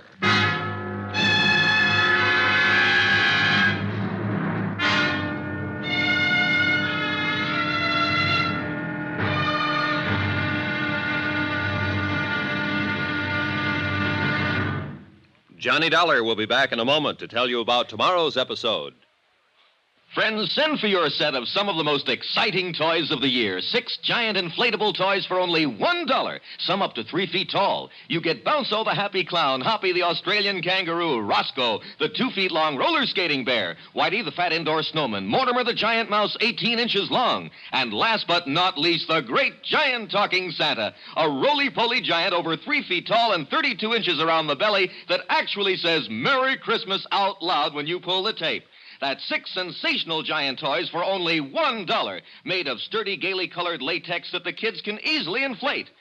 Send $1 for each set to Giant Animals, Box 1580, Grand Central Station, New York City. And if you order right now, you get Peter the Rabbit over 2 feet tall absolutely free. If not delighted with your giant animals, your money refunded immediately. Order today. You may never hear this offer again. Rush $1 plus 10 cents for packing and mailing in cash, check, or money order to Giant Animals, Box 1580, Grand Central Station, New York City. That's $1 plus 10 cents for each set with your name and address to Giant Animals, Box 1580, Grand Central Station, New York City.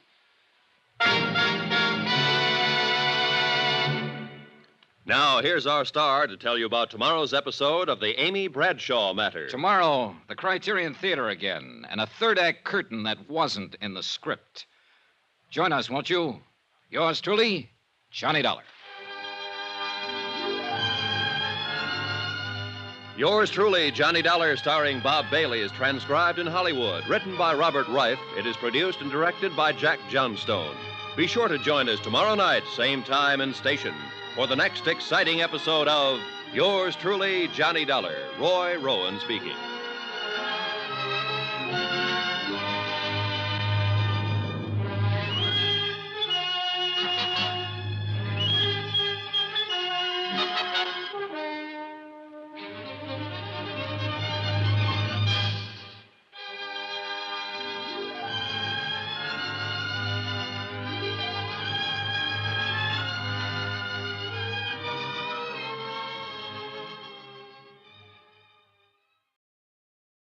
From Hollywood, it's time now for Johnny Dollar. Al Cintella down at precinct headquarters, Johnny. Oh, hi, Al. Sorry I missed your call a few minutes ago. What's on your mind? An actress named Amy Bradshaw. Amy, one of my favorites. Me too. But right now I seem to be looking for a guy who doesn't feel that way about her. Huh? Al, it looks like somebody's trying to kill Amy Bradshaw. Better come down here and tell me all about it.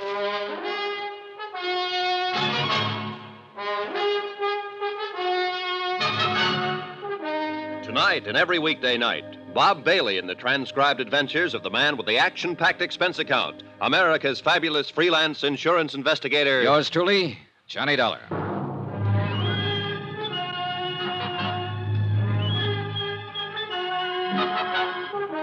Expense account submitted by Special Investigator Johnny Dollar. Location, New York City. To the Northwestern Indemnity Alliance, Hartford, Connecticut. The following is an accounting of expenditures during my investigation of the Amy Bradshaw matter. The threat of an attempt on her well-insured life. Expense account item 5, $1.75. Cab from my hotel to precinct headquarters to talk to Detective Lieutenant Al Cintella. Al looked about the same as the last time I'd seen him. Rugged, competent, maybe a few pounds heavier. Sit down, Johnny. Sit down. Thanks. Something about Amy Bradshaw, you said. Yeah. Didn't know you were a friend of hers. Northwestern Indemnity holds a $25,000 life insurance policy on her. Here, take a look at this note. Amy got it several days ago. You are evil. You will be punished by sudden death. Oh, come on now, Johnny. A couple of nights ago, after the show, somebody shoved Amy off the curb and out into the traffic over in Times Square. Well, the same thing happens to me almost every time I'm around Times Square. You know what I smell in all this? Oh, sure. You probably smell a publicity stunt. I sure do. You think I'd fall for a thing like that? You known Amy Bradshaw very long? No. I'd seen her in a few shows, but last night was the first time I'd ever met her in person. If I didn't know you pretty well, I'd say you might be getting a little stage struck on her. Uh-huh. What about the man who trailed Amy to her apartment last night? Oh? Who? I don't know. I chased him, but he had too much of a lead on me. I still wouldn't go jumping to any conclusions. Who you got to work on, for instance? Well, for one, David Coleman, her director. Then there's the producer, Emery Taylor, and his wife, Dora. From what Amy said, I gather Dora doesn't like her very well. Anybody else? Then there's her agent, Mike Pomeroy. She seems to be pretty wrapped up in him. Whole stable full, huh? Yeah, looks like it. Also, a fellow named Porter Kane, who's usually hanging around the theater waiting for Amy. And finally, the man I really came to talk to you about. Who's that? Name is Bill York, her husband, but they're separated. Oh? She doesn't know where he is. You figure he might tie in somehow? He is the beneficiary of Amy's insurance policy. Well, I'll see if I can turn up an address on him for you. Okay, thanks, Al. In the meantime, I think I'll pay a call on this Porter Kane. See if I can find out just how good a fan he is.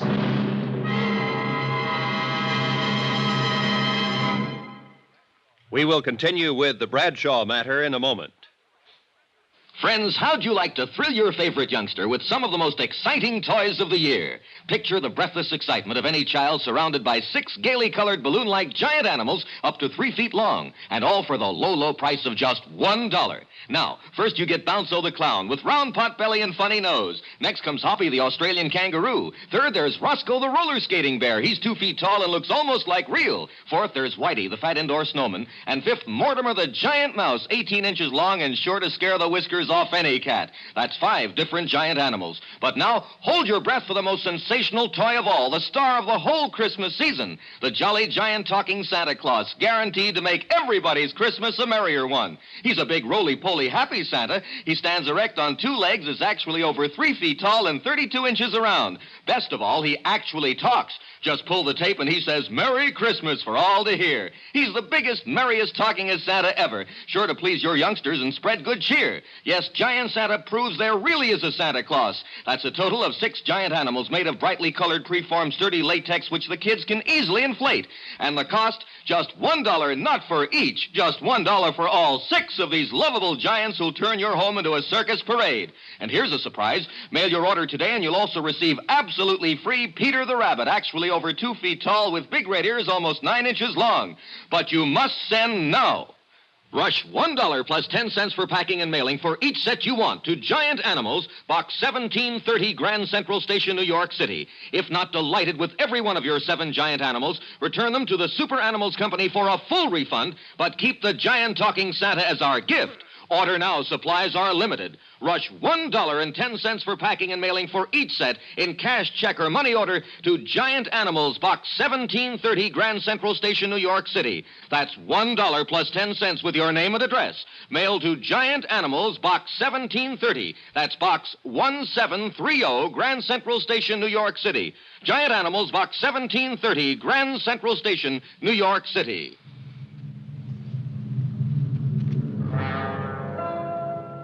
Expense account item 6, $225. Cab to the apartment of Porter Kane in the East 70s.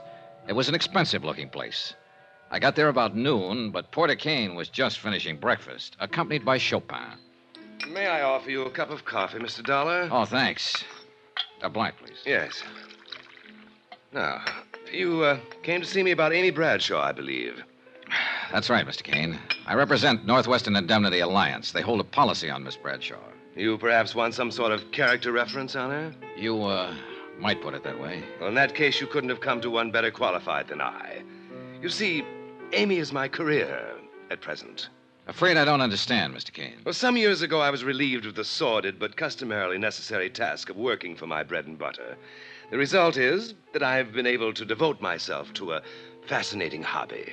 What kind of a hobby? I collect things. Oh? The objects of my interest vary, but they all have one thing in common. Oh? This signet ring I'm wearing, for instance. Yes, I noticed it. Very unusual. The crest is that of the Medici family, Renaissance Italy. The only ring of its kind in the world, so far as any of the authorities on that period are aware.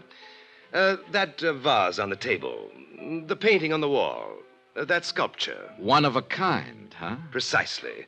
Which brings us quite logically to Amy, who is clearly one of a kind. So? So I plan to add Amy to my collection. Just like that, huh? I'm certain Amy will see it my way in time.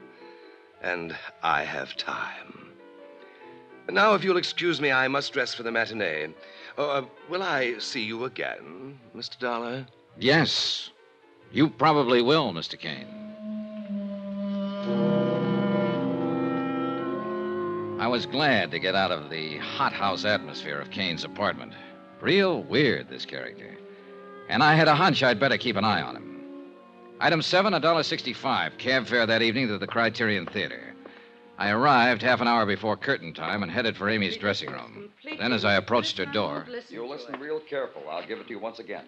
You've been tossing wrong cues to Sheila for 3 nights now. You've been doing everything you can to upstage her and make her look bad. Mike, it's just that I've been nervous lately. Maybe I have made a few mistakes in my life. Amy, you know I've got plans for Sheila, and I don't want her looking bad in this play. You've got plans for Sheila. What about us? Amy, we can talk about that some other time. But for now, I just want you to understand. You're to lay off Sheila. I mean it. Is that a threat, Mike? Take it any way you like. It sounded like Pomeroy was coming outside, so I ducked around behind a piece of scenery and waited a moment. Then I went back to Amy's door. Oh, Johnny. Hello, Amy. You look tired. I am. I just had a little go-around with Mike. Pomeroy? Uh-huh. I've been fluffing some of my lines lately. He seems to think I've been doing it deliberately to make Sheila Mitchell look bad. But he's wrong. Have you found out anything yet, Johnny? No, not much. I still can't believe there's anything to it. It's so silly to let it upset me. It's silly even to give it a thought. Well, try not to, Amy. Let me worry about it. All right. Did I ever tell you it's nice having you around, Johnny? I left her dressing room and started for the alley door, but somebody stepped out in front of me. It was Mike Pomeroy. Hello, Dollar. Oh, hi, Pomeroy. I was just talking to Dave Coleman, the director. He told me he was the one who sent for you. He told me why. You didn't know about the threatening letter Amy got? No, I didn't. Look, Dollar, every actress I've ever known has gotten at least one note like that during her career. You don't think this should be taken too seriously, then? No. Amy's pretty nervous these days, and as long as you're around stirring things up, she'll be worried about it. If there's anything to be done about it, I can handle it. In other words, you want me to mind my own business, that it? You said that, Dollar. I didn't. It might not be a bad idea. Funny thing. when somebody tells me to lay off a case, my interest in it always doubles. After the final curtain, I went backstage to wait for Amy. The stage door was open, and I could see Porter Kane waiting in the alley outside. So I went over to him. Well, Mr. Dollar, good evening. Hello, Kane. On duty again tonight? Perhaps that's one way of putting it. I thought I might have a little chat with Amy after she's changed. I'm afraid she has a date. Oh? Do you happen to know with whom? Yeah, me. Mr. Dollar, are you suggesting that I'm to regard you as some sort of rival? Not at all, Kane. I'm just suggesting that I'm a friend of Amy's. I see. Good night, Mr. Dollar.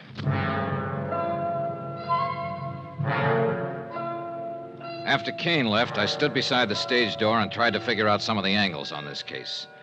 There were too many of them. By the time I went in, the theater was dark, except for a dim light bulb over the stage, and everyone had gone. Everybody, that is, except Amy. I ran into the darkened theater. She was standing horrified next to the stairway by the dressing rooms, her eyes fixed on something that lay on the floor. Johnny, I was on my way out to meet you. I heard a swish through the air. This heavy sandbag, it barely missed me. Oh, Johnny! Stay back against the wall, Amy. You'll be okay there. I climbed the long ladder up to the catwalk above the stage where they sometimes use the sandbags to balance hunks of scenery. It was dark up there. I started edging along the catwalk. Suddenly, my foot hit a loose board. I almost lost my balance. A loose board that could have been left for me. And it was a long, long drop down to the stage. Whoever had been up there knew the theater pretty well. Finally, I went back down to Amy. She was trembling. Johnny? It's okay, Amy. It's okay. Johnny? Maybe I didn't take it seriously before, but I do now. Somebody dropped that sandbag from up there deliberately. Somebody is trying to kill me, and I'm scared, Johnny. I'm scared.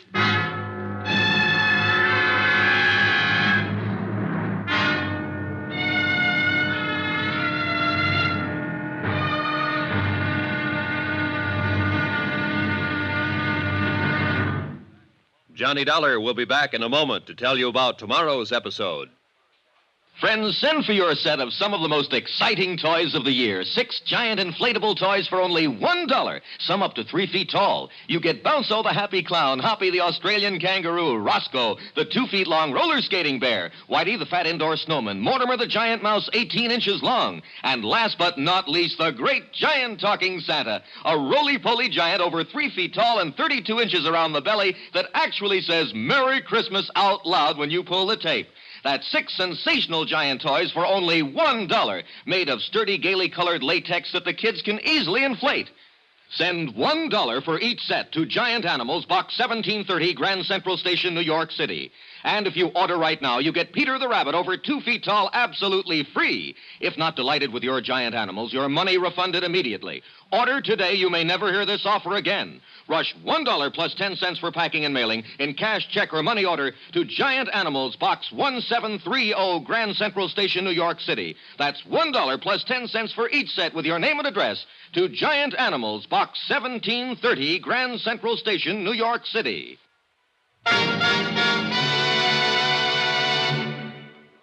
Now, here's our star to tell you about tomorrow's episode of the Amy Bradshaw Matter. Tomorrow, a man steps onto the stage from out of the past and into a role he doesn't want to play. Join us, won't you? Yours truly, Johnny Dollar.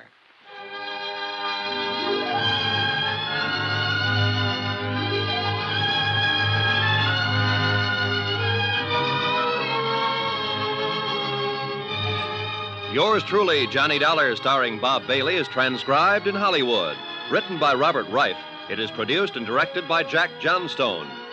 Be sure to join us tomorrow night, same time and station, for the next exciting episode of Yours truly, Johnny Dollar.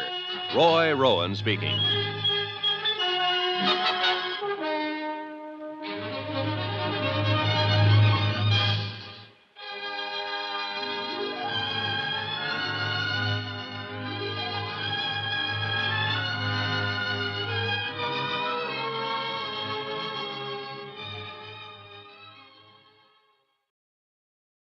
From Hollywood, it's time now for... Johnny Dollar. Al Centella at police headquarters, Johnny. Yeah, Al. You hear what happened at the Criterion Theater after the show last night? I was off duty when you called, but Sergeant Rogers gave me a fill-in this morning. So somebody tried to drop a sandbag on Amy Bradshaw backstage. Yeah, a real near miss. You still think these attempts on her life are publicity stunts? No, looks like your hunch was right. I'll have a couple of my boys keep an eye on Amy. Thanks. Johnny, you wanted to know the whereabouts of this guy, Bill York, the husband Amy separated from. What have you got on him, Al? 768 West 4th Street, down in Greenwich Village. Thanks. I'll check it.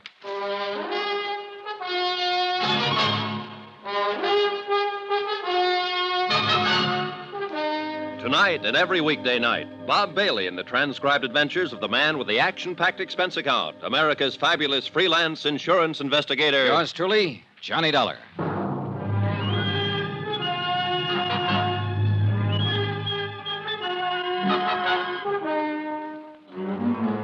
New York City, expense account submitted by Special Investigator Johnny Dollar. To the Home Office, Northwestern Indemnity Alliance, Hartford, Connecticut. The following is an accounting of expenditures during my investigation of the Amy Bradshaw matter. Expense account item 8, $275. Taxi from my hotel to Greenwich Village to try and locate a writer named Bill York, who had separated from Amy 6 months ago. Amy was a good actress, but she couldn't hide the fact she was plenty scared by the attempts on her life in the last 3 days. My hunch was it was someone close to Amy, and Bill York was very much on my list.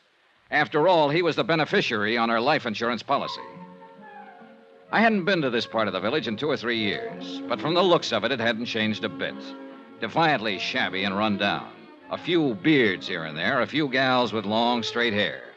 Bookstores and bars, side by side. I checked at the address Al Centella had given me. It was a beat-up old rooming house.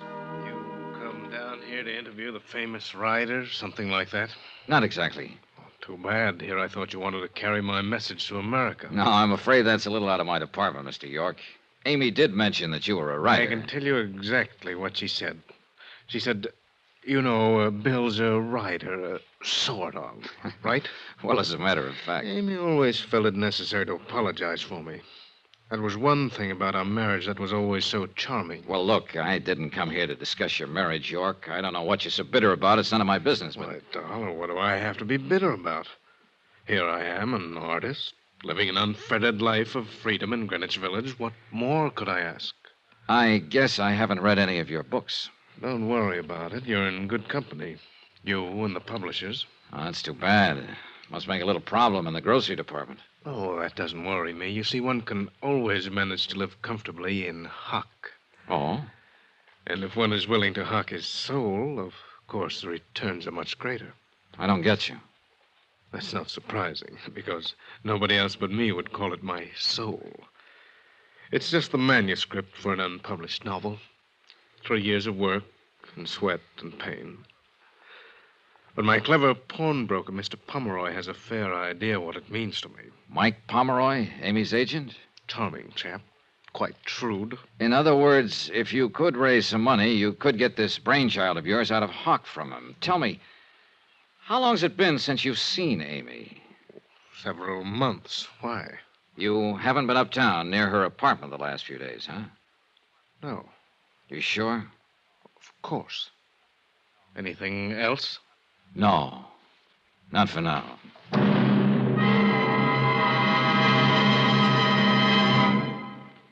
We will continue with the Bradshaw matter in a moment.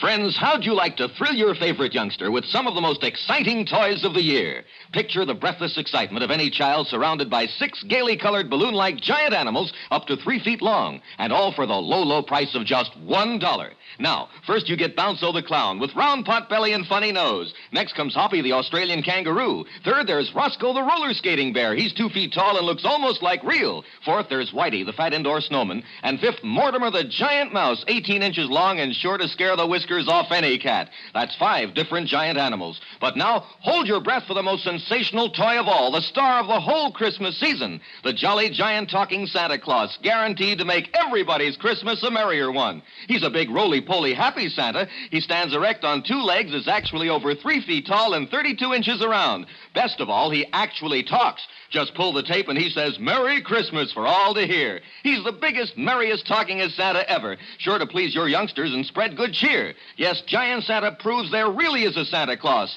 That's a total of 6 giant animals made of brightly colored preformed sturdy latex which the kids can easily inflate.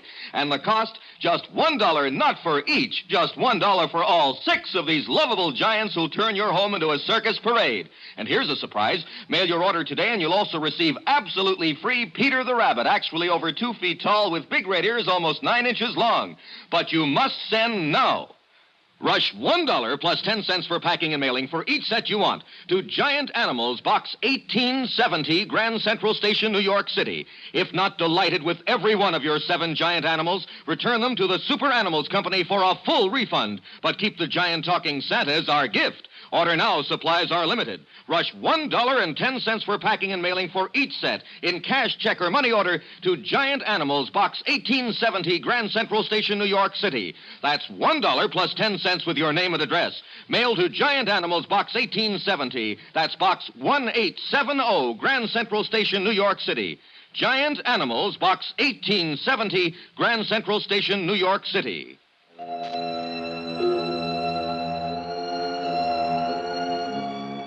I was getting nowhere in my attempt to find out who was gunning for Amy Bradshaw, and I knew it. I called Mike Pomeroy, her agent, but he was out, so I took the next name on my list, the producer of Amy's play, Emery Taylor. Expense account item 9, $175, cab fare to Taylor's apartment in the mid-50s near the Museum of Modern Art. Taylor wasn't in, but his wife Dora was. She was sleek-looking and a little on the brittle side. She was sitting behind a small bar in the den, and she looked quite at home there. Drink? Thanks. Will your husband be back soon, Mrs. Taylor? Who knows? Yeah. Oh, thank you. What do you want to see him about? Amy Bradshaw. What about Amy Bradshaw? I wanted to ask him if he knew of anyone who might want to harm Amy for any reason. Oh, I could answer that better than Emery. There is someone? There certainly is. Who? Me. Why? Would you like it if your husband was knocking himself out for for a younger woman? Well, now, isn't that part of the business? Is it? That's not all. Amy's hurt plenty of people getting where she is. Do you think your husband's one of them? I hope not. Who has she hurt, Mrs. Taylor? Do you know Dave Coleman? Her director? He was very much in love with Amy a few months ago. Oh, I see. I don't like to see someone I like get the way he was. One night here, he had a couple too many. He said if he couldn't have her... Oh. Funny. How quick he got over it, though. Never says anything about it anymore, huh? Not a word. What about Porter Kane? Oh, you've met him. Is he one of them that Amy's hurt? No, he's not in that category. Whatever happened to hurt him must have happened at about the age of 5. What do you mean? Oh, isn't that when most of our troubles start? I wouldn't know. I once paid a psychiatrist $500 to tell me that's when mine started. Your troubles? Sure. Can't you tell, Mr. Dollard? I'm the mixed-up type. Aren't we all, Mrs. Taylor? I left her, still sitting behind the bar, and somehow I felt sorry for her. But she had given a new lead. David Coleman, Amy's director, who'd had it bad for Amy just a few months ago and had now completely recovered. Maybe. I made a mental note to have a little chat with Coleman that night. Then I put in another call to Mike Pomeroy. This time he was in, and I finally talked him into meeting me at a little bar on West 44th near the theater. But when I got there, I could see that he wasn't feeling very cooperative. Look, Dollar, I suggested once before, nice and polite, that maybe you should try minding your own business. I got the message, all right, Pomeroy, and now I've got one for you. I am minding my own business. This is what I was hired to do. The insurance company I represent holds a pretty hefty life insurance policy on Amy. And if she's in any danger, they want to know about it. But I told you before, I think this whole thing's pretty silly. I had a talk with Bill York, the writer, this morning. Even though he and Amy are separated, you know, he's still the beneficiary on her policy. So? So he says he's in hock to you. He's a bum. He wasn't doing Amy any good. She was worrying about him. When they split up, I told him as long as he stayed away from her, didn't try to see her, I'd keep him in groceries. I see. But naturally, I wanted some security. The manuscript of his book, for instance? Great unborn American novel. Well, apparently that manuscript means a lot to him. That's why I figured it'd be good security. What's the matter, Dollar? You look like you smelled something bad. Do I? What am I supposed to be? A philanthropist? Let me make one thing clear, Pomeroy. As far as the kind of loans you make, I agree with you. It's none of my business. But maybe I just got a sensitive nose. Yeah. Anyway, now I want my dough back. Is there anything wrong with that? Not a thing. I've got a play lined up I know will go over big. I want to produce it. York's tab has run up to several $1,000 now. I could use the money. I see. The stupid part of the whole deal is that York could pay me back within a couple of months if he wanted to. Oh. Sure. There's a lot of dough floating around to be made in television these days. But that prima donna thinks he's way above that sort of thing. This play you want to produce, Pomeroy, will it star Amy? No. Sheila Mitchell. Oh. Well, thanks for the information. Be seeing you. I doubt it. On my way over to the Criterion Theater, I thought about Pomeroy. A rugged customer. And I felt he was one more who wouldn't let anyone stand in the way of anything he wanted to do.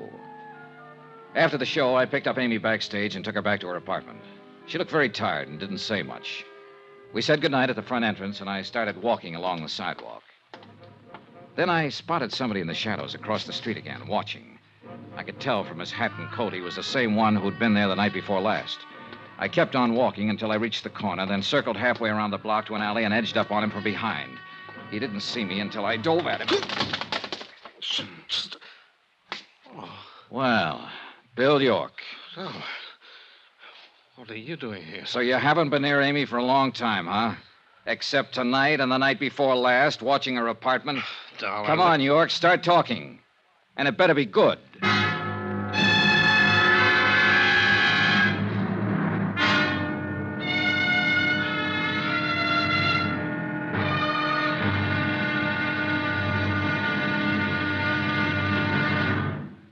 Johnny Dollar will be back in a moment to tell you about tomorrow's episode. Friends, send for your set of some of the most exciting toys of the year. 6 giant inflatable toys for only $1, some up to 3 feet tall. You get Bounso the happy clown, Hoppy the Australian kangaroo, Roscoe the 2 feet long roller skating bear, Whitey the fat indoor snowman, Mortimer the giant mouse 18 inches long, and last but not least, the great giant talking Santa, a roly-poly giant over 3 feet tall and 32 inches around the belly that actually says Merry Christmas out loud when you pull the tape. That's 6 sensational giant toys for only $1, made of sturdy, gaily colored latex that the kids can easily inflate. Send $1 for each set to Giant Animals, Box 1870, Grand Central Station, New York City. And if you order right now, you get Peter the Rabbit over 2 feet tall absolutely free. If not delighted with your Giant Animals, your money refunded immediately. Order today. You may never hear this offer again. Rush $1 plus 10 cents for packing and mailing in cash, check, or money order to Giant Animals Box 1870, Grand Central Station, New York City. That's $1 plus 10 cents for each set with your name and address to Giant Animals Box 1870, Grand Central Station, New York City. Now, here's our star to tell you about tomorrow's episode of The Amy Bradshaw Matter. Tomorrow, I find I have even more of a reason for keeping Amy alive than I'd realized. Join us, won't you? Yours truly, Johnny Dollar.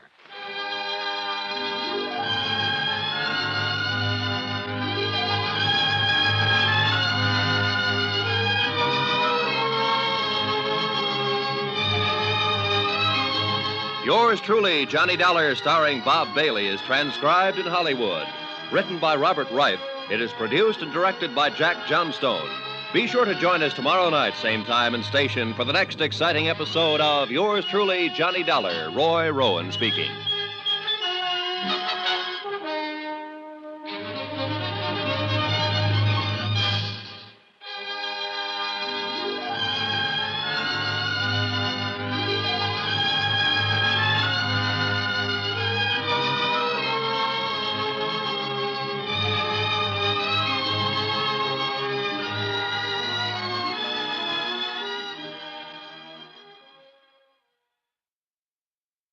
From Hollywood, it's time now for Johnny Dollar. Health Intel at police headquarters, Johnny. Better get over here to my hotel room, Al. I've got company. Who is it? Bill York. Amy Bradshaw's ex-husband? Right. I caught him watching her apartment half an hour ago, and he's the one who was watching it the other night. This time I had better luck catching him. Has he opened up yet? No, but he will. Johnny, take it easy with him. I think he's got plenty to tell us. Looks like he's the boy we're after, Al.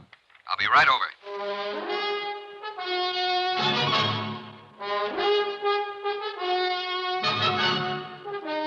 Tonight and every weekday night, Bob Bailey in the transcribed adventures of the man with the action-packed expense account, America's fabulous freelance insurance investigator. Yours truly, Johnny Dollar.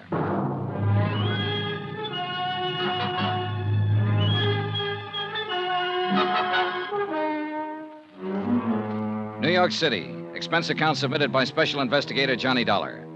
To the Home Office, Northwestern Indemnity Alliance, Hartford, Connecticut. The following is an accounting of expenditures during my investigation of the Amy Bradshaw matter. Amy, star of a Broadway play, and somebody was out to get her. Expense account item 10, $3. Repairs to one coat sleeve. Torn in the process of inviting Bill York up to my hotel room. Look, Dolly, you've got no right to drag me up here to your room this way. York, you're going to sit right here until you open up and tell me all about the attempt on Amy Bradshaw's life. What? You come in. Oh, Al. Hi, Johnny. York, this is Detective Lieutenant Al Centella. Now, look here, Lieutenant, what's this all about? Well, I kind of thought that's what you'd tell us, Mr. York. But this is crazy. Why would I want to kill Amy? You're aware that you're still the beneficiary on Amy's insurance policy. What? Even if I am... Also, you need money, and you need it bad. You're several $1,000s in debt to Mike Pomeroy, Amy's agent. He's been pressing you for it lately. Look, Dollar. And you know you can't get the manuscript of your novel out of hock from him until you pay off. You've got 2 strikes against you, York. Motive and opportunity. Opportunity? Sure, but motive? No, Dollar. I've never had any reason to kill Amy. It's true she and I couldn't make it together, but I guess that was more my fault than hers. Go on. You see, Amy's never let anything stand in the way of what she wanted. What she wanted, I didn't. I guess we just lived in 2 different worlds. What do you mean?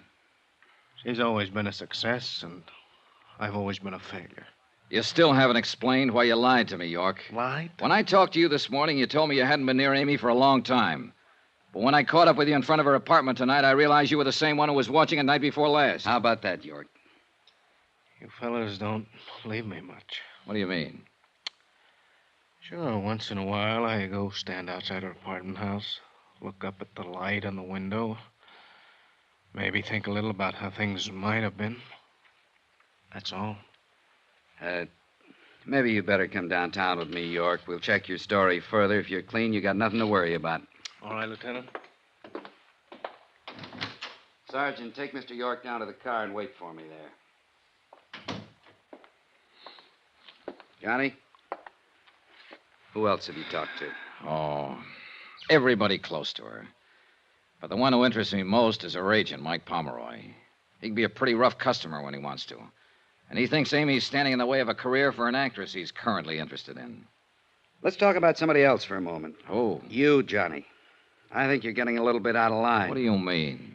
Down at police headquarters, we got a little black book. It tells us what to do and what not to do. It doesn't say anything about insurance investigators dragging possible suspects to their hotel room to question them. Listen, Al, when I'm assigned to a case, I usually try to break it any way I can. I know. It's just that I think you're taking this case pretty big. Meaning? Yesterday I told you that if I didn't know you better, I'd think you were falling for Amy a little yourself. Think it over, Johnny.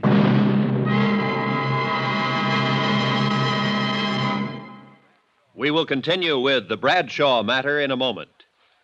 Friends, how'd you like to thrill your favorite youngster with some of the most exciting toys of the year? Picture the breathless excitement of any child surrounded by 6 gaily colored balloon-like giant animals up to 3 feet long, and all for the low, low price of just $1. Now, first you get Bounco the clown with round pot belly and funny nose. Next comes Hoppy the Australian kangaroo. Third, there's Roscoe the roller skating bear. He's 2 feet tall and looks almost like real. Fourth, there's Whitey the fat indoor snowman. And fifth, Mortimer the giant mouse, 18 inches long and sure to scare the whiskers off any cat. That's 5 different giant animals. But now, hold your breath for the most sensational toy of all, the star of the whole Christmas season, the jolly giant talking Santa Claus, guaranteed to make everybody's Christmas a merrier one. He's a big roly-poly happy Santa. He stands erect on 2 legs, is actually over 3 feet tall and 32 inches around. Best of all, he actually talks. Just pull the tape and he says, Merry Christmas for all to hear. He's the biggest, merriest, talkingest Santa ever. Sure to please your youngsters and spread good cheer. Yes, Giant Santa proves there really is a Santa Claus.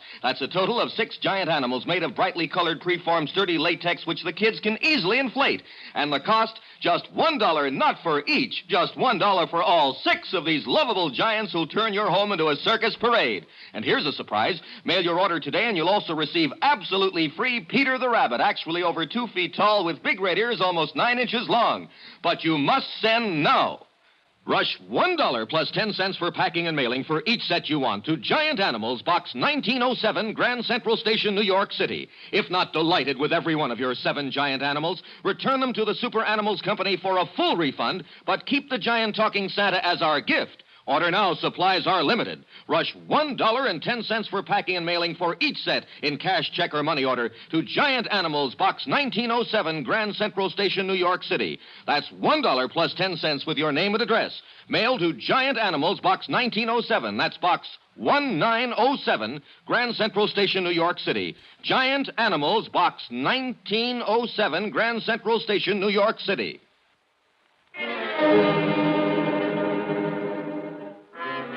Expense account item 11, $4, drinks. For me. I thought about what Al Centella had said. The possibility I was falling for Amy Bradshaw. Thought about it for 2 hours. Finally, I decided I had to find out if he was right. I went over to Amy's apartment. It was good of you to come over, Johnny. I just can't seem to sleep lately. Yeah. I noticed there's a policeman on duty down in the lobby. Lieutenant Centella arranged for that. It's funny. It should make me feel better, but it doesn't. It just keeps reminding me of it. A threat on my life. I'm glad you're here, Johnny. So am I. Awfully glad. Maybe I shouldn't say that, but... Do you hear any objections? Oh, well, who could... Excuse me. Yeah, sure. Hello? Yes? Oh, Porter. What? No, I'm sorry. No, really, Porter, it's out of the question. No, Good night, Porter. Kane, huh? Yes, I suppose he means well. But he can be rather annoying. Do you have a cigarette, Johnny? Here. Thanks.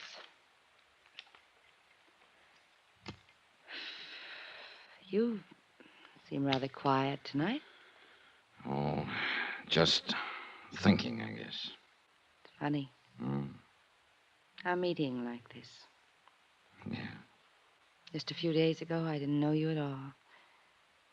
And now... And now what? I don't know, Johnny. I don't know.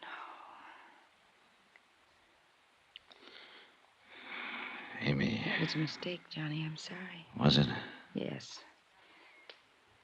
Johnny, I'm afraid I've hurt a couple of people in the past. I don't want to hurt you.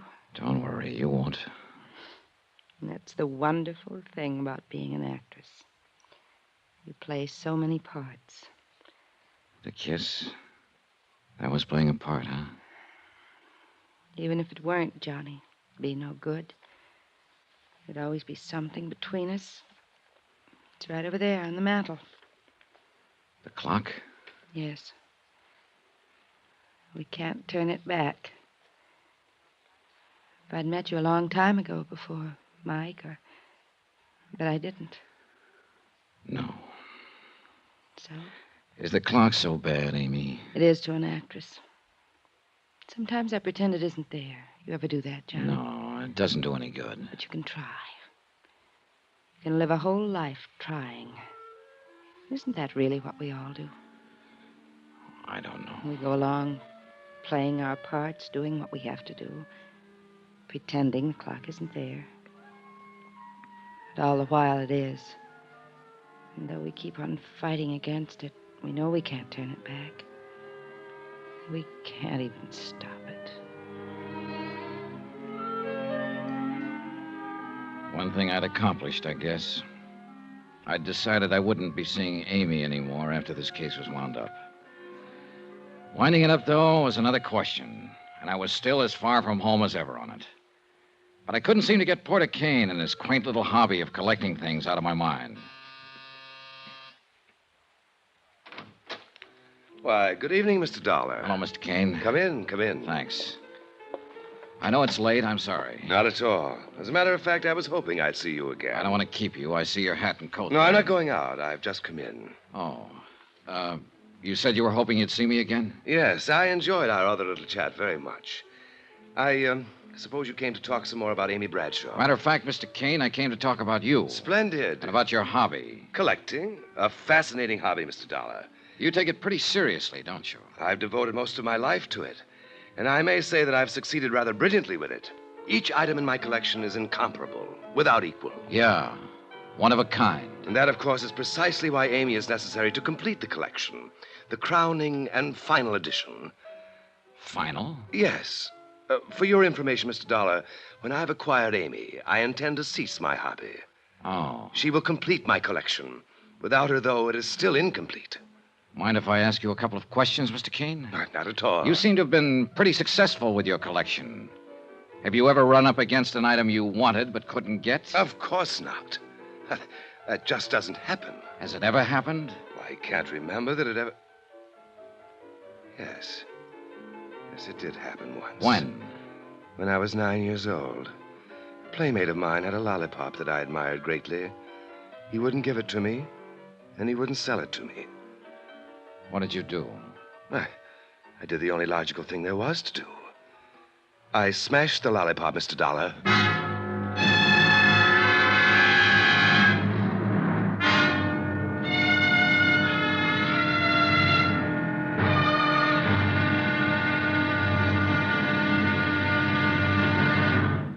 Johnny Dollar will be back in a moment to tell you about tomorrow's episode.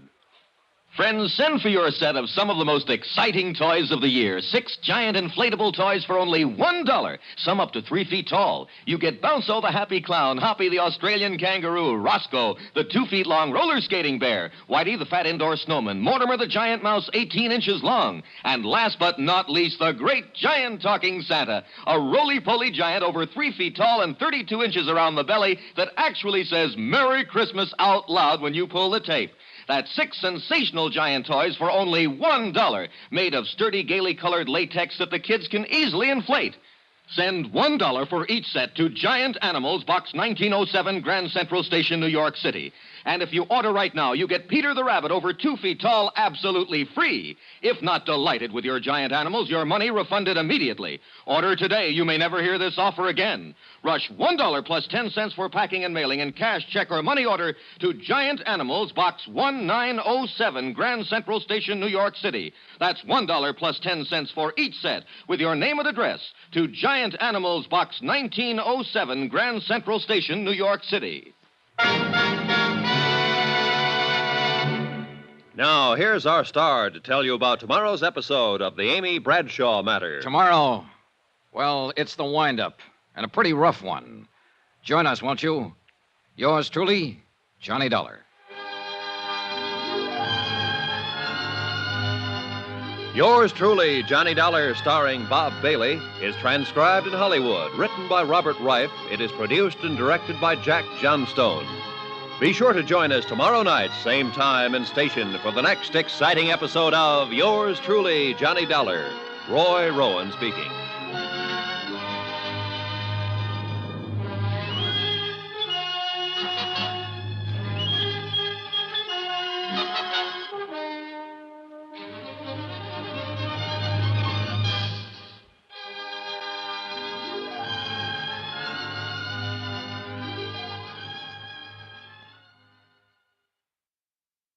From Hollywood, it's time now for...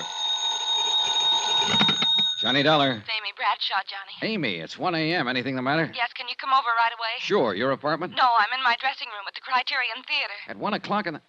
Amy, there's a policeman assigned to you. Is he with you? No, I went out the back way. I came over here alone. But why? He's supposed to be protecting you. Johnny, I can't explain now, but I think I finally know who's been trying to kill me. I want to talk to you right away over here. Hurry. Please hurry.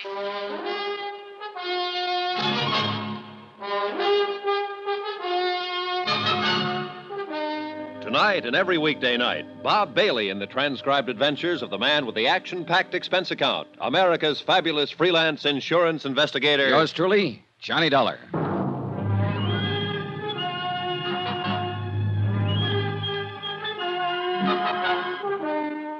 New York City, expense account submitted by Special Investigator Johnny Dollar.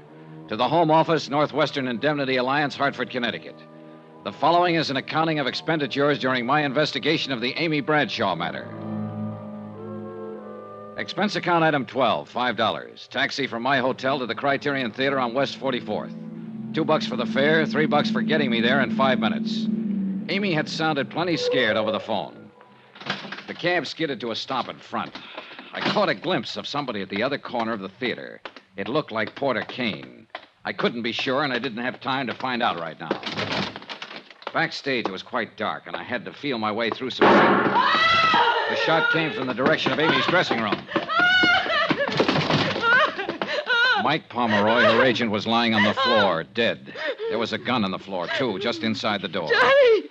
Oh, Johnny! What happened, Amy? Amy, stop it!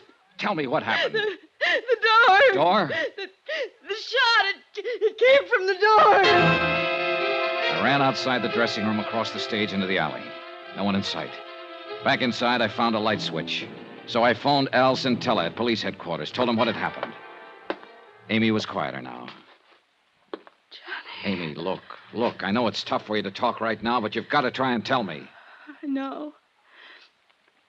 A little after midnight, Mike called me at my apartment. He said he wanted to talk to me about something important. His office is nearby, and he asked me to meet him here in my dressing room. So I came over right away. Go on. Mike and I started talking. Suddenly, I saw the door opening a crack. A hand with a gun. Mike. Easy. Mike saw it, too.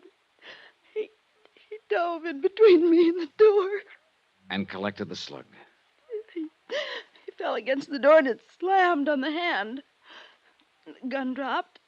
And the next thing I remember, you were in the room. You didn't see who was holding the gun? No, just the hand. Amy. And there was something on one of the fingers that I recognized.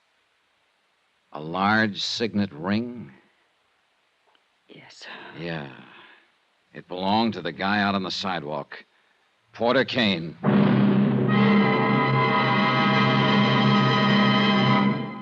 We will continue with the Bradshaw matter in a moment.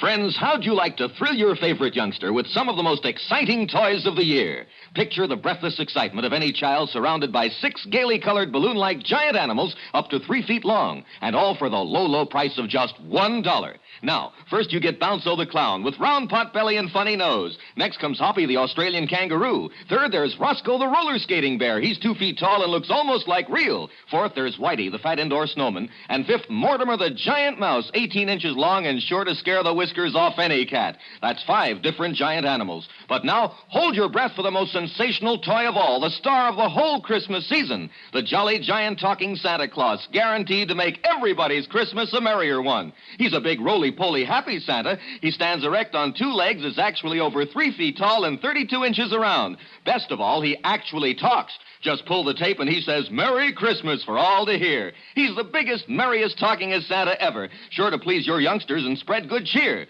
Yes, Giant Santa proves there really is a Santa Claus. That's a total of 6 giant animals made of brightly colored, preformed, sturdy latex, which the kids can easily inflate. And the cost, just $1, not for each, just $1 for all 6 of these lovable giants who'll turn your home into a circus parade. And here's a surprise. Mail your order today and you'll also receive absolutely free Peter the Rabbit, actually over 2 feet tall with big red ears almost 9 inches long. But you must send now. Rush $1 plus 10 cents for packing and mailing for each set you want to Giant Animals, Box 1918, Grand Central Station, New York City. If not delighted with every one of your 7 giant animals, return them to the Super Animals Company for a full refund. But keep the giant talking Santa as our gift. Order now. Supplies are limited. Rush $1.10 for packing and mailing for each set in cash, check, or money order to Giant Animals, Box 1918, Grand Central Station, New York City. That's $1 plus 10 cents with your name and address. Mail to Giant Animals, Box 1918. That's Box 1918, Grand Central Station, New York City. Giant Animals, Box 1918, Box 1918, Grand Central Station, New York City. Lieutenant Centella arrived at Amy's dressing room, and Amy repeated her story to him. He sent a couple of his boys out to pick up Porter Kane. Al and Amy and I went down to headquarters. We left her in one room while we went into another to question Kane, who'd been picked up at his apartment. See here, Lieutenant, I don't know what this is all about, but I certainly object to being routed out. Just hold it, Kane. You know why you're down here. I certainly do not. You don't know that Mike Pomeroy's dead, huh? Amy's agent? Really? Really? Well, I never did like that chap. Quite an insensitive person. Well, he's real insensitive now, Kane. He's dead. How did it happen? Mike was shot by mistake. The real target was Amy. Good heavens, no. When's the last time you saw Amy? The night before last. I spoke to her briefly after the show. You haven't talked to her on the telephone? No. You're lying. Now, see here, you phoned her Dollar. at her apartment about 11 p.m. I was there. All right. I did telephone her.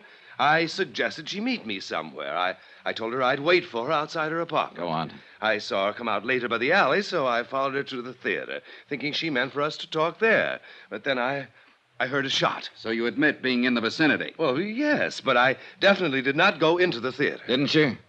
Kane, Amy got a look at the hand holding the gun.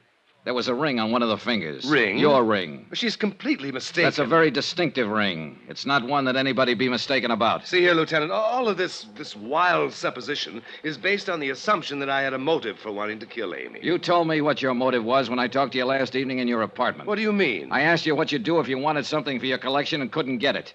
You told me a story about what happened when you were just a kid, 9 years old. But I say Another that... kid had a lollipop you wanted. He wouldn't give it to you, so you smashed it. And that's what you were trying to do tonight in Amy's dressing room. You couldn't have her, so you tried to smash her.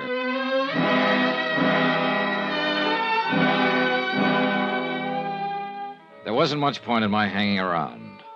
So I got Al Centella's permission to take Amy back to her apartment. We could wait there for any new developments. Amy didn't say a word all the way. When we got there, she sat in a chair staring at the wall. When she finally spoke, it was more like she was talking to herself.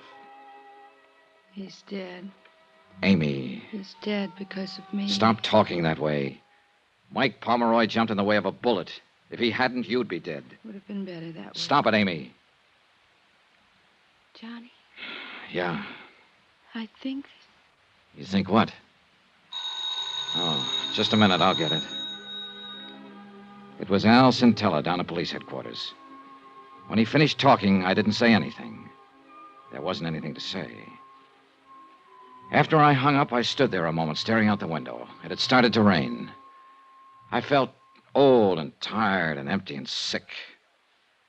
I went back into the other room again. Amy was sitting there looking at me. Johnny, Yeah, Amy? was that call for me? No. Who was it? Lieutenant Centella. Oh, The gun that killed Mike Pomeroy. There were no fingerprints on it. You said you saw a bare hand with a ring on it holding the gun. A bare hand would have left fingerprints. You killed him, didn't you? yes, Johnny. The attempts on your life, you faked them, didn't you, to convince people you were in danger so you could kill Pomeroy and we'd think the shot was intended for you. Why, Amy? You know why. Yeah, I guess so. You loved Mike. You knew he was growing away from you. So fast. So very fast. You saw him get interested in a younger actress. You knew she was taking your place with him. To Mike, I was dead. I couldn't stand that. I really couldn't. So I started making it look like I was in danger. It wasn't very hard, Johnny. I'm a good actress. Yeah.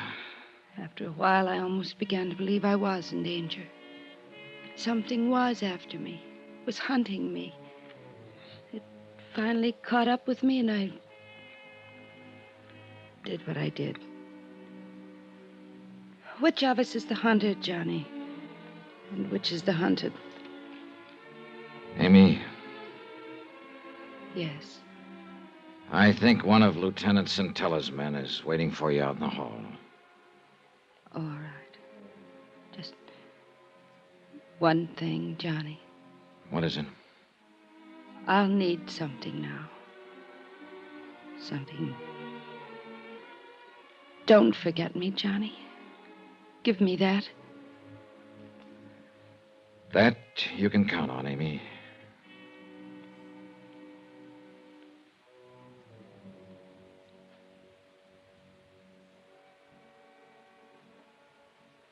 She walked out of the room, and she didn't look back. I'm glad she didn't.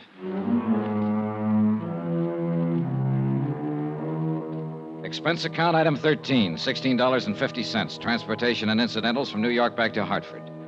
Expense account total, $185.20. End of account, end of report. Remarks? Amy repeated her confession to Lieutenant Centella. Her trial's coming up soon. Sweet case. Well, tomorrow's another day. So they tell me. Yours truly, Johnny Dollar.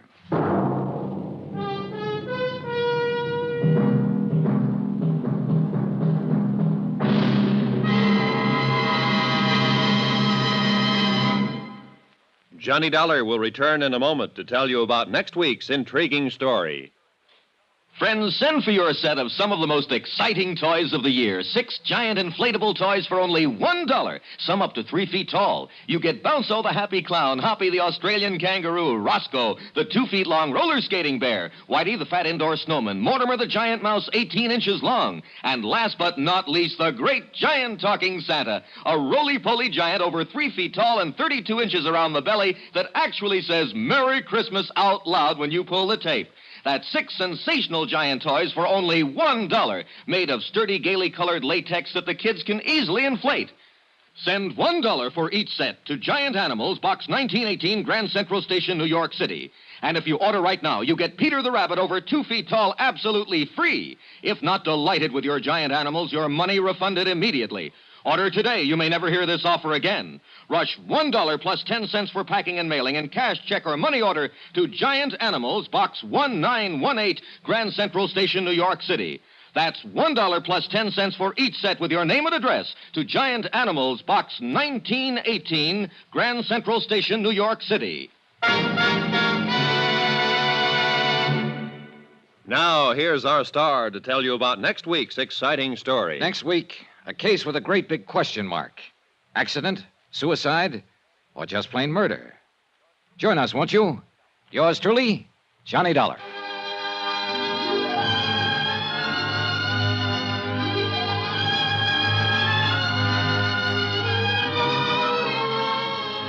Yours truly, Johnny Dollar, starring Bob Bailey, is transcribed in Hollywood. Written by Robert Reif, it is produced and directed by Jack Johnstone. Heard in this week's cast were Virginia Gregg, Florence Walcott, Don Diamond, Larry Thor, Vic Perrin, and Carlton Young. Musical supervision by Amerigo Marino. Be sure to join us on Monday night, same time and station, for another exciting story of Yours truly, Johnny Dollar. This is Roy Rowan speaking.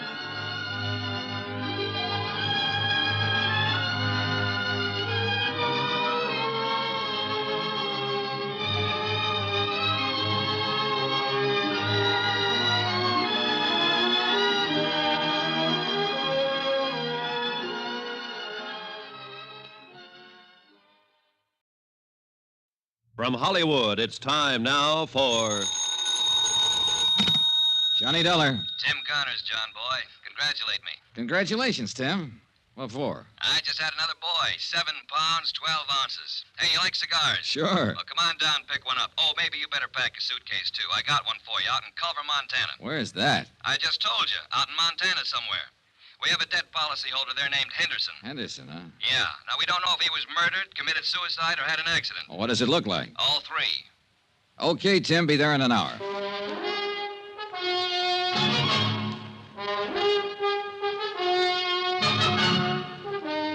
Tonight and every weekday night, Bob Bailey in the transcribed adventures of the man with the action-packed expense account, America's fabulous freelance insurance investigator. Yours truly, Johnny Dollar.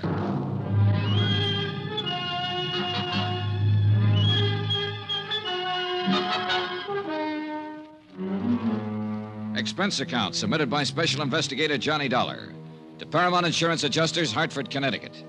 The following is an accounting of expenditures during my investigation of the Henderson matter, whatever it's going to be. Expense account item 1, $1.25 for a detailed map. I had an idea that Culver, Montana was a place that only Rand McNally might know about. They did.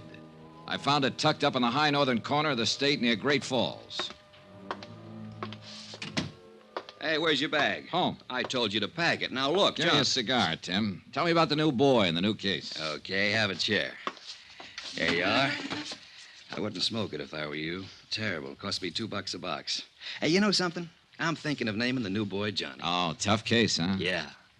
Look, we're in the same sweet old spot, Johnny. Same old problem.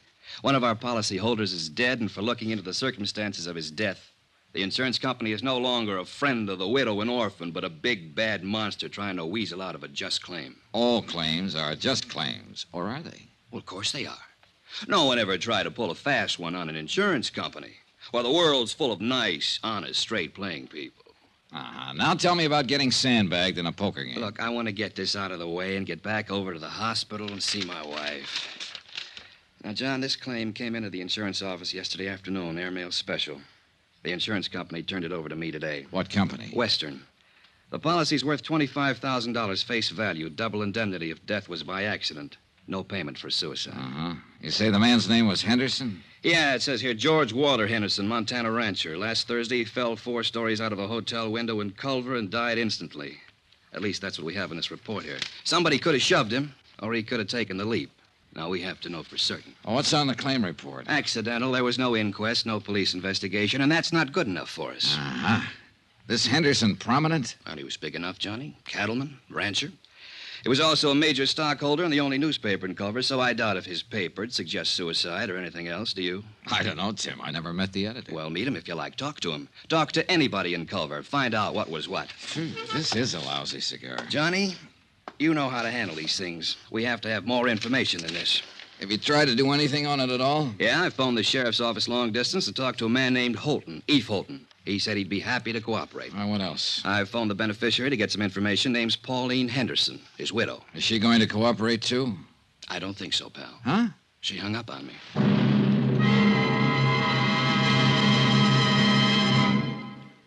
We will continue with the Henderson matter in a moment. Friends, how'd you like to thrill your favorite youngster with some of the most exciting toys of the year? Picture the breathless excitement of any child surrounded by 6 gaily colored balloon-like giant animals up to 3 feet long, and all for the low, low price of just $1. First, you get Bounzo the clown with round pot belly and funny nose. Next comes Hoppy the Australian kangaroo. Third, there's Roscoe the roller skating bear. He's 2 feet tall and looks almost like real. Fourth, there's Whitey the fat indoor snowman. And fifth, Mortimer the giant mouse, 18 inches long and sure to scare the whiskers off any cat.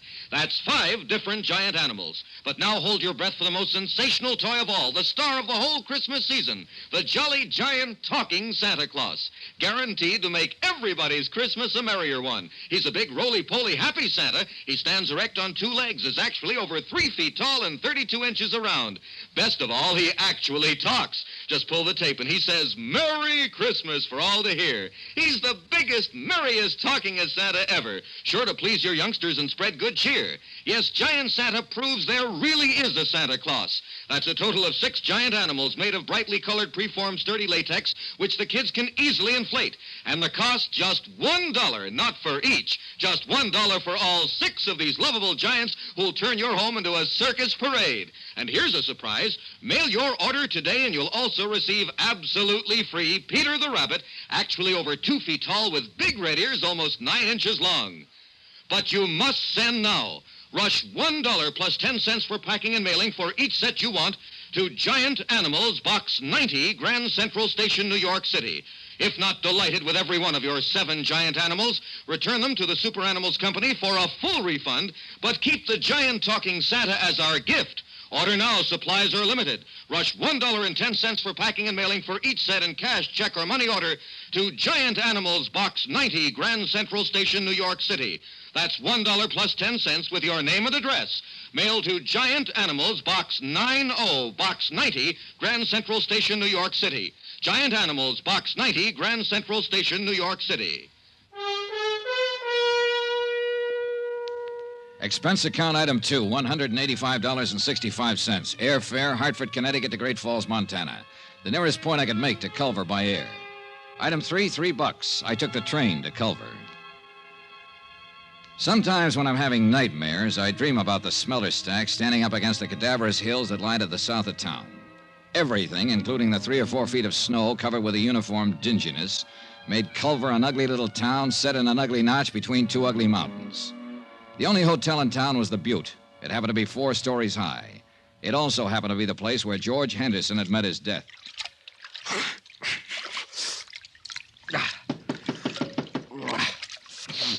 Okay, just a minute.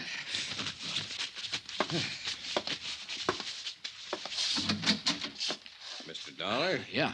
I'm Eve Holton, sheriff here. Huh? You're from the insurance people, aren't you? Yeah, that's right. Been expecting that you'd be in sooner or later. Well, I'm glad to meet you, Mr. Holton. Call me Eve, son. Everybody does. Hey, got a drink on you? No, I haven't. Well, I got one on me. Nice and chilly, too. Well, I'll see if there's some glasses around here, Sheriff. You didn't waste any time looking me up. No, I guess I didn't, son. Thought it'd save a little time this way. Knew you'd be looking me up sooner or later. Really thought we ought to have this drink together. Private. May not have any more together while you're here. Uh-huh.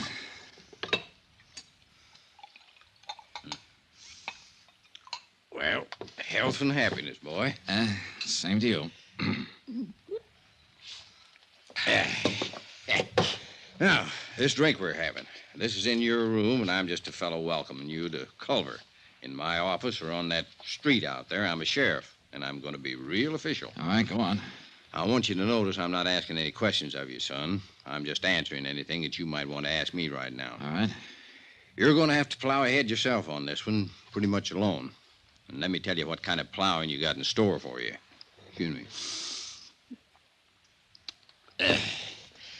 Now, first off, this is a little burg like you ain't used to. We got 3,500, 4,000 people living here.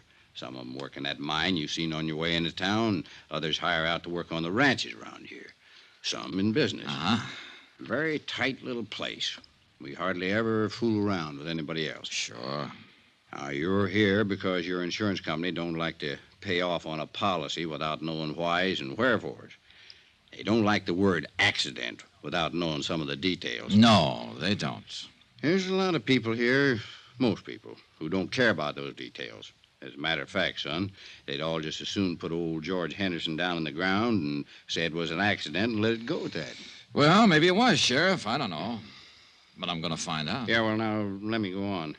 Those people who don't like the details don't like detail getters. You understand? Yeah. Scare you any? Not yet. You do all right, son. So, maybe you'd kind of like to get your coat on and come to a funeral with me. Starts at 3. Henderson's? Yeah.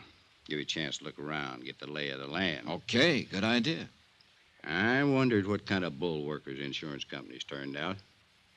I like you, Dollar. You're all right. You ain't bothering with any questions till you got some worthwhile asking. You tired? A little. Well, this won't take too long.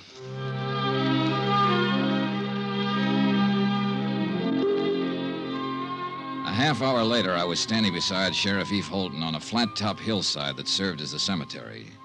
The snow was white and gleaming under the winter sun of the mid-afternoon skies, the air cold and crisp. Dear thee, our heavenly Father, who knoweth all things, we commit the body of our beloved to thy eternal care. Thy will be done. Trusting ever in thy mercy, we invoke the consolation of thy sheltering wing. Earth to earth, ashes to ashes, dust to dust. In sure and certain hope of resurrection into eternal life, in the name of the Father, and of the Son, and of the Holy Ghost. Amen. Yeah. Oh, that's that. Yeah. Poor George. Eve. Hmm? Which one is Mrs. Henderson? Her. That's Pauline Henderson? Yeah, that's her. Well, she can't be more than 25. 26, to be exact, Dollar. I went to her birthday party 2 months ago. Well, how old was George Henderson? 59. Went to his party, too. Yeah. Pretty thing, hmm? Very. Any other family? Nope.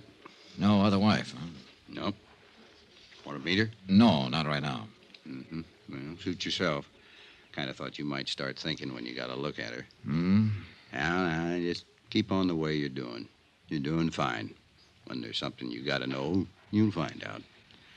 Well, Leaf, I already know one thing. Yeah? What's that? I'm going to ask for a coroner's inquest. Just from seeing her? Just from seeing her. Mm-hmm. You're a sly one, Johnny.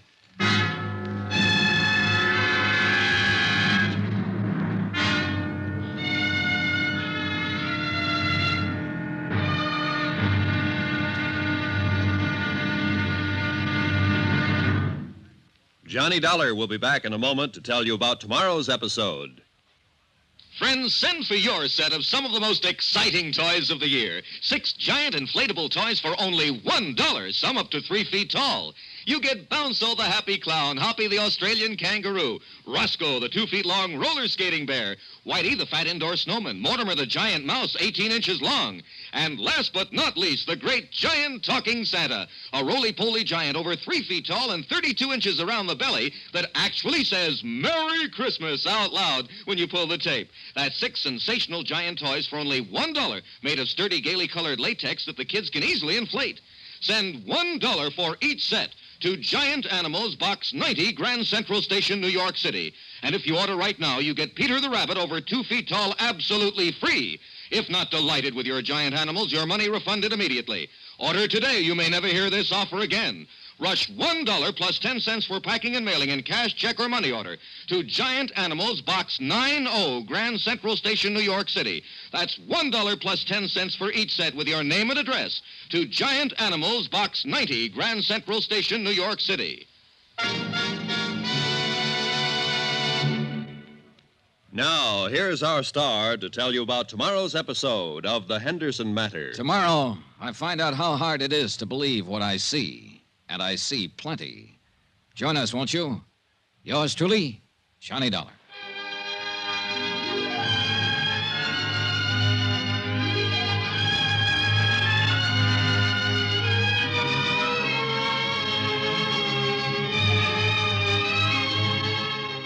Yours truly, Johnny Dollar, starring Bob Bailey, is transcribed in Hollywood. Written by John Dawson, it is produced and directed by Jack Johnstone. Be sure and join us tomorrow night, same time and station, for the next exciting episode of Yours truly, Johnny Dollar. This is Roy Rowan speaking.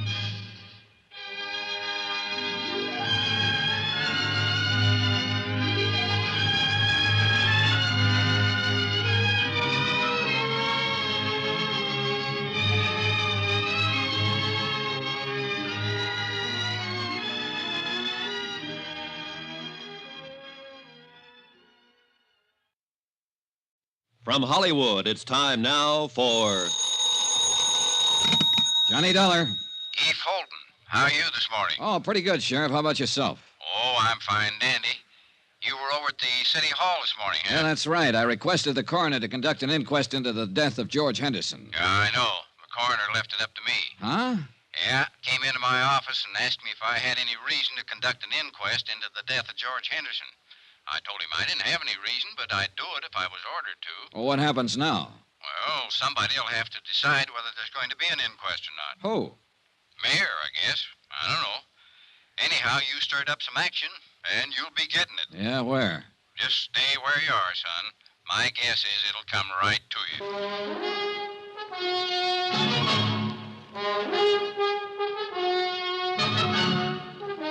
Tonight and every weekday night, Bob Bailey in the transcribed adventures of the man with the action-packed expense account, America's fabulous freelance insurance investigator. Yours truly, Johnny Dollar.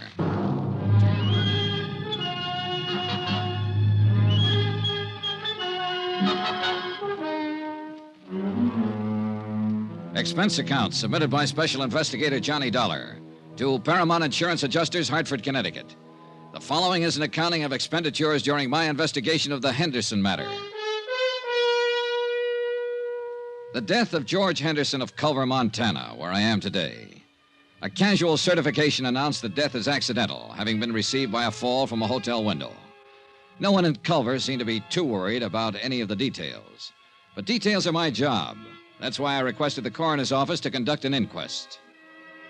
I took Sheriff Holton's suggestion and waited to see what my request flushed up in the dingy-colored mountains of Culver. An hour later, my first bird winged up to my hotel room.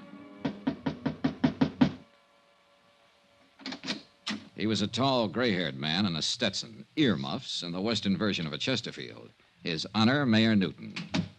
Mr. Dollar, I want to talk to you about this request you made for an inquest into George Henderson's death. Yes, sir, Mr. Mayor. You are aware, of course, that George's death, and he was one of my beloved and personal friends for many, many years, was a great blow to the entire community. No, I didn't know that, Mayor Newton. Huh? Only the smallest part of the community were at his funeral yesterday afternoon. His widow and I'd say not more than half a dozen other people. Well, I understand that your insurance company is not quite satisfied with the certification. Is that correct? More or less. What would they need to be satisfied, sir? An exact knowledge of how Mr. Henderson fell out that hotel window. I would rather no inquest were held into Mr. Henderson's death. Why? Why, sir, George Henderson is dead and buried. It should remain that way. If an inquest were to be held, it would only prove that George fell out of a window. I beg you to consider that, Mr. Dollar. You seem very certain that an investigation would prove that death was accidental, Mayor. It was accidental. George fell out the window. Well, now, I can't just tell that to my insurance company, can I? We are a small community with a rudimentary police force, not equipped in any way for an exhaustive investigation, nor for the financial burden of such an investigation.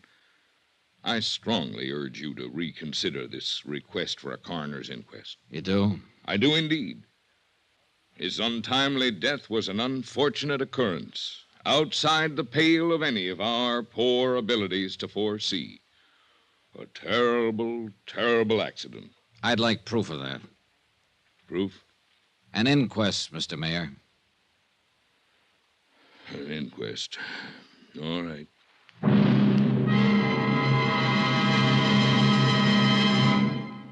We will continue with the Henderson matter in a moment. Friends, how'd you like to thrill your favorite youngster with some of the most exciting toys of the year?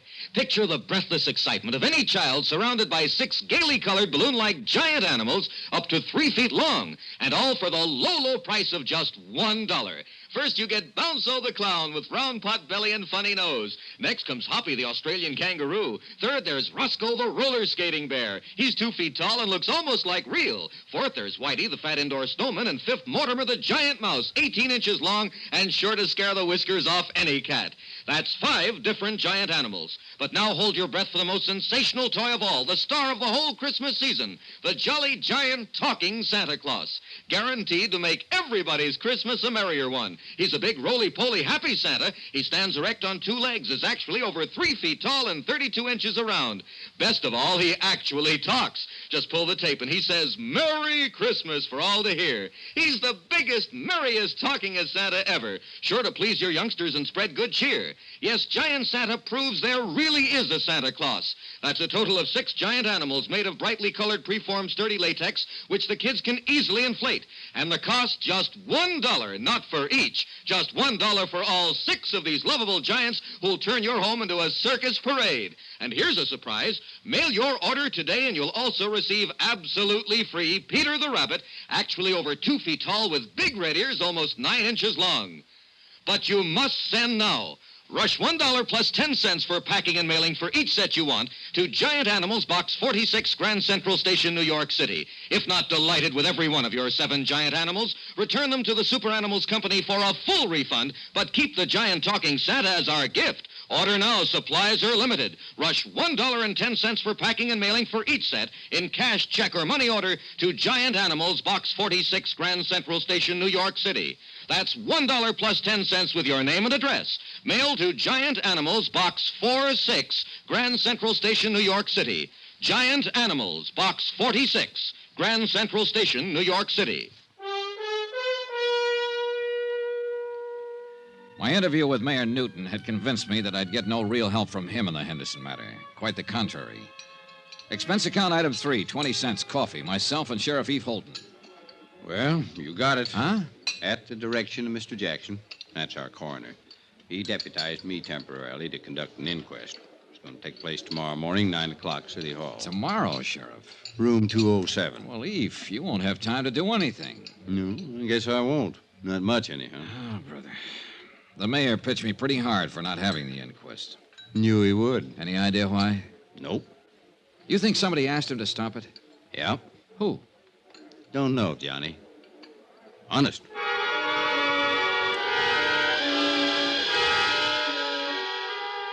The next morning, I struggled my way against a belligerent north wind to City Hall and the inquest, if you could call it that.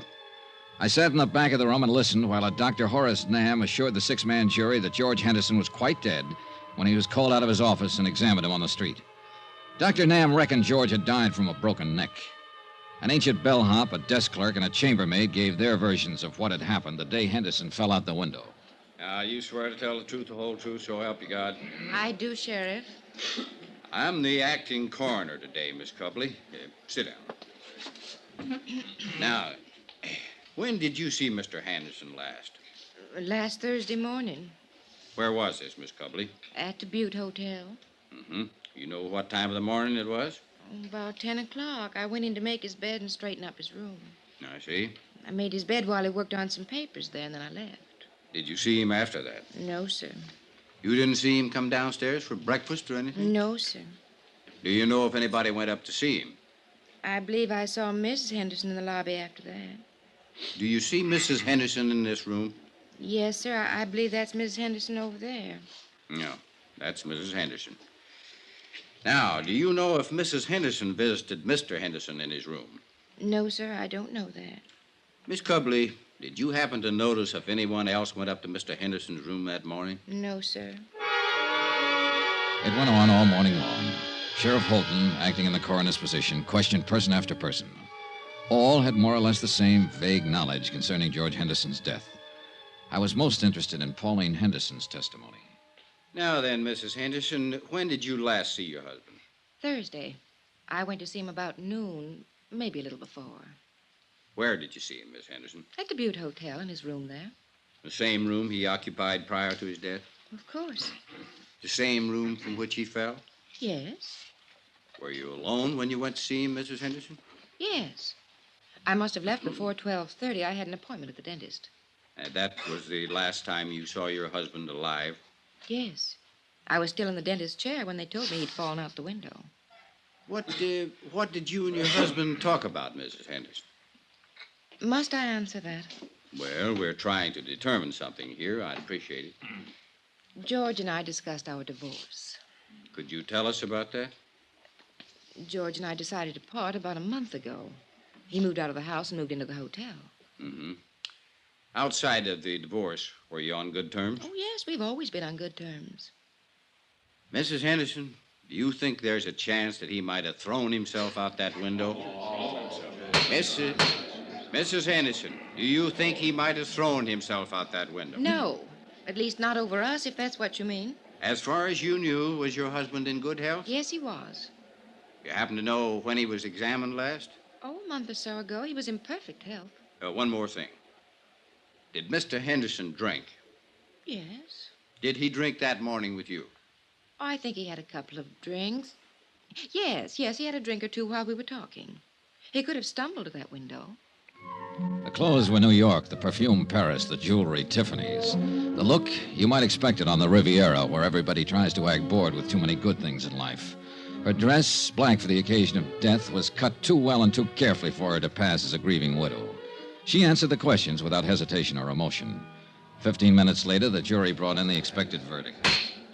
Therefore, it is the opinion of this jury that the said deceased, George Walter Henderson, came to his death as a result of injuries incurred in a fall from the 4th floor of the Butte Hotel at or about 12:45 p.m. on the 19th day of this month. No evidence to the contrary, it is deemed and declared that the manner of death was accidental. Adjourn. And that was that. As far as Culver's people, its police, and its mayor were concerned. Yeah, the mayor. Well, Mr. Dollar, I hope you're satisfied. It was a pretty good inquest, Mayor Newton. I trust the official verdict of the jury will answer any questions your insurance company might have had on their minds and clear this whole matter up. I'll forward it to them and tell them the circumstances under which the inquest was conducted, Mr. Mayor. Satisfactory, I trust. No, but it served a purpose. Now that everybody thinks it was an accident, everybody will breathe easier. Certainly. Yeah. If everybody's relaxing like that, somebody's going to get careless. See you, Mr. Mayor.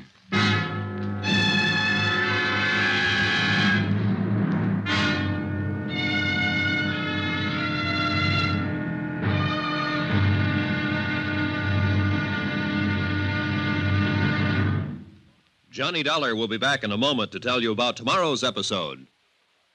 Friends, send for your set of some of the most exciting toys of the year. 6 giant inflatable toys for only $1, some up to 3 feet tall. You get Bounce-O the happy clown, Hoppy the Australian kangaroo, Roscoe the 2 feet long roller skating bear, Whitey the fat indoor snowman, Mortimer the giant mouse 18 inches long, and last but not least, the great giant talking Santa, a roly-poly giant over 3 feet tall and 32 inches around the belly that actually says Merry Christmas out loud when you pull the tape. That's 6 sensational giant toys for only $1, made of sturdy, gaily colored latex that the kids can easily inflate. Send $1 for each set to Giant Animals, Box 46, Grand Central Station, New York City. And if you order right now, you get Peter the Rabbit over 2 feet tall absolutely free. If not delighted with your giant animals, your money refunded immediately. Order today. You may never hear this offer again. Rush $1 plus 10 cents for packing and mailing in cash, check, or money order to Giant Animals, Box 46, Grand Central Station, New York City. That's $1 plus 10 cents for each set with your name and address. To Giant Animals, Box 46, Grand Central Station, New York City. Now, here's our star to tell you about tomorrow's episode of The Henderson Matter. People do get careless tomorrow, all over Culver, Montana. Join us, won't you? Yours truly, Johnny Dollar. Yours truly, Johnny Dollar, starring Bob Bailey, is transcribed in Hollywood. Written by John Dawson, it is produced and directed by Jack Johnstone. Be sure and join us tomorrow night, same time and station, for the next exciting episode of Yours truly, Johnny Dollar. Roy Rowan speaking.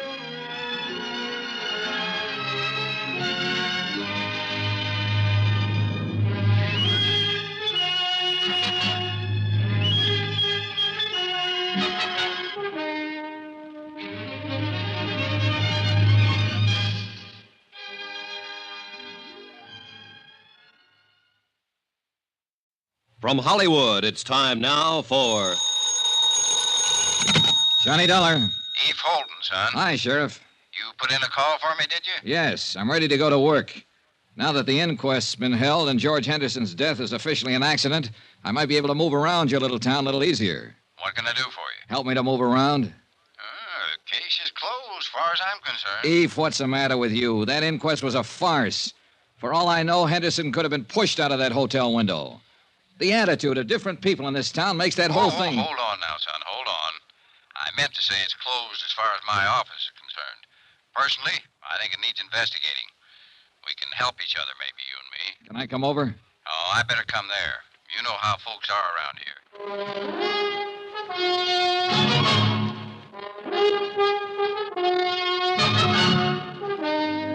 Tonight and every weekday night, Bob Bailey in the transcribed adventures of the man with the action-packed expense account, America's fabulous freelance insurance investigator. Yours truly, Johnny Dollar.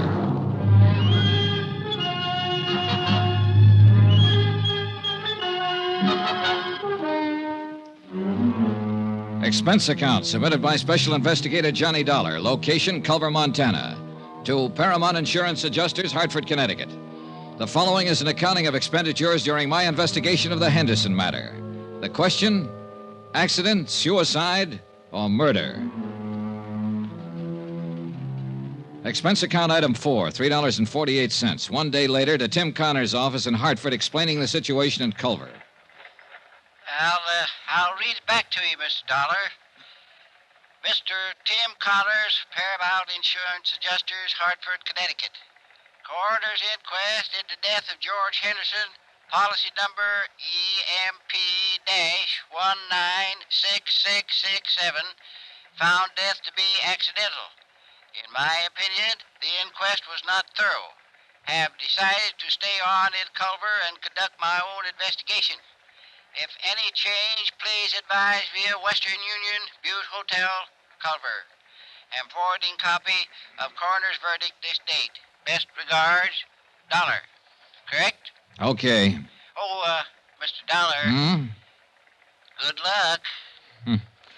Yeah, sure. Expense account item 5, 68 cents, postage. I mailed a copy of the coroner's verdict to Hartford, airmail special. After that, I went back to my hotel to wait for the sheriff, Eve Holton. Come on in, Eve. Oh. Hello. Hello. Mr. Dollar, my name's Porter. I'm the manager of this hotel. Oh, well, come in, Mr. Porter. I can't right now. I've got some other things to attend to. Well, anything I can do for you, Mr. Porter? I'm going to have to ask you for your room, Mr. Dollar. Oh? When? Today. Any particular reason? We're all filled up. The room's been reserved for 6 weeks. By whom? What? Who reserved it? Why, a man from Bozeman. It's a sort of convention. Sort of convention? What kind of convention is that, Mr. Porter? Look, Mr. Dollar, you'll have to leave this room today. The man's coming in tonight. Uh-huh. And there's no other hotel in town? That's the way it is, Mr. Dollar. No other place to stay? No. So I have to pack my bags and get out of town, is that it? I must have the room, Mr. Dollar. Who asked you to say you wanted the room, Mr. Porter? Who asked you to come here and kick me out? Why, no one. Well, you go back to no one, Mr. Porter, and you tell no one that I'm staying right here in this room here in Culver until I finish what I have to do here. You tell that to no one, will you? Mr. Dollar, I'd hate to call the police. Go ahead, Mr. Porter. Be sure and tell them about the sort of convention you're having and how all the rooms are sold out. Tell them about Mr. No One and tell them I called your bluff. Anything else, Mr. Porter? I was at the stage where I was beginning to take notes for myself. Note 1, the mayor didn't want to have an inquest into the death of George Henderson. Note 2, when they did have an inquest, they didn't want to really find out anything. Note 3, Mr. Hotel Manager wanted me to keep on not finding out anything by getting me out of town. I explained all of this to Eve Holton when he showed up a half an hour later. Kind of tight, isn't it? I don't know what that means, Sheriff, but it's pretty stupid. Yeah, it's stupid, son, but it could be effective. Now, I'll tell you what. If Porter calls the police, I'm the police. So don't worry about that. I'll hem him and haw him. All right, thanks. Now then, tell me how much your insurance company's stuck for. $50,000 if Henderson's death goes by as an accident. The good book says that's what it was. I know. There's a chance, too, he had a heart failure and fell out of that window. No, sure. Always a chance. We might have to dig him up and find out, Sheriff. Oop, no, hold on. Autopsies and digging people up is one thing you'd have a hard time doing around here. I might insist on it. I don't know. We'll let that go for now. Say, tell me about Mrs. Henderson. Where's she from? Here. Right here in Culver. Now, she didn't get that mink coat and those diamonds she was wearing at the inquest in Culver. More important, she didn't get that continental look here either. So what's the story? Well, her name was Pauline Underwood before she married George. Born and raised right here in Culver. Of course, she went to school in the East, and she's been in Europe a couple of times, but most of her life's been right here. She is a mighty pretty widow. And a mighty rich one, too.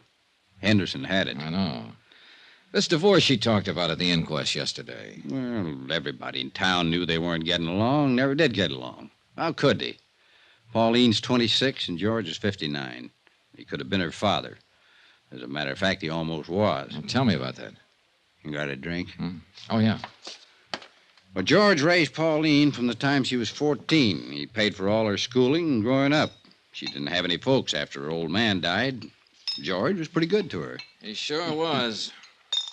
Was he a friend of her parents? Well, Tom Underwood worked out at the ranch for George. When he died, there was Pauline standing around. Oh, yeah. Oh, thanks. And she eventually married him and his money, huh?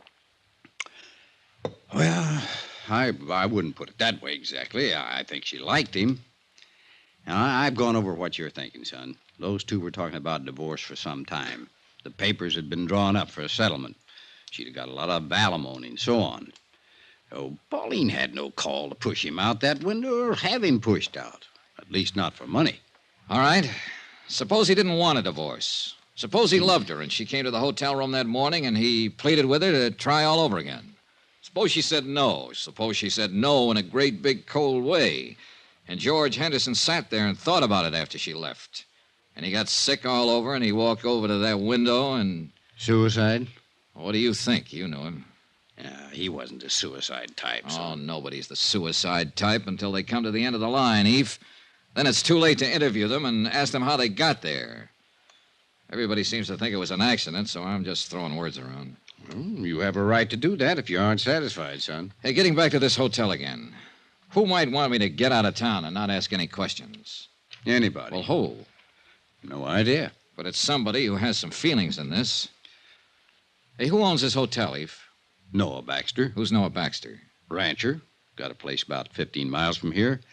Pretty big man. Friend of Henderson's? Yeah. And let me put that question a little different. Baxter a friend of Mrs. Henderson's? I don't know. Can you find out? I can try. Well, find out about him and any other friends, Eve. Friends that might be younger, that might have gone to Europe or school in the East. Yeah, sure. What are you thinking now, son? Well, now, if I were Mrs. Henderson and my husband fell out of a window in this hotel and killed himself, I'd hire a lawyer and I'd sue the hotel for damages. If the insurance company didn't pay off my claim, I'd hire a lawyer and insist that they pay that claim. I'd do those things right away, Sheriff, especially if I thought it was all legitimate. Yeah.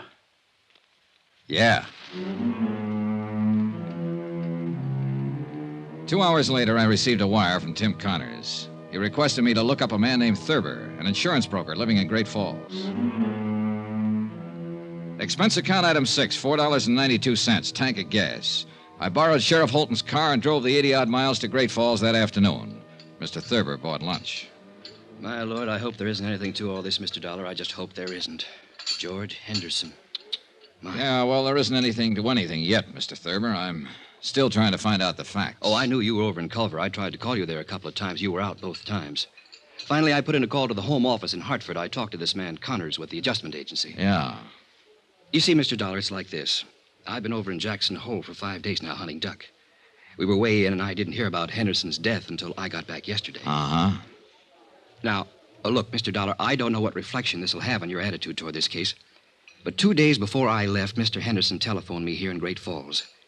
He said he wanted to change the beneficiary on his policy. Oh, in other words, he was going to cut his wife out, huh? Yes, I suppose so. I know they weren't getting along. There'd been talk of divorce. Yes, I guess so. Uh-huh. Did he name a new beneficiary? Yes, a school teacher in Culver named Matilda Knickerbocker. Everybody calls her Mattie. What was his connection with her? None that I know of. I think it was just a name for him to throw in until he could decide on another beneficiary. Why, he didn't have... Wait a minute. Mattie Knickerbocker. Just a school teacher. Everybody knows her. He was awful mad when he talked to me that day. I could tell it in his voice. Now, here's what might interest you just a little more. The day I left on my hunting trip, Mr. Henderson phoned me again. He said to never mind. Mrs. Henderson was still his beneficiary. Had you changed the policies yet? No. Are you sure it was Henderson who telephoned you? Well, yes, I think it was him. Do you remember when you got the call? Oh, somewhere around noon, a little later, I guess. He died between 12:30 and 1. And it must have been just before he fell out the window. He phoned you long distance from Culver, huh? Yes, sir. Well, he was supposed to have been in the hotel all morning, so he had to phone from his room. Well, you can check that, can't you? You'd be surprised how hard it is to check simple things like that around the Butte Hotel. Did you know Henderson very well, Mr. Thurber? He was a customer. I wrote a lot of insurance for him. Know his wife? Oh, yes. Well, tell me about them. But go ahead, Mr. Thurber. Now, look, accidents rarely have reason behind them. Suicides and murders always do. You don't think it was an accident? Well, let's say I've heard enough and seen enough to make it a draw so far. Go ahead, tell me about him. And I wish I was married to Mrs. Henderson. I mean, I wish she could see me. I think most any man who's ever met her hoped the same thing. Young men, old men, any kind. But she picked George. George was as tough and leathery as these mountains around us, exactly her opposite. But Pauline married him. He raised her. He was close to her all her adult life. Yes. But, Mr. Dollar, you know and I know she didn't have to marry him. She could have married anybody here in Culver or anybody in London or Paris. You see what I mean? Not quite. Well, I always had the idea that after she married him, she kept letting him know she could have had anybody else she wanted. Go ahead, Thurber. I think she married him for his money. I think she would have killed him for his money.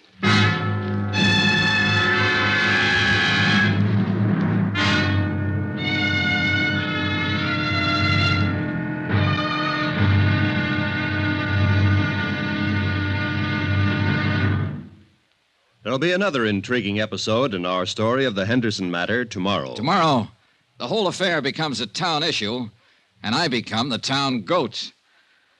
Incidentally, let me take a moment to say thanks for the many kind letters you've sent. We appreciate them more than you know. And I only wish it were possible to answer them all personally. Again, thank you. Yours truly, Johnny Dollar.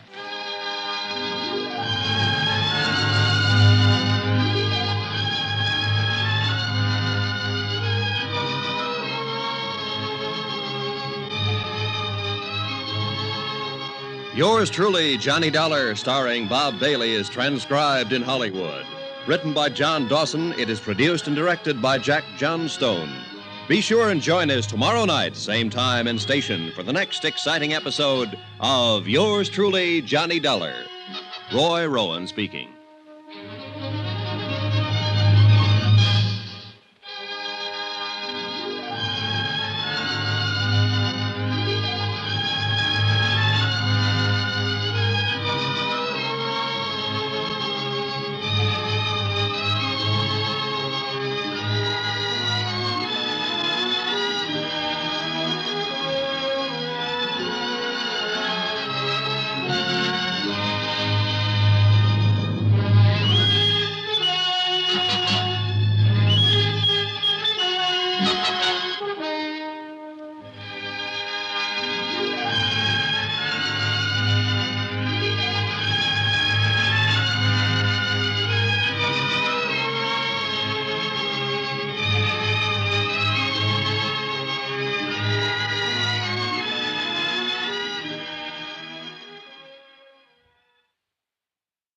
From Hollywood, it's time now for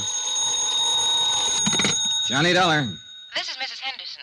You asked me to call, Mr. Dollar? Yes, Mrs. Henderson. I'm with Paramount Insurance Adjusters. Oh, yes. You probably know we asked for the inquest into your husband's death. Yes, I know. We're trying to clear up the entire matter as quickly as we can, Mrs. Henderson. I'd like to talk to you. Oh? Hate to trouble you at a time like this. Well, that's all right, Mr. Dollar. When do you want to talk? May I come out to the house this afternoon? There's a nice restaurant called Big Horn Lodge on the highway. How about meeting you there at, say, 4 o'clock? Good. I'll be there.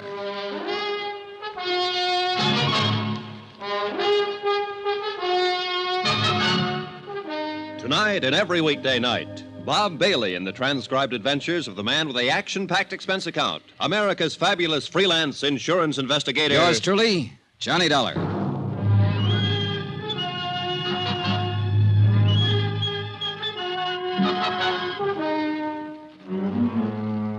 Expense account submitted by Special Investigator Johnny Dollar to Paramount Insurance Adjusters, Hartford, Connecticut. The following is an accounting of expenditures during my investigation of the Henderson matter. Expense account continued. Item 7, $5. One pair of galoshes, believe it or not. It snowed in Culver, Montana during the night, all night. By morning, 14 inches of fine new snow covered everything in sight. After my phone call to Mrs. Henderson, I spent the morning trying to rent an automobile. There was none to be had, so that afternoon I dropped over to see Eve Holton, my sheriff friend. Son, you're going to catch your death unless you start wearing a scarf. Yeah, I'll remember that, Eve. But maybe I won't need one. Oh? Yeah, I think I'll be leaving Culver pretty soon. Well, I hope you don't mean that, son. I'm afraid I do. I'll have to tie this case up one way or another pretty quick.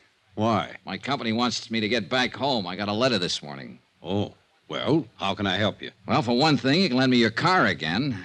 I have a date with a lady out at the Big Horn Lodge. Pretty fancy. You can have the old thing anytime you want it. You know that, son. Who's the lady? George Henderson's widow. Yeah. Oh? Now, I know what you're going to say. Why go after her? Why bother her until I have something to go on? Well, I got to do something, Eve. I'm no nearer now to knowing whether Henderson was pushed out that hotel window, fell, or jumped. I think I have enough of an idea of Henderson and his wife to pick up some valuable information from her. Any objections? Nope. Johnny, a couple of days ago, you asked me to look up people who might have been especially friendly to Mrs. Henderson. You still want to know about them? Yeah, sure. Well, I'm working on it. Anyone so far? Nobody I'd put in that category. What time you have to be at the Bighorn? 4. It'll take you a while. Wouldn't hurt to start right now. She's parked out back. Okay, thanks, Eve. Good luck. And don't let her rang-dangle you, son. She could do it if she wanted to. Goodbye, Eve. 10 minutes later, I was on the road to Bighorn Lodge, which also happened to be the same road I'd traveled 2 days before to attend George Henderson's funeral.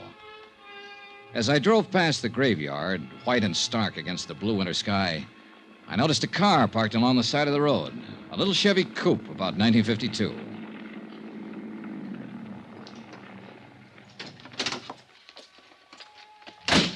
There was the figure of a woman, all alone, standing by George Henderson's fresh grave. Her head was bowed. She didn't notice me as I walked up. A gray-haired woman, about 45, slight, delicate, gentle. Oh, I'm sorry. I didn't mean to start it. Oh, that's all right. Must be getting late. Dear, it is. Do I know you? Why, I don't know. I'm Mattie Knickerbocker. The name had startled me. The day before, an insurance broker in Great Falls had mentioned her. Told me that George Henderson had named her his beneficiary, then changed his mind a few minutes before he died. Your name's not Campbell, is it? No, Johnny Dollar. Oh, Johnny Dollar. You remind me of a boy I had in one of my classes once, Torrey Campbell. Oh, you're a teacher, Miss Knickerbocker? Yes. Everybody knows me, I think. Or at least I flatter myself that way. Well, I should be going. I knew Mr. Henderson, too. Oh? He was a wonderful man, George. He was very dear to me. I'll find it difficult getting used to the fact that he'll never be around anymore. George had a wonderful laugh, didn't he? Yes, he did, Mrs. Knickerbocker. I never really thought that he ever grew up. Of course, you knew him in a business way, and I'm sure he was very, very grown up in business. But it doesn't hurt to think of him this way now, does it? I don't think so, Miss Knickerbocker. I didn't come to his funeral. I didn't think I could bear it. I thought I'd just drive out this afternoon and say goodbye by myself. Well, I apologize for interrupting you. Oh, not at all. Please. Funny little things. The birds in the snow. Oh. Such tiny, wonderful little things. A little bit of God in each of them, Mr. Dollar, wouldn't you say? Yes, ma'am. I don't know why. I think George would like to know they're here, near him. Miss Knickerbocker, I have to tell you... No, you don't, Mr. Dollar. I know who you really are. Everyone in town knows. You seem like a nice young man. Was it curiosity that made you stop your car? Yeah, I suppose so. I apologize. Oh, you needn't. I'm just an old friend of George's, saying goodbye to him. Good afternoon, Mr. Dollar. Goodbye. Talking to Mattie Knickerbocker, I felt that for the first time, somebody, namely Mattie, had talked frankly and truthfully about George Henderson. I was still thinking of the frail, drab little woman with the nice blue eyes when I met Pauline Henderson at the Bighorn Lodge. What are these matters you want to clear up, Mr. Dollar? Oh, just some doubts in my mind about your husband's death. What do you drink? Pernod. Pernod. I learned to like it in France. All right. 1 Pernod, bourbon, a little water on the side. Yes, sir. You sound like George when you order. Hey, I like your Bighorn Lodge. And I have to say, when it's elegant in the West, it's elegant. I'd like a light, please. Oh, sorry. Sure. Thank you. Mrs. Henderson, do you mind if I don't stall any longer with the drinks, the smokes, and the compliments? I'm surprised you've stalled this long. I've heard you're a very blunt and impulsive man. I spoke to an insurance agent named Thurber yesterday in Great Falls, your husband's agent. Mr. Thurber told me that your husband wanted to name a new beneficiary last week. Really? Yeah. He named Matilda Knickerbocker. Mattie Knickerbocker. I'm not surprised, I suppose. Mattie's a lovely woman.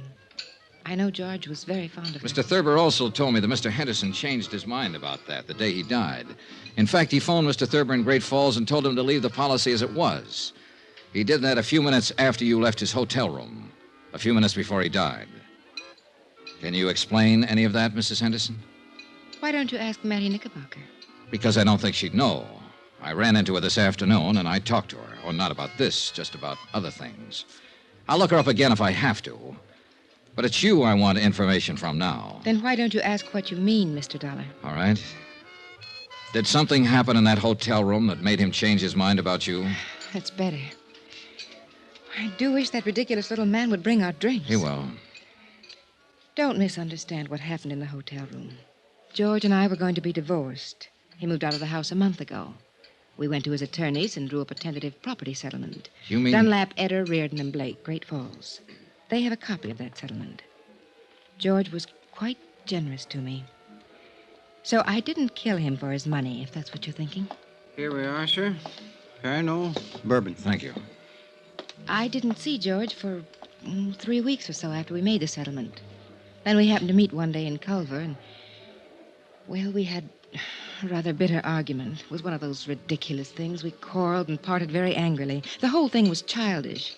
My first impulse was to go right back to the lawyers and demand every unreasonable thing I could on the divorce settlement.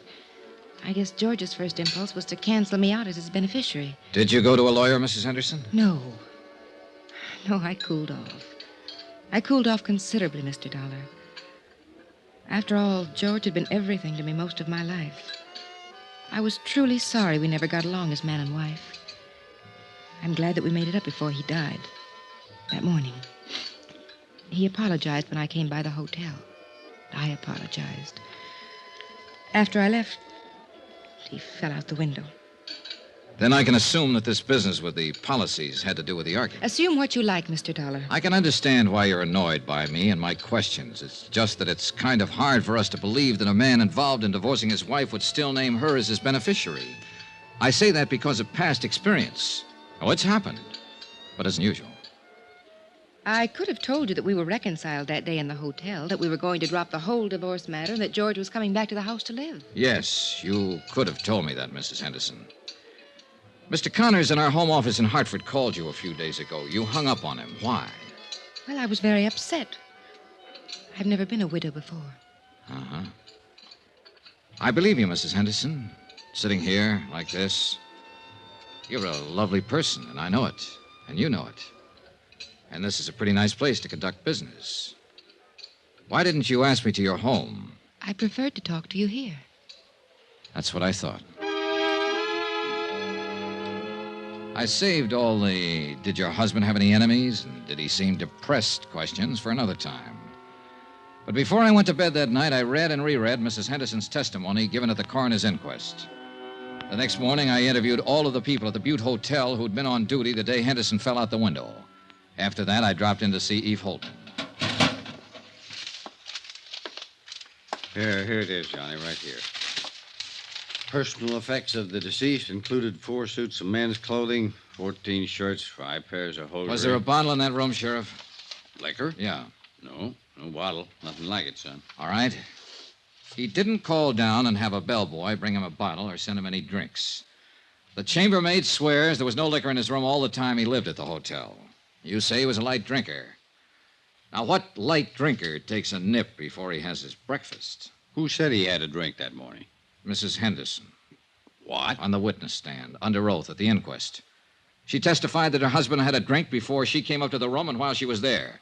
Now, mind you, she didn't say he was drunk, but she did say he had been drinking. You read over that transcript. So? So I think she threw that in, made sure it got in, because it's sometimes hard to believe that a cold, sober man will walk out of a hotel window and kill himself accidentally. A drunk or a drinker might do it. You and I and everybody at that inquest somehow got the impression that Henderson was slightly tipsy that morning. And Mrs. Henderson saw to that. Now then, if Henderson had a drink, I want to know where he got it. Tell me, Eve. No bottle in the room, no bottle brought up to the room. Where did he get that drink? That's a pretty good question, son.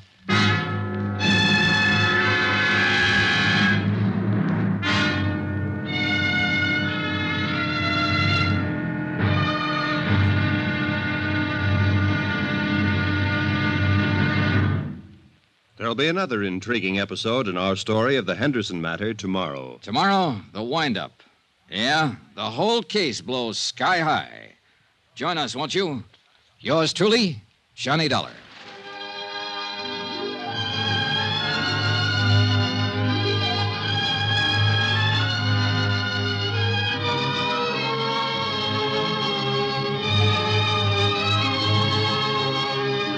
Yours truly, Johnny Dollar, starring Bob Bailey, is transcribed in Hollywood. Written by John Dawson, it is produced and directed by Jack Johnstone.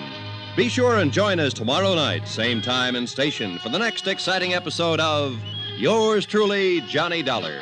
Roy Rowan speaking.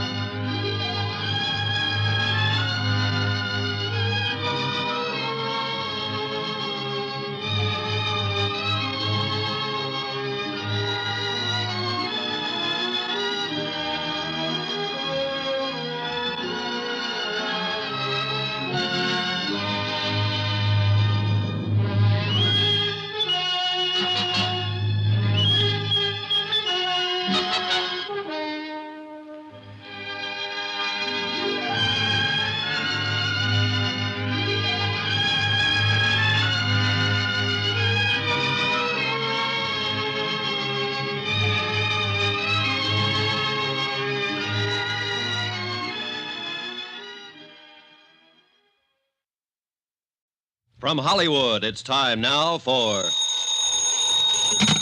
Johnny Dollar. I have a call for you from Hartford. Go ahead, please. Johnny? Right here. Connors at Paramount Adjusters. Say, what was this wire, Johnny? You serious about denying liability to Mrs. Henderson? I sure am. I think it'll bring the whole thing out in the open. This is pretty serious. Have you got any concrete evidence death wasn't accidental? Jim, I have a copy of the coroner's inquest. Concrete evidence that Mrs. Henderson lied under oath. She said her husband was drinking the morning he died. Everybody here believed he was a little crocked when he fell out that hotel window. I've got proof that he didn't have a drink that morning. What proof? No bottle in his room. No bottle brought there. Nothing. What do you say? Don't make a move, kiddo. I'll get the first plane.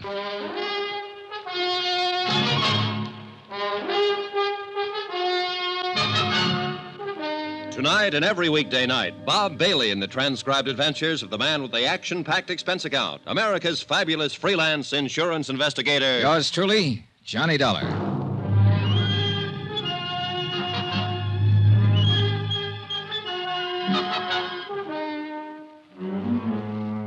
Expense account submitted by Special Investigator Johnny Dollar to Paramount Insurance Adjusters, Hartford, Connecticut. The following is an accounting of expenditures during my investigation of the Henderson matter. Sheriff Holton agreed that there was enough of a doubt about the circumstances prior to George Henderson's accidental death to warrant an official re-examination of all the facts. He promised me the police would start an immediate investigation. That was all I needed. I knew Mrs. Henderson would be re-questioned and that the pressure would start to build up. 14 hours later, when Tim Connors arrived in Culver, I had some pressure of my own. Well, Johnny, what? Well, the best thing we can do now is move in. Deny liability on the grounds that the accident is not proved. I suppose Mrs. Henderson sues us. All right, let her. Then the burden of proving that her husband's death was accidental would be on her. Look, Tim, contrary to her testimony under oath, Henderson didn't have a drink that morning he died. All right, she made a mistake. He had a heart attack, got dizzy, and tumbled out of the window. He wasn't drunk. Oh, don't talk nonsense, Tim. Listen to me. Mrs. Henderson was ready for the coroner's jury a couple of days ago, and she was ready for my questions when I saw her yesterday.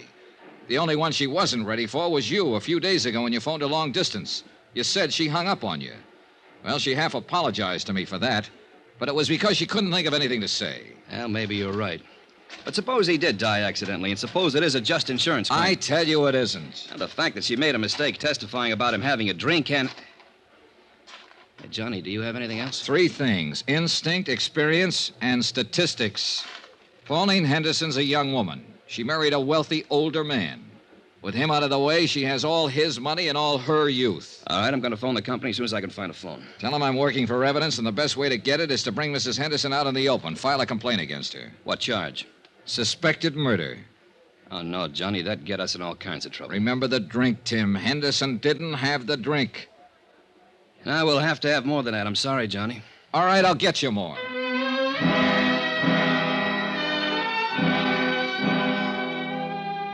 An hour later, I was with Sheriff Holden comparing notes. He reported that after questioning Mrs. Henderson, she admitted she might have been mistaken about Henderson drinking the morning of his death. She wasn't sure. But Eve Holton said what we both were thinking. You went in front of the coroner's jury and gave a misleading impression, son. Made us think that George was drunk and stumbled out the window. Well, we better find out who helped her pull this off.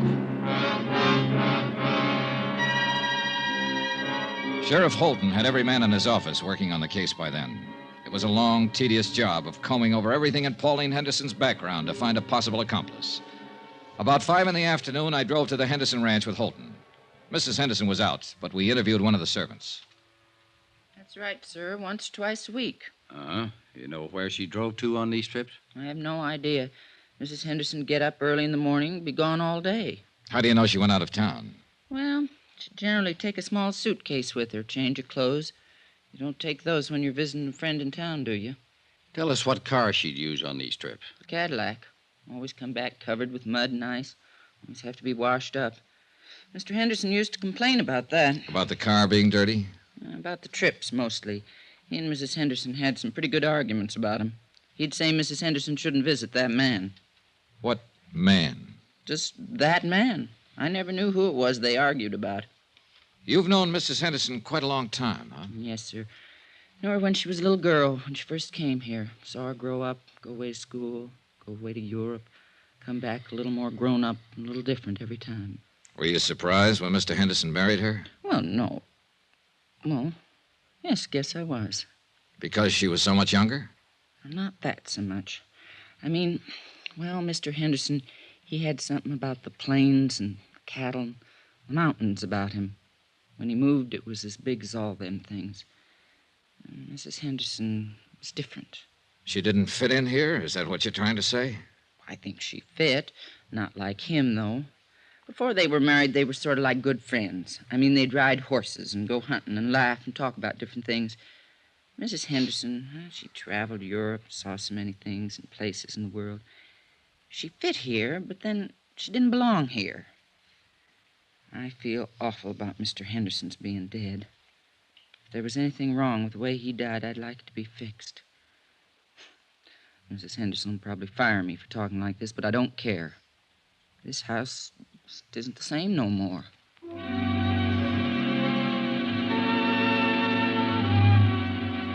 By the time we got back into town, Sheriff Holton's boys had discovered the names of 3 men who had been seen at various places around Culver in the company of Mrs. Henderson. Rod Tyler. Oh, who's he? Mining engineer. He's been away from here for over a year now. See, now, here's another one, Sam Pollard. Sam died 6 months ago. Hey. What? Noah Baxter. Noah Baxter. That name's vaguely familiar. Yeah, he owns a hotel you're staying in. A couple of ranches, too. Well, he might have been the one who tried to have you thrown out. Oh. He also owns the mayor. Young man? About 30, 35. Let's go see him. Another drive, this time north of Culver to the Baxter Ranch. We found Noah Baxter busy with his help, shoring horns on cattle. A lean, tall man with thin features.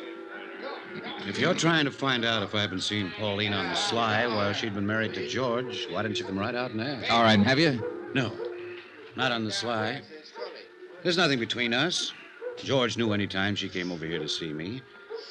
He was a good friend of mine. I'm sorry he's dead. Pauline's a good friend of mine, too. I'm sorry you people are thinking what you are about us. Let's go up the house. It's getting cold. All right, Stan, that's enough for today.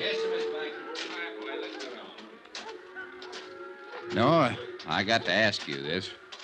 Where were you last Thursday? The day George died, Sheriff? Yeah. I was right here. Can you prove that? Sure. Ask anybody. You boys want a drink? No, thanks. No. Well, I do. Mac! Mac! I can get it myself. When was the last time you were in Culver, Mr. Baxter? 3-4 weeks ago. My cook and the others handle what supplies we need. Do you mind if we talk to some of your help around here? No. What do you want to talk to them about? About last Thursday, about what happened when Mrs. Henderson came here to visit? It wouldn't look good if she came here to visit me, would it? Well, that depends on the circumstances, no? She'd come and sit there and read and look at some of those paintings. We'd talk when I had time. Anything wrong with that? No. Mr. Baxter, I think I ought to tell you, I've asked my company to file a complaint against Mrs. Henderson. Suspicion of murder. Oh.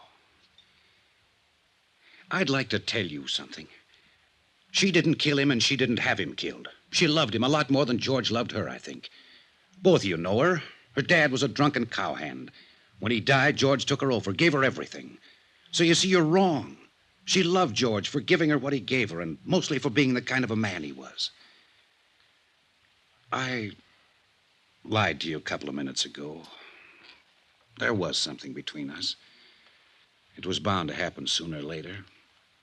She'd come here to cry on my shoulder, and I let her. Cry? About George. He wanted to divorce her. Didn't you know that? I had the idea it was the other way around. Oh, you're all wrong. George raised her, educated her, made her into a woman, and then he married her. And she wasn't what he wanted at all. Do you know who George wanted to marry? Mattie Knickerbocker, the schoolmarm. Go on. Oh, there was nothing between George and Mattie, but there would have been if he'd lived. What about you and Mrs. Henderson? Yeah. The thing that was between us was that I wanted her. She didn't want me, but I wanted her. I was glad when she told me about the divorce coming up. I really think she would have listened to me. But she wanted to be married to George. She really loved him. Sure you don't want one of these? No. No? And I really loved her. I went to see George last Thursday at his hotel. You know why? To tell him to go back to Pauline. Yeah, because I knew what he meant to her. You can talk to my people around here. They'd lie for me and say I was here last Thursday all day. They'd tell you that Pauline never came to see me. They'd lie right down the line for me. But, Mr. Dollar, I can't let you get out that complaint and take her in. One of my trucks was taking some beef to the hotel last Thursday. I rode in with the driver and went in the back way. I went right up to George's room to talk to him. Pauline had just left. I wanted to talk to him about the same things I've been telling you. I didn't want to hurt him. I loved him, the same as everybody loved him. When I got to his room, he wouldn't let me talk at all. He was mad that I interfered, and he tried to swing on me. I shoved him once. He went out the window. That's all. I killed him.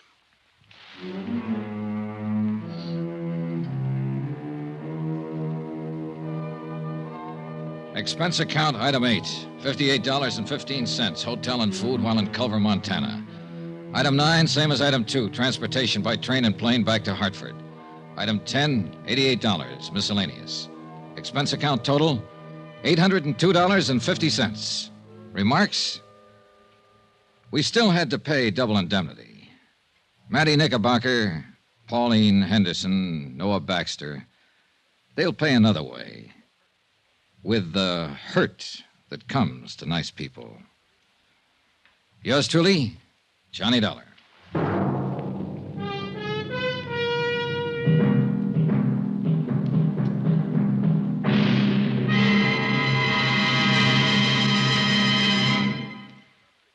Remember, there'll be another exciting story beginning next Monday night. Next week, a real mystery, complete with plenty of action, a beautiful blonde, and a killer lurking in the shadows. Join us, won't you? Yours truly, Johnny Dollar.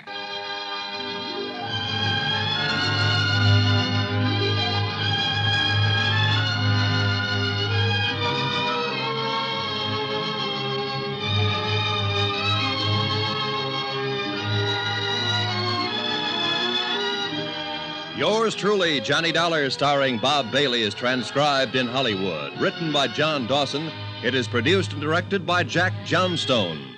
Heard in this week's cast were Lillian Baeff, Irene Tedrow, D.J. Thompson, Herb Ellis, Marvin Miller, Forrest Lewis, Bob Bruce, and Russ Thorson.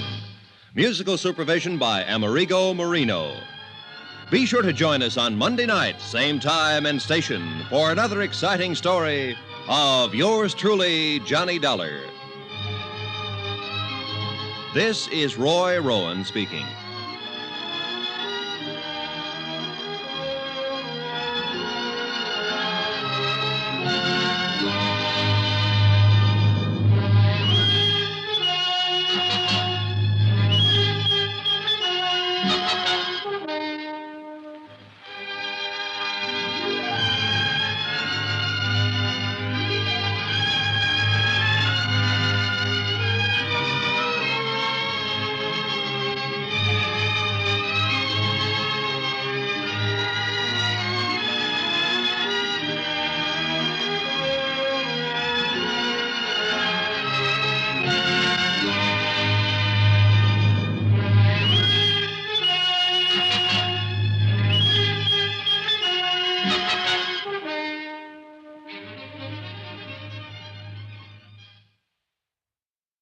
From Hollywood, it's time now for Johnny Dollar. Joe Parker, Johnny, Surety Mutual. Oh, hi, Joe. What's on your mind? A gorgeous doll named Dolly McLean. Remember her? Sure. The Champagne Dream Girl. Yeah. Dancing darling of the roaring 20s. Finally married Barnaby Cronin, didn't she? Right. And for a wedding present, he bought her the Circle of Fire. Oh, yeah. One of the 5 most beautiful necklaces in the world. Diamonds and emeralds. Worth $500,000. It's been lying in a bank vault for the last 10 years since Barnaby died. We carry the insurance. So? She's coming out of seclusion, Johnny, giving a party. Just like the old days, she says. May go on for a week. Her last fling. And she's going to wear the Circle of Fire. Uh-oh. Get the picture? Gallons of champagne, everything mixed up, crazy. And that old lady with $500,000 around her neck. Target. You've got a problem, Joe. Johnny, we've got a problem.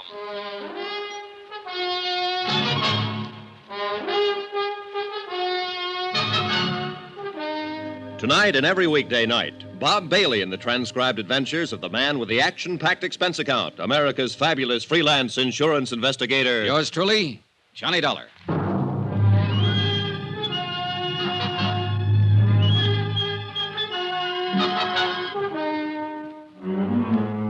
Expense account submitted by Special Investigator Johnny Dollar to the Home Office, Surety Mutual and Trust Company, Hartford, Connecticut.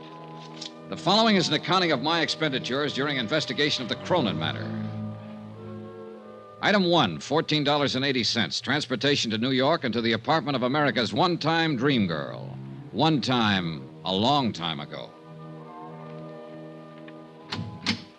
How do you do? I'm Johnny Dollar. I believe Mrs. Cronin is expecting me. I'm Mrs. Cronin, and yes, I am expecting you. Won't you come in? Oh, thanks. I did have butlers and maids and such for years, scads of them. But since Barnaby passed away, I've just hibernated, you might say. Oh, in here, Mr. Dollar. Thank you. 10 years now in this same little apartment. As you can see, I've just been living like a little mouse. It looks very comfortable. Oh, I suppose it's comfortable enough, but... Oh, Sylvia, I'd forgotten you were still here. Mm-hmm. But not for long, Mrs. Cronin. Oh, no. Please stay. We'll have some tea or sherry or something as soon as... Oh, you two, do you know each other? No, I'm afraid we don't. Oh, but of course not. How could you? Sylvia, this is Mr. Dollar. Miss Blake. How do you do, Miss Blake? Hello. Mr. Dollar's here to talk to me about, well, something or other. I'm not quite sure what, as a matter of fact. It won't take but a few minutes. If Miss Blake would excuse us. Sure. Go ahead. Have at it. Well, if you'll come this way, Mr. Dollar. Don't you leave now, Sylvia. Not a chance. I just spotted your bottle of tea. I'll have one or two with soda, if you don't mind. With so... Oh, I see what you mean. You young people. In here, Mr. Dollar. You by any chance Johnny Dollar? Yeah, that's right. Why, Miss Blake? Just wondered. Well, here's looking at you. And, brother, I wouldn't be in your shoes for $1 million. No? How about $500,000? That, I'll admit, might interest me. Well, shall we? After you, Mrs. Cronin. Thank you. Wonderful girl, a born comedian. Yeah, she's a scream. What is she, an actress? Oh, no. She writes things for magazines and things like that. Sit down, Mr. Dollar. She came to interview me one time. That's how I met her. I see. She wrote a piece about my necklace, the Circle of Fire. Sylvia Blake. Oh, sure. Articles about gems, famous stones, jewel robberies. That's her. Oh, she's fascinated by the subject. She's coming to my party. Oh. Why don't you come to my party, Mr. Dollar? Fine, I'd love to. In fact, that's why I'm here. Oh? Joe Parker over at Surety Mutual is kind of worried about this party, Mrs. Cronin. He's afraid you might invite people like me. What? I mean, people you don't know. You're a detective. In a way. I told Joseph how I felt about that. He's not going to send any detectives around snooping into things, spying on my guests, wearing the hats in the house. Huh? Oh, not that you're like that, of course. But it's the principle of the thing. Well, wouldn't you have a better time at your party if you knew you were safe? Mr. Dollar, it was at a party that Barnaby gave me the Circle of Fire. Our wedding reception. There were over 2,000 guests, 1,000 of them invited. And we danced. Oh, we danced all night. And the necklace was beautiful. And I was beautiful. Back then. True, but... And then afterward, at 4 o'clock in the morning, we drove through the park in a hansom. Just the two of us. And the driver, of course. And I wore the circle. And I was safe, Mr. Dollar. I was perfectly safe. Maybe you were just lucky that night. Barnaby was so wonderful. And he could make living so wonderful. Well, I don't doubt it. He was probably a man who could manage things pretty skillfully. He was running 2 railroads and a bank, all at the same time. Then I imagine he had no trouble arranging for your safety without even letting you know about it. You mean guards all around? It's possible. Yes, it is. He was like that. He never wanted anything to worry me. All right, Mr. Dollar. You win. Good. But it's only because of one reason. I like you, and I want you at my party. Thank you, Mrs. Cronin. Oh, you're going to love every minute of it. It's up in the Adirondacks, our old summer place. Joseph told you, I suppose. Yes, he did. Mrs. Cronin. And the people I've invited, hundreds, literally. People I knew in the old days. Of course, a lot of them won't come, but, it was strange. So many of the letters came back undelivered. Mrs. Cronin. Oh, Sylvia, I didn't hear you. Come in. I'm the sneaky type. You've got a visitor. Says he's an old friend. Really? Well, I suppose I'd better see you. You'll excuse me, Mr. Dollar. Sure, go ahead. You and Sylvia talk to each other. I brung the bottle in case you're interested. Short on the soda. Right. She's on a cloud by herself. Of course, some of the invites to the party were undelivered. Those beautiful people had a habit of dying young. Say when. When? Who's the visitor? I'll guess with you. Looks like an overgrown leprechaun. Said his name was Shorty Weber. Shorty Weber. You know him? I know of him. An old-time song and dance band, among other things. She probably worked in a show with him back in those dear dead days. Anyway, he's got an invite clutched in his sweaty little palm. Another freeloader, I suppose. Aren't we all? I am, yes. Not you, though. You're working your way. Isn't that what you're doing, one way or another? Meaning? A magazine article, just in case. Written right on the spot. Attempted theft of the Circle of Fire. Clever jewel Why thief. do you say attempted? I'm working my way, remember? Sure, I remember. But it won't be attempted, Johnny. Somebody's going to get that necklace before the weekend is over. I'll bet on it. Would you care to name any names? Pick a name off the guest list. Any name. Suppose I pick Sylvia Blake. You're the detective. You've dug up and written up every big-time jewel theft over the last 50 years. You're bugged on the subject, obsessed with beautiful gems. Fits my personality.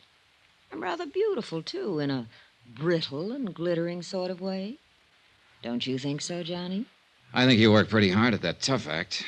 Maybe. And I think you'd give your right arm to own that necklace. Going after that would really be going for the big one. Going for broke. And somebody will do it, Johnny. Wait and see. She left a few minutes later with the bottle under her arm and a chip on her shoulder. With the girl gone and the scotch gone, there seemed to be no point in me hanging around any longer. So I went looking for Mrs. Cronin to say goodbye. I didn't find her, but I did find her caller, Shorty Weber. He didn't hear me come into the room. He was too busy. He was hunched over Mrs. Cronin's writing desk, going through her mail. You won't find it there, Shorty. Who's that? Hold it, Shorty. Don't try to reach for it. I wasn't gonna. Honest, I wasn't. Turn around. Put your hands up against the wall. You got me all wrong. I wasn't Okay, gonna relax. do nothing. I was just 38, stub barrel, clip holster. Nice gun. It belongs to a friend of mine. Bad business, Shorty. An ex-con packing a gun. Oh, I guess you're Johnny Dollar. She said you was here. And I know what you're thinking, Mr. Dollar, but you're wrong.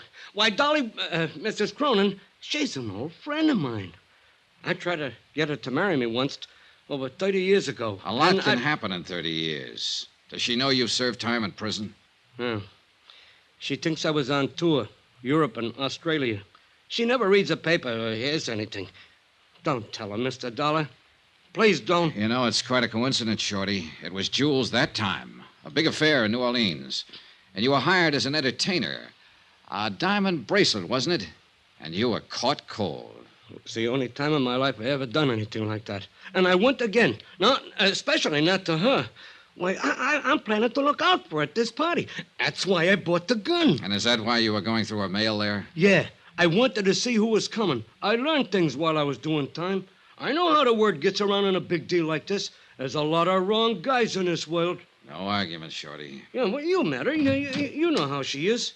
She's a babe in the woods on something like this. Should my ears be burning, or is it some other babe you mean? Not for me, Dolly. You're the only babe I ever could see. Oh, Shorty, you never give up. Oh, do you two know each other?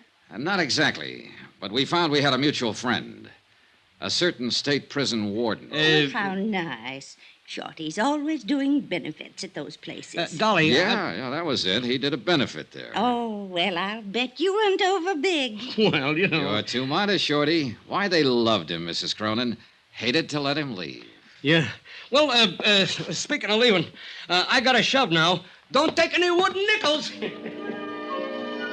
It was crazy and corny and sad. The whole idea. I guess the sadness of it hit me when I was saying goodbye to Mrs. Cronin at the door. The gaiety slipped for a moment, and suddenly she was old and tired. And at the same time, she was a scared little girl. And then she said something strange, and the shivers ran up my back. Do you believe in premonitions, Johnny? Well, I have a hunch now and then.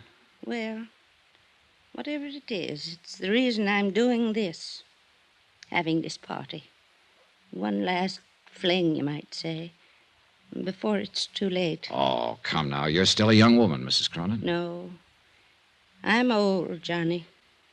I've been old for years. Since Barnaby died. We loved each other so, but that's not what I mean. I've had this premonition lately. What sort of a premonition? That something awful, something terrible is going to happen to me.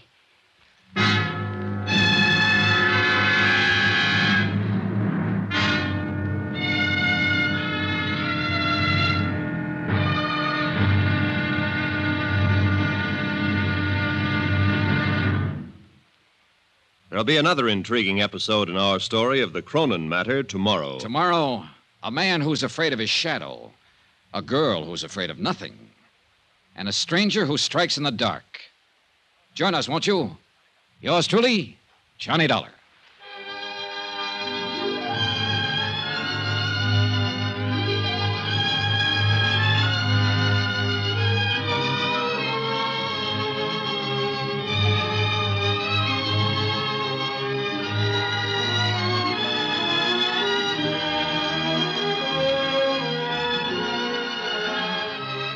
Yours truly, Johnny Dollar, starring Bob Bailey, is transcribed in Hollywood.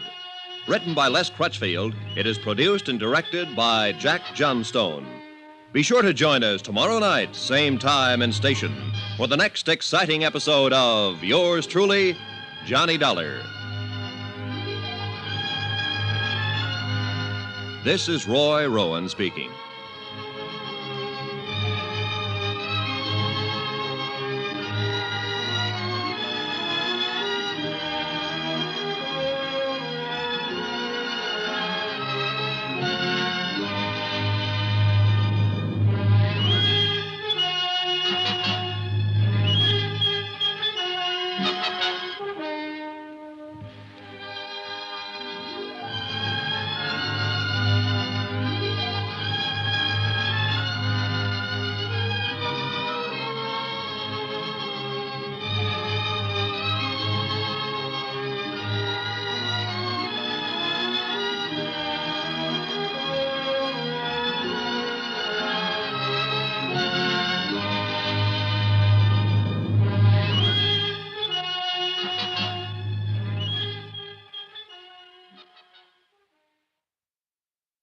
From Hollywood, it's time now for Johnny Dollar. Mr. Dollar, this is Jason Prell.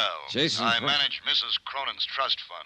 Oh, sure. We haven't met, of course, and I know that I'm overstepping the ordinary bounds of propriety, but I simply have to talk to you immediately, if possible. Well, can't it wait until train time? You're going with us up to a party in the Adirondacks, aren't you? Yes, I am, but it'll be too late then to make very much difference.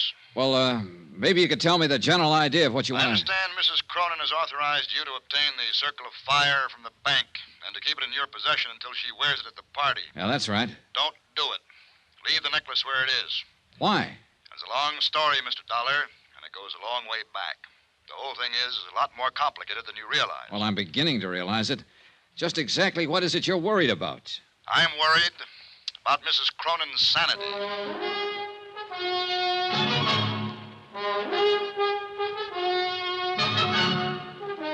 Tonight and every weekday night, Bob Bailey in the transcribed adventures of the man with the action-packed expense account, America's fabulous freelance insurance investigator. Yours truly, Johnny Dollar.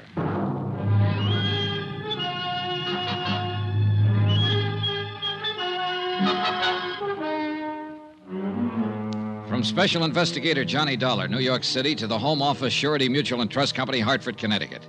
Assignment, the Cronin matter. Expense account continued. Item 4, $1.80. Taxi to the offices of the Daily Times Courier for a look at the morgue files on Mrs. Cronin. The clipping started with the year 1916, when a bright-eyed, wide-eyed kid named Dolly McLean danced her way out of the chorus lines of a two-bit musical and straight into the limelight of Broadway. One hit show after another, hits just because she was in them. And parties, balls, social affairs. The Dancing Darling. A critic tagged her with a name in her first write-up, and the name stuck. So she danced away the mad, crazy years that followed World War I. And like everybody else, she lived it up. There were rumors of engagements, love affairs, the Baron this, Count that, one after another. Shorty Weber was mentioned a few times. And Jason Prell was in from the beginning, as a promoter, though, a business manager, not as a lover. Her friends were mentioned, hundreds of them. Then Barnaby Cronin came into the file.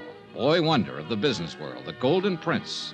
Engagement, marriage, and Barnaby's fabulous gift to his new bride, a $500,000 necklace of diamonds and emeralds, the Circle of Fire. Then Barnaby's sudden death, Mrs. Cronin's seclusion. End of file. Expense account item 5, $24.30, transportation, hotel, and incidentals. And a taxi to the railway station to find the special coach Mrs. Cronin had chartered to haul her guests to the Adirondacks and to her roaring 20s weekend party. I purposely got there early, but one of the guests was even earlier. Mr. Dollar, wait. You are Mr. Dollar, aren't you? That's right, but I don't think... Jason Prell. Oh. I thought you might come down early to meet the bank messengers. Thank heaven you did. Well, I'm afraid I don't... Dollar, I've known Dolly McLean and Mrs. Cronin for over 35 years. All that time, I've managed her business affairs, arranged her personal contacts, been like a father to her. Yeah, I've read the newspaper clippings. Newspaper stories can be misleading sometimes. They build things up. Sensationalism. It's true, of course, that Dolly and I had some quarrels. Who doesn't? In spite of everything, I was still her best friend. Go on. I know Dolly, know her better than anybody else in the world. I know how she's gone downhill since Barnaby died, especially in the last year or so. And I know this whole idea is the worst possible thing she could do. Have you tried talking to her along that line? She won't listen. She's dead set on it. I'm hoping you can help. How? Point out to her how dangerous it is to go off into that isolated place with a piece of jewelry as valuable as the Circle of Fire. It's worth a fortune. Somebody's bound to try to steal it. I still don't get what you're driving at, Mr. Prell. But I just told you. It's the risk that's involved. To whom? Mrs. Cronin, of course. She knows about the risk. She's willing to take it. She doesn't know what she's doing. Hey, you said something on the phone about her sanity. Are you trying to imply that she's... No. Not yet. But she's not well. She's burned herself up back in those early years, and she hasn't much left. The only thing that keeps her going has a crazy kind of belief. Belief? Dolly believes in people. So do I, Mr. Prell. Well, yes, of course. But Dolly's whole thinking hinges on it. All the people she knew back in the heyday, the people she calls her friends, in her book, they can do no wrong. She lived in a dream world, still does, like a fairy princess. But it never really existed. Things weren't like that back in those days, Mr. Dollar. So I've heard. Most of the people she thought of as friends were only trying to use her. Barnaby and I would block them off, take care of things when things had to be done, and let her go on living happily in her never-never land. And now, that's the only land she has to live in. Is that what you mean? Exactly. Why, some of those friends would cut their mother's throat for a tenth of the value of the Circle of Fire. Those are the guests she'll have at their party. Well, I've already been told once that somebody will steal that necklace before the weekend is over. Do you want to add your prediction? I think somebody will try. And that's all that's needed to start that dream world of hers falling apart and to make her face things the way they are. May I ask you a question, Mr. Prell? Oh, yes, of course. This trust fund you're managing that her husband left for her, just how big is the setup?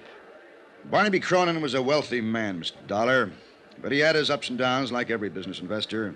The capital is adequate for her support, but not much more. Is the necklace a part of the trust capital? It's her own personal property. Otherwise, I could have prevented it from being taken from the bank. You have complete control of the trust, then? Yes. Barnaby knew that she had no understanding of business matters. I see. She's old, Mr. Dollar. Older than her years. Tired. All that keeps her alive is her belief in the past. Yeah, her dream world, where everybody loves her and protects her. Where she's still a dancing darling. And if that dream world is destroyed, she'll be destroyed along with it. Now, phone the bank, Mr. Dollar. Ask them not to bring that necklace here. I'm afraid they think I was crazy. Why? Because I've got it with me, Mr. Prell. I picked it up myself 2 hours ago. Then heaven help us all.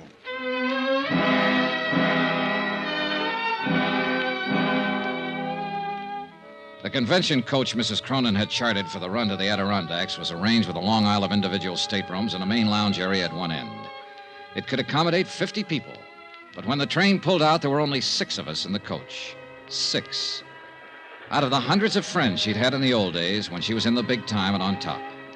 And even out of the 6, 3 of us were new acquaintances, people who hadn't known her back when. I was there, of course, because I'd been hired to be there to protect her fabulous necklace. And Sylvia Blake, still playing it tough and cynical, was probably hoping for a magazine article, or hoping for something. But the third newcomer, there was the question mark. Oh, I think this whole thing is just too exciting for words. Don't you think it's too exciting for words? Well, I know who you are, of course. You're Mr. Johnny Dollar, and you're supposed to protect those fabulous jewels. And I'm Laura Dean, and I think we ought to call each other Laura and Johnny, because after all, it's a party, isn't it? Up till now, I was having doubts. You're obviously not one of Mrs. Cronin's friends from the old days. Oh, no, I just met her back there at the station. You what? Well, I talked to her on the phone, of course. She sent an invitation to my aunt, who was a very dear friend of hers, only they hadn't seen each other for years, and she didn't know my aunt had passed on over a year ago. So I phoned her and told Mrs. Cronin, I mean. And she said for me to come to the party, she'd like to meet me. And I wouldn't have missed it for anything. Yeah, well, Johnny, do you think they'll really have champagne in bathtubs like they used to back in her time? If they do, it'll get awful wet out. There are only 6 of us to drink it. Oh, gosh, I don't see how you can call 6 people a party. Well, the thing is, we'll all be in there trying hard. Now you're joking me. I'll bet you're fun at a party. Oh, wait till you see the act I do with a lampshade. Who did you say your aunt was? I don't think I said who. When do they start serving the champagne, Johnny? When they see the whites of your eyes. That's cute. I like that. Thanks. Now, about your aunt. Poor old soul. She'd have loved this, too. You ought to hear about some of the parties she and Mrs. Cronin used to go to. Yeah, I imagine. They used to go every place together back in those days. The newspapers called them the Siamese twins. The Simon... Siamese twins. That was just an expression. Fritzie Morel. Is that what you're saying? That you're Fritzie Morel's niece? Sure. Did you know her, Johnny?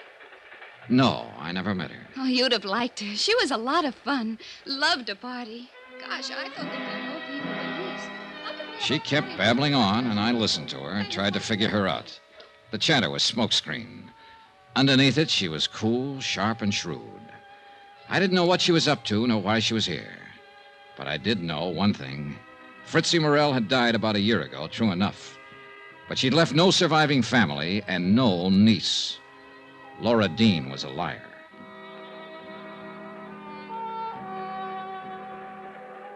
I hadn't seen Mrs. Cronin since we pulled out of the station. She'd greeted us, then gone right to her stateroom and stayed there. And when I saw Jason Prell come hurrying from that direction, I could read the look on his face even before he reached me. Mr. Dollar, please. Mrs. Cronin? Yes, go to her at once. What is it? What's wrong? She was suddenly taken ill, very ill. Hurry.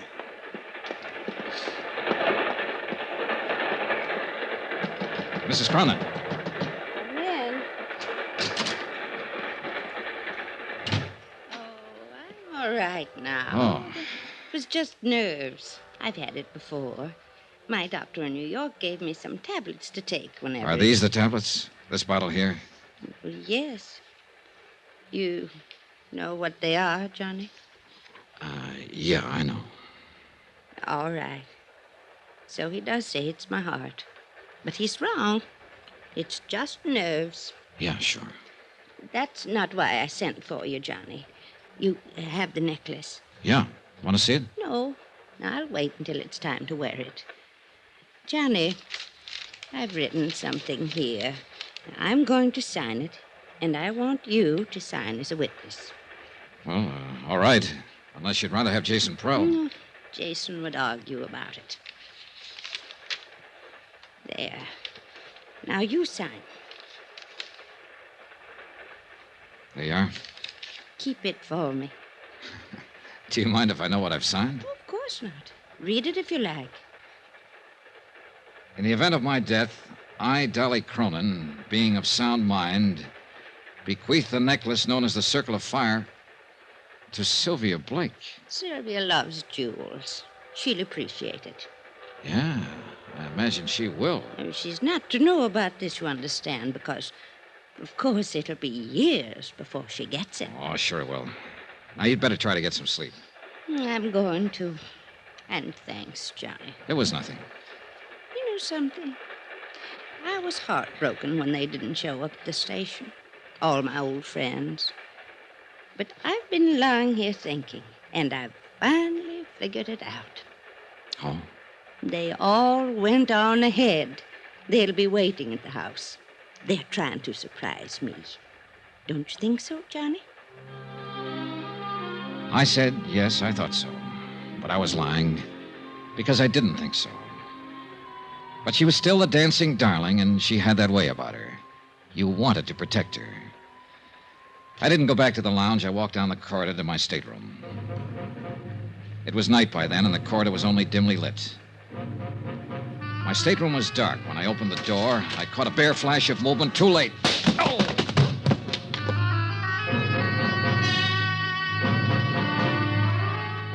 When I came to minutes later, I was lying on my stateroom floor, blood seeping from a cut in my head. I felt in my inside pocket for the bulky leather case that had held the necklace. It was gone.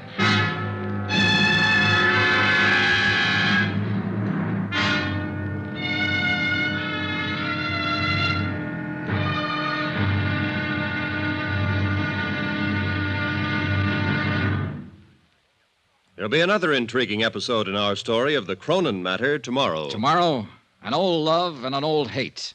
And violence breaks out at midnight. Join us, won't you? Yours truly, Johnny Dollar.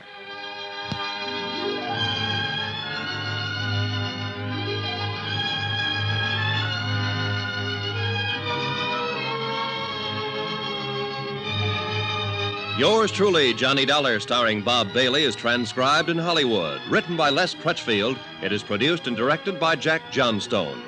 Be sure to join us tomorrow night, same time and station, for the next exciting episode of Yours truly, Johnny Dollar. Roy Rowan speaking.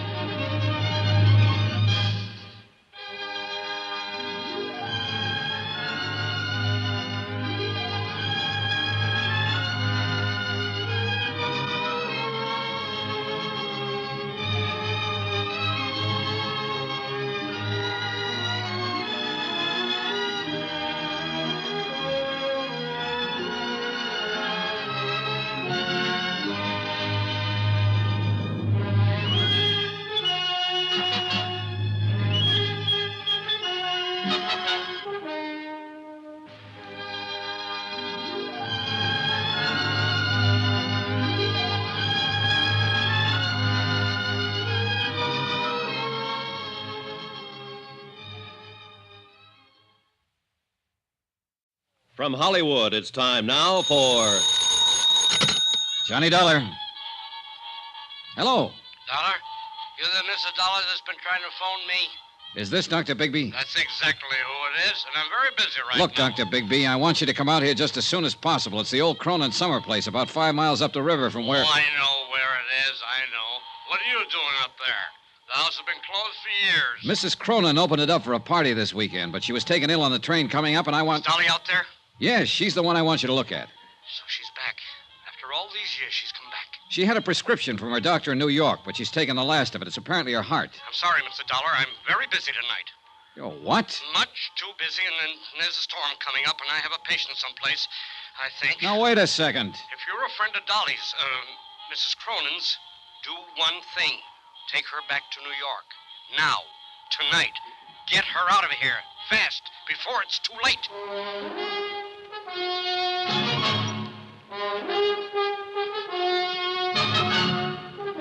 Tonight and every weekday night, Bob Bailey in the transcribed adventures of the man with the action-packed expense account, America's fabulous freelance insurance investigator. Yours truly, Johnny Dollar.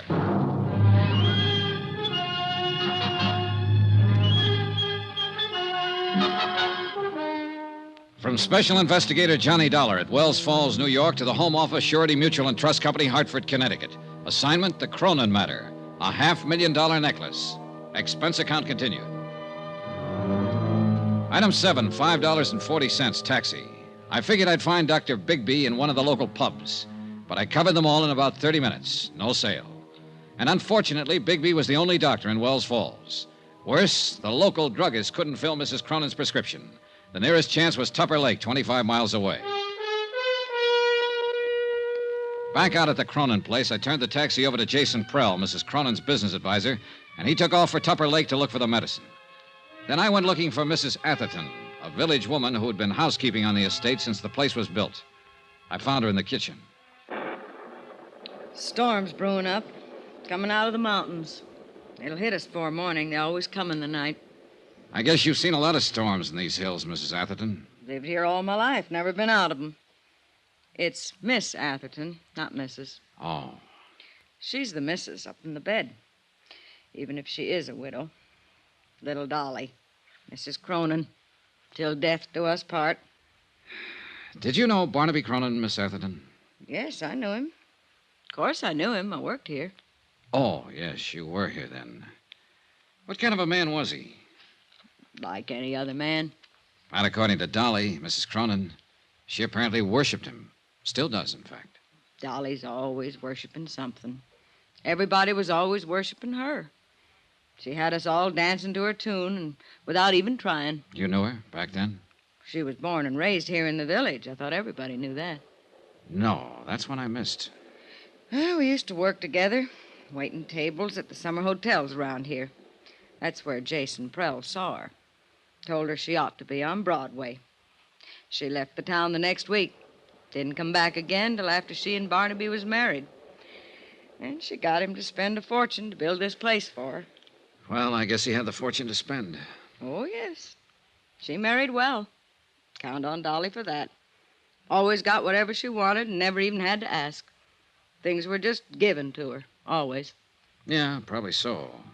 But she's been pretty generous herself. Like keeping you on here, for instance, when the house has been closed up for years with nobody using it. Oh, she's the dancing darling, all right, right to the end. Well, now, if you'll excuse me. There was something else I wanted to ask you, Miss Atherton. I'm not one to talk ordinarily, but you got me started. Well, this is not about Mrs. Cronin, at least not directly. She was taken ill on the train. I don't think it's serious, but I wanted a doctor to look her over. The only one in the village seems to be a man by the name of Bigby. Bigby? He's the coroner here, but he's not a doctor. No? No, not anymore. Still calls himself one, but he lost his license 10 years ago. He's a drunken sot. Yeah, I kind of figured. But he sobered up fast when I told him on the phone that the patient was Mrs. Cronin. He refused to come out, told me to get her away from here fast, and then he hung up on me. Forget him. He couldn't do her any good. But I'd like to know why he acted that way. Do you happen to know any reason? Bigby is a drunk. Who knows what his reasons are? I thought you might. Better ask him. What difference does it make anyway? He can't help her. Nobody can. What do you mean? She's come back, finally. For the first time in all these years. Took sick on the train. That wasn't any surprise to her. She knew it was going to happen. Well, I guess she halfway knew. She knew. It's like with an animal. When it's hurt or sick and it comes home to die, and that's what she's done. She's come home to die. No, I think you're wrong there, Miss Atherton. I don't think she's anywhere near that sick. Barnaby didn't think so either when he came back here to die. Barnaby died here? Yes, in this very house. A heart attack, it was called.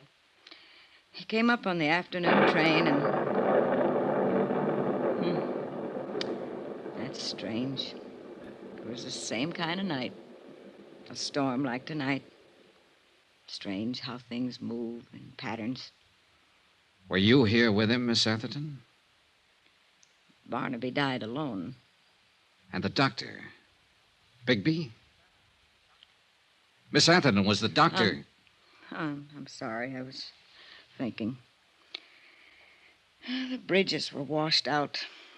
Bigby didn't get here till the next morning. Wouldn't have mattered. He couldn't have done anything. Nobody could have.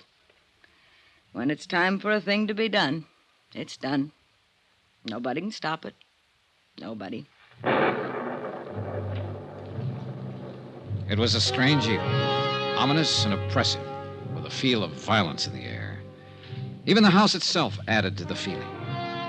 Furnished lavishly in a style 30 years forgotten, it seemed garish now, old and tired and lonesome. Like Mrs. Cronin herself, who'd planned a grand party for all her old friends, and instead lay ill and alone in the bedroom upstairs. The Queen gave a party, and nobody came.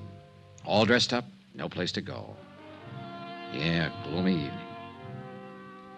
Jason Prell came back from Tupper Lake with a medicine. Miss Atherton served a dinner of sorts, served it in silence, and we were left to our own devices. 5 guests in a mansion built for 100. Prell stayed pretty much to himself. Lovely Laura Dean, with that air of knowing innocence, inveigled Shorty Weber into teaching her some of his old dance routines. And they cranked up an old phonograph in the music room. And me, I just stood at an open window and watched the rain come down and tried to think. That's the perfect touch. It's exactly what the evening needed. That music? Now, Sylvia. Really cornball, isn't it? No, Johnny. I meant the thunderstorm. An isolated old mansion, fabulous necklace of diamonds and emeralds, a weird housekeeper, a hostess lying ill, and now rain. Shades of a house of Usher. That'll make a good lead for your magazine story. I should have stayed in New York and just written it, not lived it. Oh, I thought you were the big take-a-chance girl, Miss Blake. Danger, mystery, adventure. Don't those things appeal to you? Maybe. Is there any of that lying around somewhere? There may be, before the night's over. Well, all I can see at the moment is sheer boredom. You have to know where to look. In the bottom of that scotch glass, for instance? Just killing time. Oh. I've been wanting to ask you, Johnny. How'd you get that cut on your head?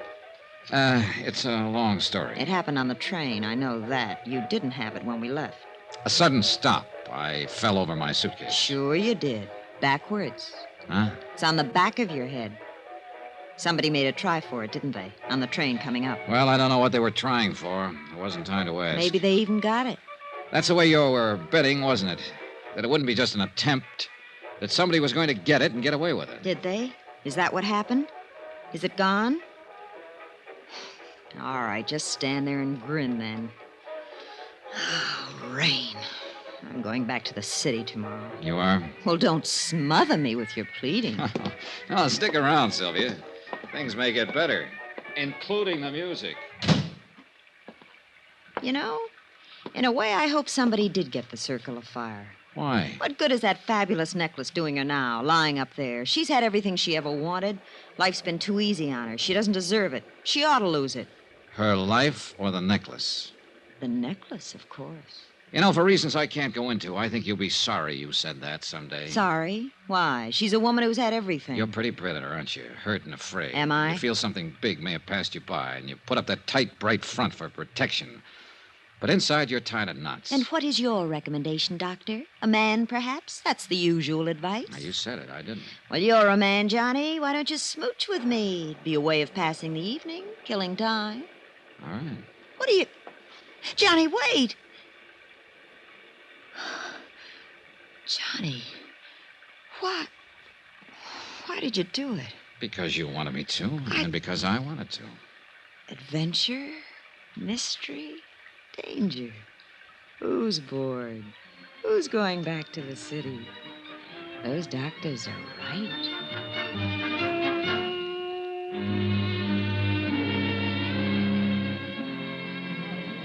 Mr. Dollar, could I talk to you for a minute? Why not, Shorty? What's on your mind? I don't know exactly why you called us all together in It here. was Mrs. Cronin's idea. She set it up with me earlier. Well, it ain't got nothing to do with what I want to say. You seen me in a bad light there yesterday at Dolly's apartment. Well, you found a gun in me. You know about my record. It made it look bad. I know it did. But so help me, Mr. Dollar, everything I told you was the gospel truth. Yeah. I'd break my arm before I'd do anything to harm Dolly in the least bit. You see, I've been in love with that woman for 35 years. Like to broke my heart when she married Barnaby. But I always knew I didn't have no chance right from the start. She was up there, big, somebody. Me, I was a nobody. But I'd still die for her any time. That's all, Mr. Dollar. I just wanted you to know. They were all there, gathered around the big dining table, watching me and waiting. Mrs. Cronin had asked me to arrange it. She said that was the main reason they'd come, and she didn't want to disappoint them. I told them that. And then I took the circle of fire from my pocket and laid it on the table. They all reacted in different ways. Laura Dean gave a gasp and her eyes opened wide. And Sylvia... Look at it. Just look at it. Sylvia Blake was fascinated, hypnotized. Yeah, you should have seen it on her back in the old days. It sparkled even twice as much. So that's what this is all about. It's only jewelry. I've seen it before. But there was one special reaction I was looking for, and I got it. Jason Prell's face went white. Who could imagine anything so beautiful? Mr. Prell, you seem surprised.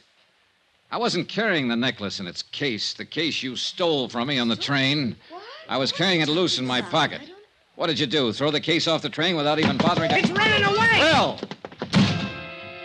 I went after him, but he'd already disappeared somewhere down the hall. He knew the layout of the house, and I didn't. I searched the different rooms quickly as I passed, but there was no sign of him. He couldn't have reached the floors above, but he might have gone down toward the game room and lower halls. I eased my gun from its holster and started slowly down the stairs. And at that moment, every light in the house went out.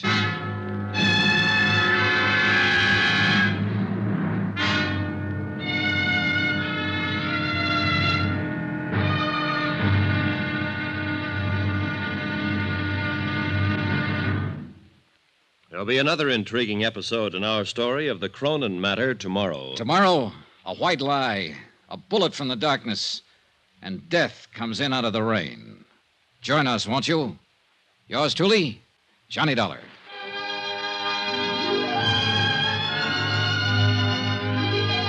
Yours truly, Johnny Dollar, starring Bob Bailey, is transcribed in Hollywood. Written by Les Crutchfield, it is produced and directed by Jack Johnstone. Be sure to join us tomorrow night, same time and station, for the next exciting episode of Yours truly, Johnny Dollar. Roy Rowan speaking.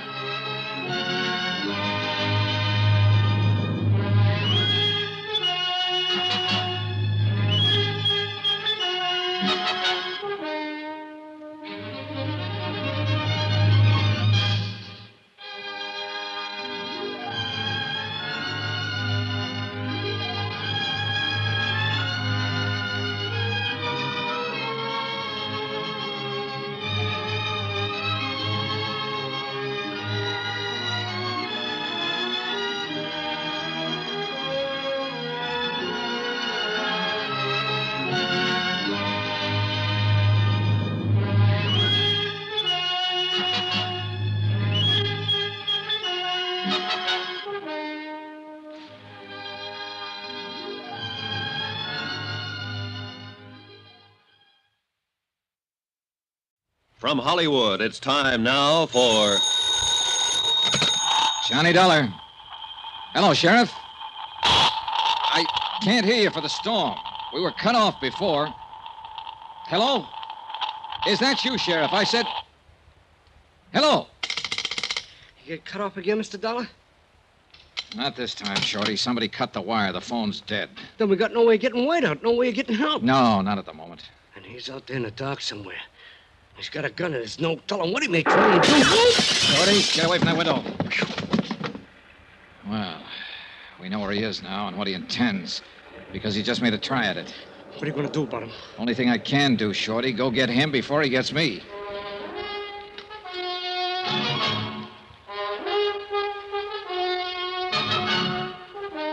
Tonight and every weekday night, Bob Bailey in the transcribed adventures of the man with the action-packed expense account, America's fabulous freelance insurance investigator. Yours truly, Johnny Dollar.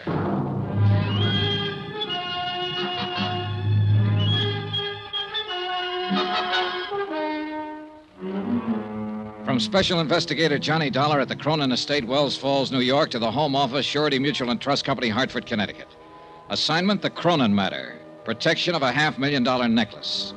Expense account continued. Item 10, $135. One tweed sport jacket to be purchased on my return. Both lapels and one shoulder ripped by a bullet. Also one pair of slacks to match. Destroyed a few minutes later in the mud, slush, and underbrush in the grounds of the Cronin place while pursuing a suspect who'd already tried twice to kill me and who made a third go at it when I stepped out of the side door of the house. Shorty, away from the door, quick. Whew, boy, that was close. Yeah, he could see the door opening, but he can't see us, not in this mess. He's desperate. He's shooting blind. Look, Shorty, why don't you go on back in the house? There's no reason for you taking chances like this. You're taking them? With me, it's a job of work. I get paid for it. I told you earlier how I felt about Dolly, I mean. I don't know what Jason Prell's game is, Mr. Dollar, but if it's against her, then I'm against him. I'm staying. All right, it's up to you. Thanks for giving me my gun back. Emergency, that's all. You've got a prison record, Shorty. You know what it means if you're caught with a gun. Yeah, I know. Hey, good. I figured Prell would give himself away if he kept that up. I got him spotted now. Where? At the base of that tall pine, a little to the left. Watch for it, the next flash of lightning. There, yeah, now I see it. I know the one you mean. Then stay here and keep him pinned down. It's a good spot. You've got cover from the wall of the terrace there. What are you going to do? Circle around and come up beside him. Just throw a shot at the base of that pine tree now and then. Keep him tied down. Keep him busy. You got it? Right. And good luck. I left the shelter of the house and started edging through the shrubbery. The undergrowth was a regular jungle. It would have been impossible to slip up on Prell without his hearing if it hadn't been for the storm. Shorty Weber fired now and then at the pine tree. And twice Prell fired in answer.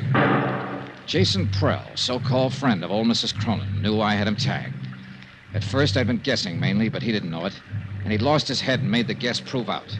And now he was apparently ready to risk murder or death rather than face a prison term. I was within 30 feet of him. He hadn't heard a sound. He was still firing at Shorty over on the terrace. His back was turned partly toward me. He didn't know I was near, so I leveled my gun. Get your hands up, Prell. Drop that gun. You're covered. He whirled, peering into the darkness of the bushes, trying to see me. He knew I was close, but he couldn't tell where.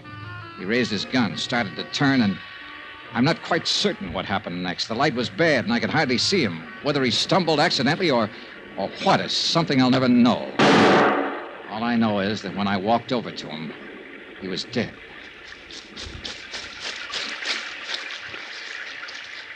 He was no good, Mr. Dollar. I always thought so, but Dolly swore by him. He had her fool. What about Barnaby, her husband? He couldn't stand Prell at first. Later, they got as thick as thieves. Yeah. Well, it's a mess, Shorty, a real mess. Old things that should have stayed dead and buried on the bottom, they're all coming to the surface now. Tell me something, Mr. Dollar. Yeah? What about Dolly? Is this thing going to kick back on her? Will she get hurt by it? Yeah, Shorty, I'm afraid she will. Pretty badly.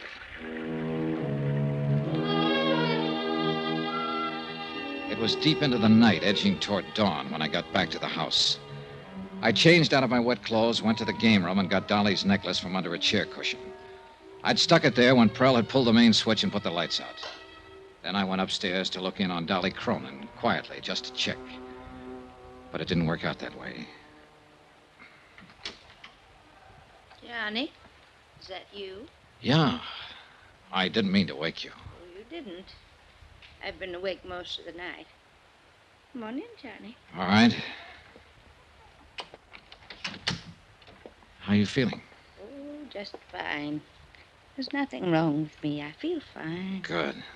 Isn't Laura Dean a nice girl? Huh? Yes, she is. I'm glad she came. Company for you, Johnny. Oh, yeah. Quite a storm we had, wasn't it? Oh, it was beautiful. All that lightning, wind, and the thunder. Oh, I haven't seen such a beautiful storm since I was little. Johnny, thought I heard shots a while ago. Shots? Outdoors, off toward the woods somewhere. Oh, it might have been lightning, thunder. Sounded like a gun, like somebody shooting. Well, sound plays funny tricks up here in the mountains. I guess so, but... Well, I've been thinking back over the past so much that makes the present a little unreal. I'm afraid the past is about all I have left now. Now, don't be so quick to sell this future of yours short. You've got a lot of years yet, good years. Well, I had a lot of good years. Good friends, good times, a good life. And best of all was Barnaby. You loved him very much, didn't you, Mrs. Cronin? I worshipped him. He was perfect. He never did a wrong thing in his life. Now that he's gone, is the one fine memory I always cling to. Oh, if I didn't have that, well, I just couldn't go on. Well, then let's hope you never lose that memory. Of course, there were other good friends, too, over the years, like Jason Prell. He is so quiet and withdrawn, it takes a long time to get to know him. But he's been such a good friend to me.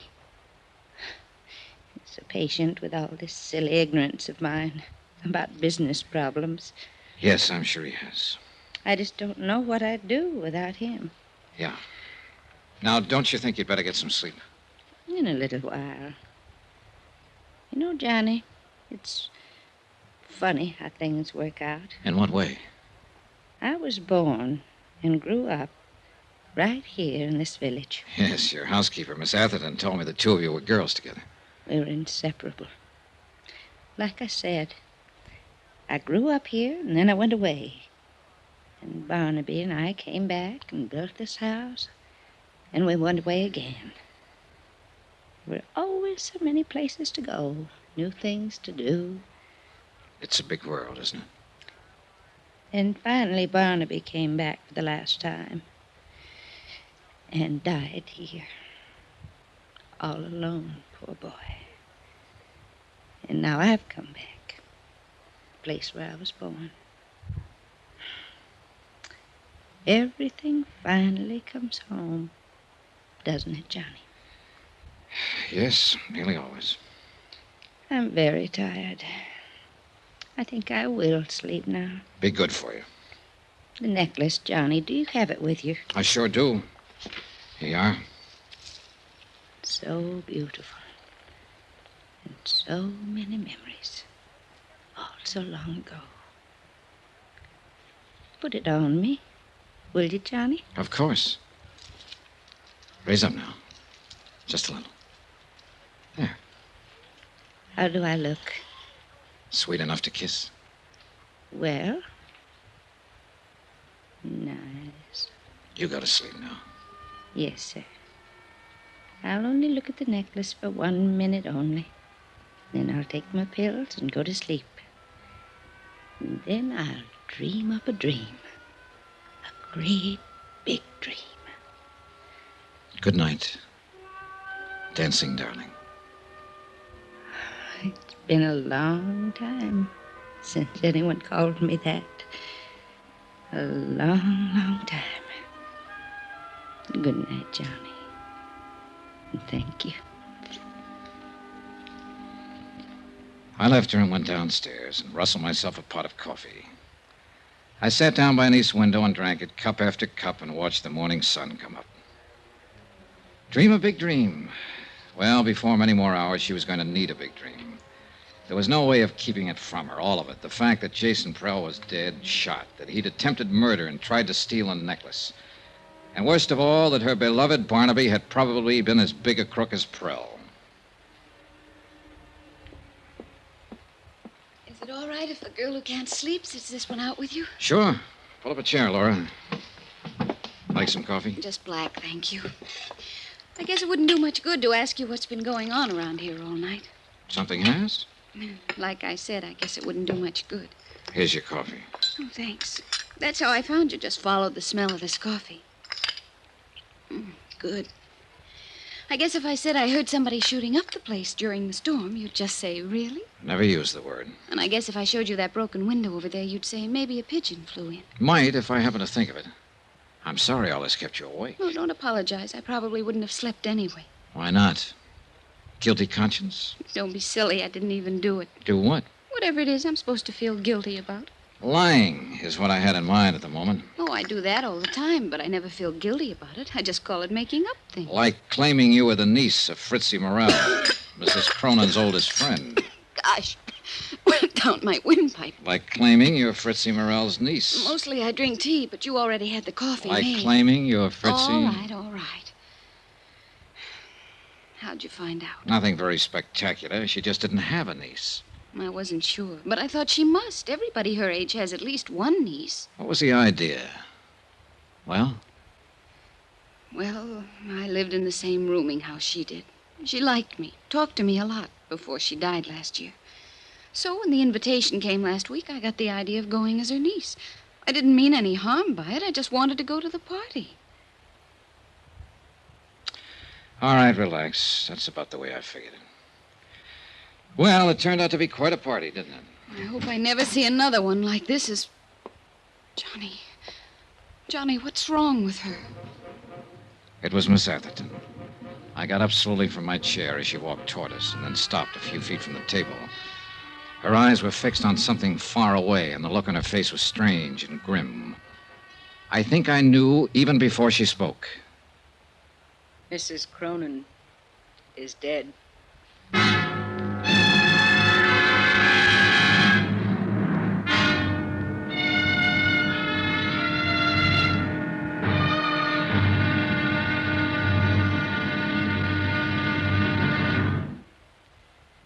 There'll be another intriguing episode in our story of the Cronin matter tomorrow. Tomorrow, the questions and the answers for the living and the dead. The final payoff. And fate itself plays the last trump. Join us, won't you?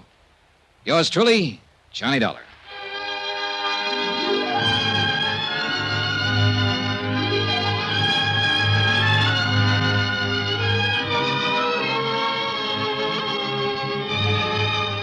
Yours truly, Johnny Dollar, starring Bob Bailey, is transcribed in Hollywood. Written by Les Crutchfield, it is produced and directed by Jack Johnstone. Be sure to join us tomorrow night, same time and station, for the next exciting episode of Yours truly, Johnny Dollar. Roy Rowan speaking.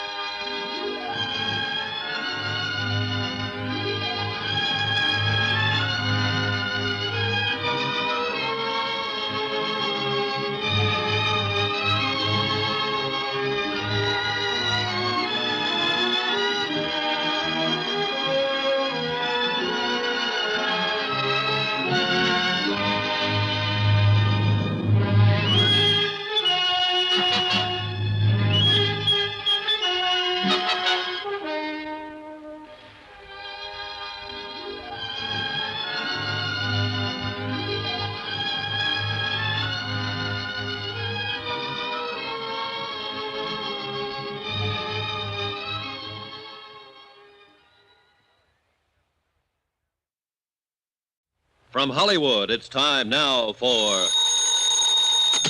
Johnny Dollar. Dr. Bigby here. Dr. Bigby. I'm asking you for the second time now to come out to the Cronin place. I told you last night, Mr. Dollar. The circumstances are different now, a lot different. We don't need a doctor. We need a coroner. A coroner? Where are you calling from? The operator told me the phone out there was out of order. It is. I'm at a forestry station a mile down the road. Jason Prell cut the wires last night before he was killed. Jason killed? Shot to death during the storm. So that's how he ended up. It took a long time, but everything finally comes home. Yes, Mrs. Cronin said the same thing an hour or so before she died. Dolly, too. Her heart, Mr. Dollar? In a way, maybe. The dancing darling. Finally at rest. She... What do you mean, in a way?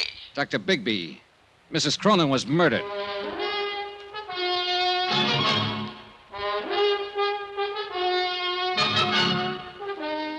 Tonight and every weekday night, Bob Bailey in the transcribed adventures of the man with the action-packed expense account, America's fabulous freelance insurance investigator. Yours truly, Johnny Dollar.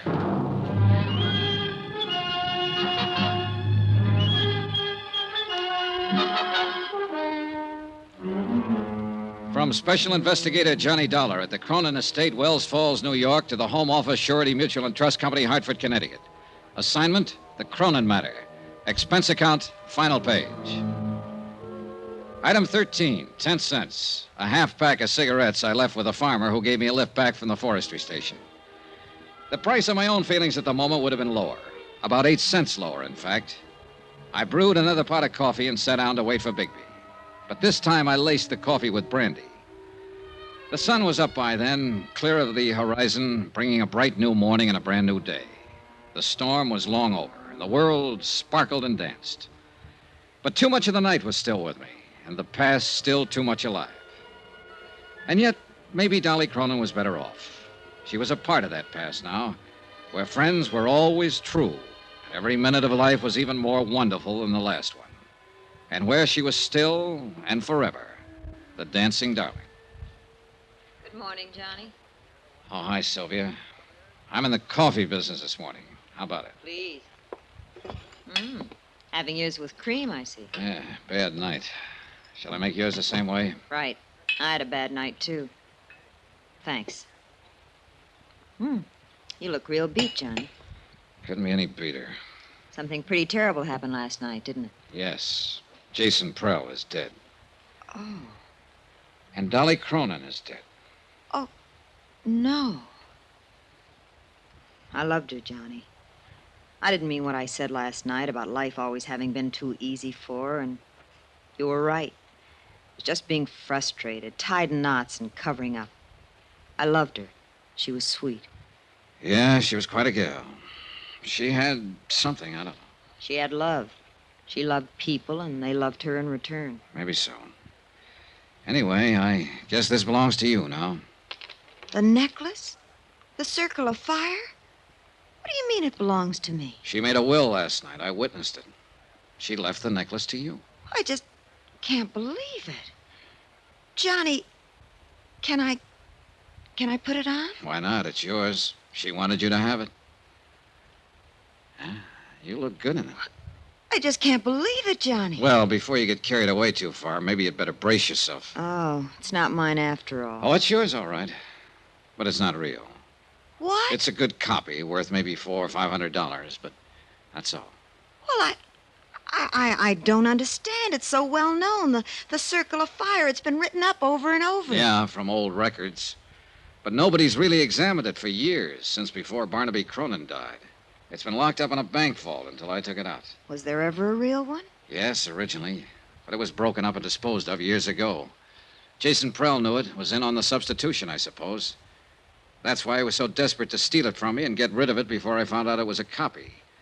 He knew that if that deal came to light, it would call attention to some of his other activities, worse ones. What do you mean? Prell had complete charge of Mrs. Cronin's estate.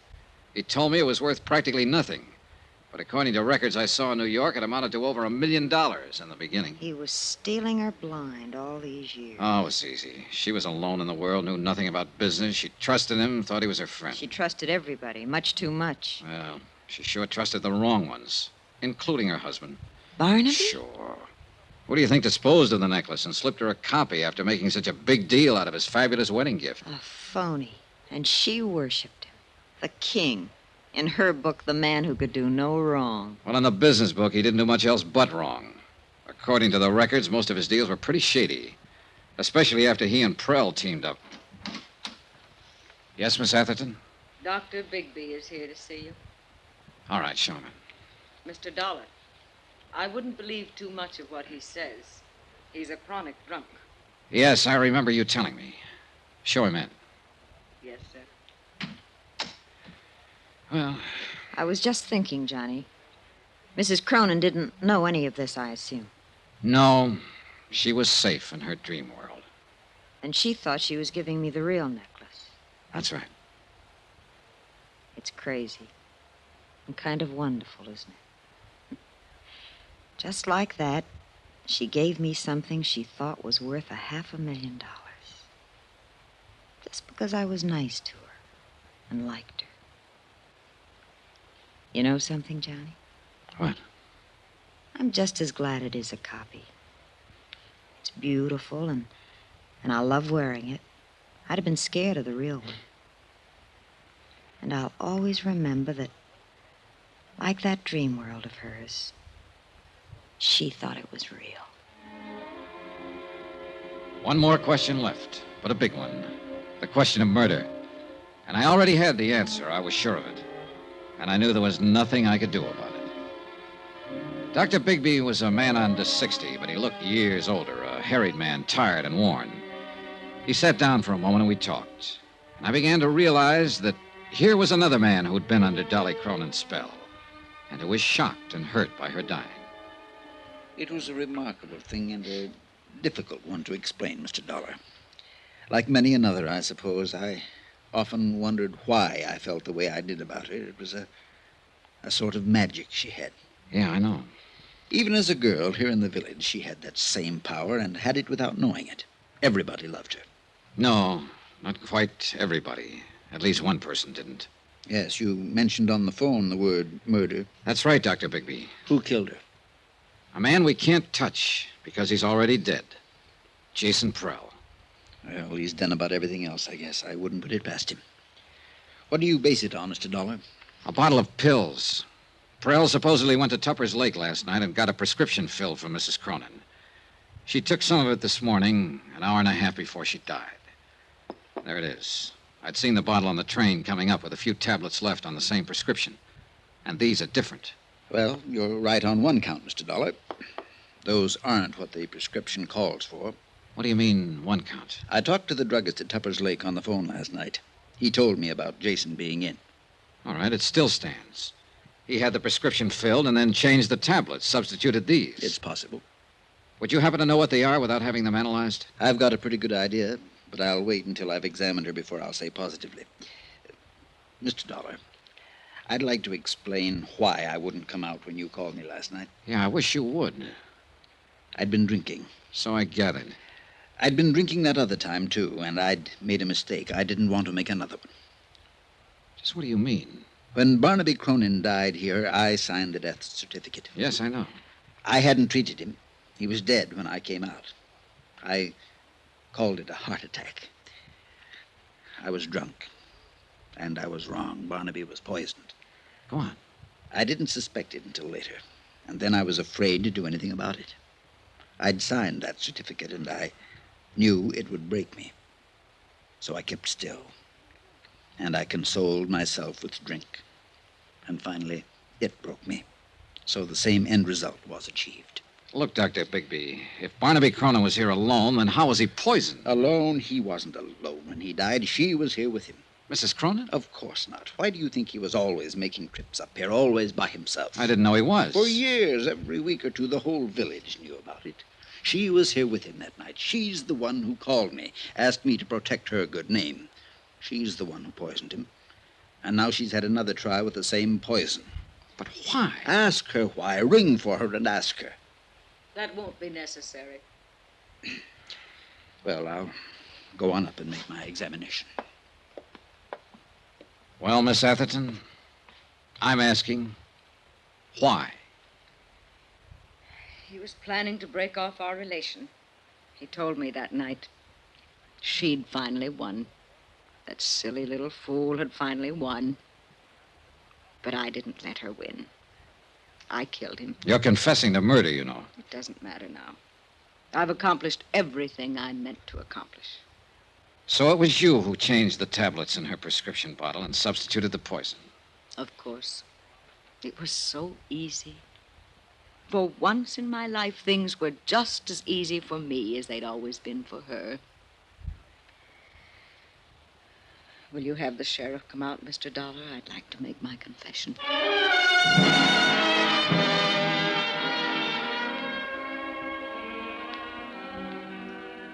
It's odd how things work out sometimes, Mr. Dollar. Yeah. Mrs. Cronin said something like that last night. I was pretty certain when you showed me the tablets, but I wanted to make my examination first. What do you mean? After Barnaby died and I started to suspect Miss Atherton, I managed to steal the poison from her in order to analyze it. I substituted harmless tablets of the same general appearance. And those are what she's kept all these years? What she gave to Mrs. Cronin? That's right. They were perfectly harmless. But in that case... Dolly Cronin died from a heart condition. The tablets had nothing to do with it. In a sense, Dolly died the same way she lived, from natural causes. Expense account item 14, $83.90. Incidentals and transportation from Wells Falls back to Hartford. Expense account total, $263.30. End of account, end of report. Remarks? The insurance angle here seems a little muddy. Premiums were paid for years on an item that didn't exist. And yet, no claim was filed, and none will be. So, well, I leave it to your legal eagles. Me, I'm beat and tired and maybe a little sad. I've come out of this with a kind of nostalgia. And for a time and place I never even knew. And I'm halfway in love with a girl back in that time and place. A girl I've never seen. Oh, sure, I know. It's a dream world and a dream girl, and none of it exists. But it's too bad. I wish it did. Because she must have been a honey. A real sweetheart. A dancing darling. Yours truly, Johnny Dollar.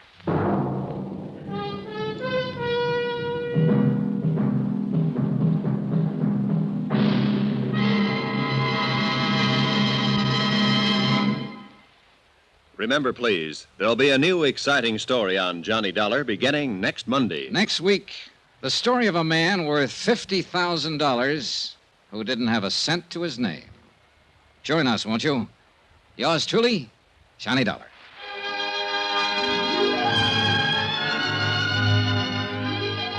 Yours truly, Johnny Dollar, starring Bob Bailey, is transcribed in Hollywood. Written by Les Crutchfield, it is produced and directed by Jack Johnstone.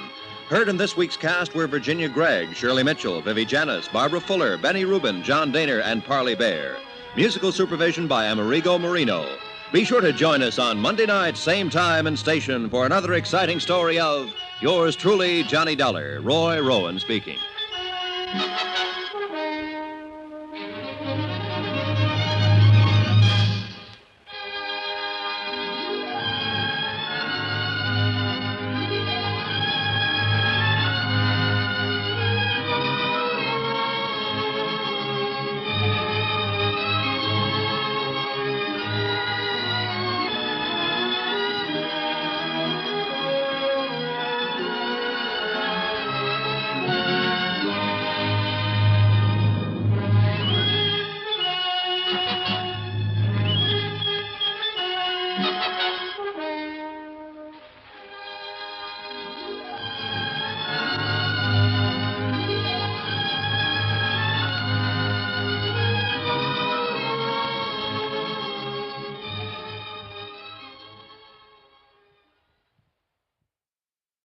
From Hollywood, it's time now for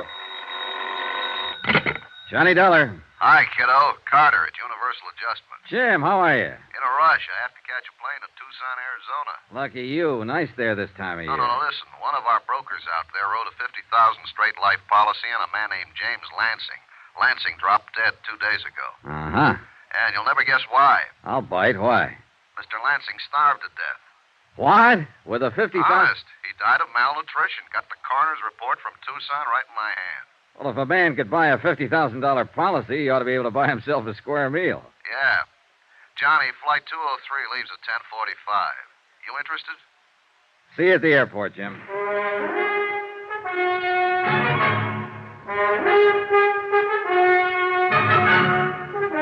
Tonight and every weekday night, Bob Bailey in the transcribed adventures of the man with the action-packed expense account, America's fabulous freelance insurance investigator. Yours truly, Johnny Dollar.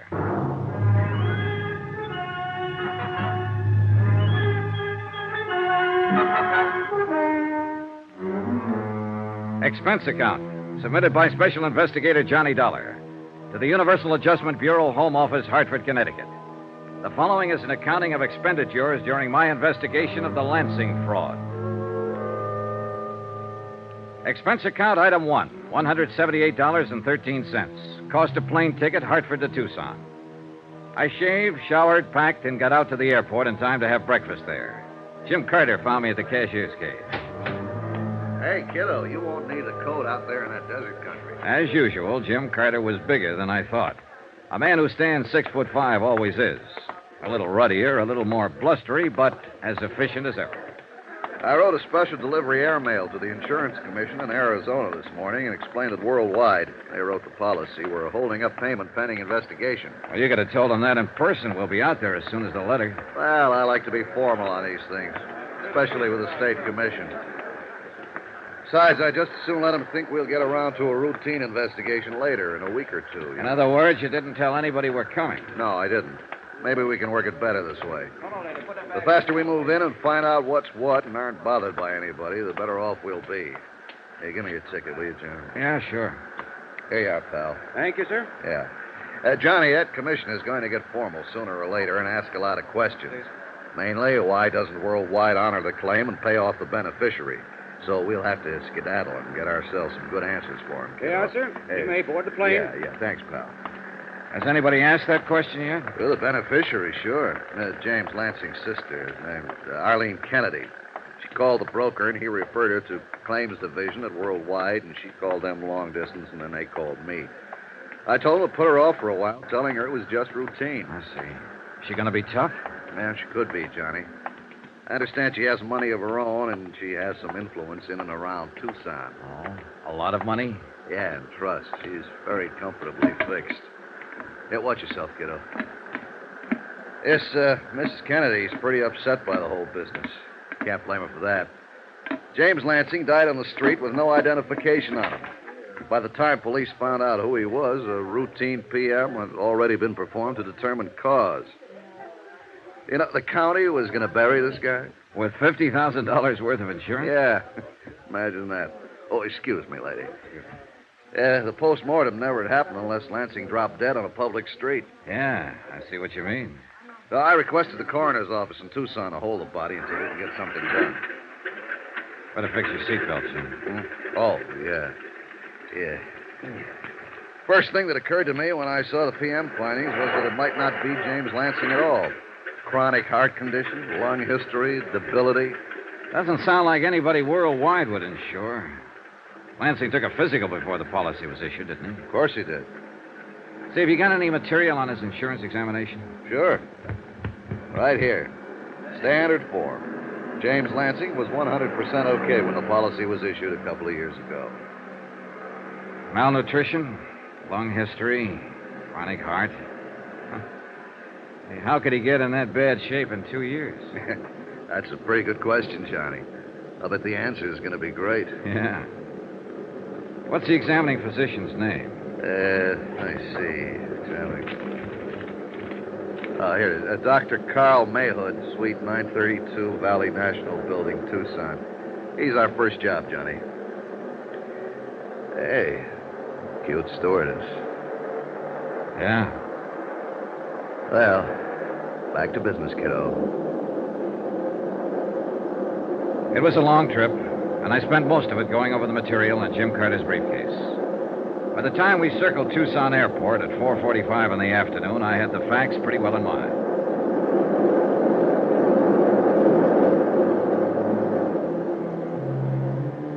Expense account item 2, $350, cab fare, Tucson Airport to the Pioneer Hotel. Jim Carter and I took adjoining rooms. I unpacked my clothes and got on the phone.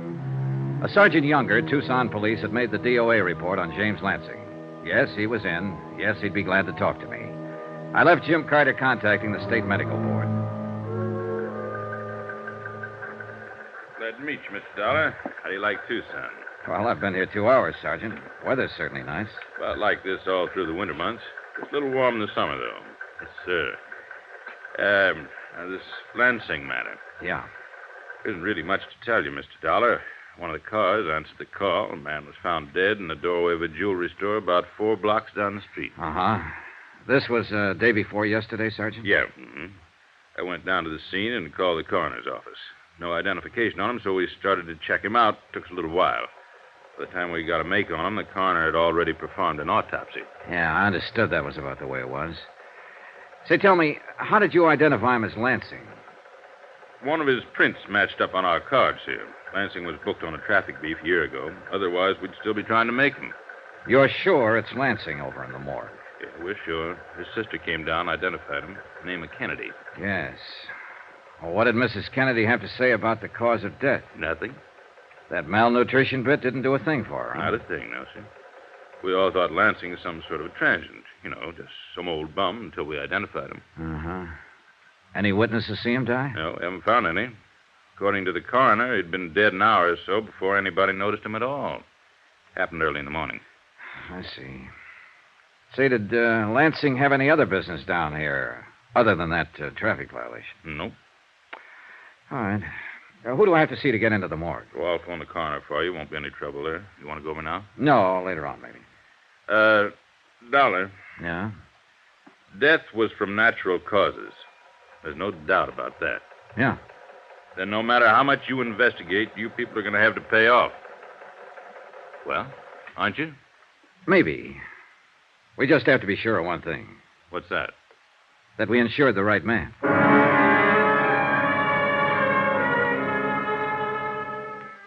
By the time I finished with Sergeant Younger, it was 6 o'clock. I phoned the hotel, and Jim Carter, busy and efficient as always, had already gotten the vital statistics on Dr. Carl Mayhood. Northwestern University Medical School, 1940. Army Medical Corps, 1941 to 45. Dr. Mayhood's license to practice medicine in Arizona was issued in June of 1946. Married, 2 children, income and practice, according to Carter, was average. In person, Dr. Mayhood was a tall, blond man in his late 30s. He looked like he needed a week's rest and a few laughs. Day and night. You have an alarm clock around the house, Mrs. Gartland? Well, use that. Yes. Goodbye. Yes, sir?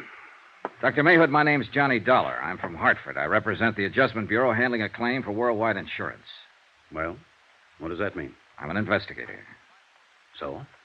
July 14th, 1953, you examined a man I'd like to get some information about. I hope this won't take too long. Was it an insurance examination? Yeah. The man's name was James Lansing. Do you happen to remember him? James Lansing. No, I can't say that I do remember him, Mr. Dollar. What about him? Well, I'd like to show you the standard examination form first. Is this your signature? Hmm. Is that your signature, Doctor? I suppose so, yes. I don't know.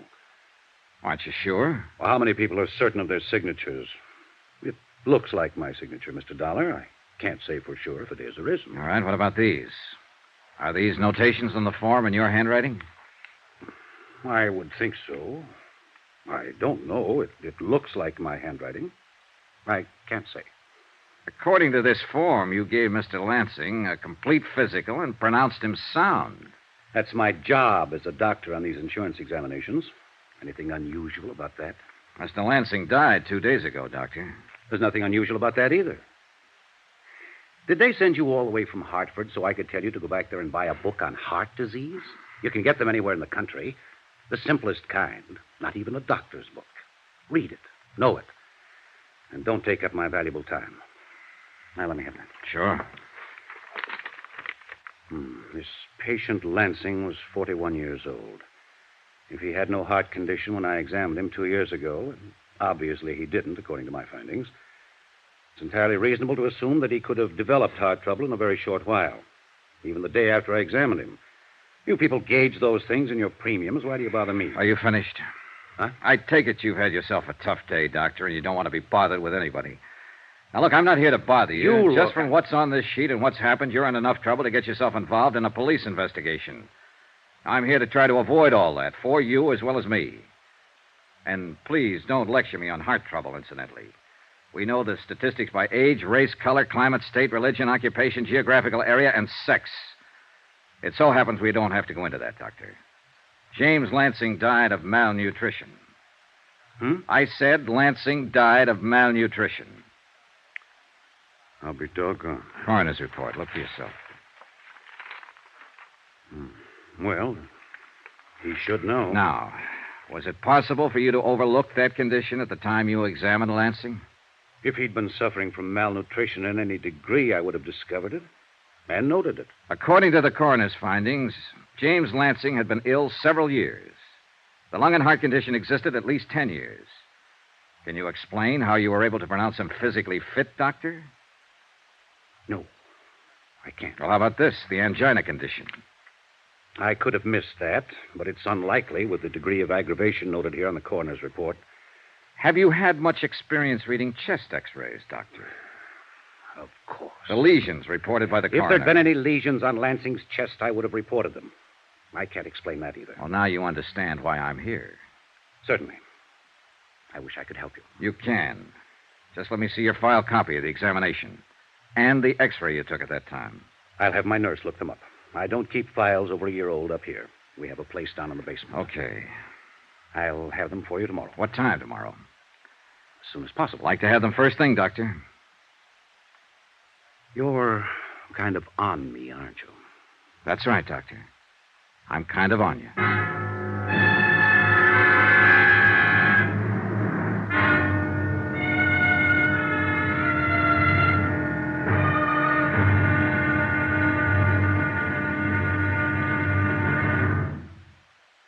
There'll be another intriguing episode in our story of the Lansing fraud tomorrow. Tomorrow, $50,000 is a good price for a killing. Most anybody will listen for that kind of money. Join us, won't you? Yours truly, Johnny Dollar.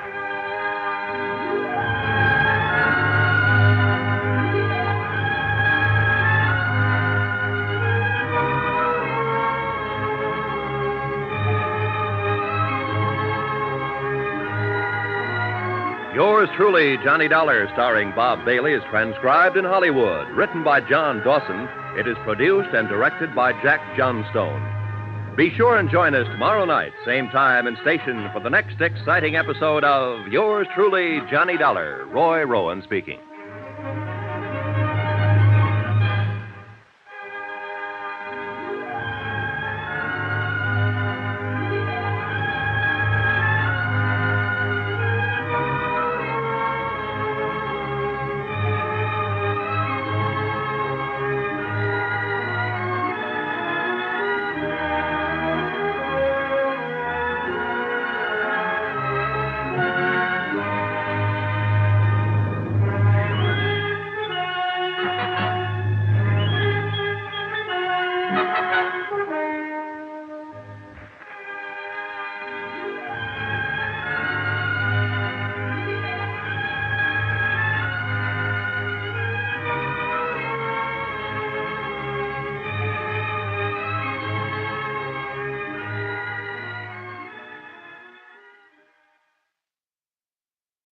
From Hollywood, it's time now for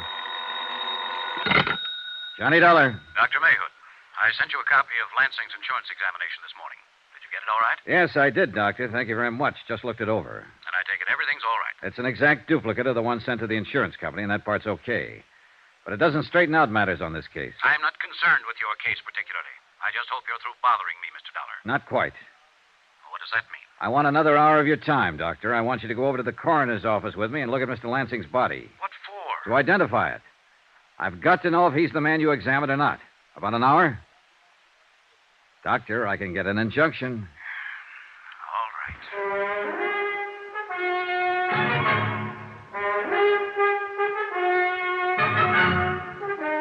Tonight and every weekday night, Bob Bailey in the transcribed adventures of the man with the action-packed expense account.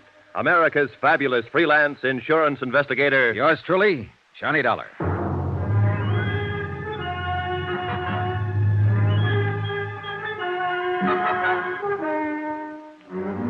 Expense account submitted by Special Investigator Johnny Dollar. Location, Tucson, Arizona. to the Universal Adjustment Bureau, Home Office, Hartford, Connecticut. The following is a further accounting of expenditures during my investigation of the Lansing fraud. Or was it a fraud? Expense account item 3, $10, loan, to Jim Carter, who was working with me on the case. Thanks, buddy. I'll pay you back as soon as I can cash a check. Been so busy, I haven't had time. How's your doctor friend? Well, I'm going to pick him up pretty soon and go over to the coroner's office. I want him to look at James Lansing and see if he's the same man he passed on the insurance examination 2 years ago. Either we insured the wrong man or Dr. Mayhood examined the wrong man. I don't know which. How have you done so far? Well, besides what I told you yesterday about Dr. Mayhood? Yeah. Well, he's in healthy financial shape. Not good or bad, but, healthy. His house halfway paid for. He owns one car outright and has 8 months to go on another one. All of which doesn't mean anything if he phonied up an insurance examination. Yeah, that's true, kiddo. That's true. I've been thinking. This would have worked, but James Lansing died on the street and the city performed an autopsy. Death, malnutrition. For a private physician, without an autopsy hanging over him, it could have been heart failure or most anything. Jim, I think we can do whatever we want around here. Step on anybody's toes, make any kind of noise we like. With this kind of situation to investigate, we don't have to be careful. Easy, Johnny. Lansing's body's in the morgue. There's no doubt that it's him, Exhibit A. But we aren't sure that his $50,000 policy was issued legitimately. What are you getting to? Call the State Insurance Commission, Jim. Let them know we think this is a bad one from top to bottom. Let them know that so that when the beneficiary starts to complain, they can tell her. It might scare her and whoever helped her into being more ridiculous than they've been already. I'm going to hold off, Johnny. Why? Until I see how you and Dr. Mayhood make out at the morgue. Expense account item 4, $2, cab fare. From my hotel to the Valley National Building. I picked up a scowling Dr. Mayhood, and we drove over to the coroner's office. Mr. Dollar, this is a waste of your time and mine. Sorry to inconvenience you, Doctor, but it's necessary. I suppose so. And I suppose you have a job to do. But I have a job, too. Mr. Franks, the insurance broker, telephones me and says he's sending over a man for a physical. I do the physical. It's immaterial to me whether the man I examine is qualified for insurance or not. My job is to examine him. It's up to the insurance company to determine... Yeah? Johnny Dollar, this is Dr. Mayhood. I believe Sergeant Younger phoned. Yeah, this way. Dollar, it's up to the insurance company to do what they want to about the examination. I understand all that, Doctor. Then don't ignore it with your high-pressure tactics. Because examination is the only part I have to do with this business. I examined a man named James Lansing 2 years ago. You have a copy of my findings on that examination. I stand on them. And don't forget it. I don't forget for 1 minute. Nor do I forget that what you found and what an autopsy surgeon found are completely different opinions on Lansing's physical condition. Here we go, boys. There's the body. Pull the sheet back, please. Yeah.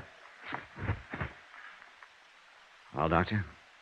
I called my lawyer after you called me today. I won't be intimidated, Mr. Dollar. You aren't being intimidated, Doctor. You're being asked to cooperate. Then maybe I don't like the way you asked for cooperation. My attorney will be in my office to represent me if you bother me any more about this. You want to look at this body? Your attorney can't refute what's already been established, Doctor. You pronounced James Lansing in good physical condition 2 years ago. An autopsy report shows that when he died 2 days ago, he was in very bad physical condition. So bad that 2 years ago he couldn't possibly have gone through a careful examination in your office without some of the symptoms being detected by you. Where is your medical degree and what responsibility? Oh, why don't you shut up and take a look and tell me if you've ever seen this man before? I won't be spoken to that way. Just a minute. I'll get an injunction and I'll charge malpractice and negligence if I have to. Oh? On what ground? You're being stupid, Doctor. All you have to do is look at that corpse and tell me if he's the man you examined in your office 2 years ago. Well? I don't know whether I've seen this man before or not. Well, does he look familiar in any way? I can't say. I might have examined this man. I don't know.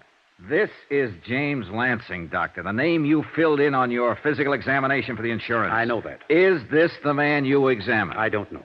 I honestly don't know. It was 2 years ago.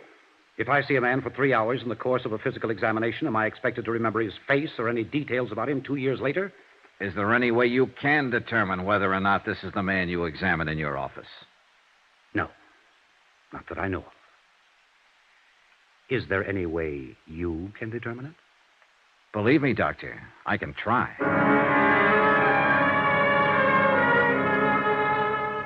And I did try. That afternoon, over the protest of Dr. Mayhood, I took all of the personnel connected with his office down to the morgue. A nurse, a receptionist, the x-ray technician, and a laboratory worker. None of them recognized the body of James Lansing. Expense account item 5, 10 cents, one phone call to Jim Carter, who'd spent the day preparing the necessary forms for the insurance commission and gathering data on Lansing's beneficiary. You think Dr. Mayhood was in on it? He's too mad, too belligerent, Jim. You don't sound too sure. Well, and maybe he just strikes me as an inept doctor. Well, let's say Mayhood's way down on my list. He examined a man who said he was James Lansing. It could have been anybody. All right, we'll let it go that way for a while. Any ideas? I'm on my way out to Lansing's old address. He had an apartment on the other side of town. I want to see how he's lived out there. Still want me to go ahead with the insurance commission? Yeah, go ahead.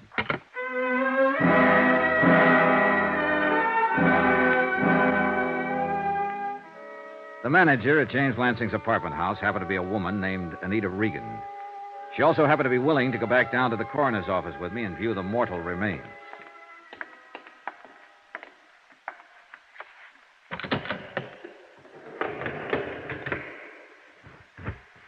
There you are. Oh, Have you ever seen this man before, Mrs. Regan? yes, sir. That's Mr. Lansing, apartment 34. You're positive? Oh, yes. I've seen him every day for almost 2 years. Okay. Want to smoke? I want to get out of here. Oh, sure. I don't know why I'm acting this way. He doesn't look any different now than he's looked before. I've seen him stretched out like that 100 times. What? I mean, almost like that. Out, stony. Only I guess it's because I knew he was just drunk then, not dead. Oh, I see. He was crazy carrying on the way he did. Whew.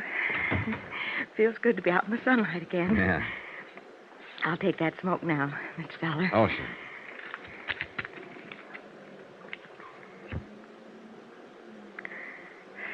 Thank you. Well, Mr. Lansing used to get up around 10 every morning. He'd look awful, but he was always kind of nice, polite, you know. He'd be regular as clockwork. He'd walk past my door and tip his hat and go right down to the store and come back in a little while with a sack of groceries, a bottle of milk for his cat, and some donuts for himself, and some booze. Uh-huh. And then he'd just lock himself up in his apartment and stay there all day, drinking. Real alcoholic, huh? Well, I'd say so. At least I wasn't surprised he starved to death. He can't live on whiskey. He was fried to the ears by noon every day, as long as I knew him. Mr. Lansing didn't work then. Well, I think he tried to sell real estate once, a long time ago. Oh? But how could he? I understand he was a retired engineer or something like that. He pays rent? Oh, yes. Always seemed to have enough money to get along. Did he have any family, Mrs. Regan? Well, I know he's got a sister living in town somewhere. What about his friends? They seem to do all his drinking alone. Say, you're from the insurance company. You should know about his family. Apparently, there are a lot of things we don't know. Hmm? A man named James Lansing moved into your apartment house 2 years ago. He didn't work, but he had enough money for his rent and his liquor. He also had enough money to buy some expensive insurance. Very expensive. Somehow, he passed an insurance examination, and then he suddenly died. No one, nothing. Just one beneficiary. Mr. Dollar, you don't suppose somebody just gave him enough money to get along so he'd drink himself to death, do you? That's one way of looking at it, Mrs. Regan. Oh, that poor man. That poor, poor man.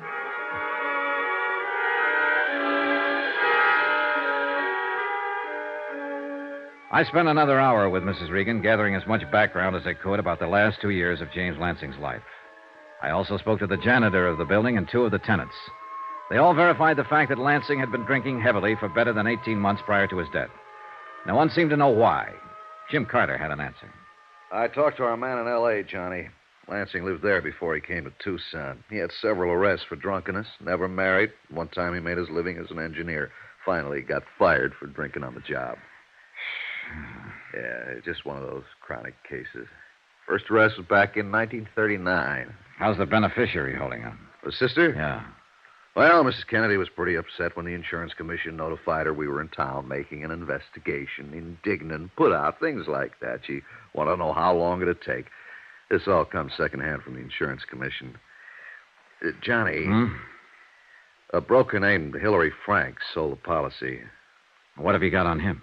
Hillary Franks has represented Worldwide Insurance in this area for 17 years. You're stalling, kiddo. Sure, I'm stalling, Jim.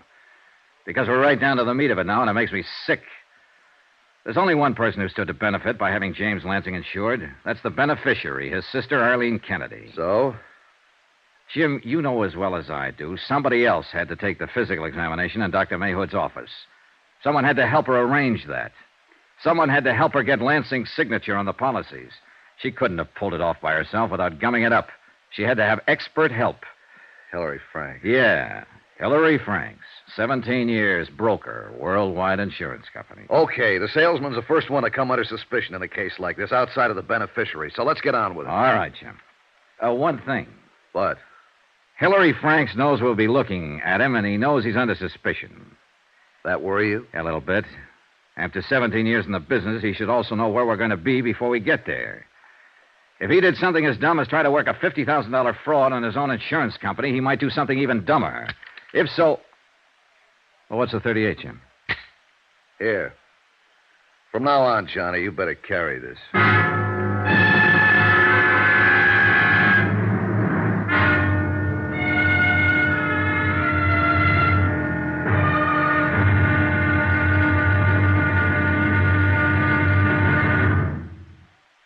There'll be another intriguing episode of the Lansing fraud tomorrow. Tomorrow?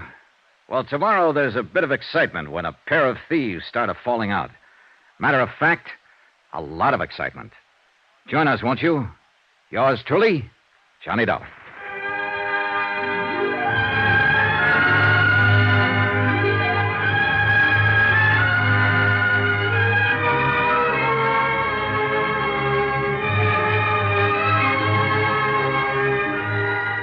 Yours truly, Johnny Dollar, starring Bob Bailey, is transcribed in Hollywood.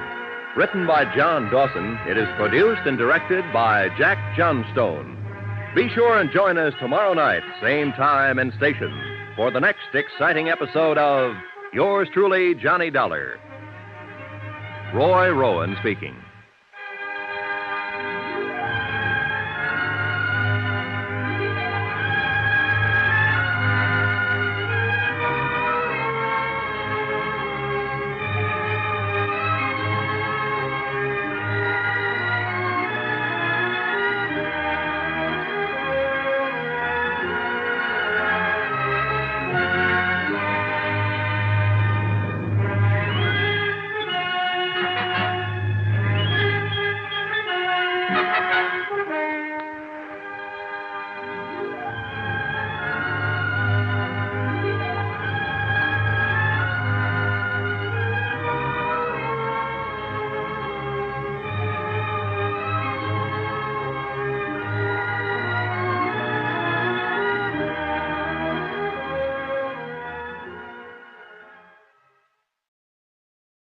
From Hollywood, it's time now for... Johnny Dollar. This is Arlene Kennedy. You called my home, Mr. Dollar? Oh, yes, Mrs. Kennedy. I'm with Universal Adjustment Bureau.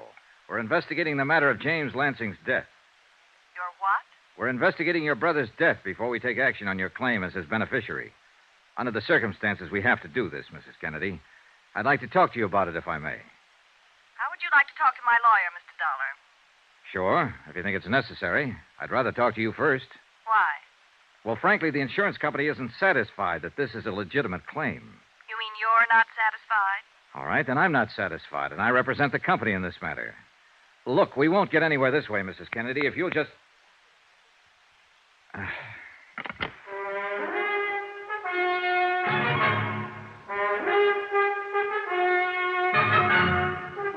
Tonight and every weekday night, Bob Bailey in the transcribed adventures of the man with the action-packed expense account, America's fabulous freelance insurance investigator. Yours truly, Johnny Dollar.